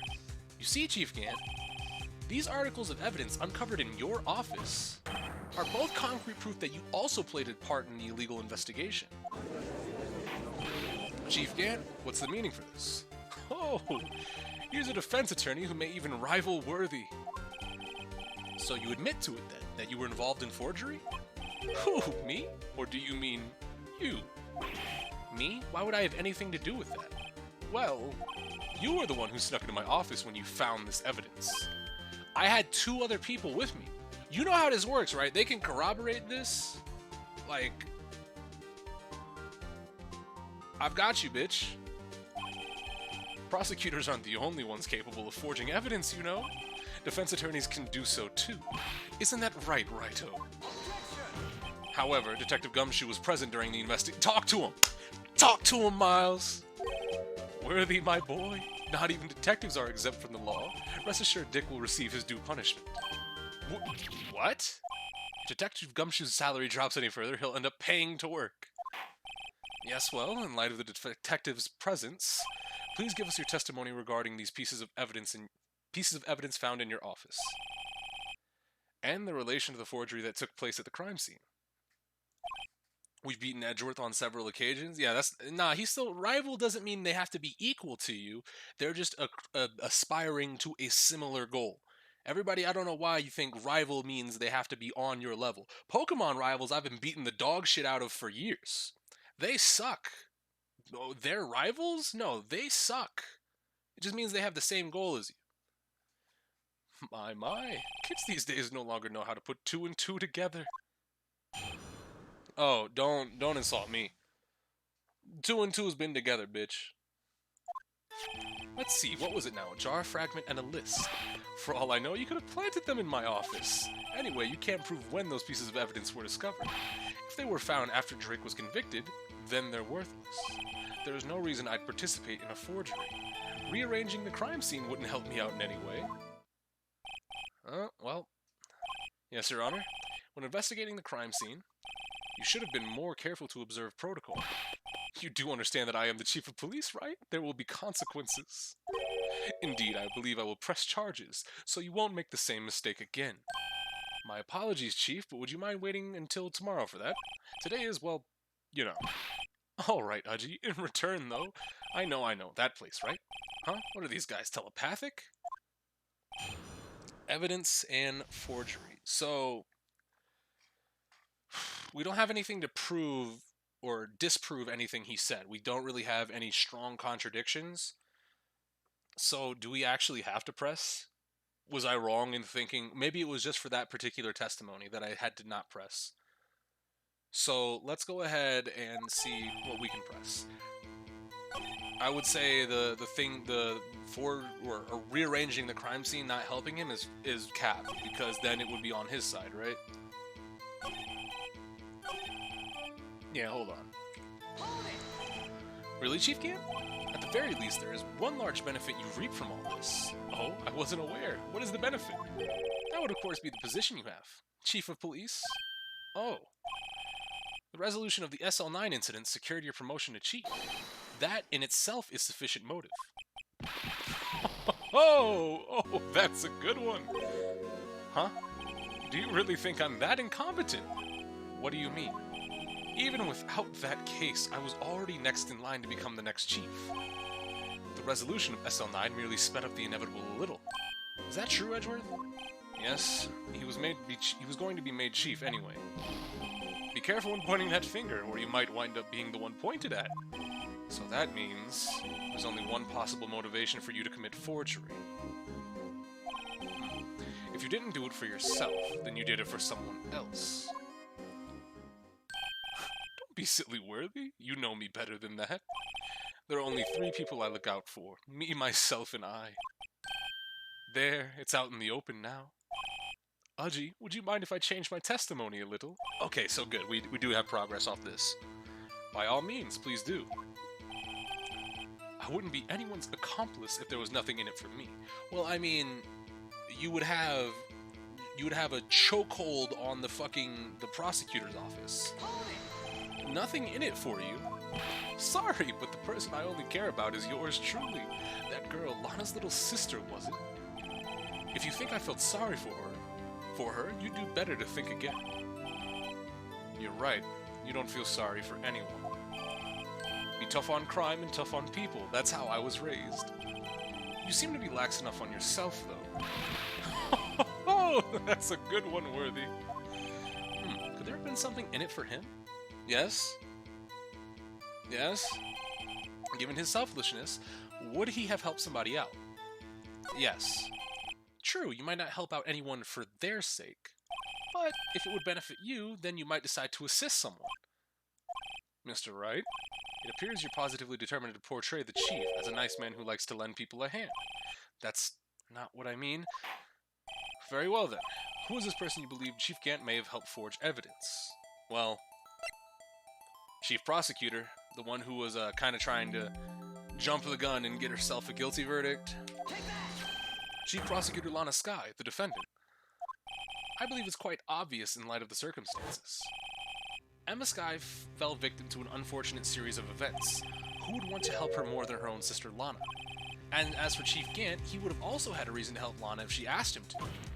That reason, of course, is self-profit. Self-profit? What do you mean? After the SL9 incident was resolved, Lana Skye was appointed Chief Prosecutor at the Prosecutor's Office. The person who arranged this job change was you, Chief Gant. But how would he profit from all of this? He would be able to use the Chief Prosecutor as his puppet. Essentially, he would acquire unchecked authority over all investigations. Do you mean to tell me that despite the Chief's formidable appearance, he plays with puppets? Why is the judge so dumb? Can anyone help me understand that one? Because I don't think I understand that one. Oh, wait. You must mean puppets isn't someone forced to do his bit. Never mind. Admit it, Chief. You assisted Lana Skye in forging evidence. Your motive? To appoint her as Chief Prosecutor so you could control her. Righto, my boy, you have quite an imagination. Let me ask you something. What? Do you have any proof of this, that I controlled Lana? For example, is Lana testifying that I've done such a thing? Lana? She's keeping quiet to protect Emma. There's no way she'd testify against Gant. I'm afraid without any proof, this all amounts to nothing more than mere conjecture. Unless that is also what happened in this incident. This incident? Or which one would that be? Of course I'm talking about the murder of Detective Bruce Goodman. The chief prosecutor has been acting strange throughout this entire trial, almost as if someone has been controlling her. Is the point of control that she can't testify? Yeah, the fact that she's not willing to testify right now is kind of leading to that fact. Worthy, you better watch your tongue. I wouldn't want you to get hurt. Just what do you mean? What he means, Your Honor, is that Chief Gann is involved in the murder of Detective Goodman.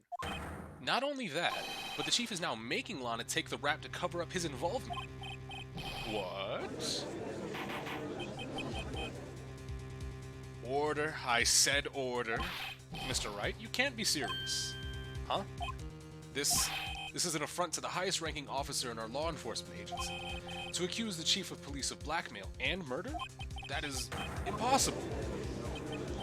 Your Honor, I was merely reiterating what Mr. Edgeworth said in easier-to-understand language.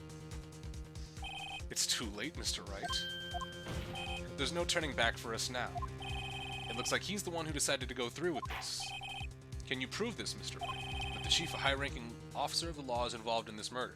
Well, did you guys check the login for the evidence room? You remember that 77 digit?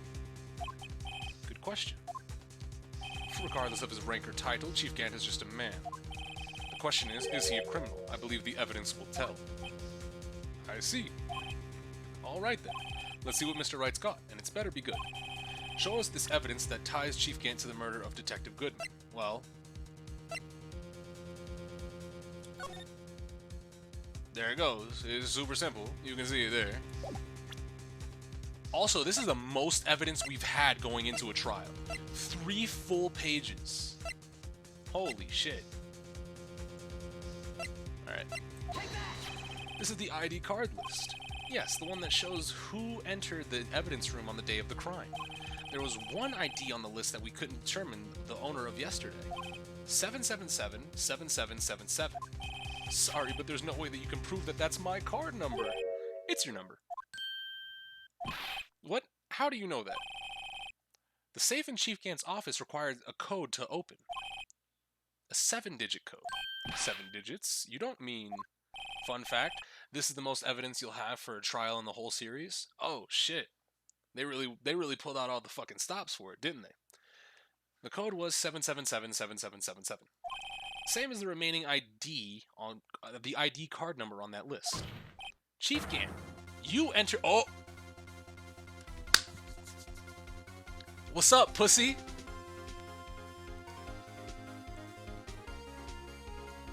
What's going on? You mad? Is you mad or something? Order. Chief Gann, what do you have to say? Nothing. The defense's search of my office was in violation of regulations, and I would demand Mr. Wright be punished to the maximum extent of the law.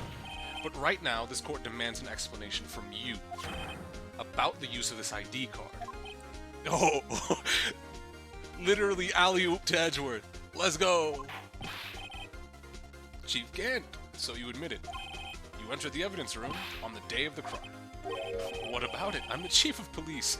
Whether it's the evidence room or the bathroom, what's the difference? I can go anywhere I want.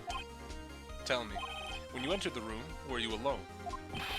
I always go to the bathroom alone, as I do with the evidence room.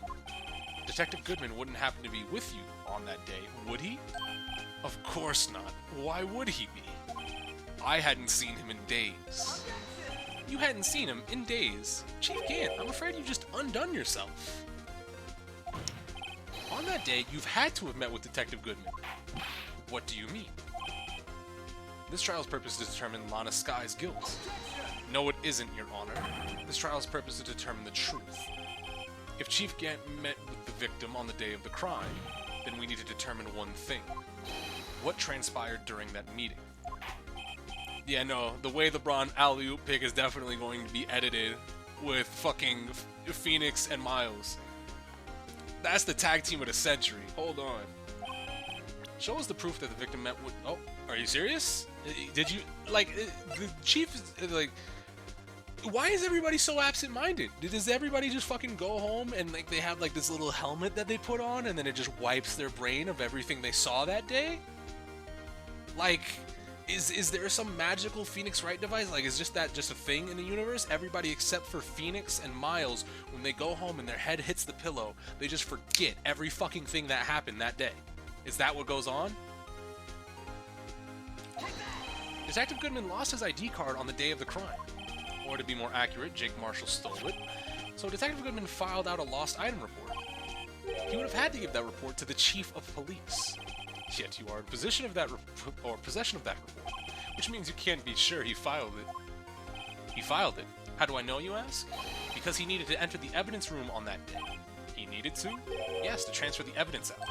Oh, Detective Goodman took the form to you, Chief Grant, or Gant. I don't know how many times I'm going to call him Grant. Can't find the actual clip, but here's the tweet to the evidence that it happened. Let me find this, or let me see this. I love getting soft-locked in Phoenix Wright, justice for all. There's no way.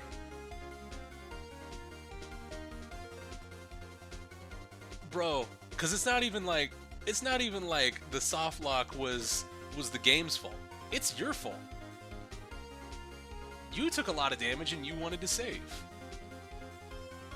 Then you accompanied the detective into the evidence room. I accompanied him? There's no other way the murderer and Detective Goodman could have entered the room. Softlock, what happened? Apparently, when Coast was playing this game, he softlocked himself into not being able to complete softlocked himself into a wrong choice where he did nothing but game over. So it was literally just take damage, take more damage, and then take extra damage. It's pretty good. I, the Chief of Police, murdered poor Goodman? Exactly. But wait, the Chief didn't necessarily need to accompany him to the evidence room. He could have just lent him his ID card. Yes. Now that you mention it, I believe I might have done... Ooh. Sorry, but that's not possible. Let's go, Miles! According to the record, the card was only used once. Yet you showed us your ID card earlier. If you had really lent it to Detective Goodman, it would have been found on his body. Oh! What was that sprite? What was that? Yo, hold up. Murder was most likely a spur-of-the-moment crime, for no one in their right mind would choose the police department as a place to commit murder. After the murder, you contacted Lana at the prosecutor's office. Why? To dispose of Detective Goodman's body, of course. You're forgetting, Mr. Wright, that the victim's body was discovered in the prosecutor's office parking lot. How did he manage to move it there? He didn't. You did. I was at the police department the entire day, you know. Everyone's aware that Lana stayed at the prosecutor's office after the ceremony. Everyone except me, it seems. Still, you're the Chief of Police. You have an entire police force at your disposal. Oh, so you think I just ordered an officer to do it? Hey, you! Take this here dead body over to the prosecutor's office. I don't think so. Chief Gant, we left all the evidence we need to prove how you moved the body to the prosecutor's office. Yeah. And all this time I thought it was a useless clue just taking up space. How could the Chief have moved the body? Mr. Wright, show us this evidence. To move the victim's body, he used the screwdriver. I swear to God, if there is some bullshit, I'm gonna be upset. I know there's gonna be bullshit, but it just needs to be small bullshit. I think there's a point where you cannot press next and it stays on that animation. Ooh, that's gonna be fun, because I didn't even press next there. It just kind of went, right? This is how he moved Detective Goodman's body. What's that, a screwdriver? What does that have to do with this case? Mr. Edgeworth, think back to the day of the crime. What is this screwdriver doing here? It's here because... Yeah, nigga, yeah! You told me you wanted to keep it here in the prosecutor's office. In any case, on the day of the stabbings, I brought this back here. After the ceremony ended that day, I didn't plan to return to the prosecutor's office. But you did, because Chief Gant asked you to. You mean The body was found in the trunk of Mr. Edgeworth's car. I think it's obvious what happened. The body was moved by that car. Detective Goodman's body was carried in the trunk of Mr. Edgeworth's car. Yes, of course, unless you have another explanation, Chief. Why else would you have asked Mr. Edgeworth to transport this evidence from a closed case? I used the parking ticket and it worked too? Oh, sick. That's pretty cool. It might be possible in a show evidence or not situation, because you're supposed to choose but not choose but choose show evidence. You'll be moved into court record for soft locked. I mean, I assume that it's not a very easy thing to do. Like, I assume, like, especially, like, if you're getting into a soft lock like that, that means you're just saving way too fucking much. There's only one plausible explanation. To transport the body to your accomplice, Miss Lana Sky. Order, order, order. What's going on here? There's no room for rebuttal to the defense's outrageous accusations. Think back to the photograph Miss Starr took at the prosecutor's office. This is not a photo of the body being stuffed in the trunk to be taken away. It was exactly the opposite. It's a photo of the body being taken from the trunk. Chief Gant, please say something. I believe your time's up. My time's up. Sorry, Raito, but I'm having lunch with the District Attorney General after this. We have to get going if we're to make time for the early bird special. But the cross-examination isn't finished yet. Remember what I told you earlier? A police chief has all kinds of weapons at his disposal. Weapons? Like the right to refuse to testify. I'm invoking that right now. That is not a right to be casually invoked. There are certain risks to be considered. So you're going to just run away after all this? Run away! Don't make me laugh, Worthy. I stabbed old Goodman. That's what you're saying, right? But if you have any conclusive evidence, you would have presented it by now. Well, you think I had Lana dispose of the body? If so, then show your proof and get it over with. I'll say it again, Mr. Wright. Damon Gant is the current chief of police. This court will not tolerate any accusations against him without concrete proof. Well, Mr. Wright, Your Honor, do you have any concrete proof? Well, we don't have anything concrete. We actually don't. There is nothing that we have that says, he put the knife in this man's body and that caused death. No, we don't have anything. Do we have any concrete proof? The book? No. The book doesn't even work. No, this is not the time for the fucking... I don't have anything. Welcome back, Gallus. We're still going on. We're on the final trial now. Why were you given the book? I assume for something later. This is a soft lock situation, maybe if you have one life left? Yeah, exactly. And I don't have one life left. So, yeah, I don't think I have proof. It's no use showing evidence if I'm not even sure of it myself. No, Your Honor. At present, I have no conclusive evidence. See, Udgy? In that case, this court is forced to penalize you for your allegations against the chief. Well, fuck. Damage time. So much for the flawless run. What? Here's a tip. Never gamble what you can't afford to lose, Raito. It seems that Lady Luck was on my side today. Okay, Udgy, I'll leave the rest to you. Fuck. I warned you earlier, Mr. Wright. This... Ah, no! What? Let's go! Let's go! Let's go, Miles! Let's go! Maybe we should have a word with her. Mr. Edgeworth, what do you mean? There's one lady who knows the real truth behind this trial. We haven't yet had the honor of hearing her testimony. A lady who knows the truth, another witness. In the absence of conclusive evidence, the only other method of proof is testimony. But Chief Camp has invoked his right to refuse to testify. There's still someone else, one more witness who can answer all the questions raised in this trial. Someone right in this very room. We're not getting Lana back up on the stand, are we? Who is this person? Why are you asking me, Your Honor? Have you forgotten? Yo, Edgeworth is great. Miles is sick. The defense is the one calling witnesses today. Mr. Wright, does such a witness exist? She may not be willing to tell the truth, but we just can't stop now. Yes, Your Honor, the defense calls forward Lana Sky. The defendant, Miss Lana Sky. She was in the underground parking lot at 5:15 on February 21st. Her task, to dispose of the victim's body. in accordance with a certain someone's orders. Mr. Edgeworth? The prosecution has no objections, Your Honor. Very well, and the court will now take its final recess for the day.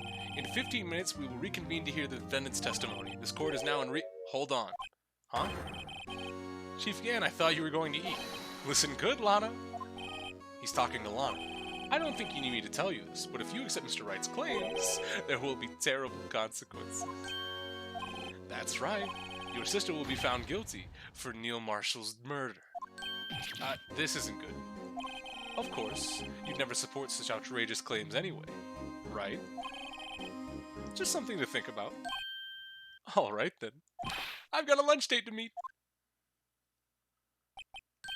Okay, if there aren't any further objections, the court is now in recess. Literally came back in with the, hey, never forget, I own you, nigga. All right, February 25th, 205, District Court, Defendant Lobby 2. Looks like we managed to stay in the game. Yeah, thanks to your help, Edgeworth. That chief, he's something else, eh, pals? Detective Gumshoe. I'm not a detective anymore. Oh, yeah, sorry about that. Don't worry. I've already decided where to work. At your office. Oh. Well, my office? Sure. I'll take place of that top-knotted girl you used to work with. Could you mean Maya? Still, it looks like we're all out of moves now. Chief Gant's done it again. Has he always got the upper hand? How is it he always gets the upper hand? Gallus with the the sub to Panda Expressed. Welcome to the family, Panda. Thank you, Gallus.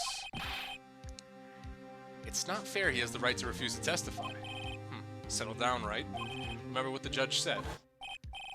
Yeah, there's certain risks to be considered. What do you mean by that?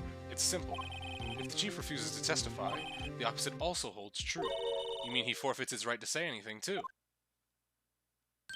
What's up, Emma? Yeah, when I came to, I was in the medical office. I've been listening to the trial from the gallery, so she heard everything that's been going on. Emma, I'm sorry for what I said before. No, don't be. It was the truth. You know, it's funny. I almost feel somehow relieved. Relieved? Yeah, now I finally know what really happened. I think that all this time, my sister was being blackmailed by that terrible man. And she did it all just to protect me. Newfound resilience. We got it. Let's go! Gallus with a tear. Loney? Loney, you're in here? Hey, what the fuck? Welcome to the family, Loney. If you can hear me, you big bitch. Lurking bastard. Everyone knew her, said she changed. Perhaps it was easier that way for her. What do you mean? What do you think I mean? To follow Chief Gant's orders. She must have shut herself up deep inside, to force her to do anything and everything the Chief told her to. Loney, reveal yourself. I see you lurking. Gallus with another one to Ketsukiken. Welcome to the family, brother. Thank you again, Gallus. That must be why she became so cold. It was all my fault. It's all because I murdered Mr. Marshall. Hey, don't go blaming yourself now. If you want to blame anyone, blame society, pal. Another one to Kuma the God. Welcome to the family. Loney busting a nut to... What? No. Stop. He's not doing that. Chief Gant may be able to fool everyone with his forgery, but he can't fool my memory. I remember now. I knocked Mr. Marshall into that armor. I see. Well, we better get back. It's time for the final act. Emma, why don't you wait? No. I'm going with you. And another one to Going Hobo. Welcome to the family, brother. Alright, so, I want to be there when Lana tells the truth. Let's go, right? It's time to end this.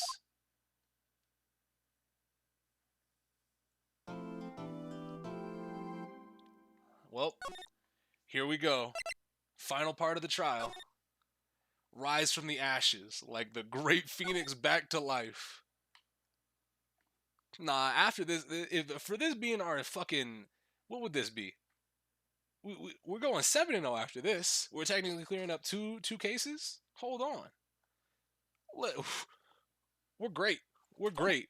We're shooting 100%. February 25th, 2:21 p.m. District Court, courtroom number 9.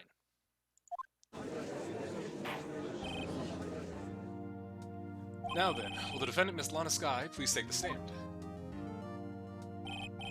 Miss Lana Sky, you are the chief prosecutor. I'm sure you're aware of what's required of you, but Mr. Edgeworth, you already know everything. You know all that I've done the past 2 years. Please provide the court with your testimony, Miss Sky. And remember, you are under oath. We want to hear the truth. Of course, the truth. Lana, no matter what happens, I'll always be your sister. Now then, your testimony, if you will. First, tell us about your relationship with Chief Gant. Everything hinges on your testimony. You're the only chance we have to get Gant. Gant and the fabrication. Alright, I worked alongside Gant for years. There's no truth to this blackmail theory. I fabricated the evidence 2 years ago all by myself. When I found Prosecutor Marshall's body, I rearranged the crime scene. Are you sure? Because you were comforting your sister. You can't fool me. Has it been going 8 hours even with you not getting anything wrong?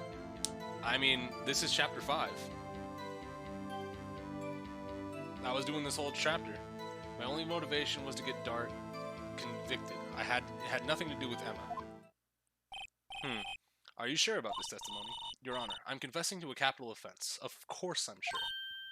But Lana, this is true. That means that Chief Gant has nothing to do with this. That's what I've been telling you from the beginning. Please, Mr. Wright, you have to help her. She's sacrificing herself because of me. But what if she's telling the truth?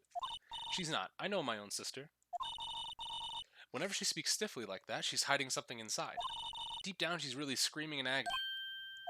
Yeah, this is no time to start second-guessing myself. The defense may now begin its cross-examination. Well, alright, so, we worked alongside Gant, there's no truth to the blackmail theory, fabricated the evidence 2 years ago all by myself. So, are you sure about that? You say you did this all by yourself? Yes. Would you mind telling us what you found when you arrived at the scene of the crime? It seems I was the first person to discover the scene. The broken prosecutor award knife was stuck in the victim's body. What? But Prosecutor Marshall died from an unfortunate accident. That's only a situation you dreamed was possible. The reality is, it wasn't my sister who took the prosecutor's life. Fantasize all you want, Mr. Wright, but I'll never change the statement. You mean Prosecutor Marshall wound up being killed by Dark? Something like that.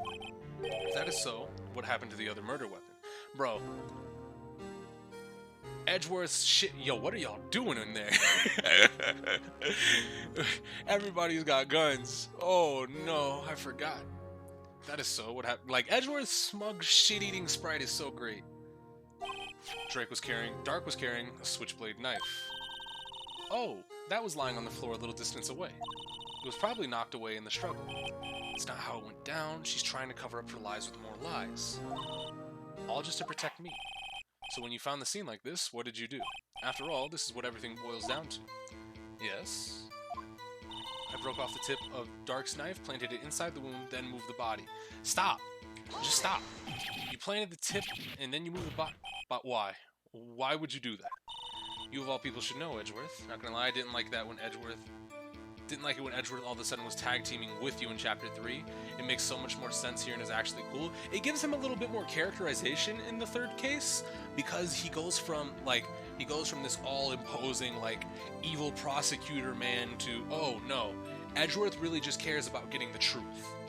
And it sets up him in Chapter 4 being not directly tied to Von Karma as much as you would like, or as much as Von Karma would like people to believe.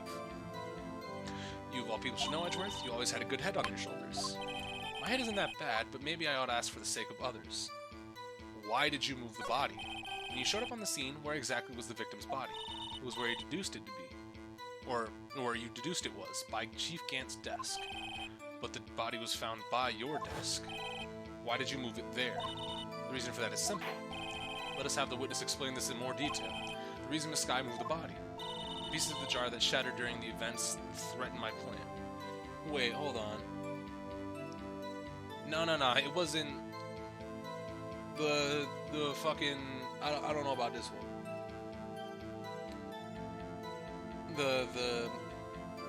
The thing was... Yeah, no. Where you at? There you are. Miss Guy, I understand how you feel. You committed that crime 2 years ago to protect your sister. You mean the forgery at the scene where Near Marshall was murdered? If that truth were to be exposed now, the past 2 years of your life will have been in vain. Even so, I am compelled to bring to everyone's attention a significant contradiction within your testimony. Contradiction in my testimony? You testified, and I quote, "The pieces of the jar that shattered during the events threaten my plan." That's right. Do you have a problem with that? It's a simple oversight, really. You see, a message was written on this jar with the victim's blood. Yes, the prosecutor must have written it in his final moments. Exactly so. And this is where the contradiction lies. In order for the victim to be able to write his message on the jar, it must not have been broken before he died. He couldn't have written Emma's name on a shattered jar. Y'all just let Christmas out on 22 gifted subs? I didn't see any of that go by. I know you're capping. Guava, calm down. Your Honor, it would appear more information is needed in regard to this jar and its bloody message. He most definitely isn't capping. Where is it? But where? I don't see it. This seems like cap. I would have seen it going by. It's definitely not there. You dare lie to me? That's a contradiction in your testimony. Something critical. Chief Prosecutor.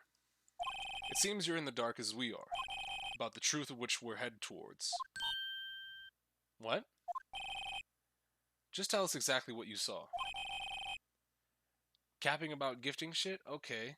Look, I'm saying what you said right now, them spamming made me miss it, which is wrong. Don't do this.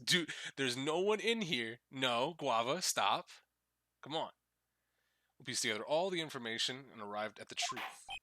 Very well, the witness may continue her testimony. Here we go.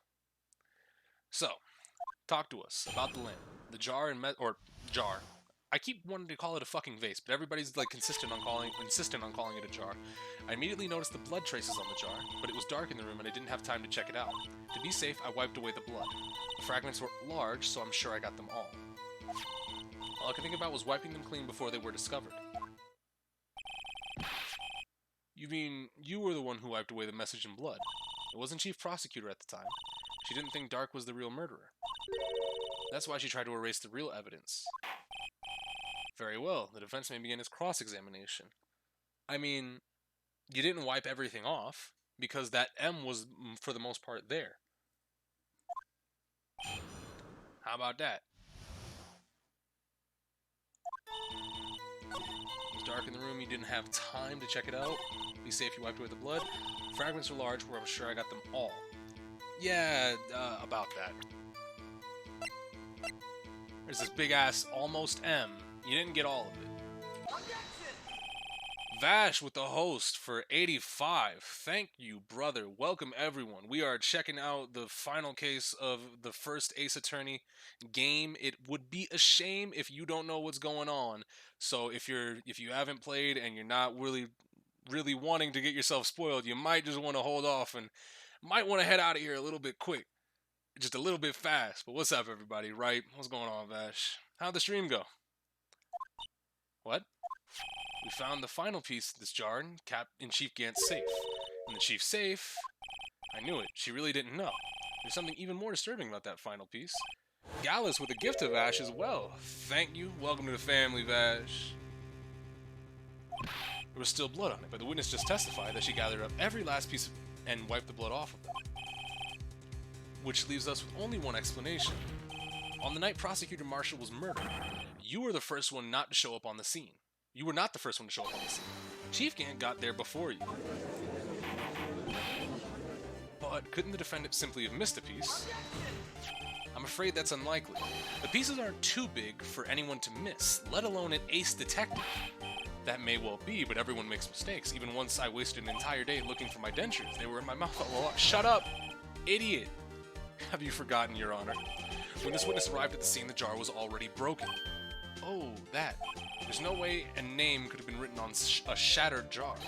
Another person discovered the scene prior to the witness.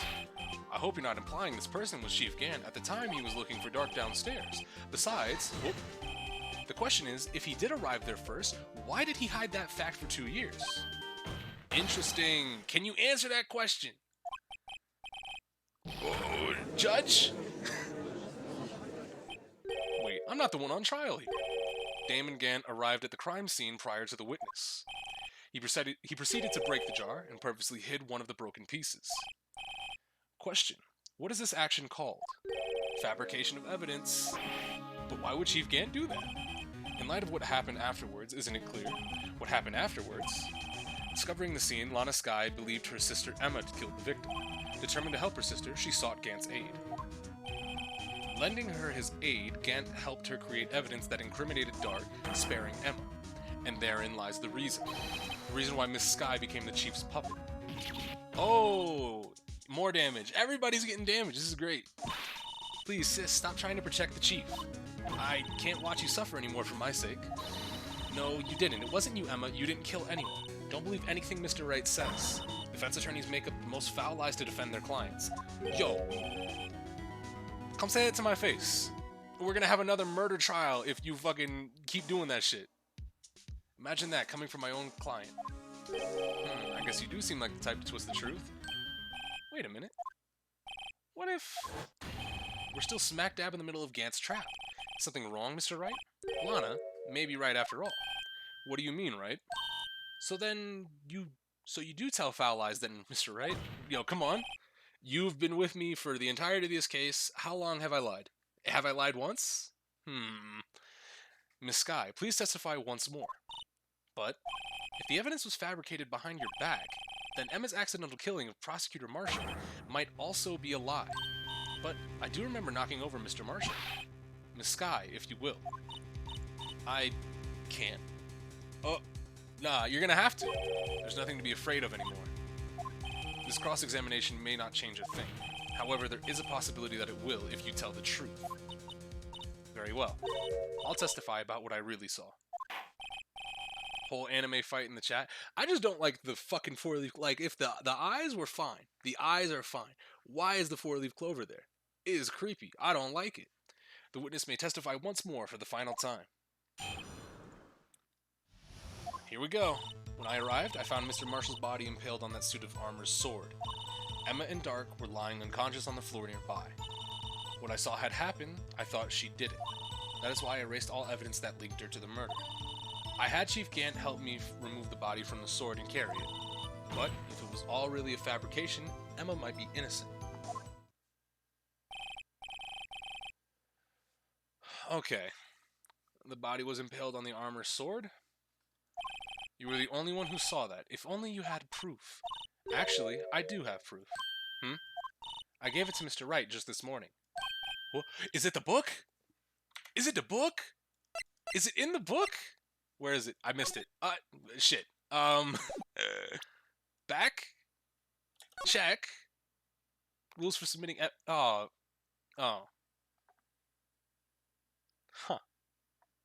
Never mind. Well, he's not even really fucking looking at it. He's just stating it off. To me, it's a picture I took of the crime scene as I encountered it. I thought it might be needed. But I don't remember receiving a picture like that. Lana must have known. See, Mr. Wright? She really does have faith in me. Damn it, Phoenix. I don't remember receiving any pictures from Lana. Lana said she gave it to you this morning, right? I seem to remember getting something from her then. Let's check that evidence again. There must be a picture in there somewhere. Let's try it again. Ah, here we go. Oh. Hey, there's a picture here. Oh my. This is the actual crime scene. No other detective saw the crime scene like this because I contacted Criminal Affairs only after I had rearranged everything. Lana's picture inserted into the court record. So, what are we doing? What are we doing from here? Mr. Wright, that piece cut out from his vest, could that be... Oh, yeah. Yeah. Alright. What's this? Oh, and we never told Emma that it was, we never told Emma that it was her fingerprints. So much for sleepwalking? Hey, look, man. he was just floating. Whoever's fingerprints on it must be the real murderer. What? Those fingerprints. They're yours. Why are your lips turning all purple, Mr. Wright? Anyway, let's get on with the cross-examination. So, as long as you tell the truth, we should be able to flush out the real murderer. Very well, the defense may now begin its cross-examination. Actual crime scene. I arrived... What? What are you doing back here? Weren't you going to eat lunch? You sumbitch? Come now, Udgy. This is the poorest excuse for a trial I've ever seen. Chief Gant. What now, you want to make me out as the bad guy too? If so, I'd like to put a word or two in my defense. I'm afraid that it's too late for that. What? You've already declined to testify. That means you forfeited your right to make any statements of any sort. This must be that risk we were talking about earlier. Just sit back, relax, and enjoy the sound of the noose tightening around your own neck. Bro! Edgeworth bants are godlike. Let's go! So what? You think I'm worried? Sorry to disappoint you, but I don't need to make any statements. What do you mean? The evidence will do all the talking for me. Even if I can't testify, I can still present evidence. Yes, that's true. Wait, you mean you still have some conclusive evidence? No, I don't, but someone does. Someone? So, what's your excuse, Raito? Why have you been keeping quiet about it? You do have something to show us, right? Something that proves who knocked over Neil Marshall and causing his death? Conclusive evidence that leaves no room for doubt. Is this true, Mr. Wright? If I show that piece of evidence now, Emma's sure to be made out as the murderer. Mr. Wright, if you have any more evidence, present it now, and if you try to conceal anything, you will be the one appearing before the Board of Inquiries. What do I do now? I better think this through carefully. I can't afford to make the wrong decision. So, should I present that piece of evidence? The one that really shows who killed Prosecutor Marshall? Now, y'all know me. Y'all know I love the truth. However, it's time to get the fucking Kokichi strats out. It's time to lie in the courtroom. Your Honor, I don't have any evidence I can present at this time, or at this point in time. What? You lie! Chief Gant, you opened my safe. I know you took what was inside. The conclusive evidence. I don't know what you're talking about. Mr. Wright, why don't you show them? We found it together. Oh, I see. It's because you know the truth, don't you? You whose fingerprints are on it. That's why you won't present it. What are you talking about, Chief Gant? Can't you figure it out? Take a good look at this picture. See the victim's vest? Notice anything odd about the chest area? It looks like part of it's been cut out for some reason. You mean, you had this in your safe? What? That means you, the Chief of Police, have been concealing evidence. This is going to be the biggest scandal in the history of the police department. You've really just given yourself away. Impressive. To be honest, I didn't think you had the gall, Raito. Well, I can't just let you pin me up as the murderer. I'll tell you what really happened. What? You mean you admit to it? Oh boy, here we go. This is gonna suck, right? I was the first person to arrive at the crime scene on that day. Then it occurred to me I could use the situation to control Lana. So you really were manipulating her. I knew Lana. If I made it look like the blame lay with her sister, that when she saw the scene, she would ask me for my aid. So you assisted Miss Sky. I told her to arrange all the evidence. I had her plant the knife tip in the victim's body, move the body across the room, and I ended up using that evidence to get Joe Dart convicted. When I tampered with the crime scene, I hid 2 pieces of evidence. This was before Lana arrived at the scene, mind you. 2 pieces of evidence? You mean those items in your safe? But why? For insurance, of course. Insurance? I was sure my plan would work, but it's best to be prepared for the worst. I wasn't about to let anyone blame me for a murder that girl committed. You mean you were calculating that far ahead while forging evidence? What do you take me for? A fool? I didn't make police chief just by dumb luck. See this jar fragment? I hid the most legible part of Emma's name. I didn't expect Lana would go and wipe off all the pieces. But if you fabricated all the evidence, what's to say you didn't fabricate this message on the jar, too? Oh, some people just don't know when to quit, do they? That's why I kept one more item for insurance. You mean that piece of cloth? Come now, Raito, cough it up already. I know you have it. What are you waiting for, Mr. Wright? So you admit to it then, Chief Gant, that you were hiding the cloth that you cut off the victim's vest in your safe. Yes, I admit it. I didn't want to have to do that being chief and all, but it's a lot better than being portrayed as the murderer. Well, Mr. Wright, what do you have to say for yourself? Just a moment ago, you said you didn't have any evidence you could present. Yeah, no, go ahead. Bring me to the fucking inquiry committee. Them niggas can suck me all the way. Foolish move, Raito. You should have shown it You should have showed it then before it was too late. It's been a long battle, but the moment of truth has finally arrived. As long as I don't mess up here, victory is mine. Fuck it. We show the evidence and prove that he forged this. Your Honor, I do have evidence to present now. Alright, then let's see this conclusive evidence. The evidence that shows who actually murdered Prosecutor Marshall. Here we go. Let me verify this once more. On the day of the crime, you personally cut out the piece of the victim's vest? Oh yes, at last you finally brought it out into the open. There's a handprint on this cloth. Your Honor, the prosecution requests that be immediately sent to the lab for analysis. This handprint on the leather, there must have been a strong impact for it to be left so clearly. Or it's on wax, and considering that she fainted and her hands touched the floor, You mean, it could not have been forged, it must be authentic, conclusive evidence. Miles, calm down for a second, just a second. You're as slow on the uptake as ever, Worthy. What? Think about it, Raito had all this time to present this evidence, yet he was reluctant to do so. Why would that be? You mean you already know? You know whose fingerprints are on there. Mr. Wright, do you really know? Whoever those fingerprints belong to must be the real murderer. Whose fingerprints are they? Very well, I'll tell you. It should be okay now. Everything's proceeding as predicted. Yep, okay, so we're doing this literally just to bait out fucking Gant. Alright, so yeah, no, this seems right. Emma? Emma Sky? What? They're mine? I'm sorry, Emma, but why? Why didn't you tell me? Oh, you're really something, Raito. You knew this girl did it all along, and you still tried to pin the murder on me. So it's true. Tragic, but true. This girl really did shove Prosecutor Marshall to his death. How could you? You monster! Miss Sky, you know whose fingerprints those were all along, and yet you acted like she really didn't. Miss Sky, it's not over yet. What? I said this trial isn't over yet. But I'm afraid it's over, boy.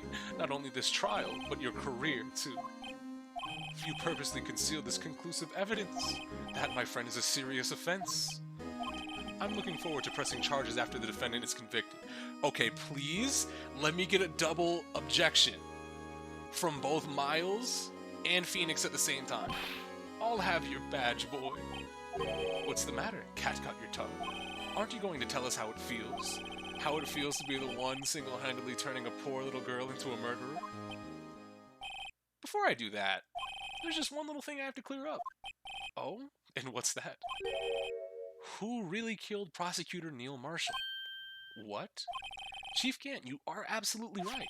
This piece of cloth proves who the real murderer is. Who killed Neil Marshall, you ask? It was Emma Sky, wasn't it?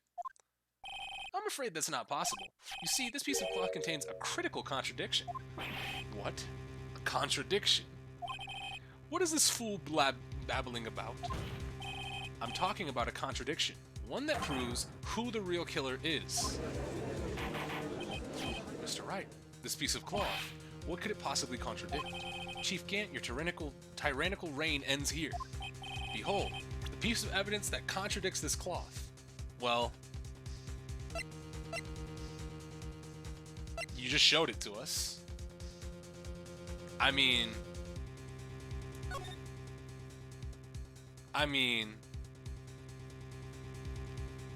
kind of looks kind of bad, don't it? Don't look really good, do it? And what exactly is this supposed to be? This is the picture Miss Sky took. Take a good look at it. See where the piece of his vest was cut out? Yes. His shirt is showing underneath. It's hard to make out with all the blood on his vest, though. Exactly my point. His chest is soaked with blood. That's only natural. His lungs no doubt were punctured. Blood poured out of his mouth. Oh, but that piece of cloth? Bone dry. Bone dry. Since Emma Sky's fingerprints are on this cloth, there's no doubt that she shoved the prosecutor aside. However, Mr. Marshall was not impaled on the sword at that time. No, this is nonsense. Now then, Chief Gant, let me ask you something. Prosecutor Marshall was impaled when he was not impaled when he was shoved aside. He most likely hit his head on the ground and was knocked out. If so, then tell me, who could it have been? Who could have arrived on the scene before Miss Lana Sky picked up the unconscious prosecutor and impaled him on the armor's sword? Then, to make it look like Emma were responsible for the prosecutor's death, said person proceeded to write her name on the jar with the victim's blood. A jar they then broke on purpose to leave behind a clue, and make Lana believe her sister did it. Remember what you admitted only moments ago? That you personally cut out this bloodless piece of the victim's vest? Ironic, isn't it? Well, the very act of creating insurance, you proved that you were the actual murderer. Oh! It's finally all over. Oh! That was close, Raito. You almost had me. Sorry, but you'll have to do better than that. I refute your allegations. What do you mean you refute his allegations? You see that piece of cloth? It's illegal evidence!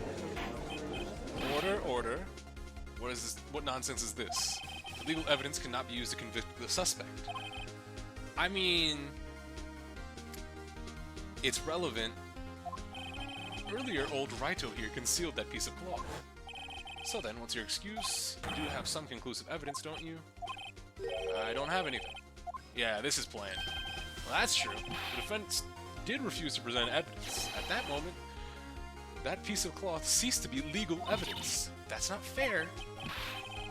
Did you think you could actually best me in court? It looks like the laughs on you, son. I'm afraid Mr. Gant's claim is legally correct. Well, Mr. Edgeworth? True. Illegal evidence cannot be used to convict a person, assuming, of course, that the evidence is indeed illegal. Well, Mr. Wright? It seems, at last, the time for me to reveal my plan has finally arrived. Mr. Wright, do you admit it, that you purposely and illegally concealed this piece of cloth? I didn't do it. I admit I refused to present it at one point. I didn't think it was relevant. It's gang time. Now we present the fucking book. We present the fucking book so the evidence is illegal. Oh, no it isn't, Mr. Gant. Huh? It's not that I didn't present the evidence then. It's also that I couldn't. What do you mean you couldn't? There are certain procedures involved when presenting evidence. No, Budgie, don't listen to his lies. He's nothing but a coward. You really believe? Yeah, shut up. There is only one issue left for this to be resolved in this trial. Is the evidence legal or not? Very well, let us settle this once and for all. Gallus, with a tier 1 sub to One's Hero? Welcome to the family, Ones. Thank you again, Gallus. Really fucking hamming it up back there, aren't you, huh? Earlier, you refused to present evidence. If you can prove your conduct was not in violation of the law, then do so now. Y'all niggas like ducks? I like ducks. I like ducks. I really, really like ducks. This is my proof, Your Honor. Evidence law. What's this? I've done my homework too, Chief. Indeed, Emma Sky's fingerprint were on this piece of cloth.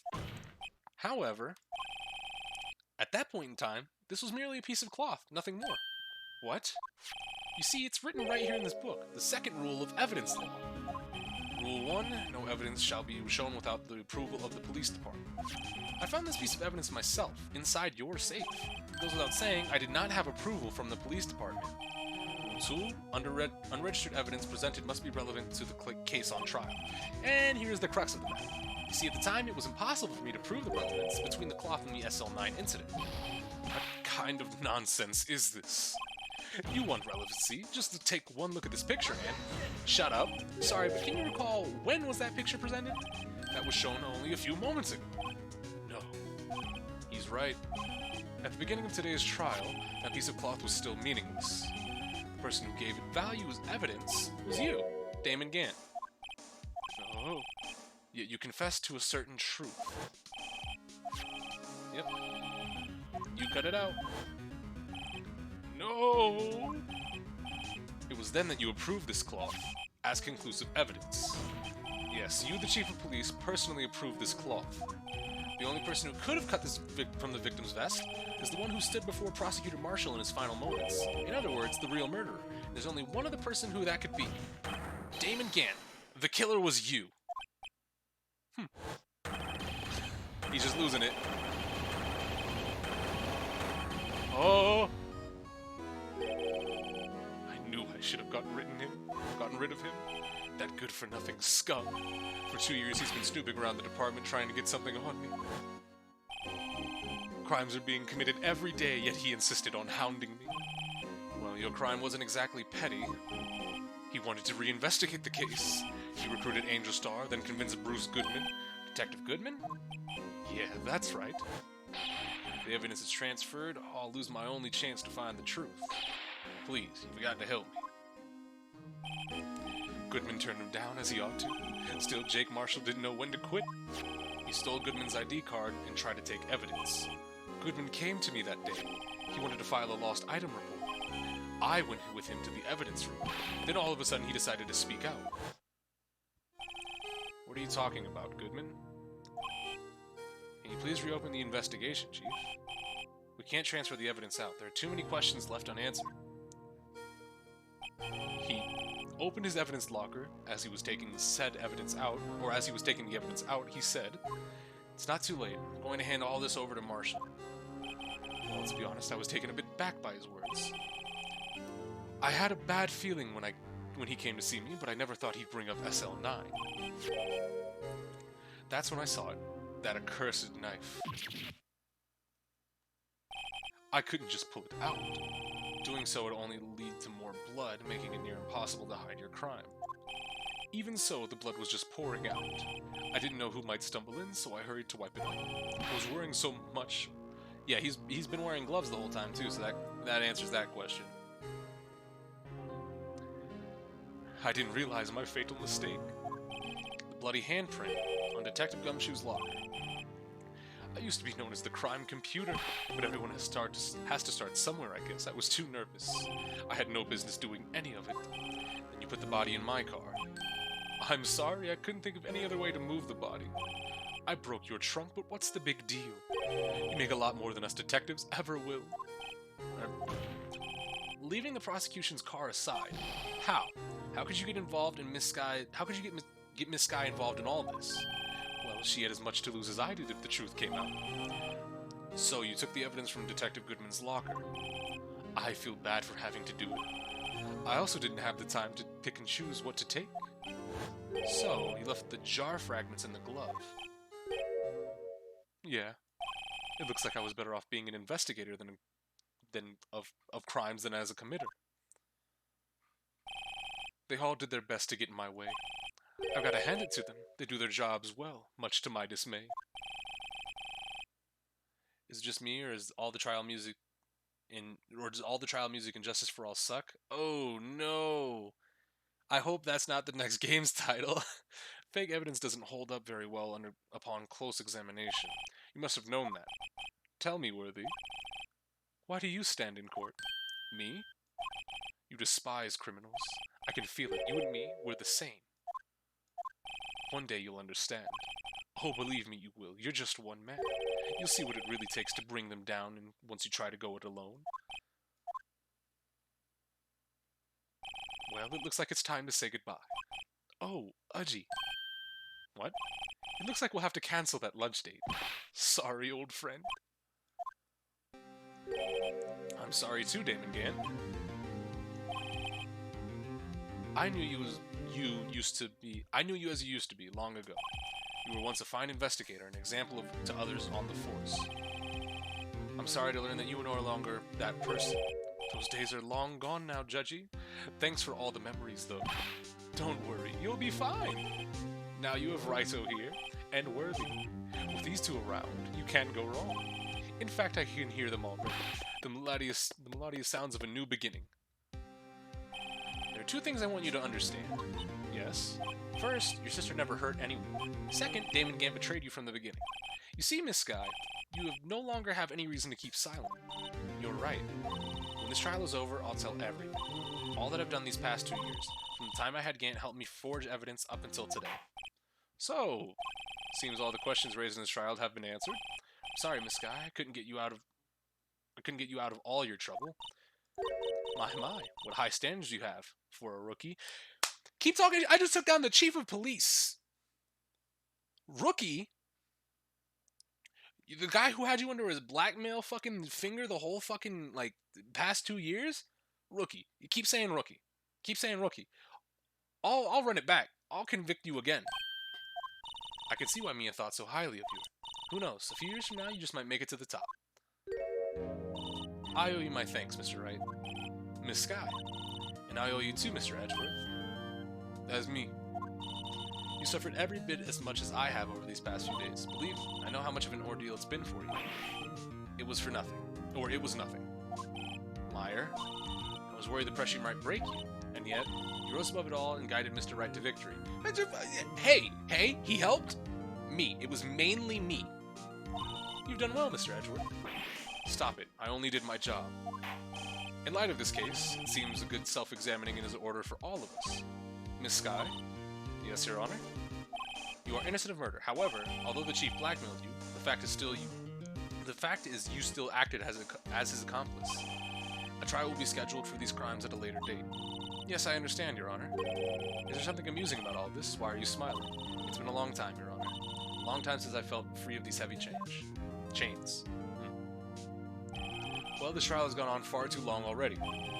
Regarding the charge of murder, the court finds the defendant, Miss Lana Sky, not guilty. 7-0! Suck my dick! That is all. This court is adjourned. February 25th, 503, District Court, Defendant Lobby 2. At long last. Wait, hold on. No damage. First case to last case. Didn't fuck up once. Easy game. Perfect run. 7-0. Phoenix Wright. No damage. Woo! Emma? Why the long face? Sorry your sister didn't get completely off the hook, but at least she wasn't convicted for a murder she didn't commit. No, that's not it. Just now after the trial ended. I can see why oh, yeah. She saw her old sister. You know, I did my best too, but Lana didn't say a single word to me. Hope I'm not interrupting anything, pals. Oh, guess I am. I'll come back later. No, don't turn around, just stay here. Wait, Detective Gumshoe, what is it? You're doing this on purpose, aren't you? Making a detective run around all while on duty? And you're back as a detective? Hold on. Lana was charged with the last two, but technically it's 2 cases for this.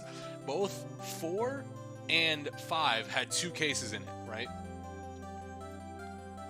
So we wrapped up 2 cases in both 4 and 5. So we have the first 3, 4, and the 2 from 4 make it 5, and the 2 from 5 make it 7.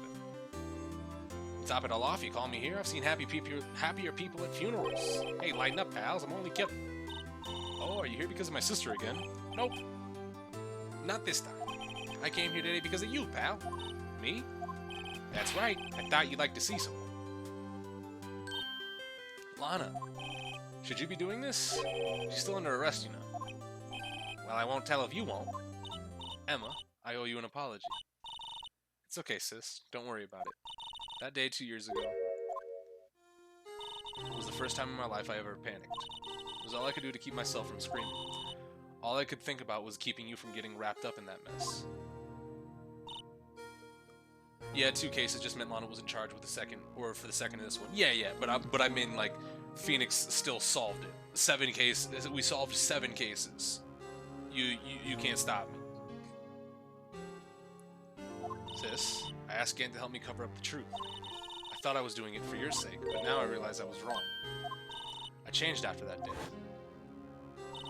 I had to. It was the only way I could make it through the past 2 years. I knew how much I was hurting you by distancing myself, and I couldn't bring myself to tell you what I did. But I was scared. Scared that you'd look at me with those eyes of yours. And quit staring at me with them big old eyes. I was scared of how you'd react to me. But sis, you were only doing it for me. No. I turned my back on you that day. In hiding what I believed to be the truth, I was deceiving you. Sis, I'm such a fool. It took me all this time to realize it. Emma, I'm so sorry. But sis, you don't have to apologize. I'm happy now. You're happy? Of course. You know, sis, I always knew that one day you'd come back, and now you have. Oh, Emma.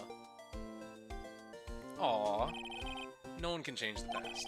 The only thing we can do is strive to make up for our mistakes. We must make up for our mistakes. Why must we make up for our mistakes, you ask? Because in doing so, we can find... Hold on, just 1 second. We can find the way back to our rightful path, and it is from there that we can move on toward a brighter future. At least that's what I felt watching the two sisters make up. Mr. Wright, Mr. Gumshoe, me? Thank you both for all that you've done. I'm sure that we'll meet again someday. Isn't that right, Edgeworth? Yeah, we're alone again after this. We gotta wait for Maya to come back. Stop hiding and come over here. Where was he hiding? I just came to say congratulations. Thank you. Thank you, Mr. Edgeworth. Right, well, I'll be going now. Mr. Edgeworth, I hope you don't blame yourself for what happened. We were the ones who acted corruptly, not you. It's too late for me. No matter what anyone may say, I realize that today I can't correct my mistakes. Mr. Edgeworth, not only that, but I don't even trust myself anymore. Chief Gant was right. He got in his head. No. Miles, no! I do despise criminals.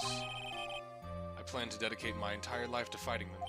But in order to fight crime on my own, I need a weapon. It's scary, but I've known that to be quite true for some time now. But Edgeworth, who knows? Given enough time, and I might have tried to pull something like Chief Gant did. That thought terrifies me. That's why I can't continue on as a prosecutor. Edgeworth, don't you understand? Damon Gant and your mentor, Manfred von Karma, were both the best of the best when it came to fighting crime, but they both made the same mistake. You said in order to fight crime on my own, I need a weapon. Which game is this? Have we already faced Godot? This is the very first game. Who's Godot? What the fuck that is? This may be true, but think back to today's trial. You weren't alone. You were working together with Mr. Wright. And because of that partnership, we were able to present evidence that otherwise would have gone undiscovered. Isn't that right, Mr. Wright? Oh, what? Yeah, what is this, pop quiz? Come on, Mr. Wright, show him what Lana's talking about. Evidence, huh? Well, I mean, you know, you my boy, right? You know that you had that evidence list, you had it tucked away, you helped me. Something that neither Edgeworth nor I would have been able to find on our own. Oh, that's the ID card record. There's the evidence list. You and me. It's the picture I drew. Our counterattack began with this. You had one half of the evidence list, I had the other. Apart, we wouldn't have been able to completely restore Emma's picture. That didn't just happen by chance, Mr. Edgeworth. It's time for me to go. Mr. Edgeworth? If you'll excuse me, there's still some loose ends that need wrapping up. Take care, Chief Prosecutor. Edgeworth, what will you do now? Well, whatever you do, just remember, you can let whatever happened kill the prosecutor in you, or you can let it help you grow. In the end, it's up to you. I know. It seems I owe you my thanks too, right? But what I face now is my problem. Edgeworth, I'll be waiting for you in court. Farewell. I better get going too. Okay, but I'll be by to visit soon. It seems we both have a lot to learn and a lot of catching up to do. Here, this is a little something for you. Bro, who is writing these books? Who is this duck? I need the lore. Scientific investigation? It's the first book I ever bought. Study it well. Thanks, sis, I will. And so another case came to a close. As for the sisters, I have faith. Faith that their lives have only just begun. And as for me, I think it's time I started on a new journey of my own. This is nice. A journey to rediscover myself. Well, don't go trekking off just yet, pal. Huh? What is it, detective? There's just a little matter to be resolved about the chief prosecutor. You see, she isn't supposed to be out of jail like this. But I thought you said it was okay. Yeah, well, it may be okay with me, but the folks at the prison are a different story. Huh? Basically, I had to bribe a guard in order to sneak her out for 30 minutes. Believe me, it wasn't cheap either. Huh? Way to go, detective. I didn't know you had a wild side. Yeah, well, you see, Mr. Wright here is the one who's gonna be footing the bill. Huh? What, you think I can afford it with my salary? You gotta be kidding me, pal. Huh? Thank you, Mr. Wright. You're the best. Why is it... I suddenly feel like I want to scream. Hey, I got an idea. Why don't we all go pay it off together? Yeah, that's a great idea. Come on, guys. Let's go. Objection! Oh! Yeah. Okay, friend in Europe to take care of Emma. Top corner. Alright. I can't wait to see Emma and Lana come back and just be a tag team. That's gonna be heat. Overlook my... Okay. It'd be worse than firing you if they penalized you any further? That's crazy. But yeah, no, that was really nice. I kind of would have liked to see some more, you know... I would have liked to see a little bit more of a godlike interaction with Phoenix... Ow! With Phoenix and Miles fucking breaking down the truth. But I think it was fine enough. I would have liked to see it gotten like super extra, but you know, that's cool enough for me. It was really nice. I think that case was really nice. I do enjoy that investigation a little, or not the investigation, the trial a little bit more than the trial for case 4. So yeah, it was nice. It was great. Emma and Maya together would be great. Oh boy, yeah, that would be nice too. To see them both like be friends. But yeah, no. Edgeworth is gonna go into the mountains and fucking train and come back. But yeah, no, that was a nice closing trial. Like I said, the story had a lot of similarities to chapter 4, but I think it was still really nice. The overall presentation of the case, I think, was a little bit better, as far as like investigation goes, because the DL6 incident only really came up in very awkward spots until it was, hey, Mystic Maya, afternoon, the training's about to begin. Well, see you around, Nick. Oh, we got to meet up with Maya. Neat. That was pretty cool. I almost missed that. But I think 5 is put together in a nicer package, but I care more about the characters in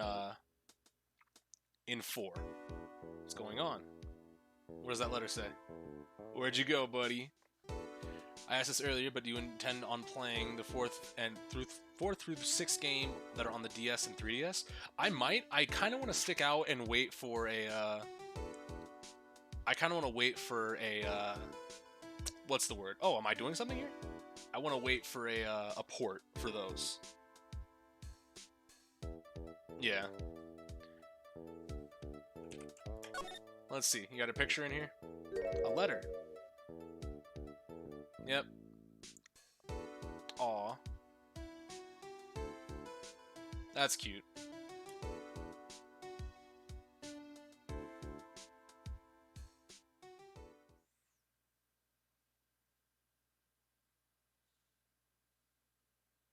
Funny thing about this, I've only played the 5th and 6th game. Well, next time, we're gonna be... Fuck, it is Justice for All! No! Not bad music! I can't fucking believe it. Jesus Christ. No, please. Son of bitch.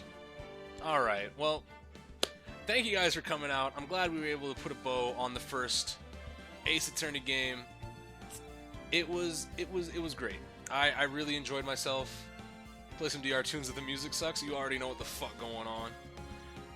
But no, I thoroughly enjoyed this game. It was really fun. I'm glad that I started to play it, but it was a decent time. I think overall, if I'm going to compare first games, right? Like if I'm going to compare the first Phoenix Wright game and the first DR game, you can definitely tell which one came out first, right?